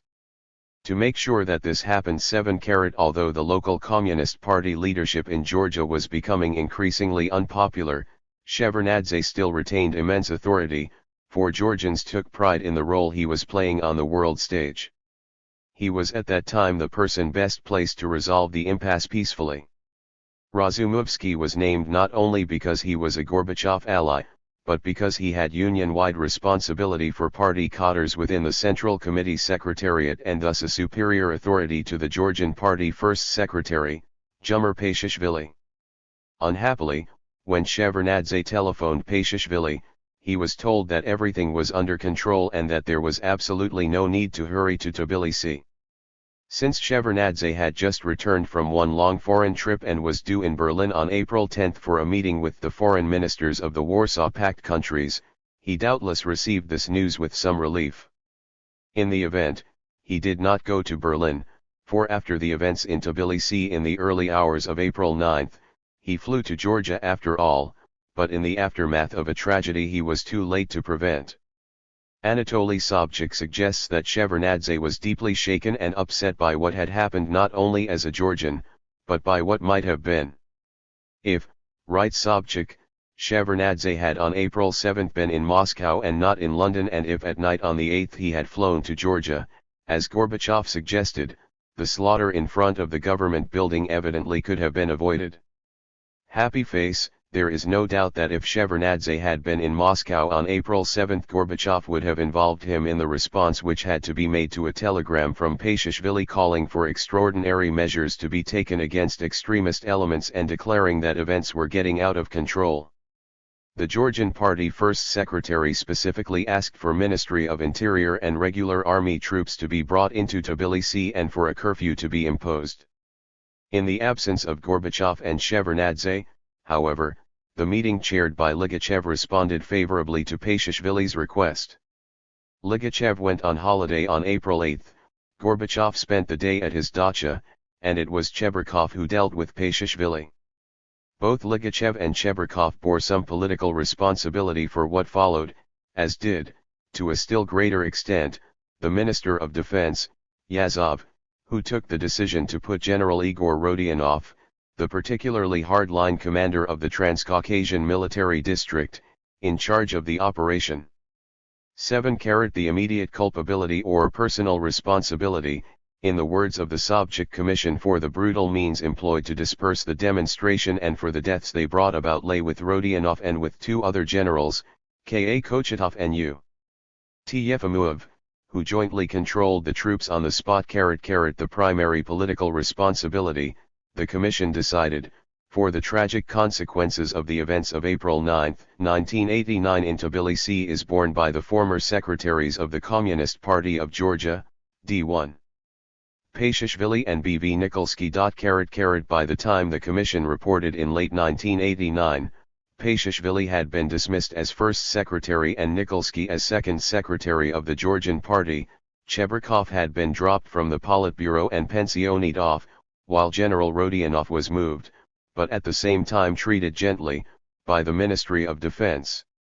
He lost his position in charge of the 267 Armed Forces of the Transcaucasian District but was appointed head of the Military Academy of the General Staff of the Soviet Armed Forces.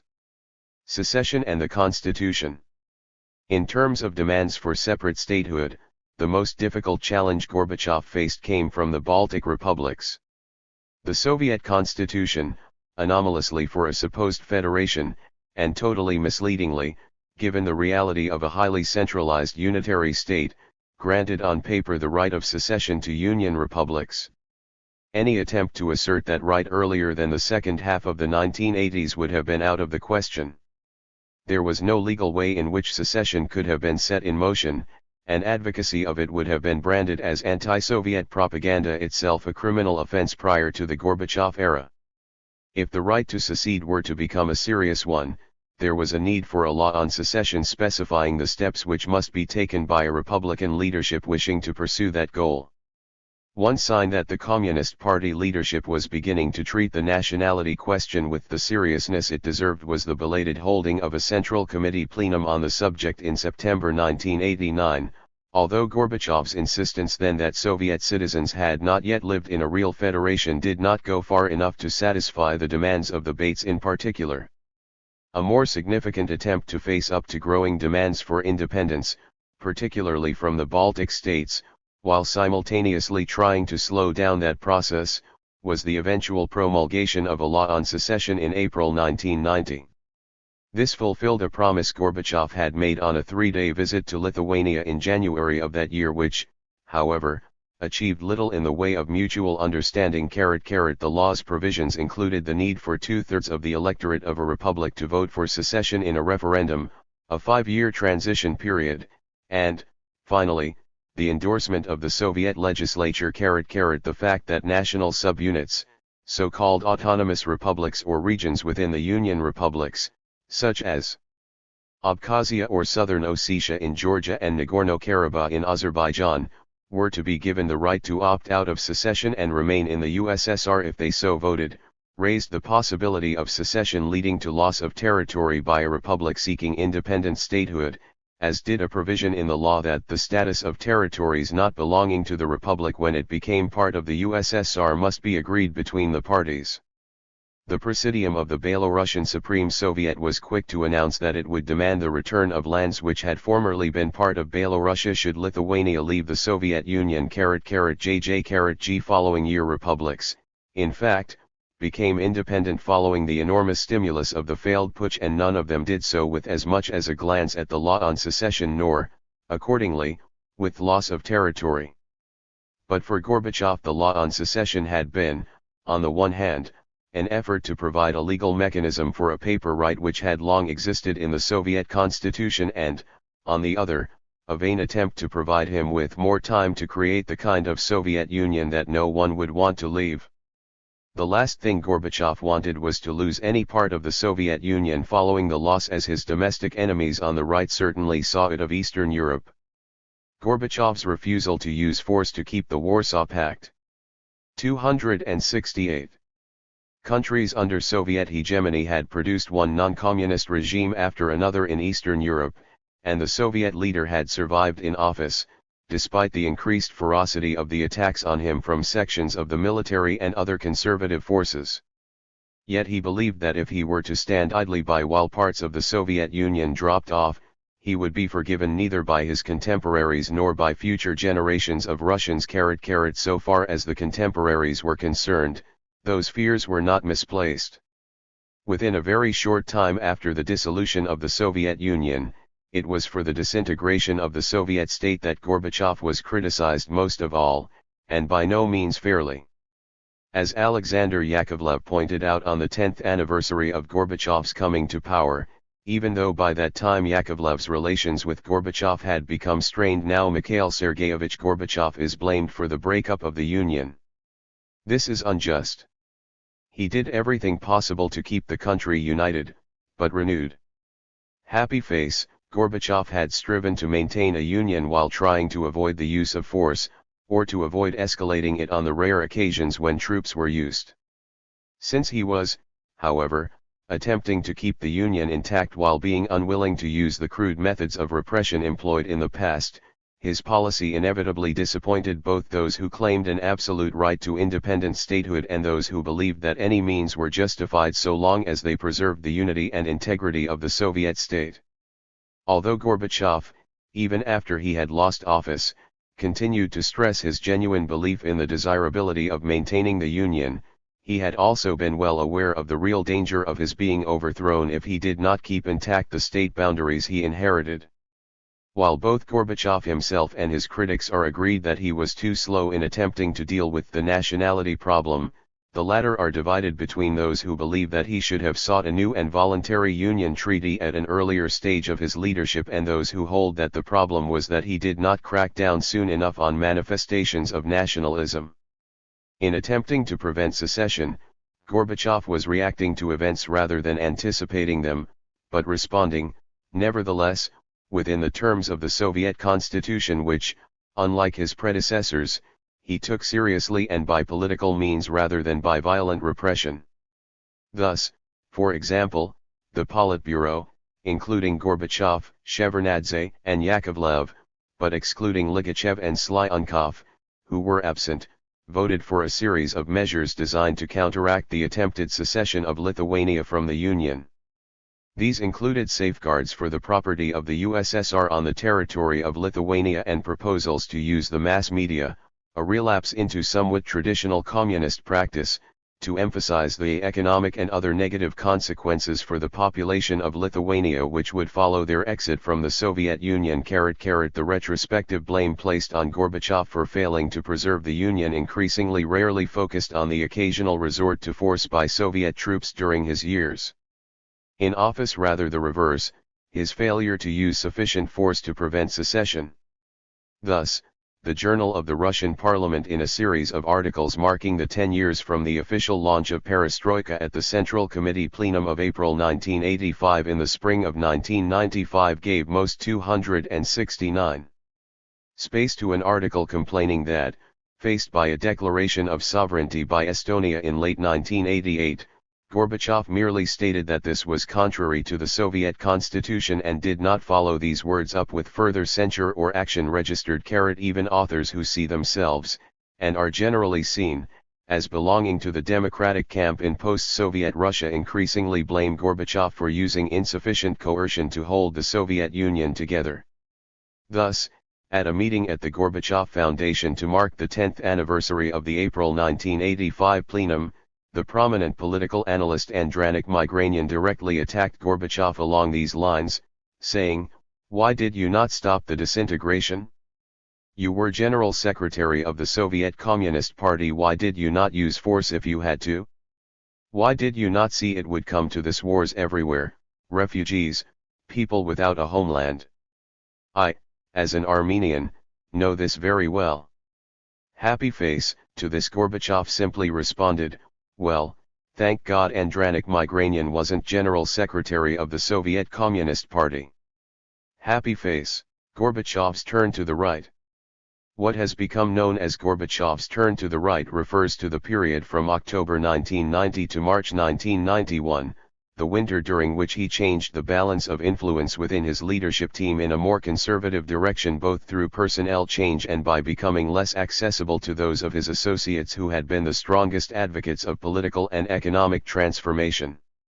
Gorbachev's own account of this shift has varied somewhat, partly reflecting the political climate at the time of his pronouncements.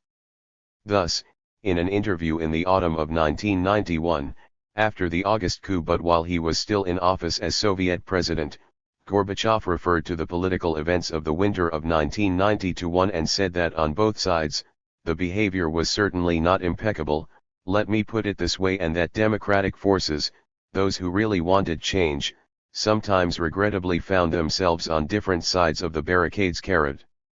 He had been trying to steer a middle course, but had missed his chance when he should have come down firmly on one side. Contrasting this with the period from April 1991 onwards, he said, "Of course later one did, but that's life. You can't edit it afterwards." Happy face, subsequently, while disclaiming responsibility for the acts of violence of Soviet troops in Vilnius and Riga and accepting also that he had been mistaken in several of the appointments he had made, he defended, nevertheless, his emphasis on enforcing the law and his attempt to hold the Soviet Union together during that winter. By the time of the publication of his memoirs in 1995, Gorbachev was responding, to some extent, to the mood of nostalgia within Russia both for the Soviet Union and for order, and was somewhat less critical of much of what he did during the winter months of 1990-1 than he had been in late 1991 in the very different political atmosphere following the failure of the hardline coup. For the outside observer, it seems fair to say that Gorbachev's turn to the right was a tactical retreat, an understandable one, given the pressures he was under, but mistaken, since it left him with fewer political allies than he had before.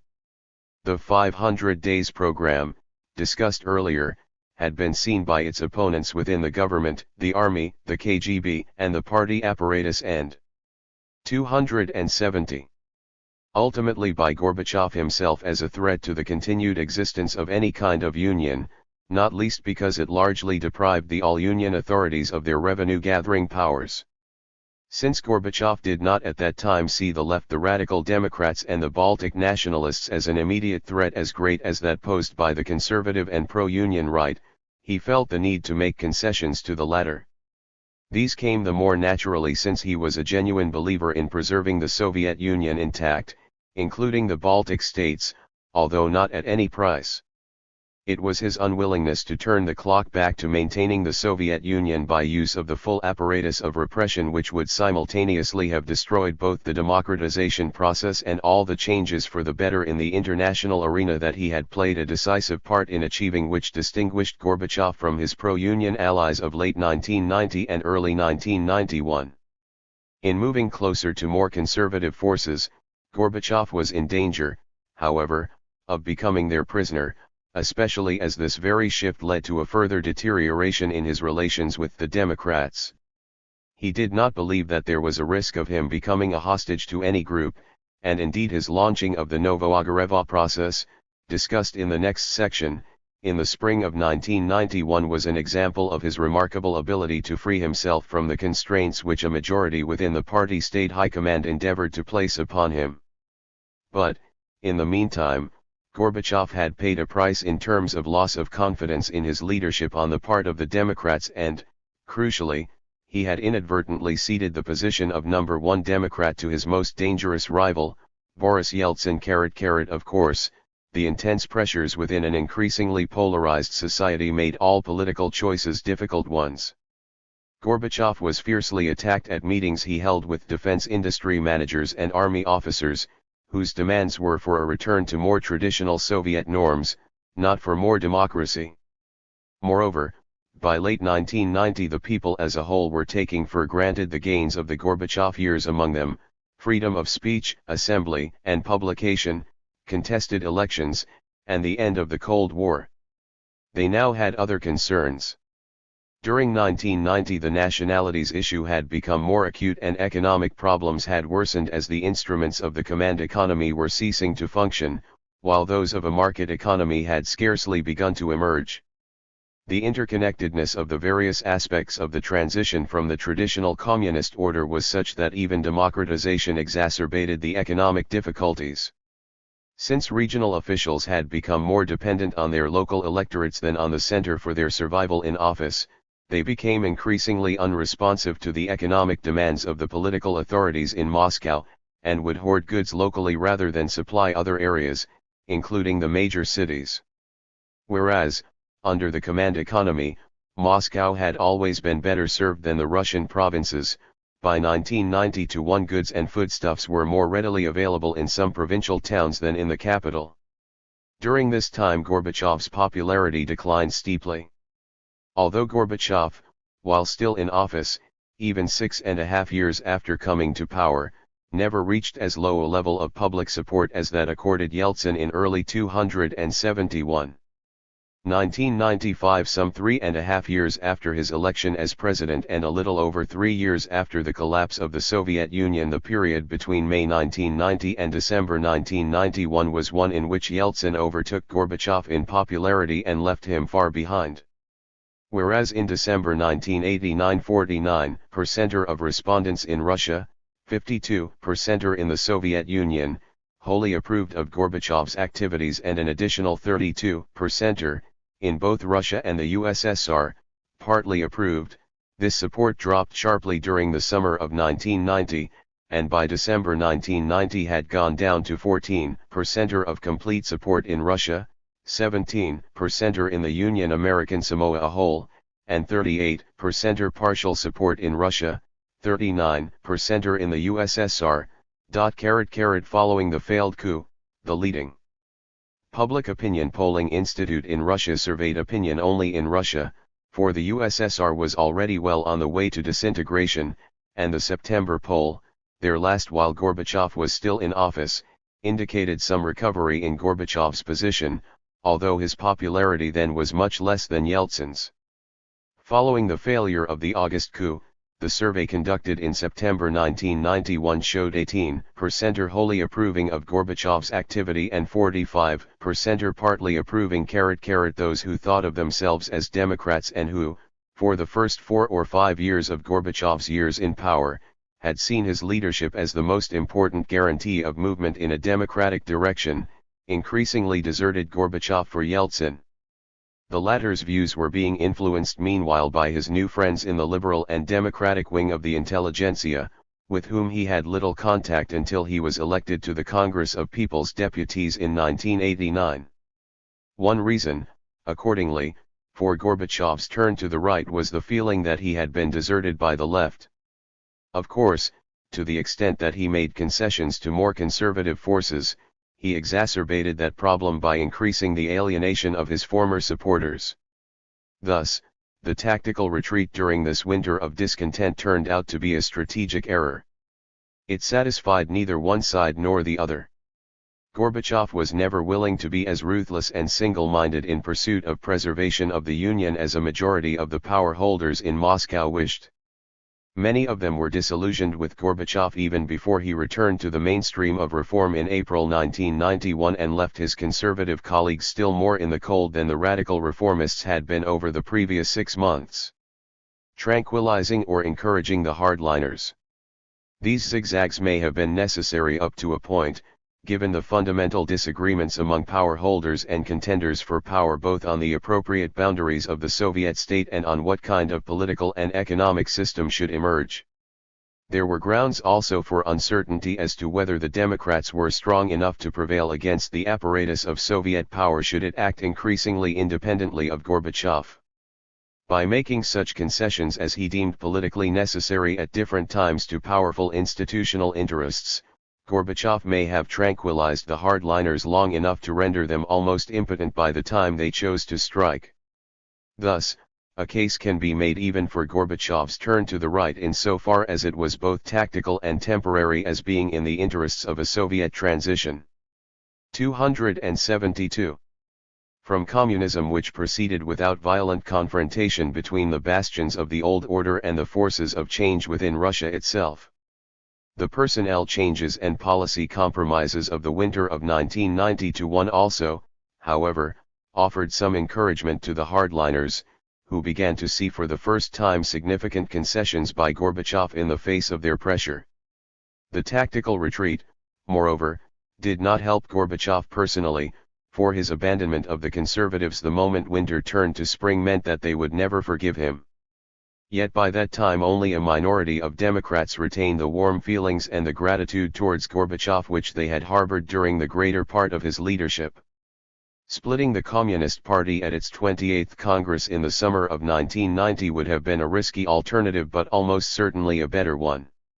Gorbachev, in fact, assumed that a split in the party would occur at the 29th Congress of the CPSU, which had been brought forward by several years and was due to be convened in November 1991 as a result of the coup and the subsequent suspension of the Communist Party, it was never held.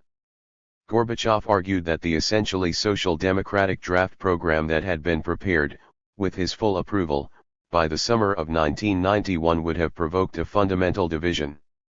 One group, numbering, he believed, several million members, would have been ready to support the program, while another would have adopted a different program, and then, naturally, they would be different parties. Since the Communist Party of the Soviet Union no longer existed by November 1991, it is evident enough in retrospect that Gorbachev had left it too late to force the membership of the party to choose quite clearly between a socialist party of a social democratic type and one which adhered to traditional communist norms. But 1990 had been the time to force the issue. If from 1985 until 1989 Gorbachev was, on the whole, in the vanguard of political change until 1988, in particular, its decisive initiator or facilitator in 1990-1 he fell behind the pace of events. Postponing the party split, a division which would have been one of the more promising ways of introducing a competitive party system until late 1991, and to what turned out to be a non-congress, was one of several examples of excessive caution at this stage of his leadership when greater boldness was called for. As well as the very real political pressures which would, however, have prevented any reformist leader from pursuing wholly consistent policies, there were personal attributes of Gorbachev which played their part in increasing his difficulties. Even if at times he was overcautious, one of his characteristics was great self-confidence, his belief that he could both outmaneuver all his opponents and win any argument.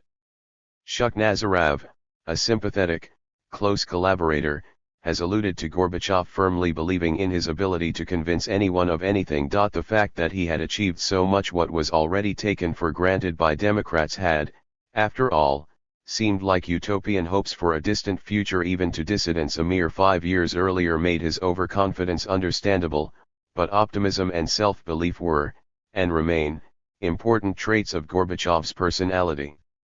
Taking the years from 1985 to 1991 as a whole, this was for the good. A leader lacking in confidence or courage, or one who leaned towards pessimism, would never have embarked on the reform of the Soviet 273 system or dared to move beyond that to undertake truly transformative change when he came up against the limits of the system. Gorbachev believed also that people whom he had appointed would serve him loyally. Some did, but as August 1991 demonstrated most dramatically, some did not. His appointments have already been discussed in Chapter 4, but with particular reference to his earlier years in office. It was then that such key reformers as Yakovlev, Shevardnadze, Chernyev, and Shukhnazarov were elevated to positions which enabled them to exert great influence. Although others of a more conservative disposition were also promoted between 1985 and 1988, these were the years of Gorbachev's best appointments. Some of his worst appointments were made in the winter of 1990-1. This half-year was perhaps the only period of Gorbachev's leadership when he was a centrist, in the sense of occupying a position roughly equidistant between that of the radical Democrats and nationalists and that of the forces within the party-state machine which wanted to restore a more traditional order. He had previously not only been the main instigator of radical reform in the earliest years of his general secretaryship and the person who took the decisive steps in 1988 to break with the traditional communist order, but also left of center throughout 1989 and the greater part of 1990. His position in the political spectrum was that he remained more reformist than the party apparatus and government as a whole, even if less so than the new radicals who had gained a foothold in the system and a voice in Soviet politics as a result of the elections for the All-Union and Republican legislatures.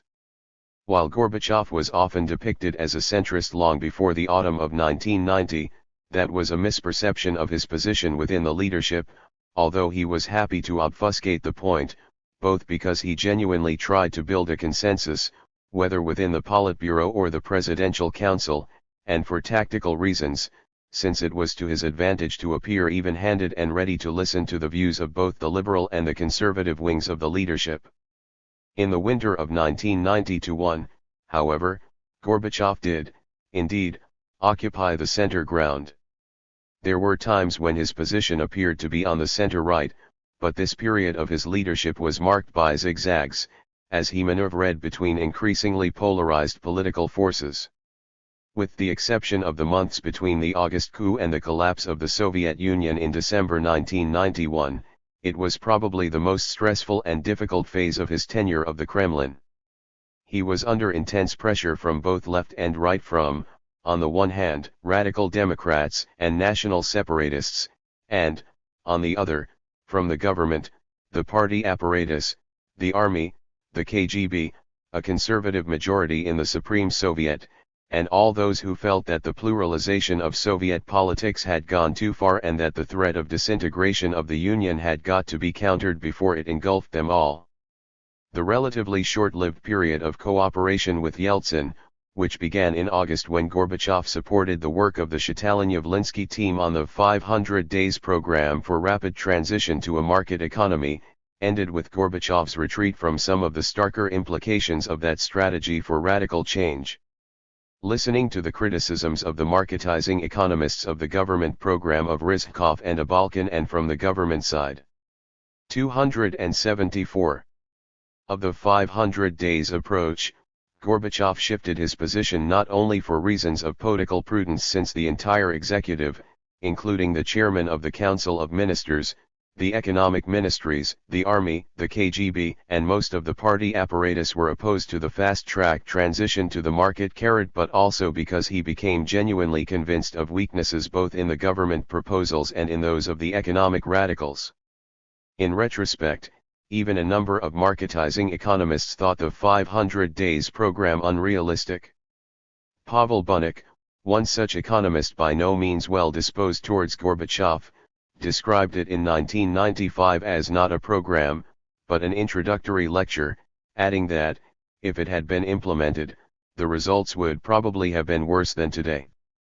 It was, according to Bunik, a kind of marketeer's equivalent of the campaigns in Stalin's time to fulfill the 5-year plan in 3 years.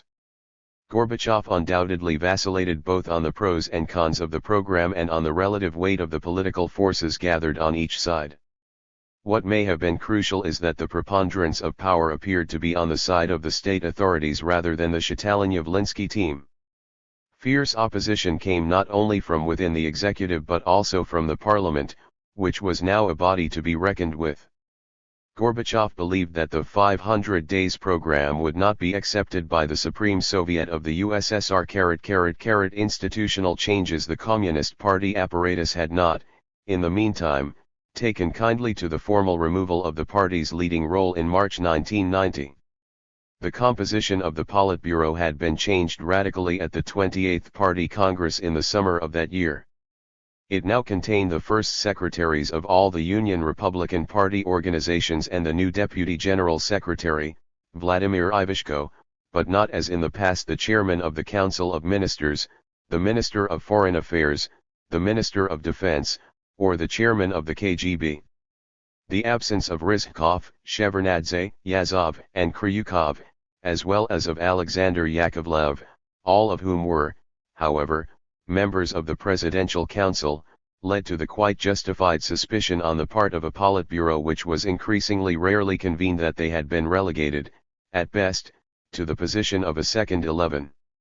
They believed that Gorbachev was more interested in the views of the Presidential Council than of the Politburo, even if the former lacked the power and the means of implementing policy which the Politburo had until quite recently possessed.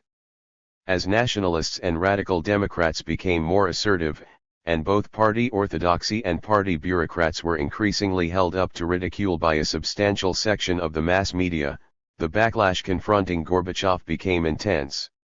From both the military and the new Politburo he was urged to institute a regime of centralized presidential rule, taking special powers which, their advocates realized, would alienate Gorbachev still further from his democratic allies. Alexander Yakovlev has recounted how a group of influential regional party secretaries, gathered in Moscow for the 28th Party Congress, had agreed that it was especially important to separate Gorbachev from Yakovlev and Shevardnadze. While they did not succeed in doing so in the summer of 1990, that aim was partially achieved the following winter. 275. Having made a speech to the Supreme Soviet on November 16, 1990, which fell flat, Gorbachev the next day put forward a series of new proposals which were very well received. They included the abolition of the Presidential Council and granting instead real powers to the Federation Council, on which sat the heads of the Union republics and which had been created earlier in 1990 at the same time as the Presidential Council. By explicitly according the Federation Council an enhanced role in policy formulation, Gorbachev was increasing the influence of a body whose membership was not determined by him. If the Politburo was an institution over whose composition he had considerable influence, but not absolute control, the Presidential Council had been appointed entirely at his discretion. Now, in contrast, he was to work with a collective body whose representatives were chosen in the republics, and in that sense his powers were significantly reduced. The attraction, though, of working through the Federation Council was that those who composed it had the power to implement policy within their respective republics, and this looked like a viable way of holding the Union together. Other important changes were announced by Gorbachev at this time. They included the formation of a new government, a cabinet of ministers to take the place of the Council of Ministers, the creation of a Security Council on which most of the major political figures who had been members of the Presidential Council would sit, but no longer accompanied by free-ranging intellectuals, and the introduction of a new post of vice president. Although the need to bring forward new proposals had been impressed on Gorbachev not only by the negative reception his speech of November 16 met in the Supreme Soviet, but also by the fierce and open hostility he had encountered at a Politburo session the same day and at a meeting with representatives of the military on November 13, Gorbachev has insisted that it was not Communist Party pressure which led to his change of tack. The accumulation of criticism from a variety of quarters doubtless had its effect, but Gorbachev was particularly concerned to carry the Supreme Soviet with him, for he took constitutional provisions seriously, and the legislature was no longer an institution which could be bypassed in the way the party now could, however awkward that was while he remained its general secretary. Moreover, a number of Gorbachev's proposals for further institutional changes, including the possible abolition of the Presidential Council, had been discussed with certain of his aides, and he had intended bringing them to the Congress of People's Deputies the following month. Shukhnsyzarov had actually urged Gorbachev to include these proposals in his speech of November 16, but others said there was no need to hurry. When Gorbachev felt that the reaction to his speech was negative, he decided to bring forward something we already knew. It was a last-minute decision in the sense that Gorbachev changed the timing of the announcements in response to what he judged to be the political mood, but the ideas themselves had not arisen so suddenly. Shukhnsyzarov himself had been an advocate of the abolition of the Presidential Council because it was a hybrid whose composition was quite eclectic and which did not work from the very beginning. Alexander Yakovlev, in contrast, was taken aback by the sudden abolition of 276. The council on which he sat and which left him with no official position other than the rather amorphous one of an advisor to the president, in which capacity, however, he retained his office in the Kremlin. Yakovlev said that he regarded the abolition of the Presidential Council as a mistake, for it had already started really working and had taken the country close to the introduction of a market economy, and one reason, however, why the abolition of the Presidential Council took Yakovlev by surprise is that increasing disagreement on policy, most notably, on the 500 days program, of which Yakovlev remained an enthusiastic supporter, meant that he was less frequently consulted by Gorbachev during the winter of 1990-1 than hitherto. As Gorbachev had retreated from the Shatalinov-Linsky proposals over the previous 2 months, he had begun also to distance himself somewhat from Yakovlev. They were never again to enjoy as politically close a relationship as they had in the earliest years of Gorbachev's leadership, although Yakovlev was to regain some of his prominence after Gorbachev ended his unconvincing dalliance with the conservative forces at the end of that winter. Personnel change. In the meantime, however, Gorbachev lost important allies and made some highly dubious new ones. He gave way to pressure for the removal of the Liberal Minister of Interior, Vadim Bakatin, in spite of his admiration for him as a politician. His esteem for Bakatin was reflected in his appointment to membership of the newly formed Security Council even though he no longer had a ministerial portfolio. Bakatin's replacement was Boris Pujo, a relatively hardline Latvian who had been at various times head of the Latvian Komsomol, KGB, and Communist Party.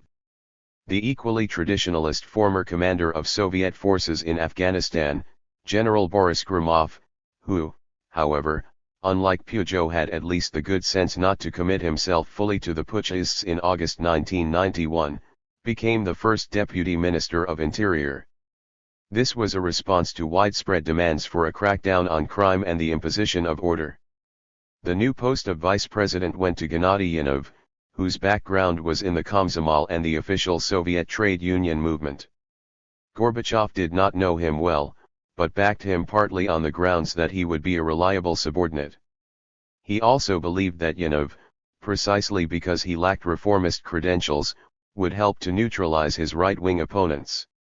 This was to turn out to be a serious misjudgment, as was the decision, announced on January 3, 1991, following a meeting of the Federation Council, to put Yanov in charge of a group responsible for nominating members of the new cabinet of ministers. -3 Shortly thereafter Valentin Pavlov, who, as Minister of Finance, had done his best to sabotage the work of the Shatalinov-Linsky team by withholding essential information about government spending, was appointed Prime Minister in succession to Nikolai Ryzhkov. Yanov's views may have been among those Gorbachev listened to, but he consulted a great many people without necessarily accepting their advice. One whom Gorbachev went to see was Ryzhkov, still recovering both from his dismissal as head of the previous government and from a heart attack. Ryzhkov took the conventional view that Pavlov was a good financial specialist. However, while not as negative about him, 277, as he was about Oleg Baklanov, another possible candidate for the prime ministership whom Gorbachev mentioned, and a representative of the military-industrial complex who, like Pavlov, was to be a party to the August 1991 putsch, Ryzhkov was decidedly unenthusiastic, mentioning Pavlov's lack of knowledge of industry and also the fact that he was a heavy drinker. A politician whose voice may have counted for more, for his influence with Gorbachev reached its height during these winter months when the Soviet president's repositioning of himself in the center of the Soviet political spectrum partially estranged him from his reformist team, was his former Moscow University Komsomol colleague Anatoly Lukyanov. Lukyanov, as chairman of the Supreme Soviet, now had a power base of his own, and he used that, together with the advantage of having known Gorbachev since their student years, to promote his views. These included a special determination to maintain the existing borders of the Soviet Union. Within the Supreme Soviet, Lukyanov had shown great indulgence to the Soyuz Union group, the 600-strong faction which had been formed to defend, often in extremist language, the territorial integrity of the Soviet Union. In a small group discussion in November 1990, Gorbachev brushed aside implied criticism of Lukyanov by his aide Nikolai Petrakov, saying, "I do not need aides who give me one-sided information," and added that Lukyanov always reports only the truth. He end of the year Petrakov had resigned of his own accord. Gorbachev, in fact, tried to persuade him to stay, although he returned to Gorbachev's team in an advisory capacity following the collapse of the August coup. Lukyanov's involvement is indicated by Gorbachev's statement that the issue of who should be prime minister was discussed for a long time in the Council of the Federation and in the Presidium of the USSR Supreme Soviet, emphasis added, following which it was decided that the candidacy of Pavlov should be presented to the Supreme Soviet as a whole. Trying to carry as many of the republics with him as possible in the choice of prime minister, Gorbachev had consulted also the Federation Council about the main candidates. They included, Gorbachev informed the Supreme Soviet on January 14, in addition to Pavlov and Baklanov, Yuri Maslyukov, the chairman of Gosplan, whose background, like Baklanov's, was in military industry. Although the discussions in the Federation Council included critical evaluations, Pavlov was, nevertheless, their choice on the basis of a large degree of accord. Shevardnadze's resignation. The promotions and demotions during the winter of 1990-1 undoubtedly reduced the weight of committed new thinkers within Gorbachev's team. The most dramatic and public loss of a reformer was the resignation of Eduard Shevardnadze as foreign minister on December 20, 1990. Shevardnadze, as he makes clear in his memoirs, had enjoyed excellent relations with Gorbachev over many years, and they spoke together with unusual frankness for party officials before 1985 about many of the absurdities of Soviet life. I Shevardnadze had from 1985 onwards been a successful executant of what was essentially Gorbachev's foreign policy. The fact that he saw eye to eye with Gorbachev was of crucial importance, as was his ability to establish relations of trust with 278. His Western counterparts. In the period just before his resignation, however, Shevardnadze, as was noted in Chapter 7, had been more wholeheartedly supportive than was Gorbachev of American willingness to use force against Iraq following the incursion of Iraqi forces into Kuwait. More generally, he felt that Gorbachev from the summer of 1990 had been too reluctant to come to his defense when he was under attack from hardliners within the Soviet Union, although by this time Gorbachev was himself attacked by name with increasing frequency. In his speech to the Fourth Congress of People's Deputies of the USSR, in which he announced that he was giving up his post as foreign minister, Shevardnadze accused, without naming them, two deputies from the military, he had in mind Colonels Viktor Alksnis and Nikolai Petrushenko, of having boasted that the Minister of Interior, Bakatin, had been removed successfully, and the time has come to settle accounts with the foreign minister. 122 Shevardnadze's relations with the Soviet military were even worse than Gorbachev's, and he was angered by the fact that the Ministry of Defense would act in ways which at times contradicted the spirit of agreements he had reached with his Western partners, and, still more infuriating, he would learn of these actions for the first time from Western sources. Shevardnadze's speech was a protest aimed more generally at the growing strength of the conservative forces and their backlash against the foreign and domestic policy of Gorbachev. Shevardnadze referred not only to the severe criticism of him but also to the increasing attacks on the Gorbachev clique. He blamed the Democrats for having scattered, leaving the way open for a coming dictatorship.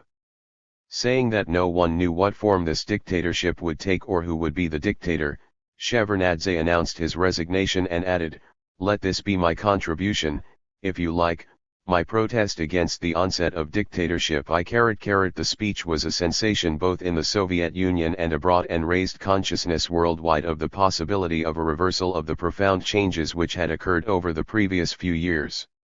For Gorbachev, Shevardnadze's resignation announcement was completely unexpected, and he was deeply pained that Shevardnadze had not discussed it with him in advance.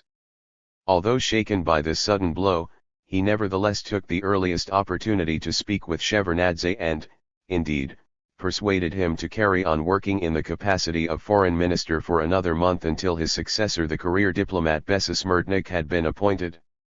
When Gorbachev came to the foreign ministry on January 26, 1991 for the installation of the new minister, he paid warm tribute to Shevardnadze, who was present. The sentence Shevardnadze valued most was, "He was always by my side, my closest comrade in all the most difficult situations and, most important, in making the choice." 126-77 choice they had made of a new direction was for both of them the main thing, even at this time when Gorbachev was attempting, in an apt phrase of Yeltsin's, to reconcile the irreconcilable and to maneuver between polarized political forces. In addition to the reasons for resigning which Shevardnadze offered, he may, nevertheless, have feared that Gorbachev, notwithstanding his high regard for him, might himself have taken the initiative in moving him from the Ministry of Foreign Affairs.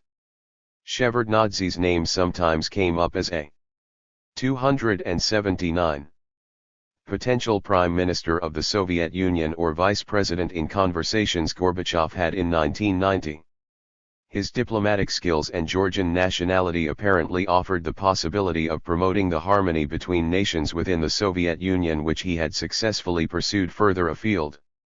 By the winter of 1990-1, the offer of the prime ministership to Shevardnadze, as distinct from the vice presidency, a less powerful post in day-to-day terms, had become unlikely. It would have met with fierce resistance from within the Soviet establishment. Removing him from the foreign ministry to a less crucially important post would, however, have had the superficial advantage of partially placating the Soviet conservatives. Shevardnadze may, accordingly, have been influenced, in addition to all the genuine reasons for resigning which he gave, by a desire to get his resignation in first. He was protesting not only against the growing strength and assertiveness of the hardliners but also, more implicitly, against Gorbachev's attempt to appease them, as exemplified by several personnel changes and, more generally, by his occupying a centrist position between them and the Democrats. Soon after he left office, Shevardnadze was to compare the earlier Gorbachev with the Gorbachev of the winter of 1990-1. Expressing his understanding of why Gorbachev did not speak up as before, a politician has to size up the actual situation and the balance of forces. Shevardnadze nevertheless observed that back in the early days of perestroika, while acknowledging the existence of an opposition, he wasn't afraid to go against the grain. He appealed to the people and won their support.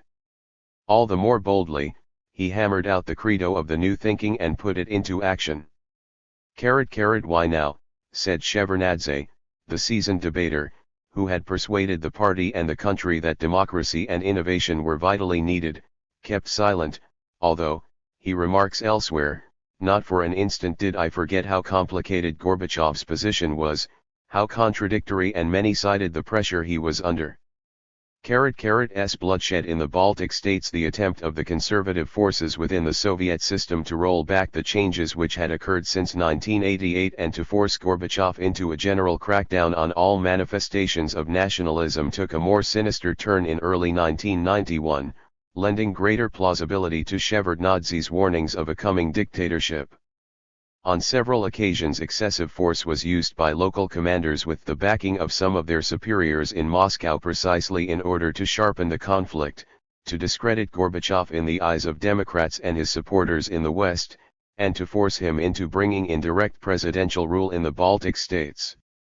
Direct rule was a course of action he had contemplated and, in a speech of January 10, had explicitly warned the Lithuanians might happen, but which he never in fact introduced.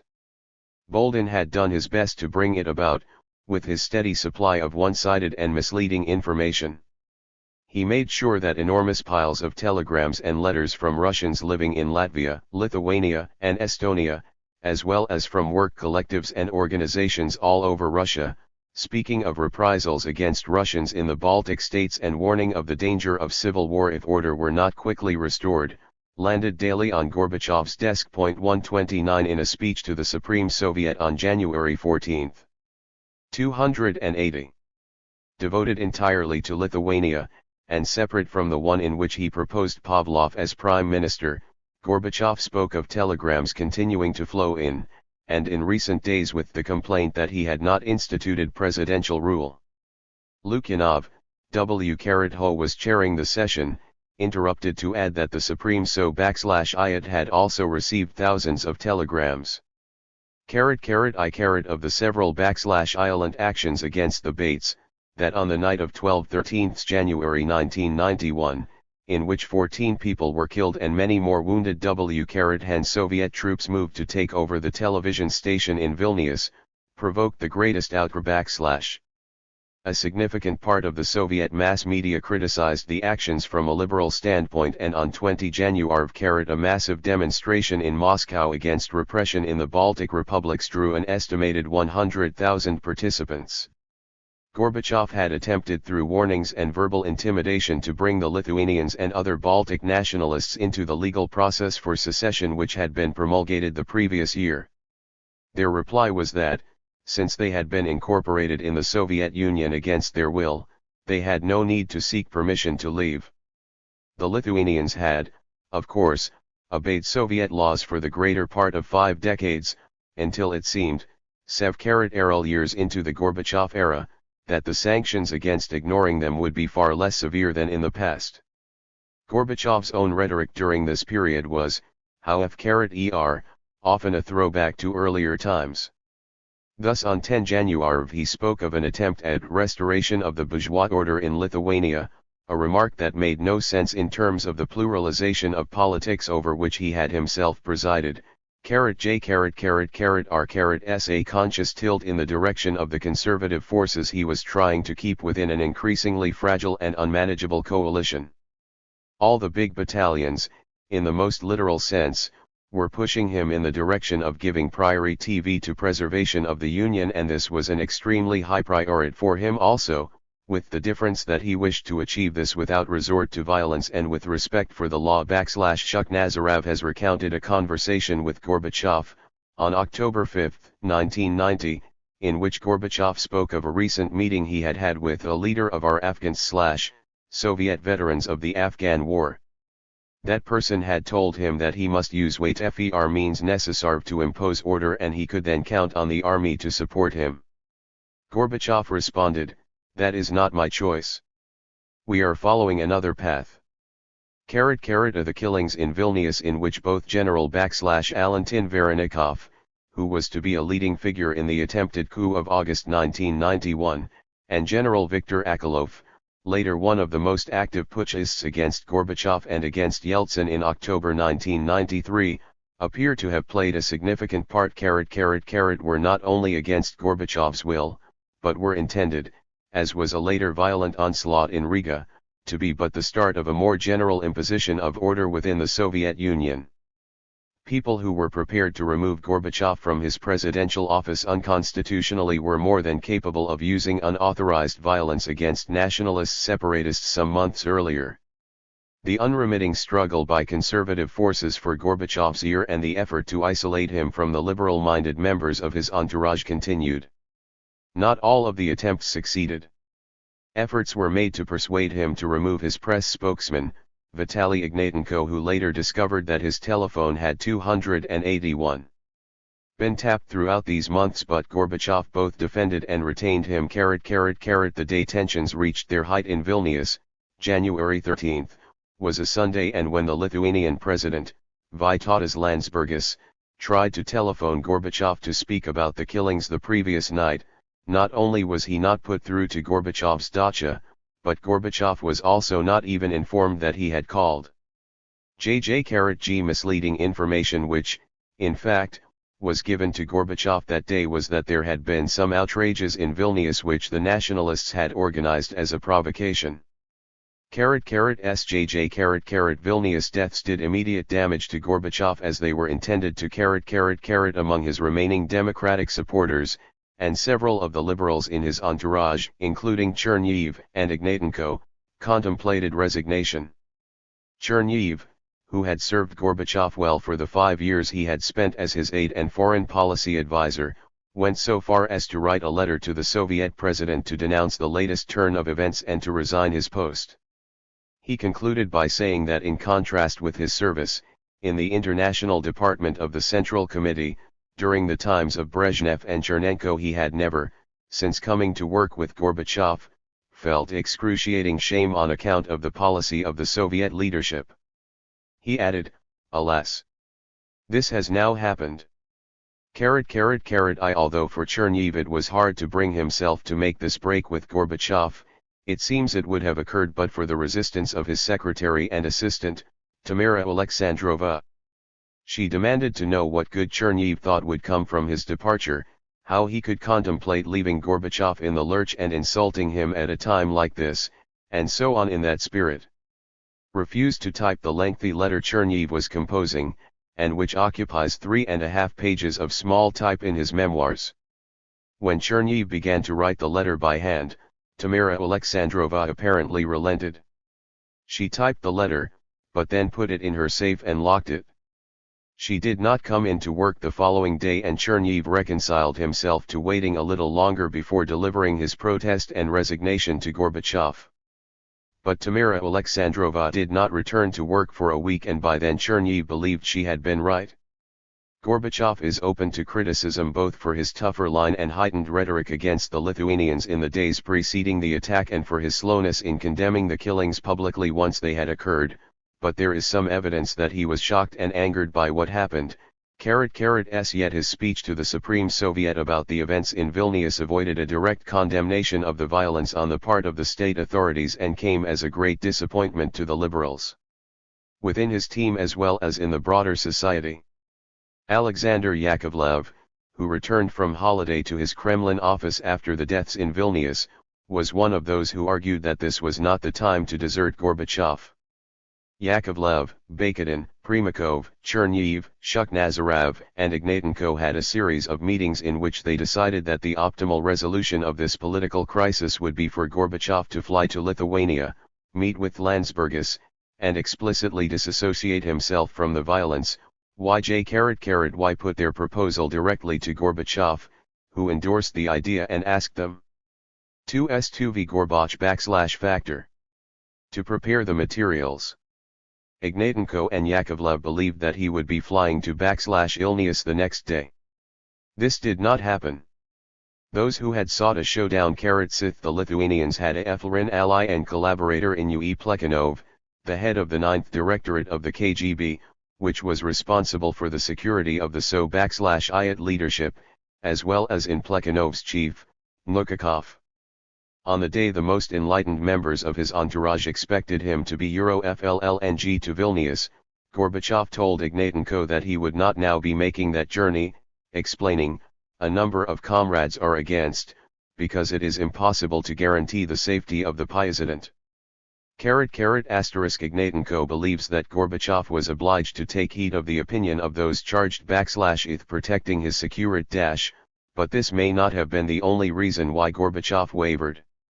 To have gone to Vilnius at that moment would have been to take sides once again at a time when he was trying to steer a middle course. It would have amounted to a rejection of the point of the army, the KGB, the Ministry of Interior, and the government, as well, of course, as that of most of the leading figures in the CPSU. While deploring the loss of life, Gorbachev was reluctant to place public blame on the So/Iyat army or Ministry of Interior forces for fear of antagonizing further the power structures he had been TNLNG to Molov. Reflecting on this week in Soviet politics just over a year later, Ignatenko said that undoubtedly Gorbachev was not involved in the decision to use tanks and armed force in Vilnius, but that he failed to act sufficiently decisively in the aftermath of the killings and to dismiss those responsible those determined to push Gorbachev into the camp of /Olan suppressors of all manifestations of nationalism or, better still, to discredit him and destabilize his presidency so that he would be forced to make way for those who would endlessly do this. Struck again on the night of 20/1 January this time in Lania, when OMOX, Special Ministry of Interior, troops killed 4 people in Riga. Degree in a news conference on January 22, Gorbachev said some of the things which would have been better said a week earlier, including an expression of condolence to the families affected by the tragic turn the confrontation in Lithuania and, in recent days, in Riga has taken. He added, "The developments in Vilnius and Riga are certainly not an expression of the line taken by the presidential power and nor was it created for this purpose. Therefore I resolutely reject all speculation and suspicion and slander on this score." At the same time Gorbachev confirmed the constitutional right of a republic to secede from the Union, but added that we cannot permit either unruliness or arbitrariness in this matter, even on the part of elected bodies. Secession could only take place in accordance with the So/Iyat Constitution and on the basis of a referendum and the process envisaged by So/1 ET law. The FAA that each such tragedy was a one-day occurrence, with Gorbachev calling a halt to the violence as soon as he was made aware of it. Distinguishes his behavior sharply. Loss has already been mentioned in passing, from the direct culpability of Yeltsin in post-Soviet Russia, as he pursued a ruthless internal war against the Russian Federation's most assertively independent republic, Chechnya, month after month from the time it was launched in December 1994.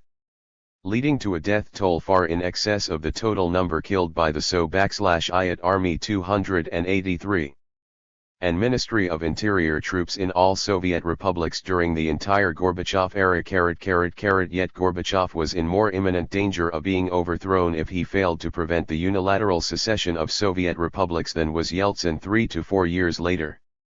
Although Gorbachev could not say so in public, his aide Shuk Nazarov voiced what was also in the Soviet president's mind at the time when he said, in an interview published in Germany on January 21, 1991, that if this very man who had pursued the two major objectives of democratization and integration in the international community were to tolerate the disintegration of the USSR, then Gorbachev would fall. Shuk Nazarov believed that a brusque, uncontrolled disintegration of the USSR would be disastrous and that it would lead to military dictatorship without parliaments, without democratic guarantees, and without the right for the media to criticize the president. If the August coup of 1991 had succeeded, the logic of the putschists' actions would, indeed, have pushed them in that direction. Luckily, their incompetence meant that in the short term, at least Shuk Nazarov's prognosis was excessively gloomy, albeit entirely plausible in the context of early 1991.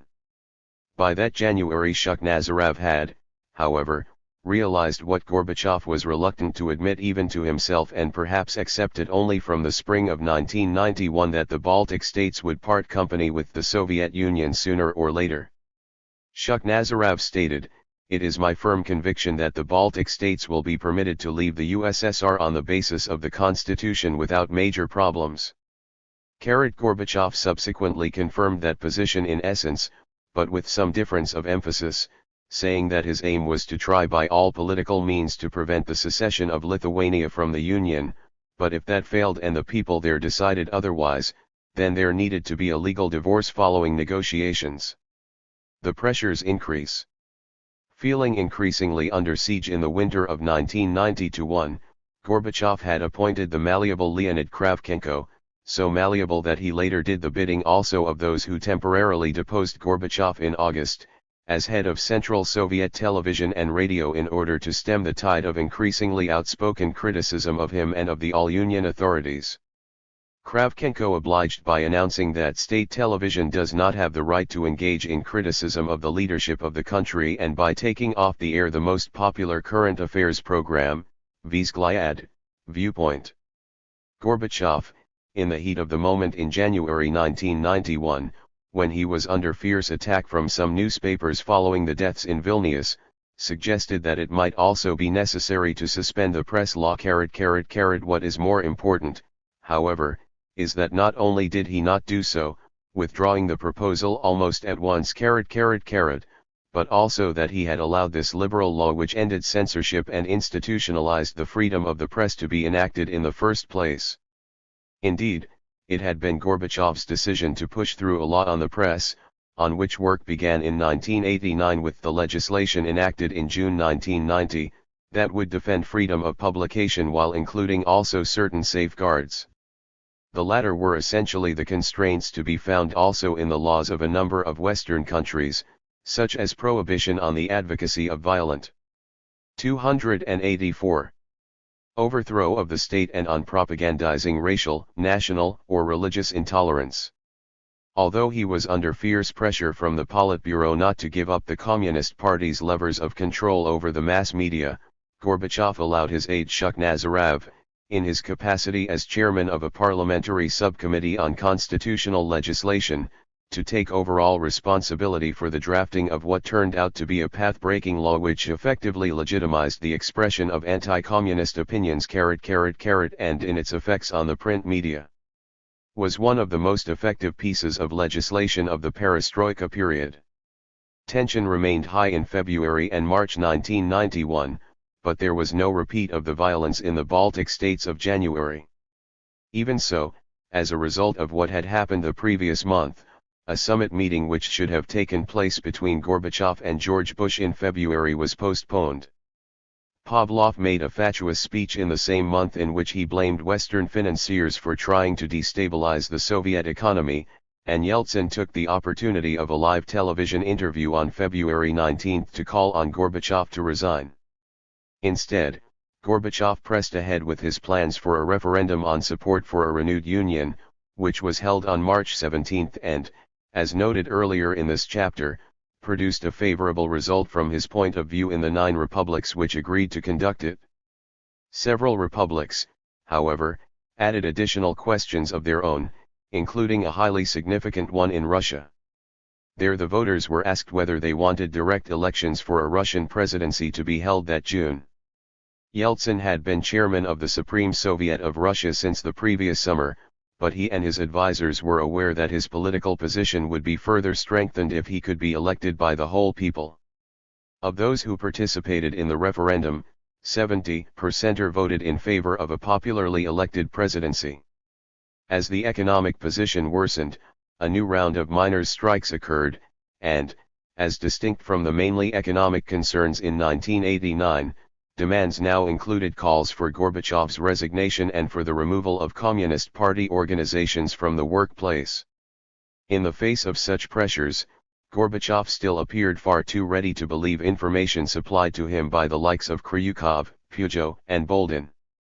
When they told him that radicals were planning a march which would end with the storming of the Kremlin, he gave the story far more credence than it was worth, despite Alexander Yakovlev's attempts to disabuse him. The cabinet of ministers, with Gorbachev's evident approval, called a ban on demonstrations in Moscow from March 26 to April 15, and Yeltsin, in turn, called their bluff by announcing a demonstration for March 28.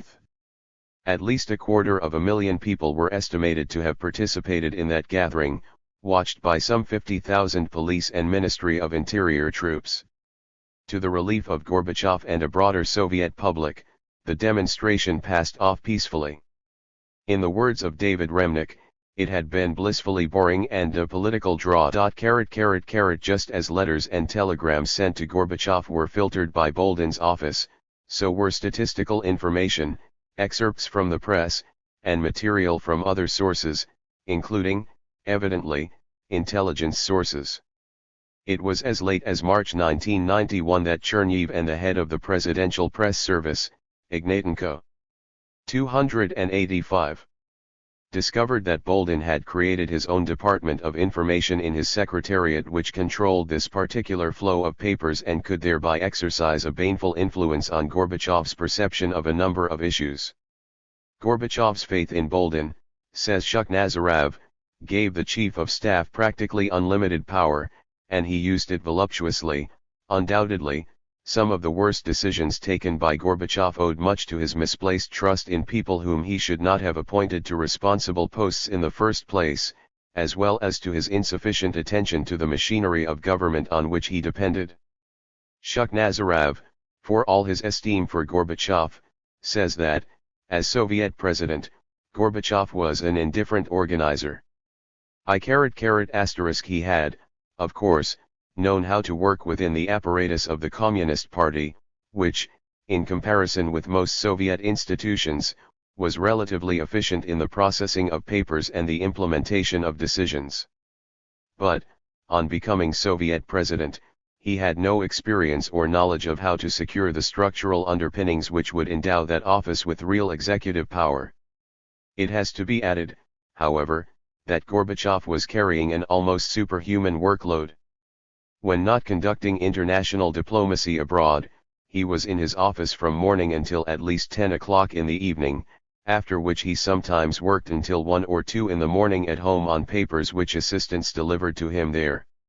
He badly needed, but lacked, a chief of staff who would combine organizational skills with genuine support for the kind of enlightened change which, tactical retreats and some strategic errors notwithstanding, was what gave purpose and profound significance to Gorbachev's leadership. The Novoagareva process. The greatest machinery of government in the world would not, of course, have resolved the fundamental political conflicts within Soviet society. At some point the transformation of such a long-established communist system into a non-communist system, that this had in essence occurred is a point to which I return in the concluding chapter, and the threat of the breakup of the multinational state, itself an unintended consequence of the democratization of a highly authoritarian regime, were bound to lead to a showdown. Whatever criticism can be leveled at Gorbachev concerning the most disappointing 6 months of his leadership from October 1990 to March 1991 has to be tempered by amazement that he was able to carry with him for so long, and however reluctantly, the defenders of the old order. It is hardly surprising that matters came to a head when the very existence of Soviet statehood was at issue. By 1991 even the arguments over what kind of political or economic system was being created became subordinate to the question of what kind of union, if any, could be preserved. While he was making concessions to conservative and hardline forces, Gorbachev was turning his mind to more constructive ways of dealing with this crisis. Already in the first months of 1991, when he was still listening to, and sometimes following, bad advice from the conservatives, Gorbachev understood that some of those putting pressure on him wished to drive me as president into 286 a corner. Accordingly, from March he turned increasingly to people who constituted, on the whole, his best advisers and aides and who, once again, came to constitute an informal discussion group, in which all felt free to say exactly what they thought about the extraordinarily difficult situation they faced. The most regular members of this group were Alexander Yakovlev, Vadim Medvedev, Shuk Nazarov, Chernyev, Primakov, Ignatenko, and of course, Chernyev remarks, Boldin, the only one of that group to support the August coup. The upshot was that Gorbachev decided to take the initiative once again and embark on what he called the Novo-Ogareva process. The name derived from the country house not far from Moscow, built in Khrushchev's time in the style of a 19th-century Russian landowner's home, at which Gorbachev launched discussions and negotiations with the political heads of as many Union republics and autonomous republics of the USSR as were prepared to attend. Of the 15 Union republics, 9 were represented, the absentees being the 3 Baltic states, Armenia, Georgia, and Moldova.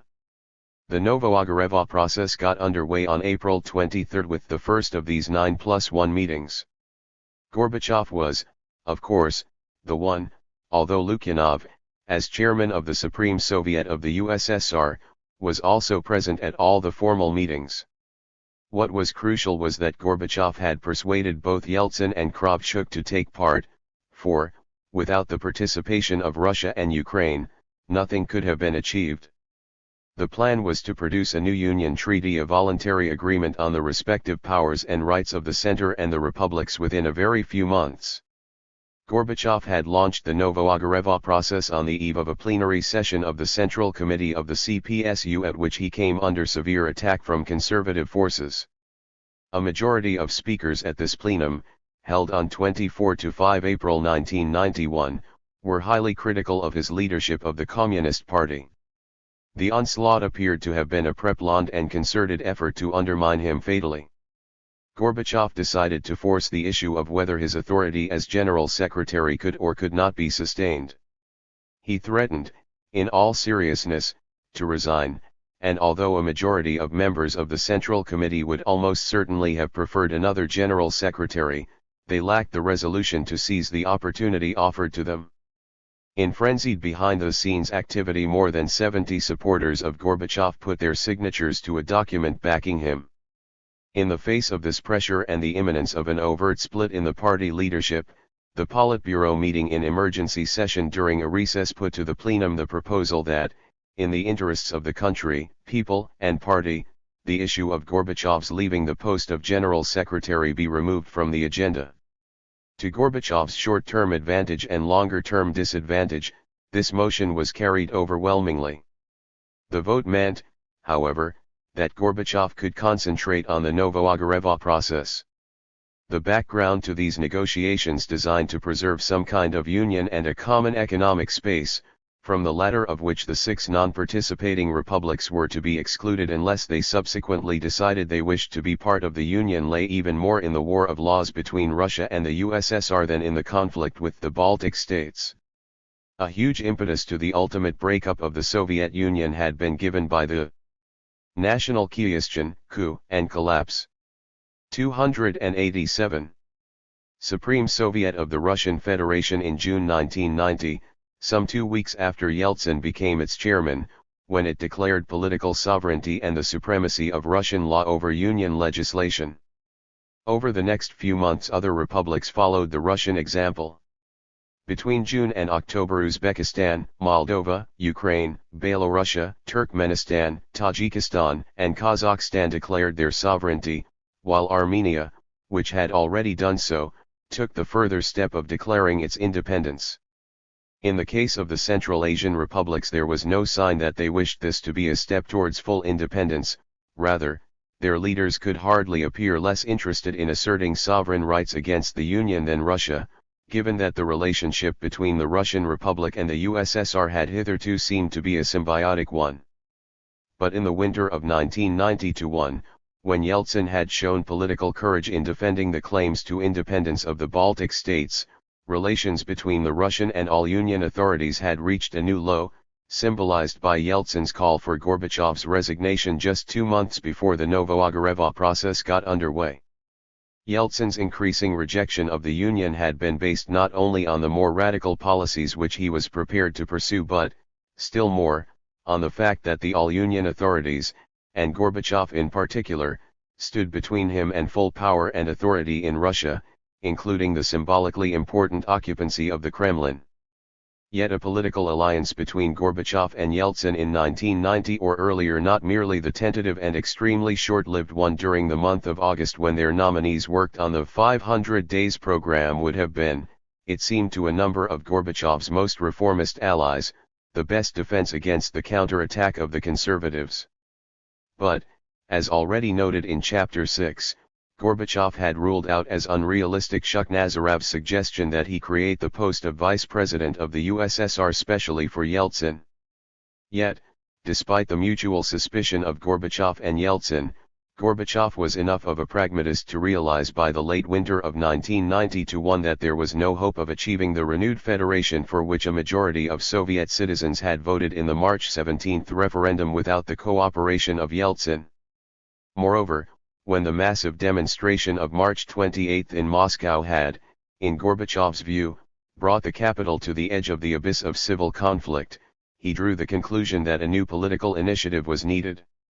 For his part, Yeltsin did not wish to be blamed for the breakup of the Union. Indeed, although he had a much more direct hand than Gorbachev in bringing it about, he was to succeed in diverting much of the odium in the post-Soviet reaction against it onto Gorbachev, and so he accepted Gorbachev's invitation to take part in the Novoagareva process. This was not the first attempt to draw up a new Union treaty. 4 drafts were published in November 1990 and in March, June, and August 1991, but only the last 2 were the result of negotiations in which the republics played a full part in deciding the content of the document through the Novoagareva process. Each version devolved more power to the republics than its predecessor, and it was the last version published on August 14 and the imminent signing of it on August 20 which determined the timing of the failed putsch. 288. The detailed work on the documents and the preparatory work for the meetings were extremely demanding and were carried out by a surprisingly small group of people chosen by Gorbachev. The 4 leading figures were Shuknazarev, who, as well as being a shrewd politician and political analyst, was also a lawyer by academic background, Grigory Ravenko, a Ukrainian by nationality who had the more common background for a party official of an engineering education and who had risen through the Komsomol and party apparatus of Ukraine, and who was an efficient organizer on whom Gorbachev came increasingly to rely. He replaced Boldin as his presidential chief of staff in the wake of the coup, and accompanied the former Soviet president to the Gorbachev Foundation in 1992, Vladimir Kudryavtsev, a prominent academic lawyer who was vice president of the Academy of Sciences and a former director of the Institute of State and Law in Moscow, and the current director of the Institute of State and Law, Boris Topernin.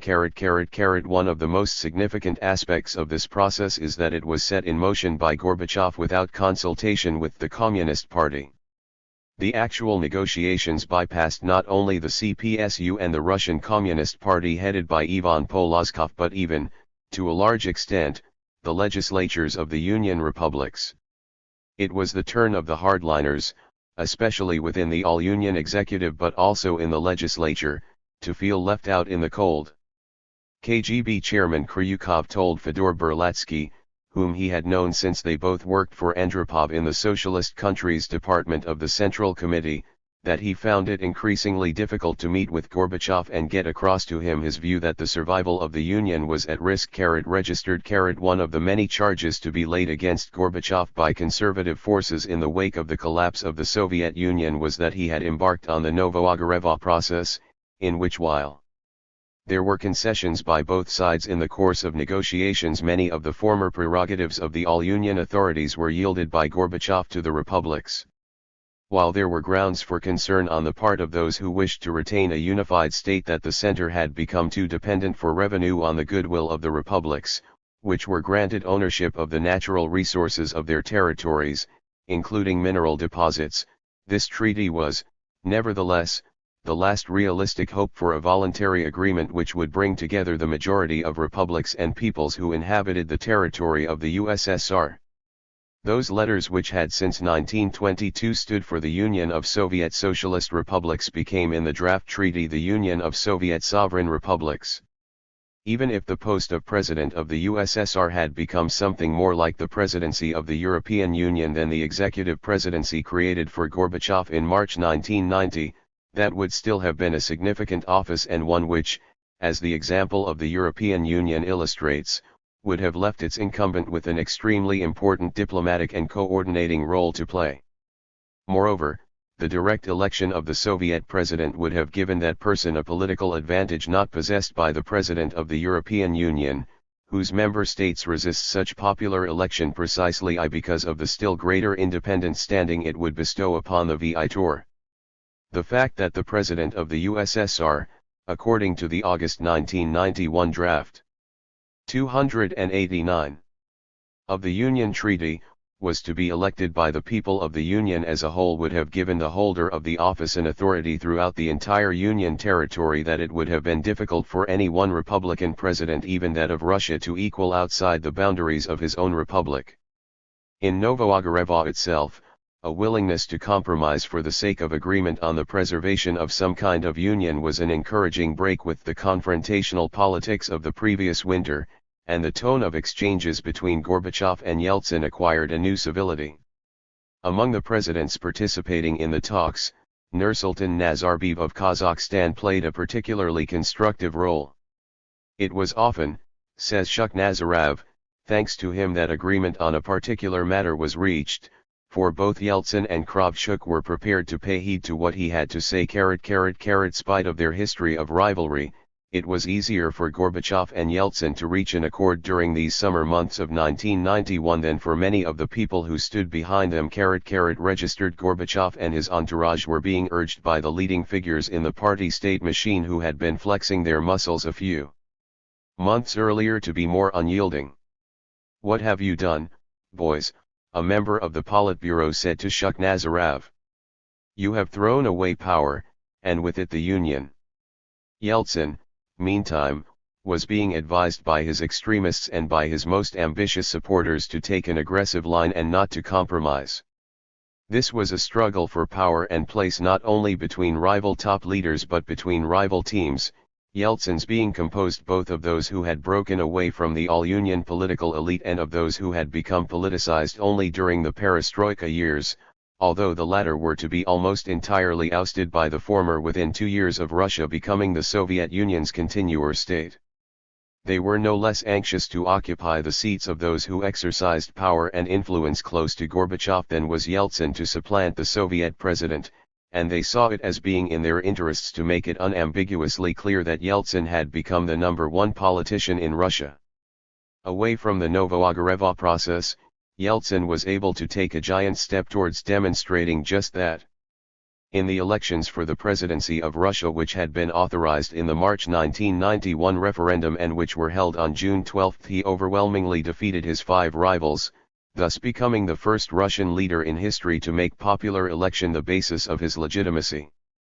In retrospect, it was all the clearer that Gorbachev, and many of his advisers, had erred in March 1990 in deciding that in the first instance the Soviet president would be chosen by the members of the Congress of People's Deputies of the USSR and only in the following election by the people as a whole. There was, as it turned out, to be no second chance. Yeltsin secured a decisive advantage over Gorbachev with his direct election to the Russian presidency. With 74.66% of the Russian electorate participating, he secured 57.30% of the votes on the first ballot, thus avoiding the need for a second ballot. The runner-up to Yeltsin was the former chairman of the Council of Ministers, Nikolai Ryzhkov, and third was the hyperbolic ultrapopulist Vladimir Zhirinovsky, making his debut on the stage of Russian politics. Of significance was the fact that the main representative in the election of the views of those who launched the August Putsch, the extremely hardline General 290.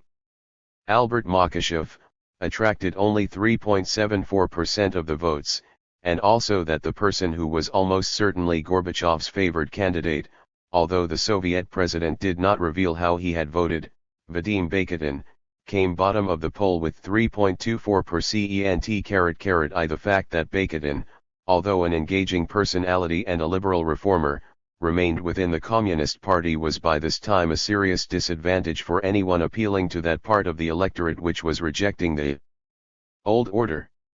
Yeltsin, who was far better known and at the height of his popularity, had left the CPSU the previous year and secured most of the anti-establishment vote.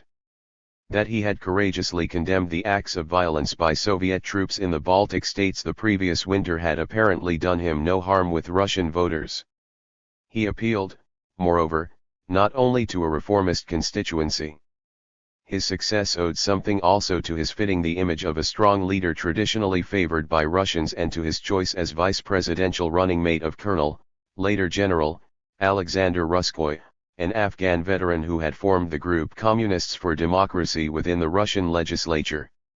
Ruskoy, in a sense, balanced the ticket, for although not then as overt a nationalist as he was later to reveal himself to be, he offered some reassurance to voters who might have been worried by Yeltsin's apparent radicalism. 5 days after the Russian presidential election, a remarkable attempt to reduce Gorbachev's power came from a quite different political direction from Yeltsin's and in a foretaste of what was to happen in August from within Gorbachev's own administration. The Prime Minister, Valentin Pavlov, without consulting the Soviet president beforehand, persuaded the Supreme Soviet to increase the powers of the Cabinet of Ministers in particular, granting him and his ministerial colleagues the right of legislative initiative. Pavlov argued that the only way to deal with the deteriorating economic position was to increase the power of the government, as distinct from the president, since Gorbachev's working day was already 14 hours long and there was a lot that he had simply no time to do. The argument was not intrinsically implausible, although there was little reason to suppose that increased powers for Pavlov, as distinct from a new government and different prime minister, would have done anything to reverse the deterioration of the Soviet economy. Not without reason, Pavlov's speech was interpreted abroad as an abortive constitutional coup d'état, for it was to be countermanded by Gorbachev 5 days later in a speech to the Supreme Soviet in which he succeeded without difficulty in persuading the deputies to hand back the powers they had so recently granted to Pavlov. He was exceedingly mild in his criticisms of Pavlov, saying that the Prime Minister had gone further than he should because he had not thought through what he was saying, and added that there was no crisis in their relations. But the upshot was that Gorbachev's constitutional powers remained unimpaired and Pavlov's were not enhanced. Although Gorbachev had realized soon after the appointment of Pavlov that his tenure of the prime ministership would have to be a short-lived one, he was not ready to propose a replacement until after the signing of the Union Treaty, when he wanted someone who would be able to consolidate the links between the Union and the republics, preferably Nazarbayev. 291. Political confrontation sharpened the following month, partly because the Novoagareva negotiations moved closer to agreement and the conservative forces grew more desperate at the prospect of a further reduction in the powers of the all-Union authorities. Yeltsin played his part in stoking up their discontent by issuing a decree on July 20 banning the organizational units of political parties in the workplace throughout Russia. This was aimed, of course, at the Communist Party, whose primary party organizations were based on the place of employment rather than residential area, and, as such, was a reasonable follow-up to the removal of the Communist Party's leading role from the Soviet constitution the previous year. Alexander Yakovlev described Yeltsin's action as a normal approach, and Gorbachev, even though he was still, of course, General Secretary of the Communist Party, reacted calmly, saying that he would only overrule Yeltsin's action with a decree of his own if the Committee for the Supervision of the Constitution judged it to be illegal. That committee was still considering the matter when the coup occurred, and its failure settled the issue. Increasingly, those who were trying to resist the transformation of the system and, in particular, the loss of power to the republics emphasized the importance of statehood and patriotism rather than Marxism-Leninism. This was the main thrust of an open letter published in the conservative newspaper Sovetskaya Rossiya on July 23. Called "A Word to the People," and signed not only by Russian nationalist writers, among them Yuri Bondarev, Alexander Prokhanov, and Valentin Rasputin, who had been a member the previous year of Gorbachev's presidential council, but also by two members of the government, the first Deputy Minister of Interior, General Boris Gromov, and a Deputy Minister of Defense, General Valentin Voronikov. The letter came close to being a call to arms against those who were reducing the country to slavery and subordination. It attacked unnamed leaders of the Communist Party who were destroying their own party and handing over power to frivolous and clumsy parliamentarians. In an even more thinly veiled reference to Gorbachev, the authors of the letter asked how the country had allowed into power those who seek advice and blessings across the seas. This was published exactly a week after Gorbachev arrived in London for a meeting with the leaders of the G7 countries, during which they promised to assist the Soviet Union's integration into the world economy, but to Gorbachev's disappointment offered little immediate help in concrete terms. Most ominously, the open letter expressed the conviction that the army would not allow the destruction of the fatherland but would act as a reliable guarantor of security and as the mainstay of all the healthy forces of society.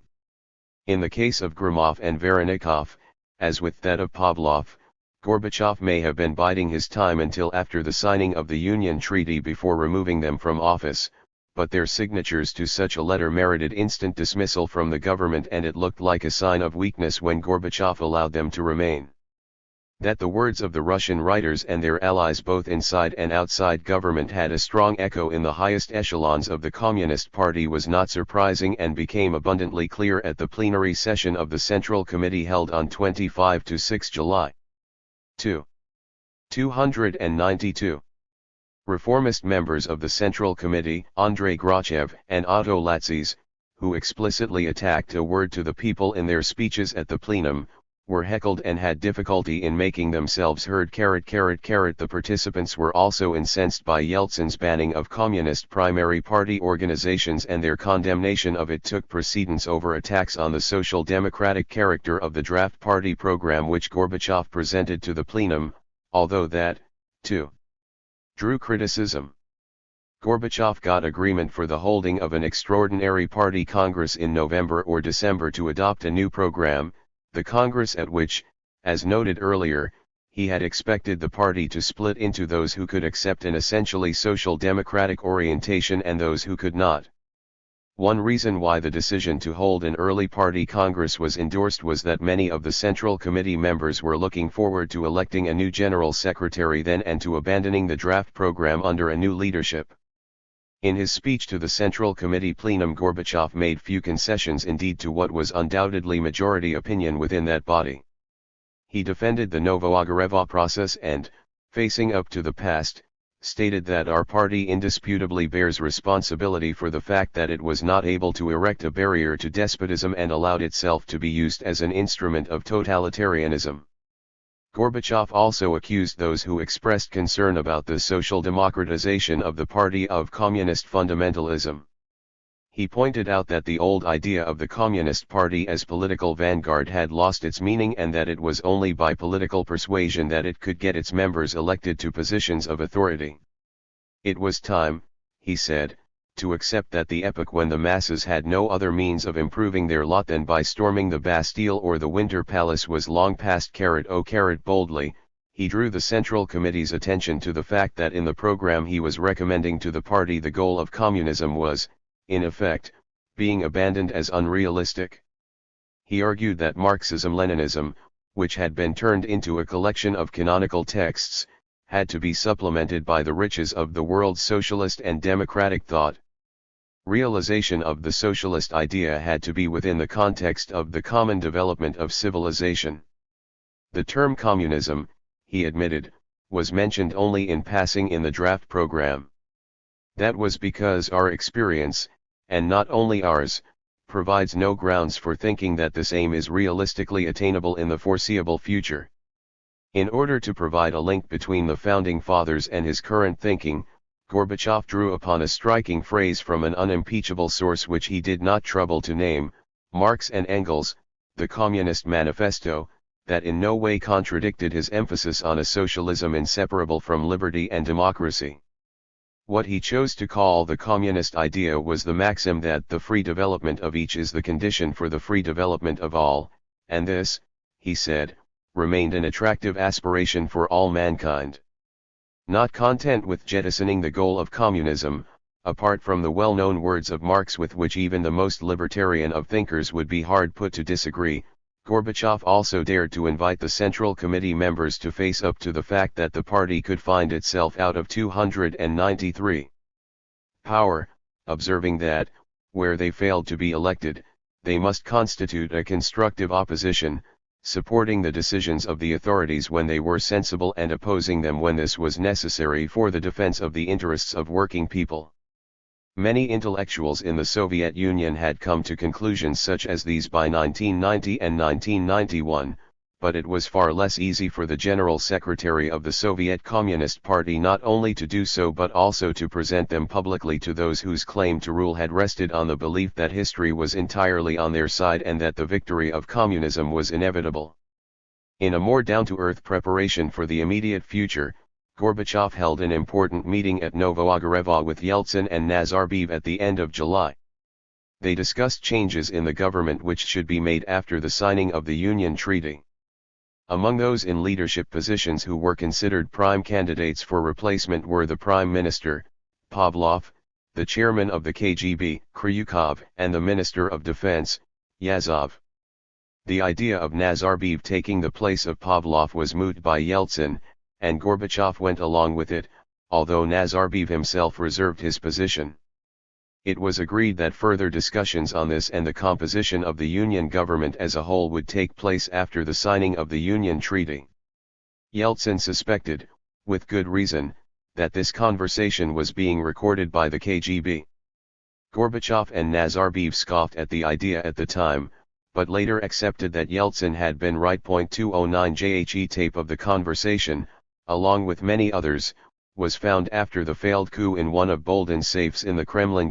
IO The information the confidential meeting conveyed may well have been a stimulus to Kryukov, in particular, to take a leading role in organizing the plot. 2 Gorbachev left for his holiday residence of Foros on the Crimean coast on 4 August 2002, planning to return to Moscow on 19 August for the Union Treaty signing ceremony the following day. The mood among reformers was mixed. At a meeting of a recently formed pressure group, the Movement for Democratic Reforms, held on August 17, Shevardnadze, Yakovlev, and others agreed that a right-wing coup was an imminent threat. Even though they had no concrete evidence of what was being prepared other than, for example, the move of the Central Control Commission of the CPSU, which had just occurred, to expel Yakovlev from the Communist Party, and such open challenges as that contained in A Word to the People. Is in contrast, Anatoly Sobchak, who had been democratically elected mayor of Leningrad, soon to be St. Petersburg again, looked ahead with optimism when he spoke on August 14 about the forthcoming signing of the Union Treaty. Referring to this as a historic event, he said, "I would like to see our treaty as long-lived as the American Declaration of Independence, and serve as the same reliable political and legal basis of the renovated Union." 216 It was, however, to make sure that this historic event became a non-event that the coup was launched. 294. From coup to collapse. This is not the place for a detailed history of the coup, on which there is already a voluminous literature, not all of which succeeds in distinguishing the wood from the trees. Moreover, the focus here is on Gorbachev, although he was kept in isolation at his presidential holiday home on the Crimean coast. Unusually, therefore, during his time as Soviet leader, he was offstage, while Yeltsin was at the center of it, playing the leading role in the resistance to the putschists in Moscow. It is significant, nevertheless, that subverting or isolating Gorbachev was seen by the conspirators who moved against him as their first task, his enormous international reputation having been a major factor inhibiting them from more overtly overthrowing him. Thus, the coup began for Gorbachev and his family on August 18 and for Yeltsin and the rest of the country on August 19. The plotters attempted to intimidate Gorbachev into declaring emergency rule and, having failed to do so, kept him in segregation and lied to the world that he was too ill to be able to continue to carry out his presidential duties. The idea of emergency rule was not new. Gorbachev had earlier taken part in numerous discussions with the harder-line members of his administration in which they had urged upon him the declaration of presidential rule or a state of emergency, each intended to imply resort to repressive measures to restore order, but, to the dismay of Kryukov and the others, he had always refrained from doing so. In fact, while prepared to talk publicly about such a possibility in Lithuania as a way of attempting to slow down the movement towards complete independence of the Baltic states and of tranquilizing the hardliners, Gorbachev was opposed in principle to the implementation of emergency rule. Just a few days before the coup occurred, Gorbachev had, with the help of Chernihiv, who was with him in Foros, completed a long article he intended to publish shortly after the signing of the Union Treaty in which, inter alia, he observed, the introduction of a state of emergency, in which even some supporters of perestroika, not to mention those who preach the ideology of dictatorship, see a way out of the crisis, would be a fatal move and the way to civil war. Frankly speaking, behind the appeals for a state of emergency it is not difficult sometimes to detect a search for a return to the political system that existed in the pre-perestroika period. Gorbachev's first intimation that something untoward was happening was when the head of his bodyguard, KGB General Vladimir Medvedev, who had not been part of the plot and was as surprised as Gorbachev by the arrival of uninvited guests, informed him at 5 on the afternoon of August 18 that a group of people had arrived at Foros demanding to see him. When Gorbachev asked why he had let them inside the gates, he was told that Plekhanov, who, as noted earlier, headed the department of the KGB responsible for the personal security of the leadership, was with them. Gorbachev was working in his office at Foros at the time. A little earlier he had telephoned Shuk Nazarov, who was on holiday a few miles further down the coast, to discuss the speech he was preparing for the Union Treaty signing ceremony on August 20 and to ask him if he would join him on the plane to Moscow the next 295 day. 221 Wishing to find out who had sent visitors he was not expecting, Gorbachev went to the array of telephones in his office, which included a special government line, a line for strategic and satellite communications, a normal line for outside calls, and the internal line for the Foros holiday complex. All were dead. 222 Gorbachev told first his wife and then his daughter and son-in-law what the situation appeared to be and that it was clearly very serious. Although this event, when it happened, came out of the blue so far as Gorbachev was concerned, he had thought often about the fate of Khrushchev and had been well aware of the possibility, especially at an earlier stage of his leadership before a wider public had been politicized, of an attempt to overthrow him. He informed his family that he would not give in to any kind of blackmail, nor to any threats or pressure. Fact that, indeed, he did not, Chernihiv later remarked, meant that the coup failed on day one. The plotters were able to bring tanks onto the streets of Moscow, but did not know what to do next. Their favored scenario had been to intimidate Gorbachev into endorsing emergency rule, leaving them free to do the dirty work for a time, after which, or so they told him, he could return to Moscow. 225 The person who made that remark was Oleg Baklanov, Gorbachev's deputy head of the Security Council and the most important representative of the military-industrial complex in the leadership, who acted as if he were the senior member of the delegation. 226 The others in the group were Politburo member Oleg Shinin, Gorbachev's chief of staff, Valery Boldin, the deputy minister of defense, Valentin Voronikov, and Plekhanov. Since Gorbachev had issued no instruction for the group to come up to see him, they spent some time waiting. Gorbachev used it, first, in the unavailing attempt to make telephone calls and then in speaking with his family. Eventually the group made their own way to his office and arrived at the door uninvited, an unheard of lack of respect, as Gorbachev later put it. Z Gorbachev began by ordering Plekhanov out, a command he obeyed, and asked the others who had sent them. He was told that they had come from the State Committee for the State of Emergency. Gorbachev pointed out that neither he nor the Supreme Soviet had set up such a committee, but in response was informed that he must either issue a decree establishing a state of emergency or hand over his powers to the vice president.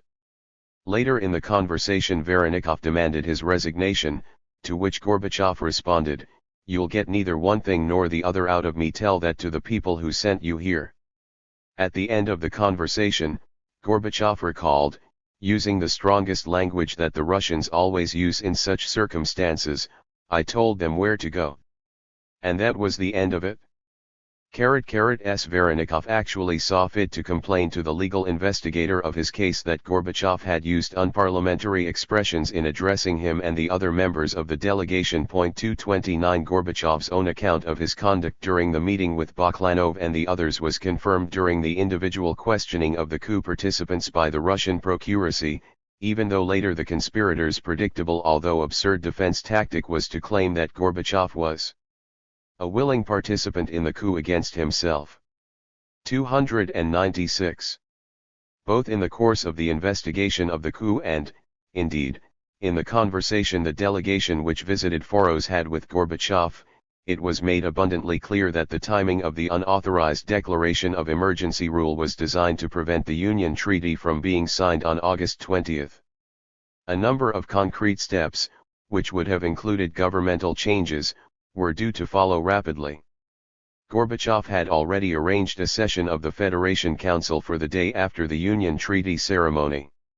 If the imminent signing of the treaty, combined with the fact that Gorbachev was out of Moscow, determined the date of the coup, it was far from the only cause of the action.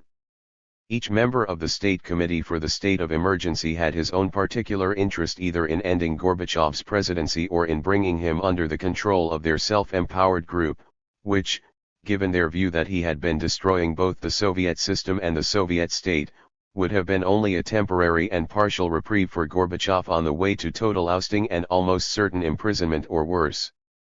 Of the group which visited Gorbachev, only Baklanov was one of the 8 members of the State Committee for the State of Emergency. The others on that temporarily ruling committee were Kryukov, who had been the major initiator of the plot, the Minister of Defense, Yazov, the Prime Minister, Pavlov, the Minister of Interior, Pujo, the Vice President, Yanov, Vasily Starodubtsev, the head of the Peasants' Union, which in reality was a pressure group in defense of collective farms and opposed to private farming, and Alexander Tyzyakov, a leading representative of state industry and the head of a group of defense-related plants. Both Starodubtsev and Tyzyakov had been among the signatories of A Word to the People, as had one of the members of the delegation who visited Gorbachev, General Voronikov. Gorbachev was especially shocked by the participation of Kryukov, Yazov, and, of course, Boldin, all of whom he had ill-advisedly trusted. 232 Gorbachev's guilt in relation to the coup consisted, indeed, of a number of bad appointments and misplaced trust.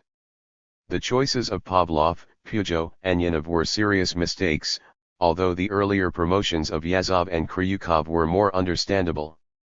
The error in the latter two cases was to retain faith in them. Kryukov, particularly when it was clear to a number of serious reformers that they were hostile to the kind of transformative political change on which the Soviet Union had embarked from 1989.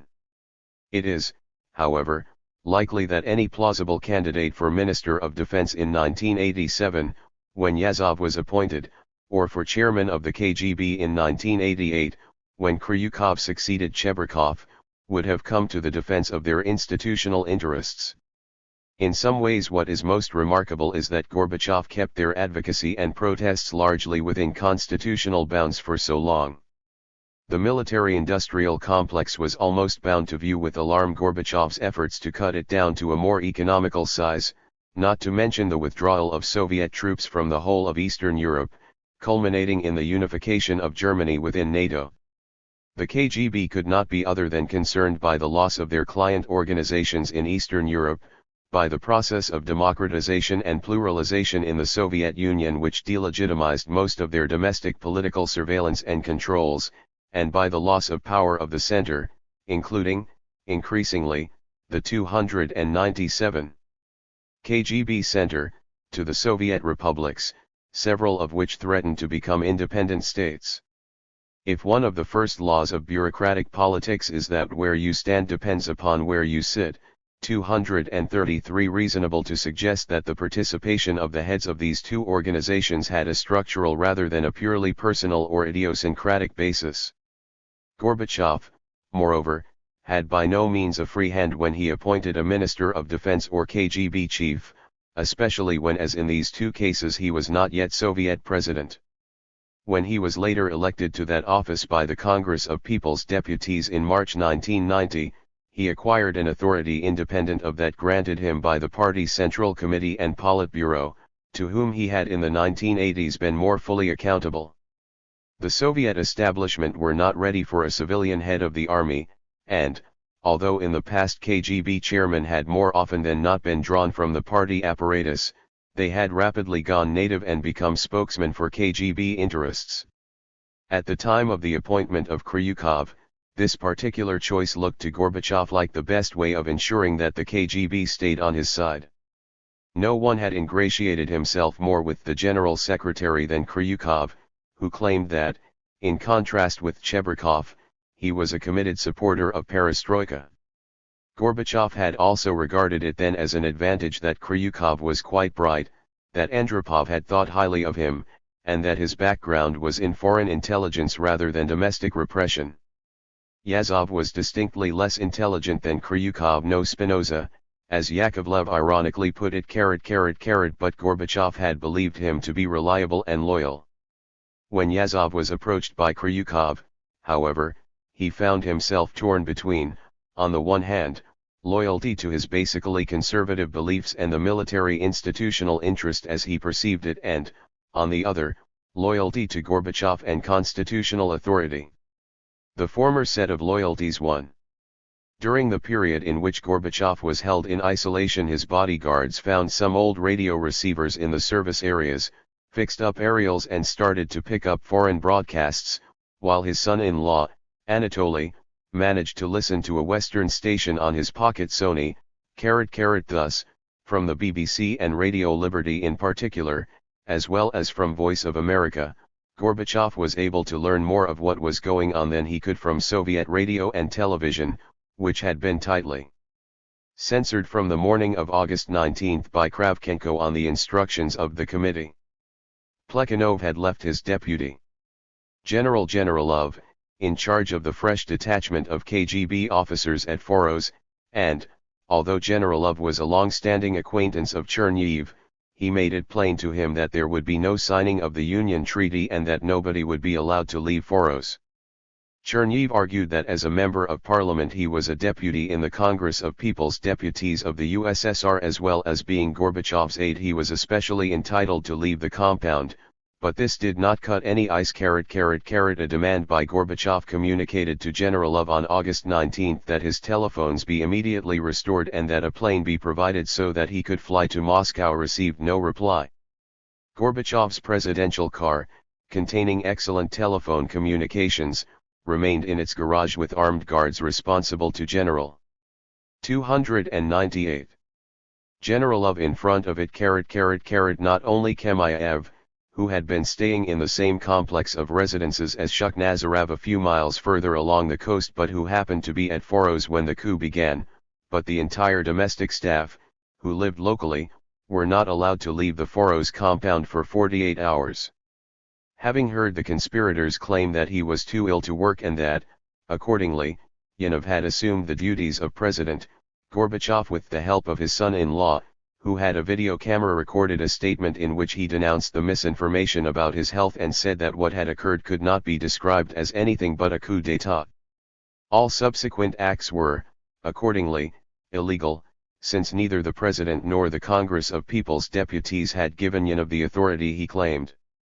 Gorbachev called on Lukyanov to summon urgently the Supreme Soviet and Congress of People's Deputies of the USSR to consider the situation that had arisen, and, in the meantime, he demanded the immediate suspension of the activity of the State Committee for the State of Emergency. He made 4 recordings of his message and the film was then cut into 4 parts, so that different people could try to get a copy out. In fact, the film was seen by the outside world only after the conspirators had been arrested, so quickly did the coup collapse.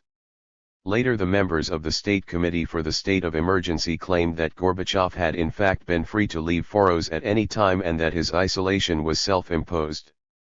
A number of radical Democrats anxious to speed up Gorbachev's replacement by, rather than cooperation with, Yeltsin also took up this theme, which was inherently absurd, although some foreign observers were either gullible enough or sufficiently ill-disposed towards Gorbachev to take it seriously. Not only is there abundant evidence that neither Gorbachev nor anyone loyal to him was free to leave the vicinity of Foros during the coup, but also the very idea that the self-proclaimed new leadership would have been quite content for Gorbachev to turn up in Moscow to announce that everything they had been telling the world in particular, concerning Gorbachev's serious ill health was a pack of lies is an insult to normal intelligence. Even Yeltsin, who missed few opportunities to embroider the truth in order to enhance his own standing and diminish Gorbachev's in his 2 volumes of memoirs fully accepts in the book written several years after the coup that Gorbachev was a victim of a plot against him, although guilty of making bad appointments and of earlier indecision.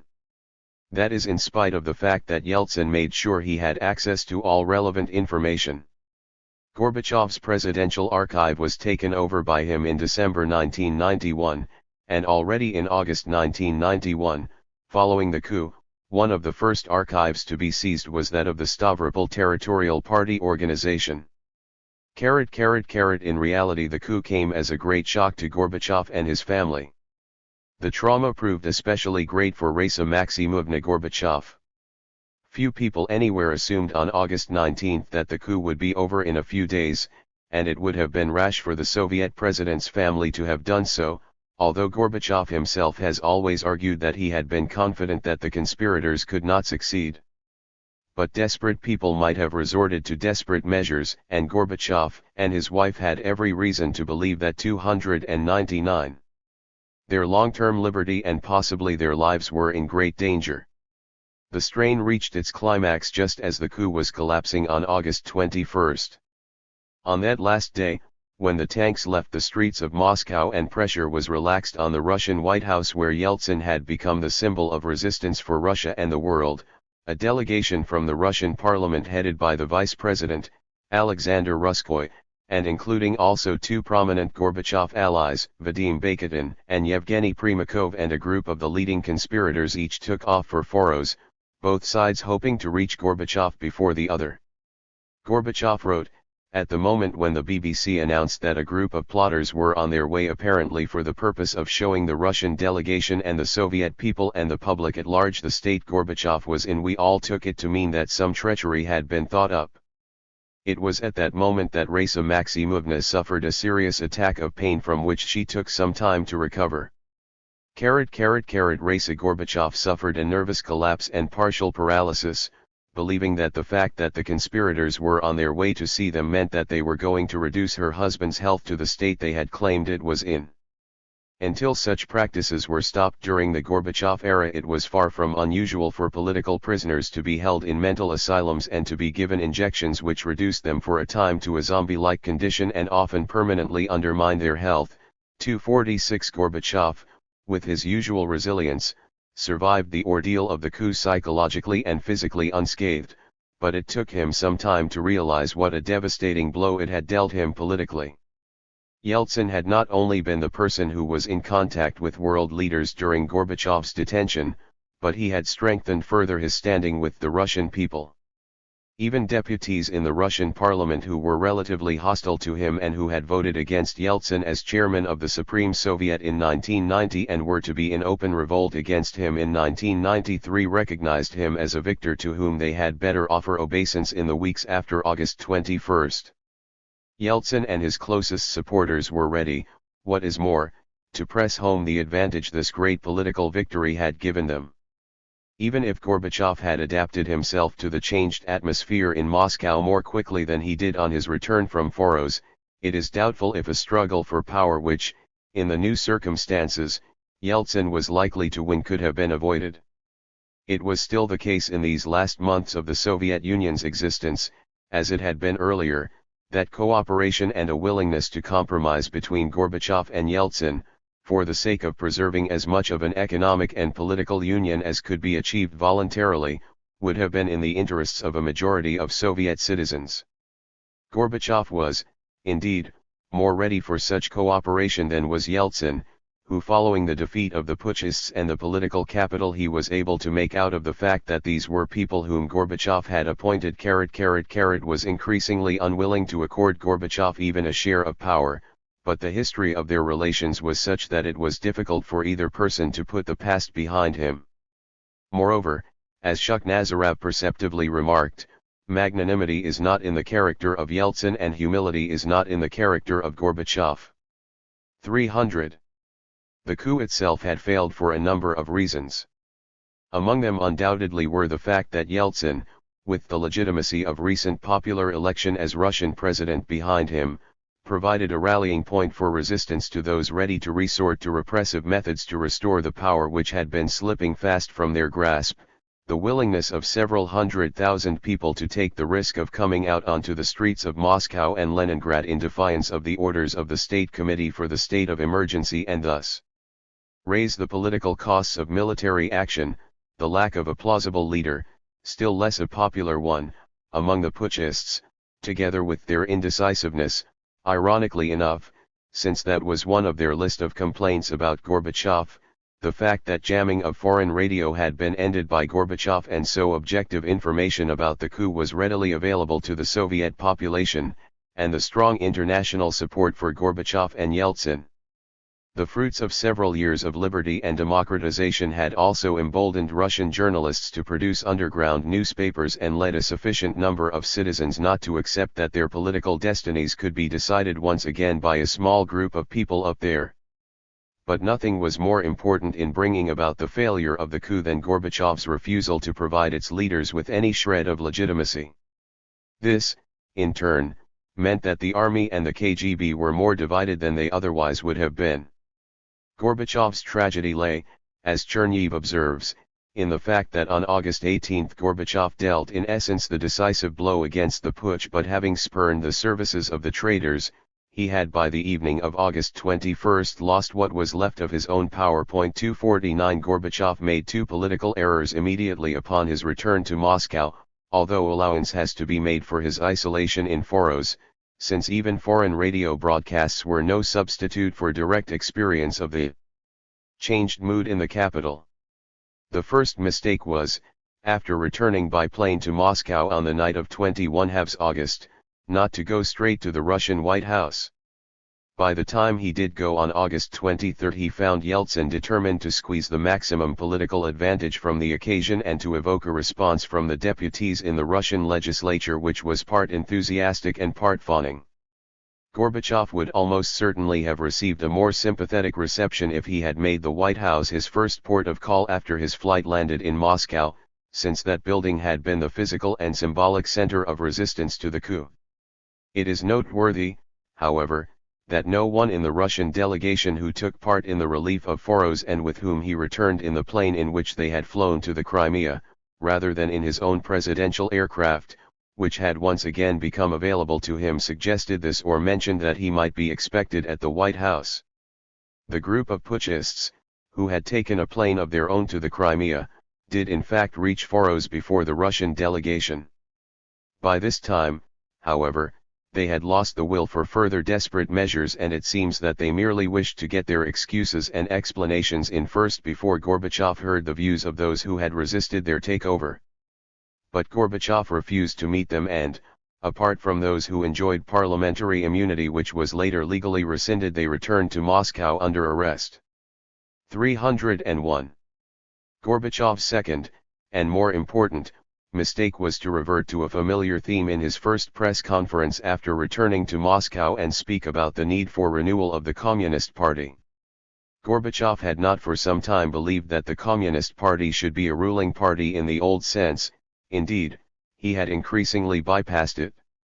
He hoped instead to see a reformed, essentially social democratic party several million strong emerge out of the old CPSU.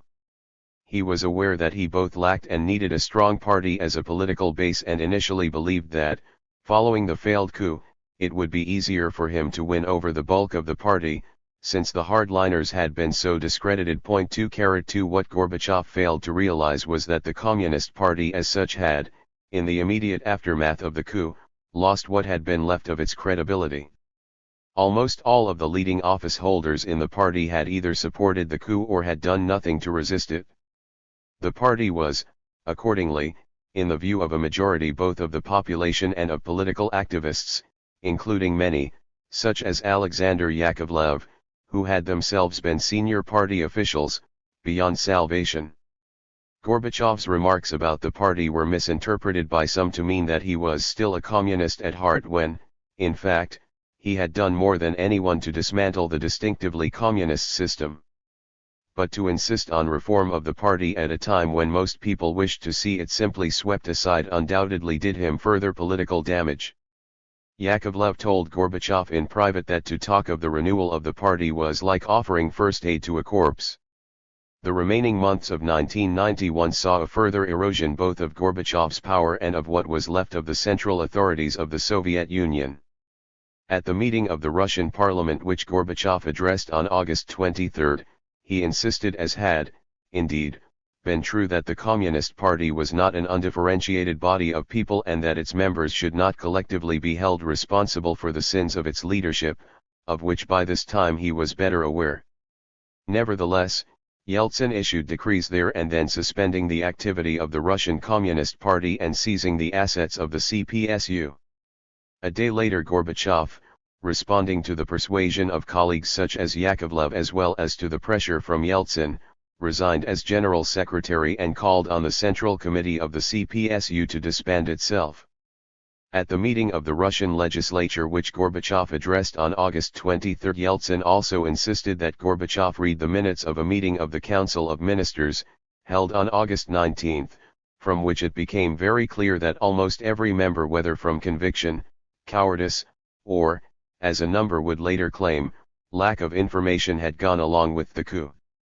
Yeltsin's insistence that these were Gorbachev's own appointees was not denied by the Soviet president, although it was true only in a formal sense. Most of the ministers, a majority of them responsible for different branches of the economy, had been chosen by Rizhkov and had more recently been reappointed, along with some new members, by Gorbachev in association with the Federation Council, on which the heads of the Union republics, including Yeltsin, sat. There were several suicides by leading supporters of the coup, among them that of Peugeot on August 22 and of Marshal Okromev, who on the same day. 302. Utiot a dignified letter to Gorbachev explaining why he believed that everything to which he had devoted his life was being destroyed. He had been deeply concerned about the W.I. Things were going from 1990 and now all was lost. Accordingly, he considered he had no honorable alternative to this last act he was about to perform. 25-4 Many more people simply lost office, and the putschists spent varying periods of time in prison, although all were eventually released without ever LNG been convicted by a court, among those jailed as an accomplice of the State Committee for the State of Emergency was Agiatali Lukyanov, who had indeed taken part in the discussions with Kryukov and others on the eve of the coup and who chose that time to attack the Union Treaty which should have been about to be signed and in the negotiation of which he had participated. By the mid-1990s those who took part in the August 1991 conspiracy were being accorded heroes' receptions in concern-caritative circles in post-So-1 ET Russia. There were also, however, welcome returns to high office of those who had been close to Gorbachev until the winter of 1990-1. Alexander Yakovlev rejoined Gorbachev at once as his principal advisor. Importantly, Vadim Baketin, whose appointment to such an office would have been fiercely resisted before the coup, was made chairman of the KGB in an effort to bring it under democratic political control, to remove the most active PIO putschists, and to divide its functions among several organizations in order to curb its power. Baketin had no experience of the KGB and brought in as his aide /1 Oleg Kalugin, a KGB general who had thrown in his lot with the Democrats at the end of the 1980s and had been removed from office and kept under Sir /E. Lance subsequently. He was one of those who joined the resistance at the Moscow White House on 19 August, and it was he who awakened Alexander Yakovlev at 6:20 that morning to tell him that a coup had taken place. Kalugin and Yakovlev had been in a group of Soviet exchange students at Columbia University, New York, in 1958-9, Yakovlev as a genuine, albeit already mature, student and Kalugin as a young KGB agent. 5. Besismurtnik was dismissed as foreign minister for having failed to condemn the coup and he was replaced, first, by Boris Pankin who, as ambassador in Prague, had been virtually alone among So-IAT ambassadors in coming out against the putschists. A rather colorless figure, he was replaced in November by none other than Eduard Shevardnadze, returning to his old post of So-1 ET foreign minister, evidently not imagining that the state he was once again representing would cease to exist at the end of the following month. Gorbachev was now no longer constrained by the hardliners in his choice of ministers and advisors. The irony was that he was able to assemble his strongest team, which included the former Prime Minister of Russia, Ivan Silayev, as the new So-IAT Prime Minister, at a time when his power was but a shadow of what it had been even in the months preceding the coup, not to speak of a year or two earlier. The change in the balance of forces between the Union and Russia, and between the So-IAT and Russian presidents, was reflected in the fact that major appointments such as that of KGB chairman and foreign minister required the approval of Yeltsin as well as of Gorbachev. Yeltsin could not actually object to Shevardnadze's return, given his record, but in fact there was concern within. 303.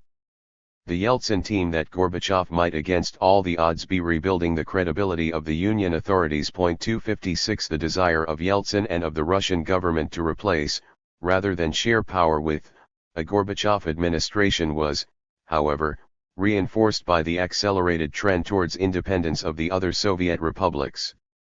The coup had in two crucial respects been a stimulus to the breakup of the Soviet Union.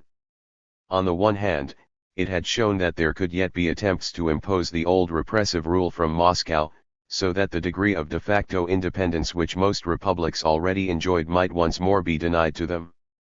Second, Yeltsin had taken a number of decisions of all Union significance in his capacity as Russian president and this, too, was worrying for Republican leaderships sensitive about inroads on their sovereignty. The independence of the Baltic states was the first to be officially recognized by the Soviet Union following the coup. This was done on September 6. 4 days later Armenia declared its independence. Moldova and Georgia already considered themselves to be independent. Gorbachev had actually succeeded in getting the Novoagareva process going again, although now the scales were tipped ever more heavily against him than before. The Central Asian republics and Kazakhstan were now the main advocates of preserving a union and, once again, Nazarbayev was a leading advocate of the desirability of this. Yeltsin, too, appeared to go along with the idea of a confederation and common market, a union of sovereign states rather than the union of Soviet sovereign republics, as the draft Union Treaty which should have been signed on August 20 had it. In the months between the coup and the collapse of the Union, Gorbachev and Yeltsin actually shared the Kremlin, an arrangement which the latter clearly intended to be a temporary one.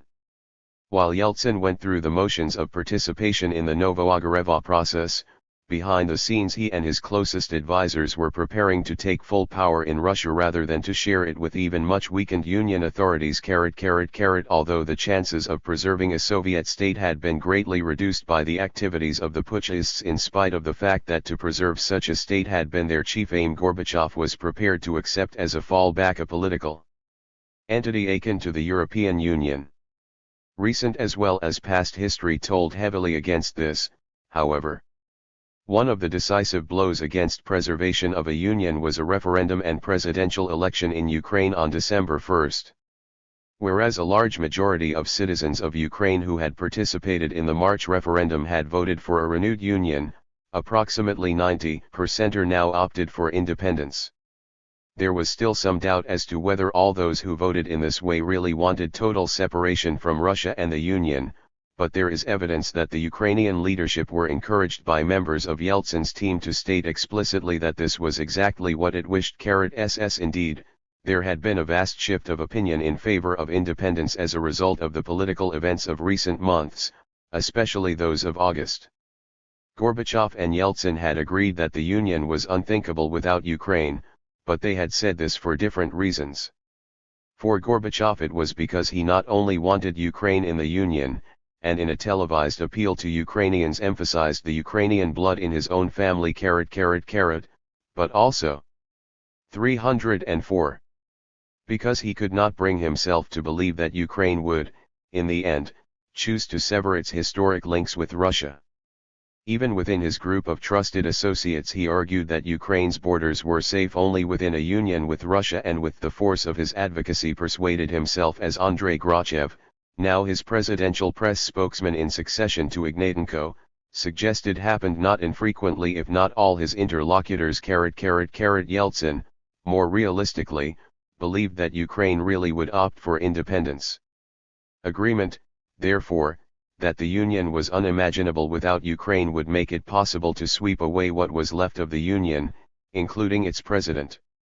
The final blow to the preservation of a union came when the presidents of Russia, Ukraine, and Belorussia, Yeltsin, Kravchuk, and Shushkevich, held a meeting near Brest in Belorussia, or Belarus, as it had become known, on December 8 and announced that the Soviet Union was ceasing to exist and that they were going to establish in its place a commonwealth of independent states.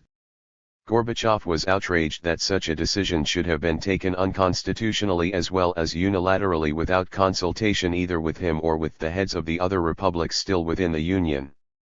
Nazarbayev was likewise offended that he had been excluded from the decision, although he was clearly going to remain president of Kazakhstan whatever happened, and it was now evident that there would soon be no state left for Gorbachev to head. In the remaining weeks of his leadership, Gorbachev gradually reconciled himself to the fact that his presidency was coming to an end and argued for the creation of institutional structures in the new Commonwealth which would give it some meaning. In fact, in the short term at least, these were to remain very weak. Gorbachev announced on December 18 that he would resign as Soviet president as soon as the transition from Union to Commonwealth had been completed.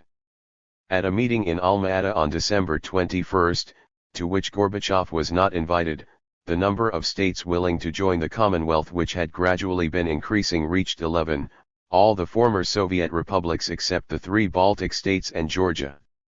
Gorbachev's departure from office came on December 25 when he signed a decree divesting himself of his authority as president of the USSR and transferring his powers as commander-in-chief of the armed forces to Yeltsin, together with control of nuclear weapons, which passed to Russia as not only the largest successor state to the Soviet Union but in this respect, and in respect of its seat on the Security Council at the United Nations, the continuer state.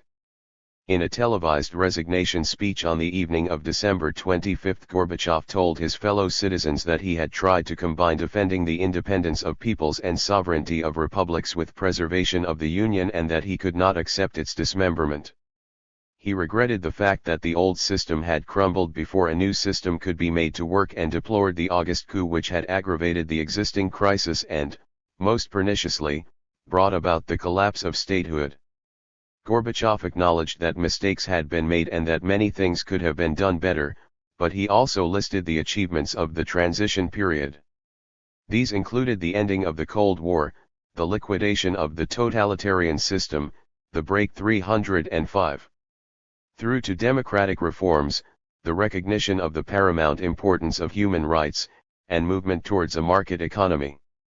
The Soviet flag was lowered from the Kremlin that same day and replaced by the Russian tricolor.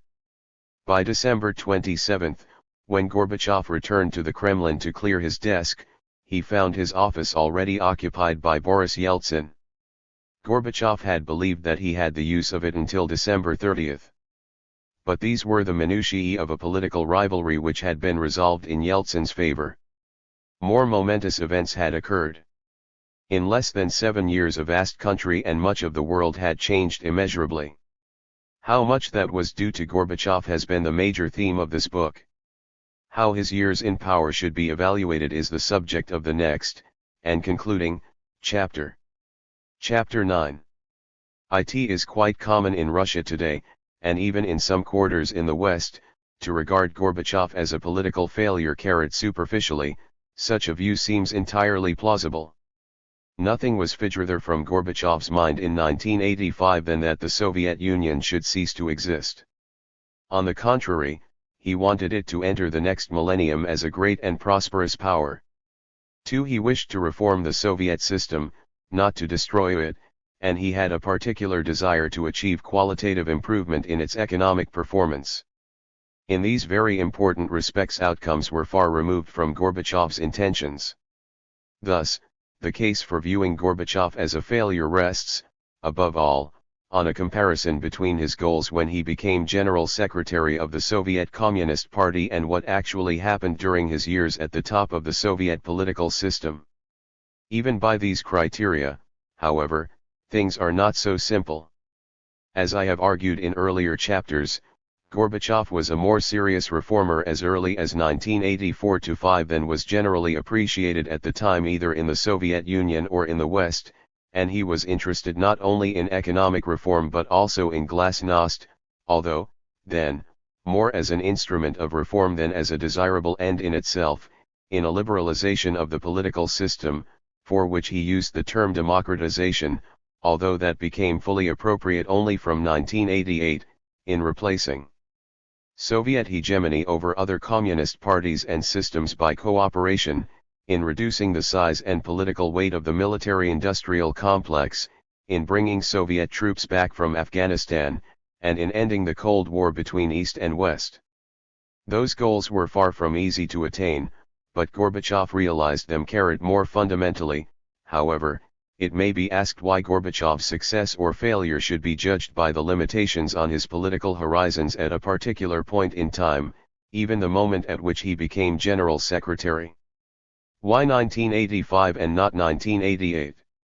By the summer of 1988 Gorbachev had accepted the need for contested elections and had, as was shown in chapters 4 and 6, laid the foundations for the development of political pluralism in the Soviet Union. He had discarded much of Marxist-Leninist ideology and was moving closer to a social democratic vision of socialism. He realized that eventually the Communist Party would have to compete with other political parties in Russia, and he had come increasingly to admire what he saw of West European political and economic systems and became correspondingly more critical of the Soviet communist heritage.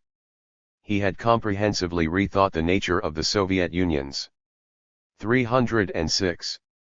307. Relations with the outside world and had welcomed President Ronald Reagan to Moscow.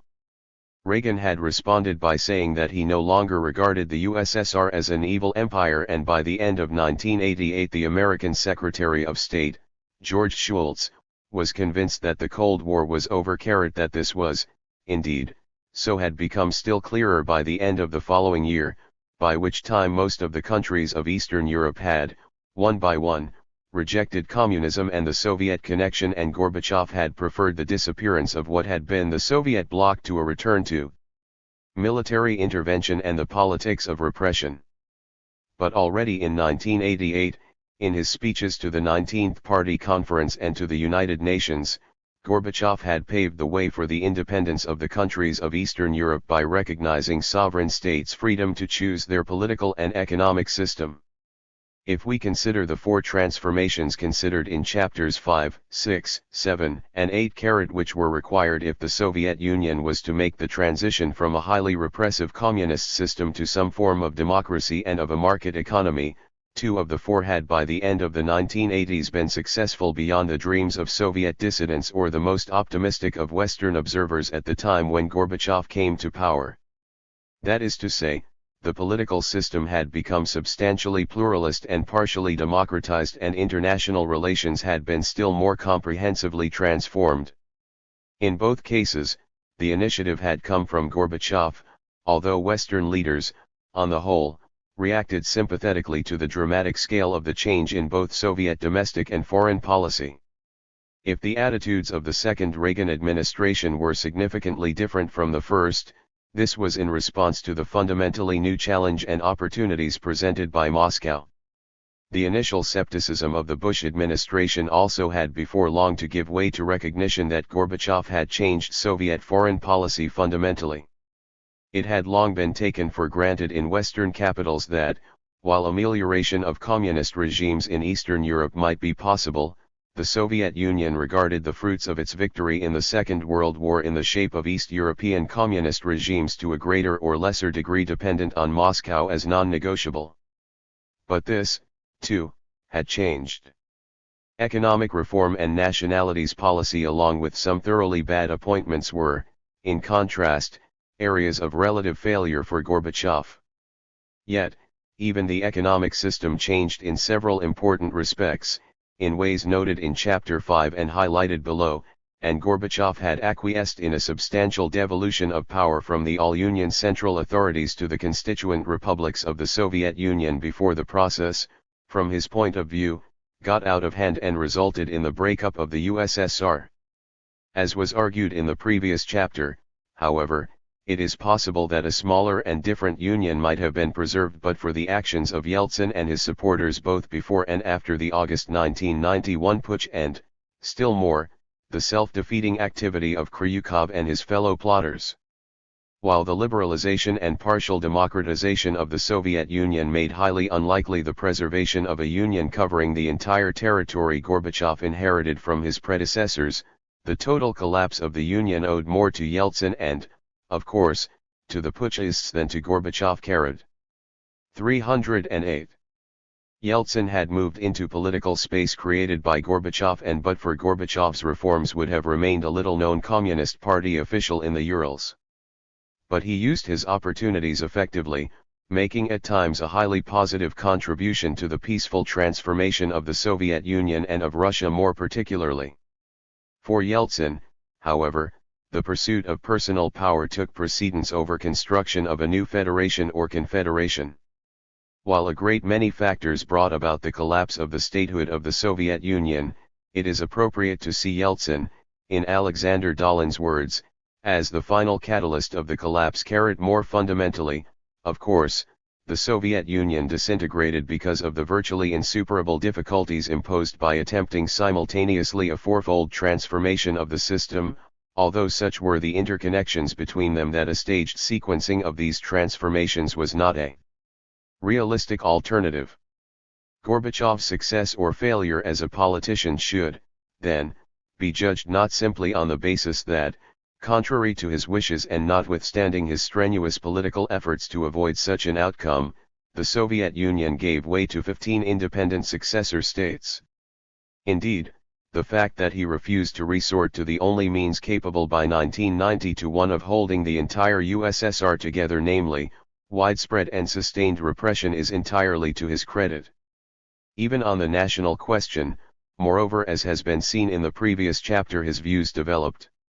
It was, above all, because the Union Treaty Gorbachev negotiated, in the course of the Novo-Ogarevo process, gave very substantial powers to the republics that so many leading all-Union officials rebelled against him in August 1991 and attempted to undo his conciliatory policy.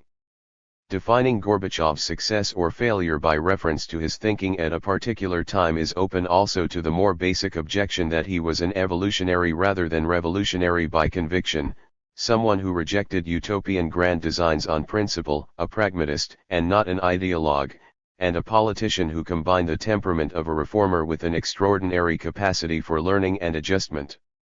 He has been described by a Russian writer as a figure very rare in our history, a principled evolutionist. The same author underlines the point that Gorbachev was the main force, holding in check over a long period potential putschists for almost the whole of his first 5 years as Soviet leader. Gorbachev was both in the vanguard of reform and the guarantor of its continuity. For much of 1990-1, in contrast, he was on the defensive as a polarization of politics which he had sought to avoid overtook him, but even then he did not resort to traditional communist methods to reassert his control. The idea that Gorbachev might have become the dictator in the coming dictatorship of which Shevardnadze warned in December 1990 was inherently absurd, for dictatorial methods were foreign both to his personality and to his intellectual conviction. Indeed, it was Gorbachev's awareness of the importance of means as well as of ends in politics which distinguished him from all of his communist predecessors as well as from his de facto successor, Boris Yeltsin. Gorbachev's mindset was far removed from the Bolshevik psychology of kto kogo, who will crush whom. He did not see politics as a zero-sum game. Whether in foreign policy or domestic politics, he combined consensus-seeking with pushing forward increase. 309. Only fundamental change. As has been argued in earlier chapters, he moved from being a reformer of the Soviet system to a systemic transformer and, as one underlined below, he went on quite consciously during the second half of his general secretaryship to dismantle the pillars of communism. Gorbachev, as a relatively young general secretary of the Communist Party in 1985, was better placed to take an overview of the profound problems confronting the Soviet system than other holders of institutional power. Lower-level party officials, economic ministries, the KGB, and the military-industrial complex all had their particular interests, whereas the party leader and de facto chief executive of the Soviet Union had a more general interest in the advancement, however defined, of the state in which he held the most powerful and responsible post. Khrushchev and Andropov had accepted such a general responsibility, although the changes they were prepared to contemplate were far less fundamental than those Gorbachev was willing to embrace. It was also, of course, possible to enjoy the perquisites of power and office, as Brezhnev did, while presiding over gradual internal decline. Yet it was slow decline, rather than terminal crisis, which confronted Gorbachev when he succeeded Chernenko as leader of the Soviet Communist Party, and there is absolutely no reason to suppose that any conceivable alternative to Gorbachev in the mid-1980s would have turned Marxism-Leninism on its head and fundamentally changed both his country and the international system in an attempt to reverse a decline which did not pose an immediate threat either to the system or to him. As Rajan Menon has remarked, even a cursory scan of the world's political geography shows that all manner of oppressive, inefficient systems prove to have remarkable staying power and that decline is one thing, collapse quite another. Happy face, what could not be expected of any general secretary of the Soviet Communist Party was that he would undertake reforms so far-reaching that they would turn the system into something different in kind. It is to Gorbachev's lasting credit that when he found that reform led to resistance from all the vested interests which it threatened, and he was, accordingly, faced with the choice of restoring the status quo ante or moving on to accept the risk of system transformative change, it was the latter course he adopted. For the decision to move to contested elections and to create a legislature with real powers, taken by Gorbachev in 1988, before there was any mass pressure for such a fundamental change, and at a time when Yeltsin was still sidelined in the State Construction Committee, was the crucial move towards making the Soviet system something different in essence from what it had been before. The dismantling of communism. Of the fact that the Soviet political system changed fundamentally under Gorbachev there is no doubt, and, at least from the summer of 1988 onwards, there was a conscious aim on Gorbachev's part to transform it, even if he could not always move at his own preferred pace, which would sometimes have been faster than that forced on him and sometimes slower. Instead, he had, especially during his last 2 years in office, to respond to pressures and events beyond his control which were, nevertheless, in large part a result of the new freedoms he 310 had opened up. There are 2 points in 1991, at one or other of which it is conventionally assumed that communism in the Soviet Union ended. One is when Yeltsin suspended the activities of the Communist Party on Russian soil on August 23, 1991 following the failure of the attempted putsch. The other is when the Soviet flag was lowered from the Kremlin on December 25 of the same year and Gorbachev resigned and formally handed power over to Yeltsin and to Russia as the major successor state to the Soviet Union, or continuer state, as Russian officials called it, thus setting it apart from the 14 other successor states. However, although there was a Communist Party of the Soviet Union until August 1991, and though its general secretary was also president of the country, it had ceased to be a ruling party in anything like the sense it had been throughout Soviet history. That was clearly the case at the center, and it was because the party had lost control over the general secretary, and, with that, their decisive influence over the fate of the USSR, that some of its leading figures launched the putsch, although there were many rural areas, in particular, where the local party boss still held sway. Yet, from the spring of 1989 it is scarcely meaningful to describe the Soviet Union as a communist system. It is not only that the greater part of Marxist-Leninist dogma had been abandoned by then and by the party leader himself, but also that the most important defining characteristics of a communist system, whether structural or ideological, had ceased to apply as a result of the policies introduced during the period of radical reform which got seriously underway in 1987 and became more fundamental in 1988. This, of course, raises the question, what is, or was, a communist system?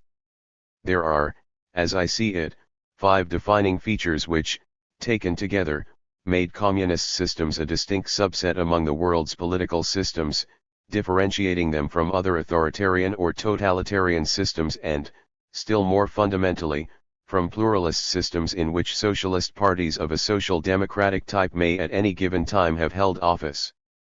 These characteristics are, 1. The supreme authority and unchallengeable hegemony of the Communist Party, for which the official euphemism was the leading role of the party. 2. A highly centralized, strictly disciplined party with very narrowly defined rights of intra-party debate, which was what democratic centralism meant in practice. 3. State or, at any rate, non-private ownership of the means of production, with exceptions sometimes made for agricultural, but not for industrial production. 4. The declared aim of building communism as the ultimate, legitimizing, goal, and, 5. A sense of belonging to, or, in the Soviet case, leading, an international communist movement. By the time the first Congress of People's Deputies of the USSR had ended its first convocation in June 1989, little of this was left. The monopolistic or leading role of the party had been challenged by new movements such as the Popular Fronts in the Baltic states which, initially, were welcomed by Gorbachev as forces which would be in the vanguard of perestroika but which, occupying political space created by him, continued to operate even after they began to espouse separatist views much less acceptable to the General Secretary, not to speak of a majority of his Politburo colleagues. The leading role, or monopoly of power, of the party was also incompatible with the cultural freedom which had developed by 1989 and which included the publication of many mass circulation arti. 311. Clees and books which were profoundly anti-communist, among them Orwell's Animal Farm and 1984.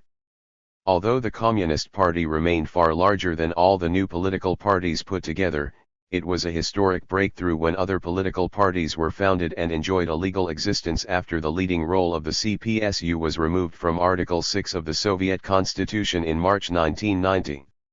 More important than the new parties as such was the broadly based movement called Democratic Russia, whose founding Congress was held in October 1990 and which played an important part in the successful election campaign for the Russian presidency of Boris Yeltsin in 1991. This body was, on the whole, critical of Gorbachev, but its very existence indicated that the constitutional amendment which deprived the Communist Party of its unique entitlement to power was matched by political change on the ground. The second defining characteristic of a communist system, democratic centralism, was, if anything, even more comprehensively undermined. Strict party discipline was, in effect, formally abandoned when communist deputies were allowed to speak and vote according to their conscience in the new legislature elected in 1989.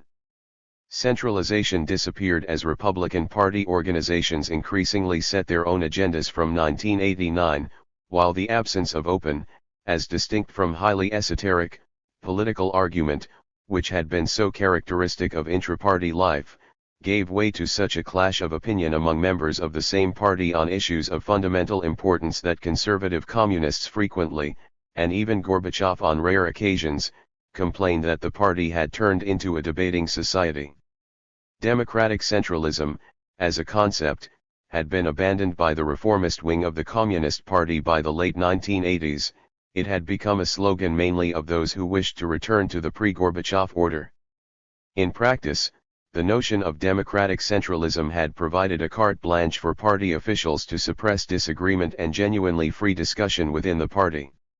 Such suppression effectively ended in 1988, by which time party members were expressing radically different views both in the mass media and in party forums, notably, at the 19th Party Conference that summer. In the following year, the reality that the Communist Party contained the complete spectrum of political opinion was manifest in the speeches delivered at the First Congress of People's Deputies and at subsequent sessions of the new Soviet legislature. Old traditions died hard, however, within the party apparatus, and it was not until 1990 that many party officials made direct attacks on Gorbachev and gave public voice to their extreme disquiet about the direction in which he was taking the party and country. Gorbachev had encouraged debate within both party and society, and the pluralism of opinion he had first espoused in 1987 acquired a life of its own. The CPSU ceased to be a monolithic party, even in the eyes of non-party members, and shortly thereafter ceased to be a monopolistic party. In fact, precisely because it had enjoyed a monopoly of power within the society, it had contained a potentially explosive mixture of diverse political tendencies. These could only be controlled and the entire party kept together on the basis of Leninist discipline and an intransigent hostility towards factions and splits. Thus, the demise 312 of democratic centralism had consequences not only for the Communist Party but for the political system and society as a whole. The emergence into the open of the party's real diversity had occurred by 1987 and was still more obvious from 1988, by which time rank-and-file party members, especially from the intelligentsia, were disagreeing in public on matters of cardinal importance. The introduction of contested elections in 1989 curtailed fundamentally the possibility of controlling party officials and activists through the power of patronage. A party secretary who had been rejected by his local electorate immediately became an embarrassment who had to be removed. He was thus, in effect, replaced from his party post by the non-party majority in the electorate as a result of their rejecting him as a deputy, whether in elections for the national legislature or for a regional or city Soviet.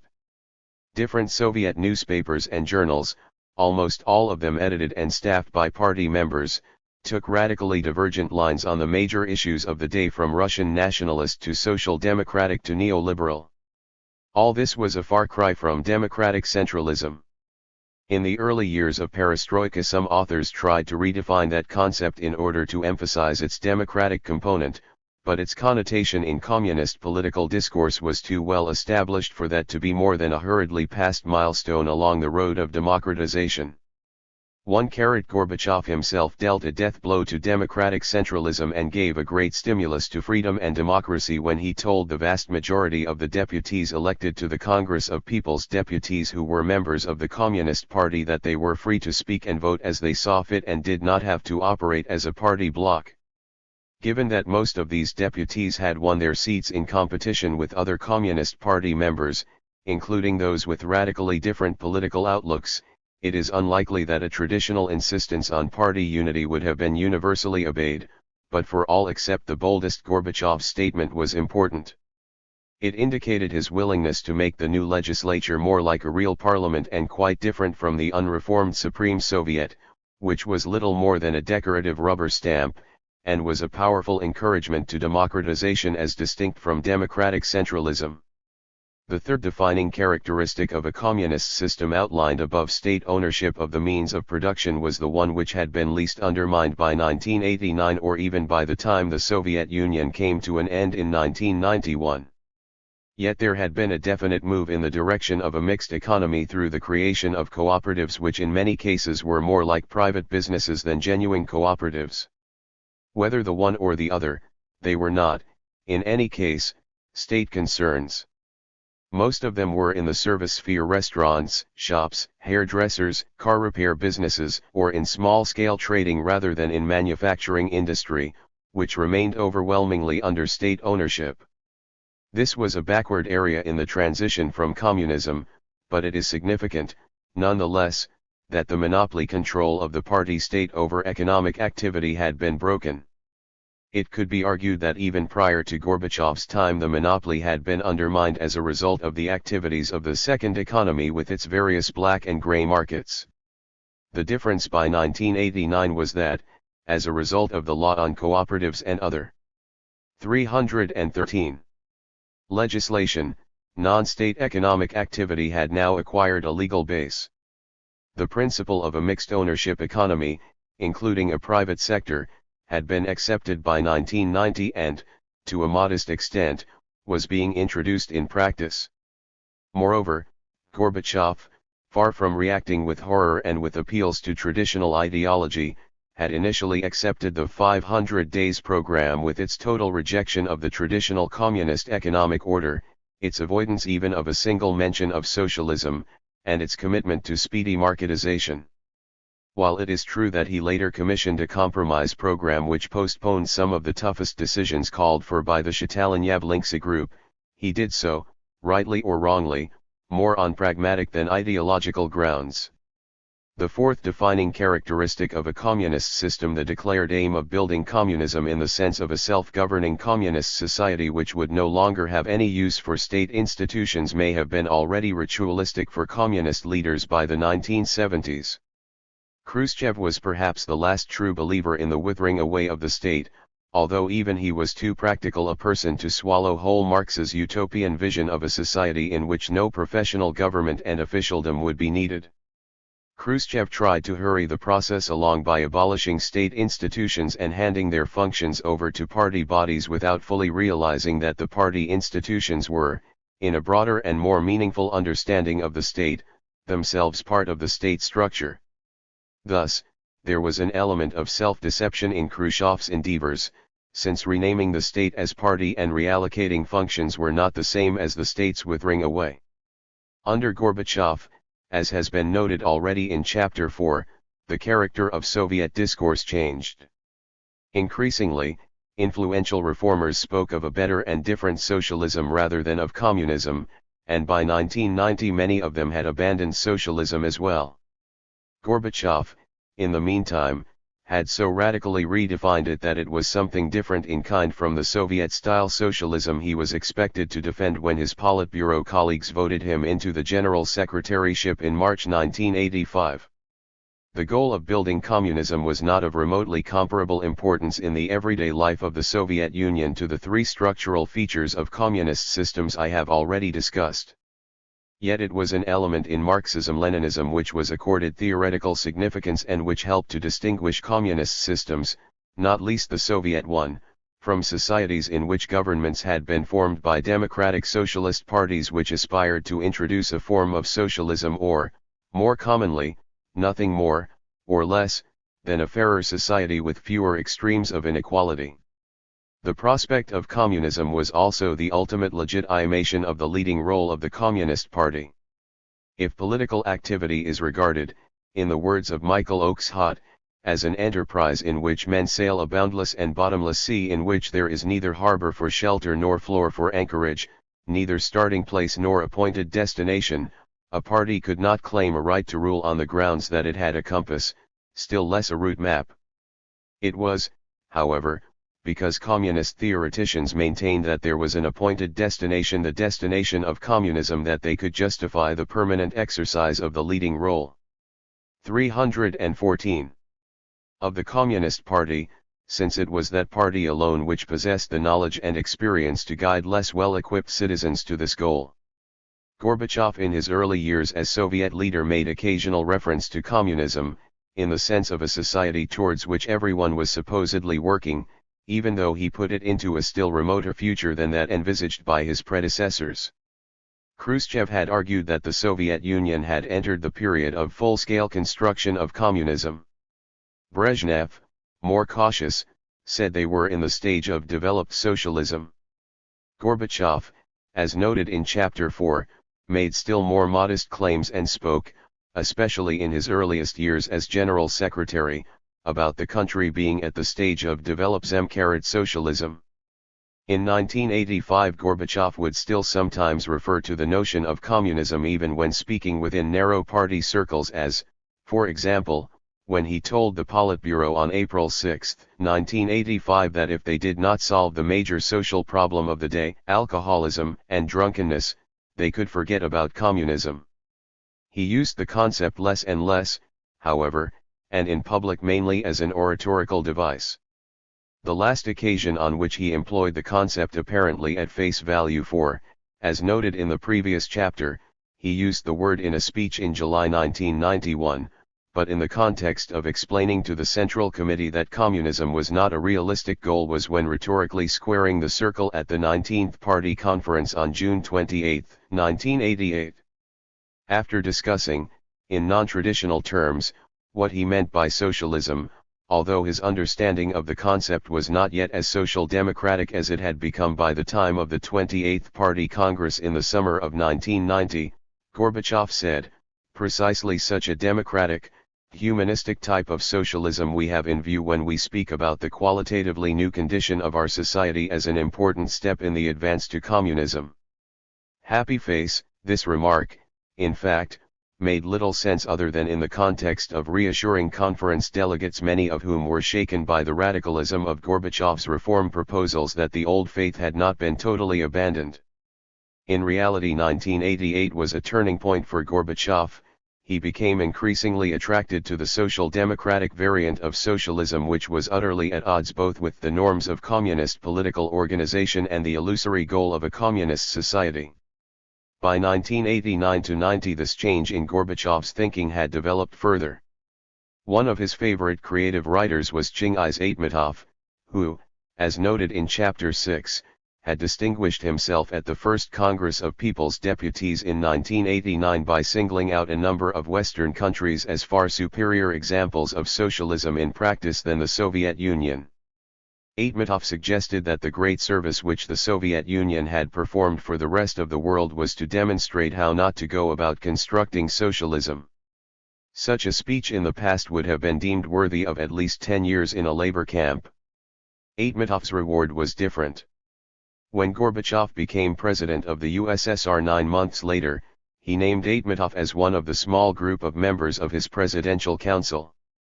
If the fifth defining characteristic of a communist system was a sense of belonging to an international movement and, in the Soviet case, of leading such a movement, that aspect of communism collapsed with the Velvet Revolutions, which saw the speedy transition from communist to overtly non-communist. 315. Regimes in Eastern Europe in 1989-90. This was a direct result of change in Soviet foreign policy whereby, first, the leaderships of the East European countries and, then, the populations realized that the Soviet Union would no longer intervene militarily to prop up unpopular regimes. Most of those communist systems would have disappeared much earlier had it not been for the entirely realistic perception of the people of Eastern Europe, prior to the Gorbachev era, that the Soviet Union was fully prepared to use force of arms to defend the gains of the Great Patriotic War. Gorbachev, by the end of 1988, had already openly moved away from the two camps approach to international relations. The important speech he made to the United Nations in December of that year has been referred to more than once. In that address, which had special significance for the countries of Eastern Europe, he not only emphasized each country's right to choose its own political system but ruled out the use of force as an instrument of foreign policy.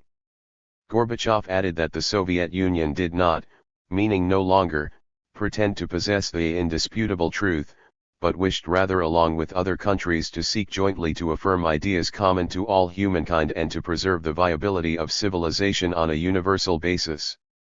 The notion of one civilization, of which the Soviet Union should be a part, and of one international economic system, which they wished to join, figured prominently in Gorbachev's thought and speeches during the second half of his general secretaryship. These ideas preceded the collapse of communism in Eastern Europe and, indeed, played their part in precipitating it. The actual events in what had been the Soviet bloc merely confirmed that there was no longer an international communist movement worthy of the name in which the Soviet Union could participate, still less dominate, since of the communist countries which were left, the most important, China, viewed developments in the Soviet Union under Gorbachev with alarm and distaste. The dramatic changes which Gorbachev introduced, and which had, of course, unintended as well as intended consequences, had made the Soviet political system even by the spring of 1989 and, still more clearly, a year later different in kind from the polity Gorbachev inherited in 1985. Although far from fully democratic, it had become pluralist as a result of the introduction of contested elections and the existence of relatively autonomous political organizations whose activities could not be prevented even by the state authorities except at a cost higher than they, under Gorbachev's leadership, were prepared to pay. It had attained a level of political freedom, together with political, and religious, tolerance, unheard of throughout the earlier Soviet period. In effect, well before Yeltsin took over Gorbachev's offices in the Kremlin and the old Central Committee building, the system had ceased to be communist. Gorbachev's place in history. What applies to the system is still more true of Gorbachev himself. Nothing could be further removed from an understanding of Gorbachev than the description offered of him at the beginning of 1995 by Richard Pipes as a typical product of the Soviet nomenclatura, a man who to this day affirms his faith in the 316 ideals of communism. I. The former chairman of the Soviet Council of Ministers, Nikolai Ryzhkov, who criticized Gorbachev for his unwillingness to use to the full the power he possessed and for his excessive liking for listening to a great many opinions and arguments before making up his mind. Perceptively remarks, Gorbachev long before all our native parliamentary games began was a leader of a parliamentary type. How this formation took place in a party bureaucratic system, God alone knows.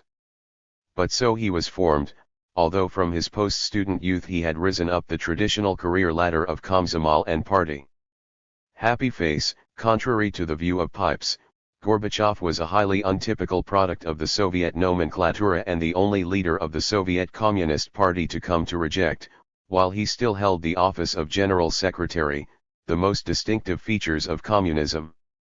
Gorbachev has appositely described himself as a product of that very nomenclatura and at the same time its anti-product, its gravedigger, so to speak. Gorbachev could, of course, have achieved nothing if there had not been within the Soviet system people who were deeply dissatisfied with it, whether specialists within the research institutes or a minority of senior officials, among the latter, such important political actors of the Gorbachev era as Yakovlev, Shevardnadze, Chernyev, and Shukhnazarov, who had occupied high positions within the party apparatus. There had also been crucial changes in Soviet society which, as noted in Chapter 1, made the Soviet Union when Gorbachev came to power a very different place from what it had been immediately after the death of Stalin, although in 1985 it remained far removed from being a civil society. If political change in Poland was, in large measure, a result of the struggle of autonomous forces within the society against the power of the party state, this was not how change was initiated in the Soviet Union. Social changes and the availability of enlightened, as well as a more numerous category of unenlightened, party officials notwithstanding, individuals desperate for radical reform remained highly dependent on change at the top of the party hierarchy. Political power was concentrated to a remarkable degree in the Central Committee building, and the tone of political life set to a surprising extent by the party general secretary. This meant that would-be reformers, especially over the period of approximately 20 years between the fall of Khrushchev and the death of Chernenko, had found themselves frustrated by the strict limits of Soviet official political discourse and the narrow bounds of all sanctioned political activity. They needed a Gorbachev even more than he needed them. Thus, Alexander Yakovlev, who is today rightly regarded as an important reformer, would have made little mark on Russian history had Gorbachev not brought him into the inner circle of power and given him great opportunities to exercise influence over policy. Yakovlev himself, speaking in March 1995, by which time, partly as a result of their very different assessments of a number of actions of Yeltsin, he had become estranged from Gorbachev, said, consider Gorbachev to be the greatest reformer of the century, the more so because he tried to do this in Russia, where from time immemorial the fate of reformers has been unenviable. Happy face, in a political system which concentrates great power in the hands of the political leader, the character, intelligence, courage, and relative open-minded. 317. Ness of the person at the apex of that system becomes crucially important.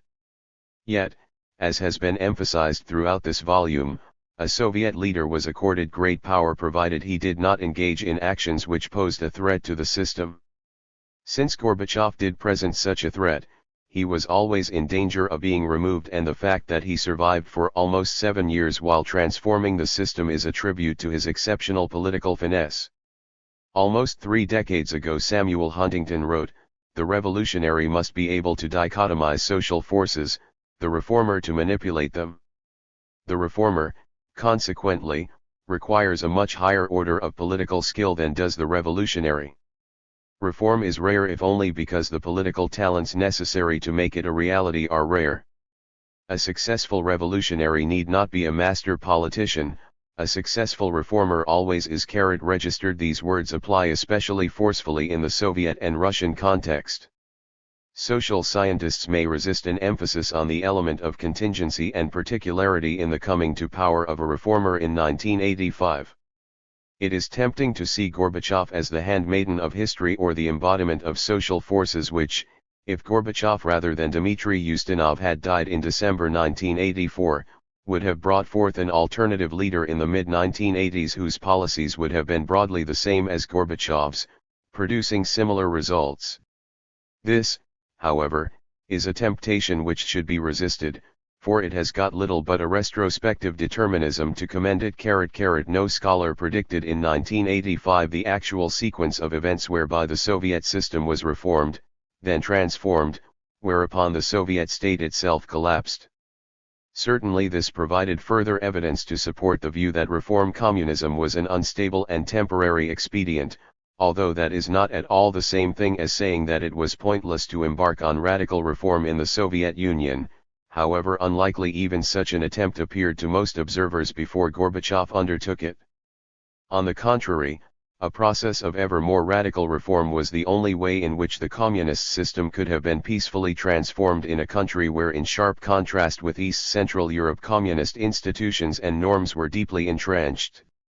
Reform of the Soviet system could, however, have been either a stage on the path to more thoroughgoing change, not necessarily to democracy, possibly to a non-communist authoritarian regime, or a transient liberalization before more orthodox communist norms were restored.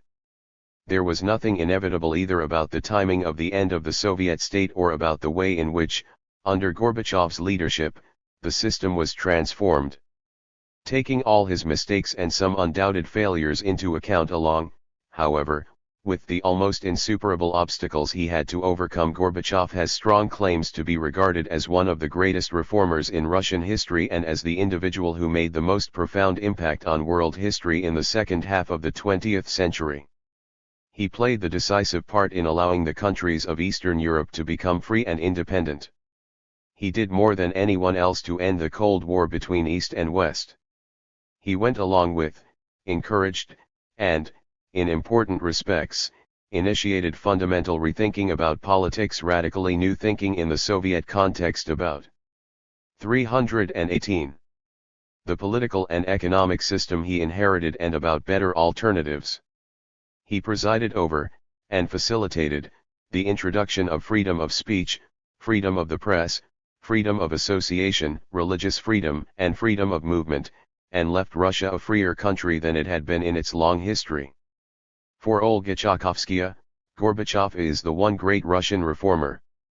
Focusing precisely on his contribution to Russian freedom, she compares him favorably in this respect with Peter the Great, Catherine the Great, and even Alexander II, although the last named made a huge step forward on the path to freedom.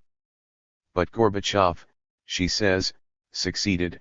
He inherited a moribund, slavish country and made it alive and free.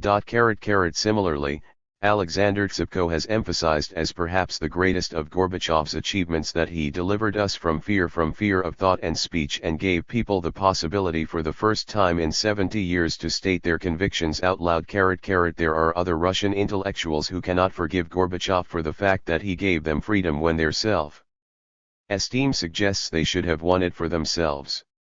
Similarly, for a General Secretary of the Soviet Communist Party to have played the most decisive part in dismantling the communist system was not a script much to the liking of a number of Western observers, and they have done their best to rewrite it.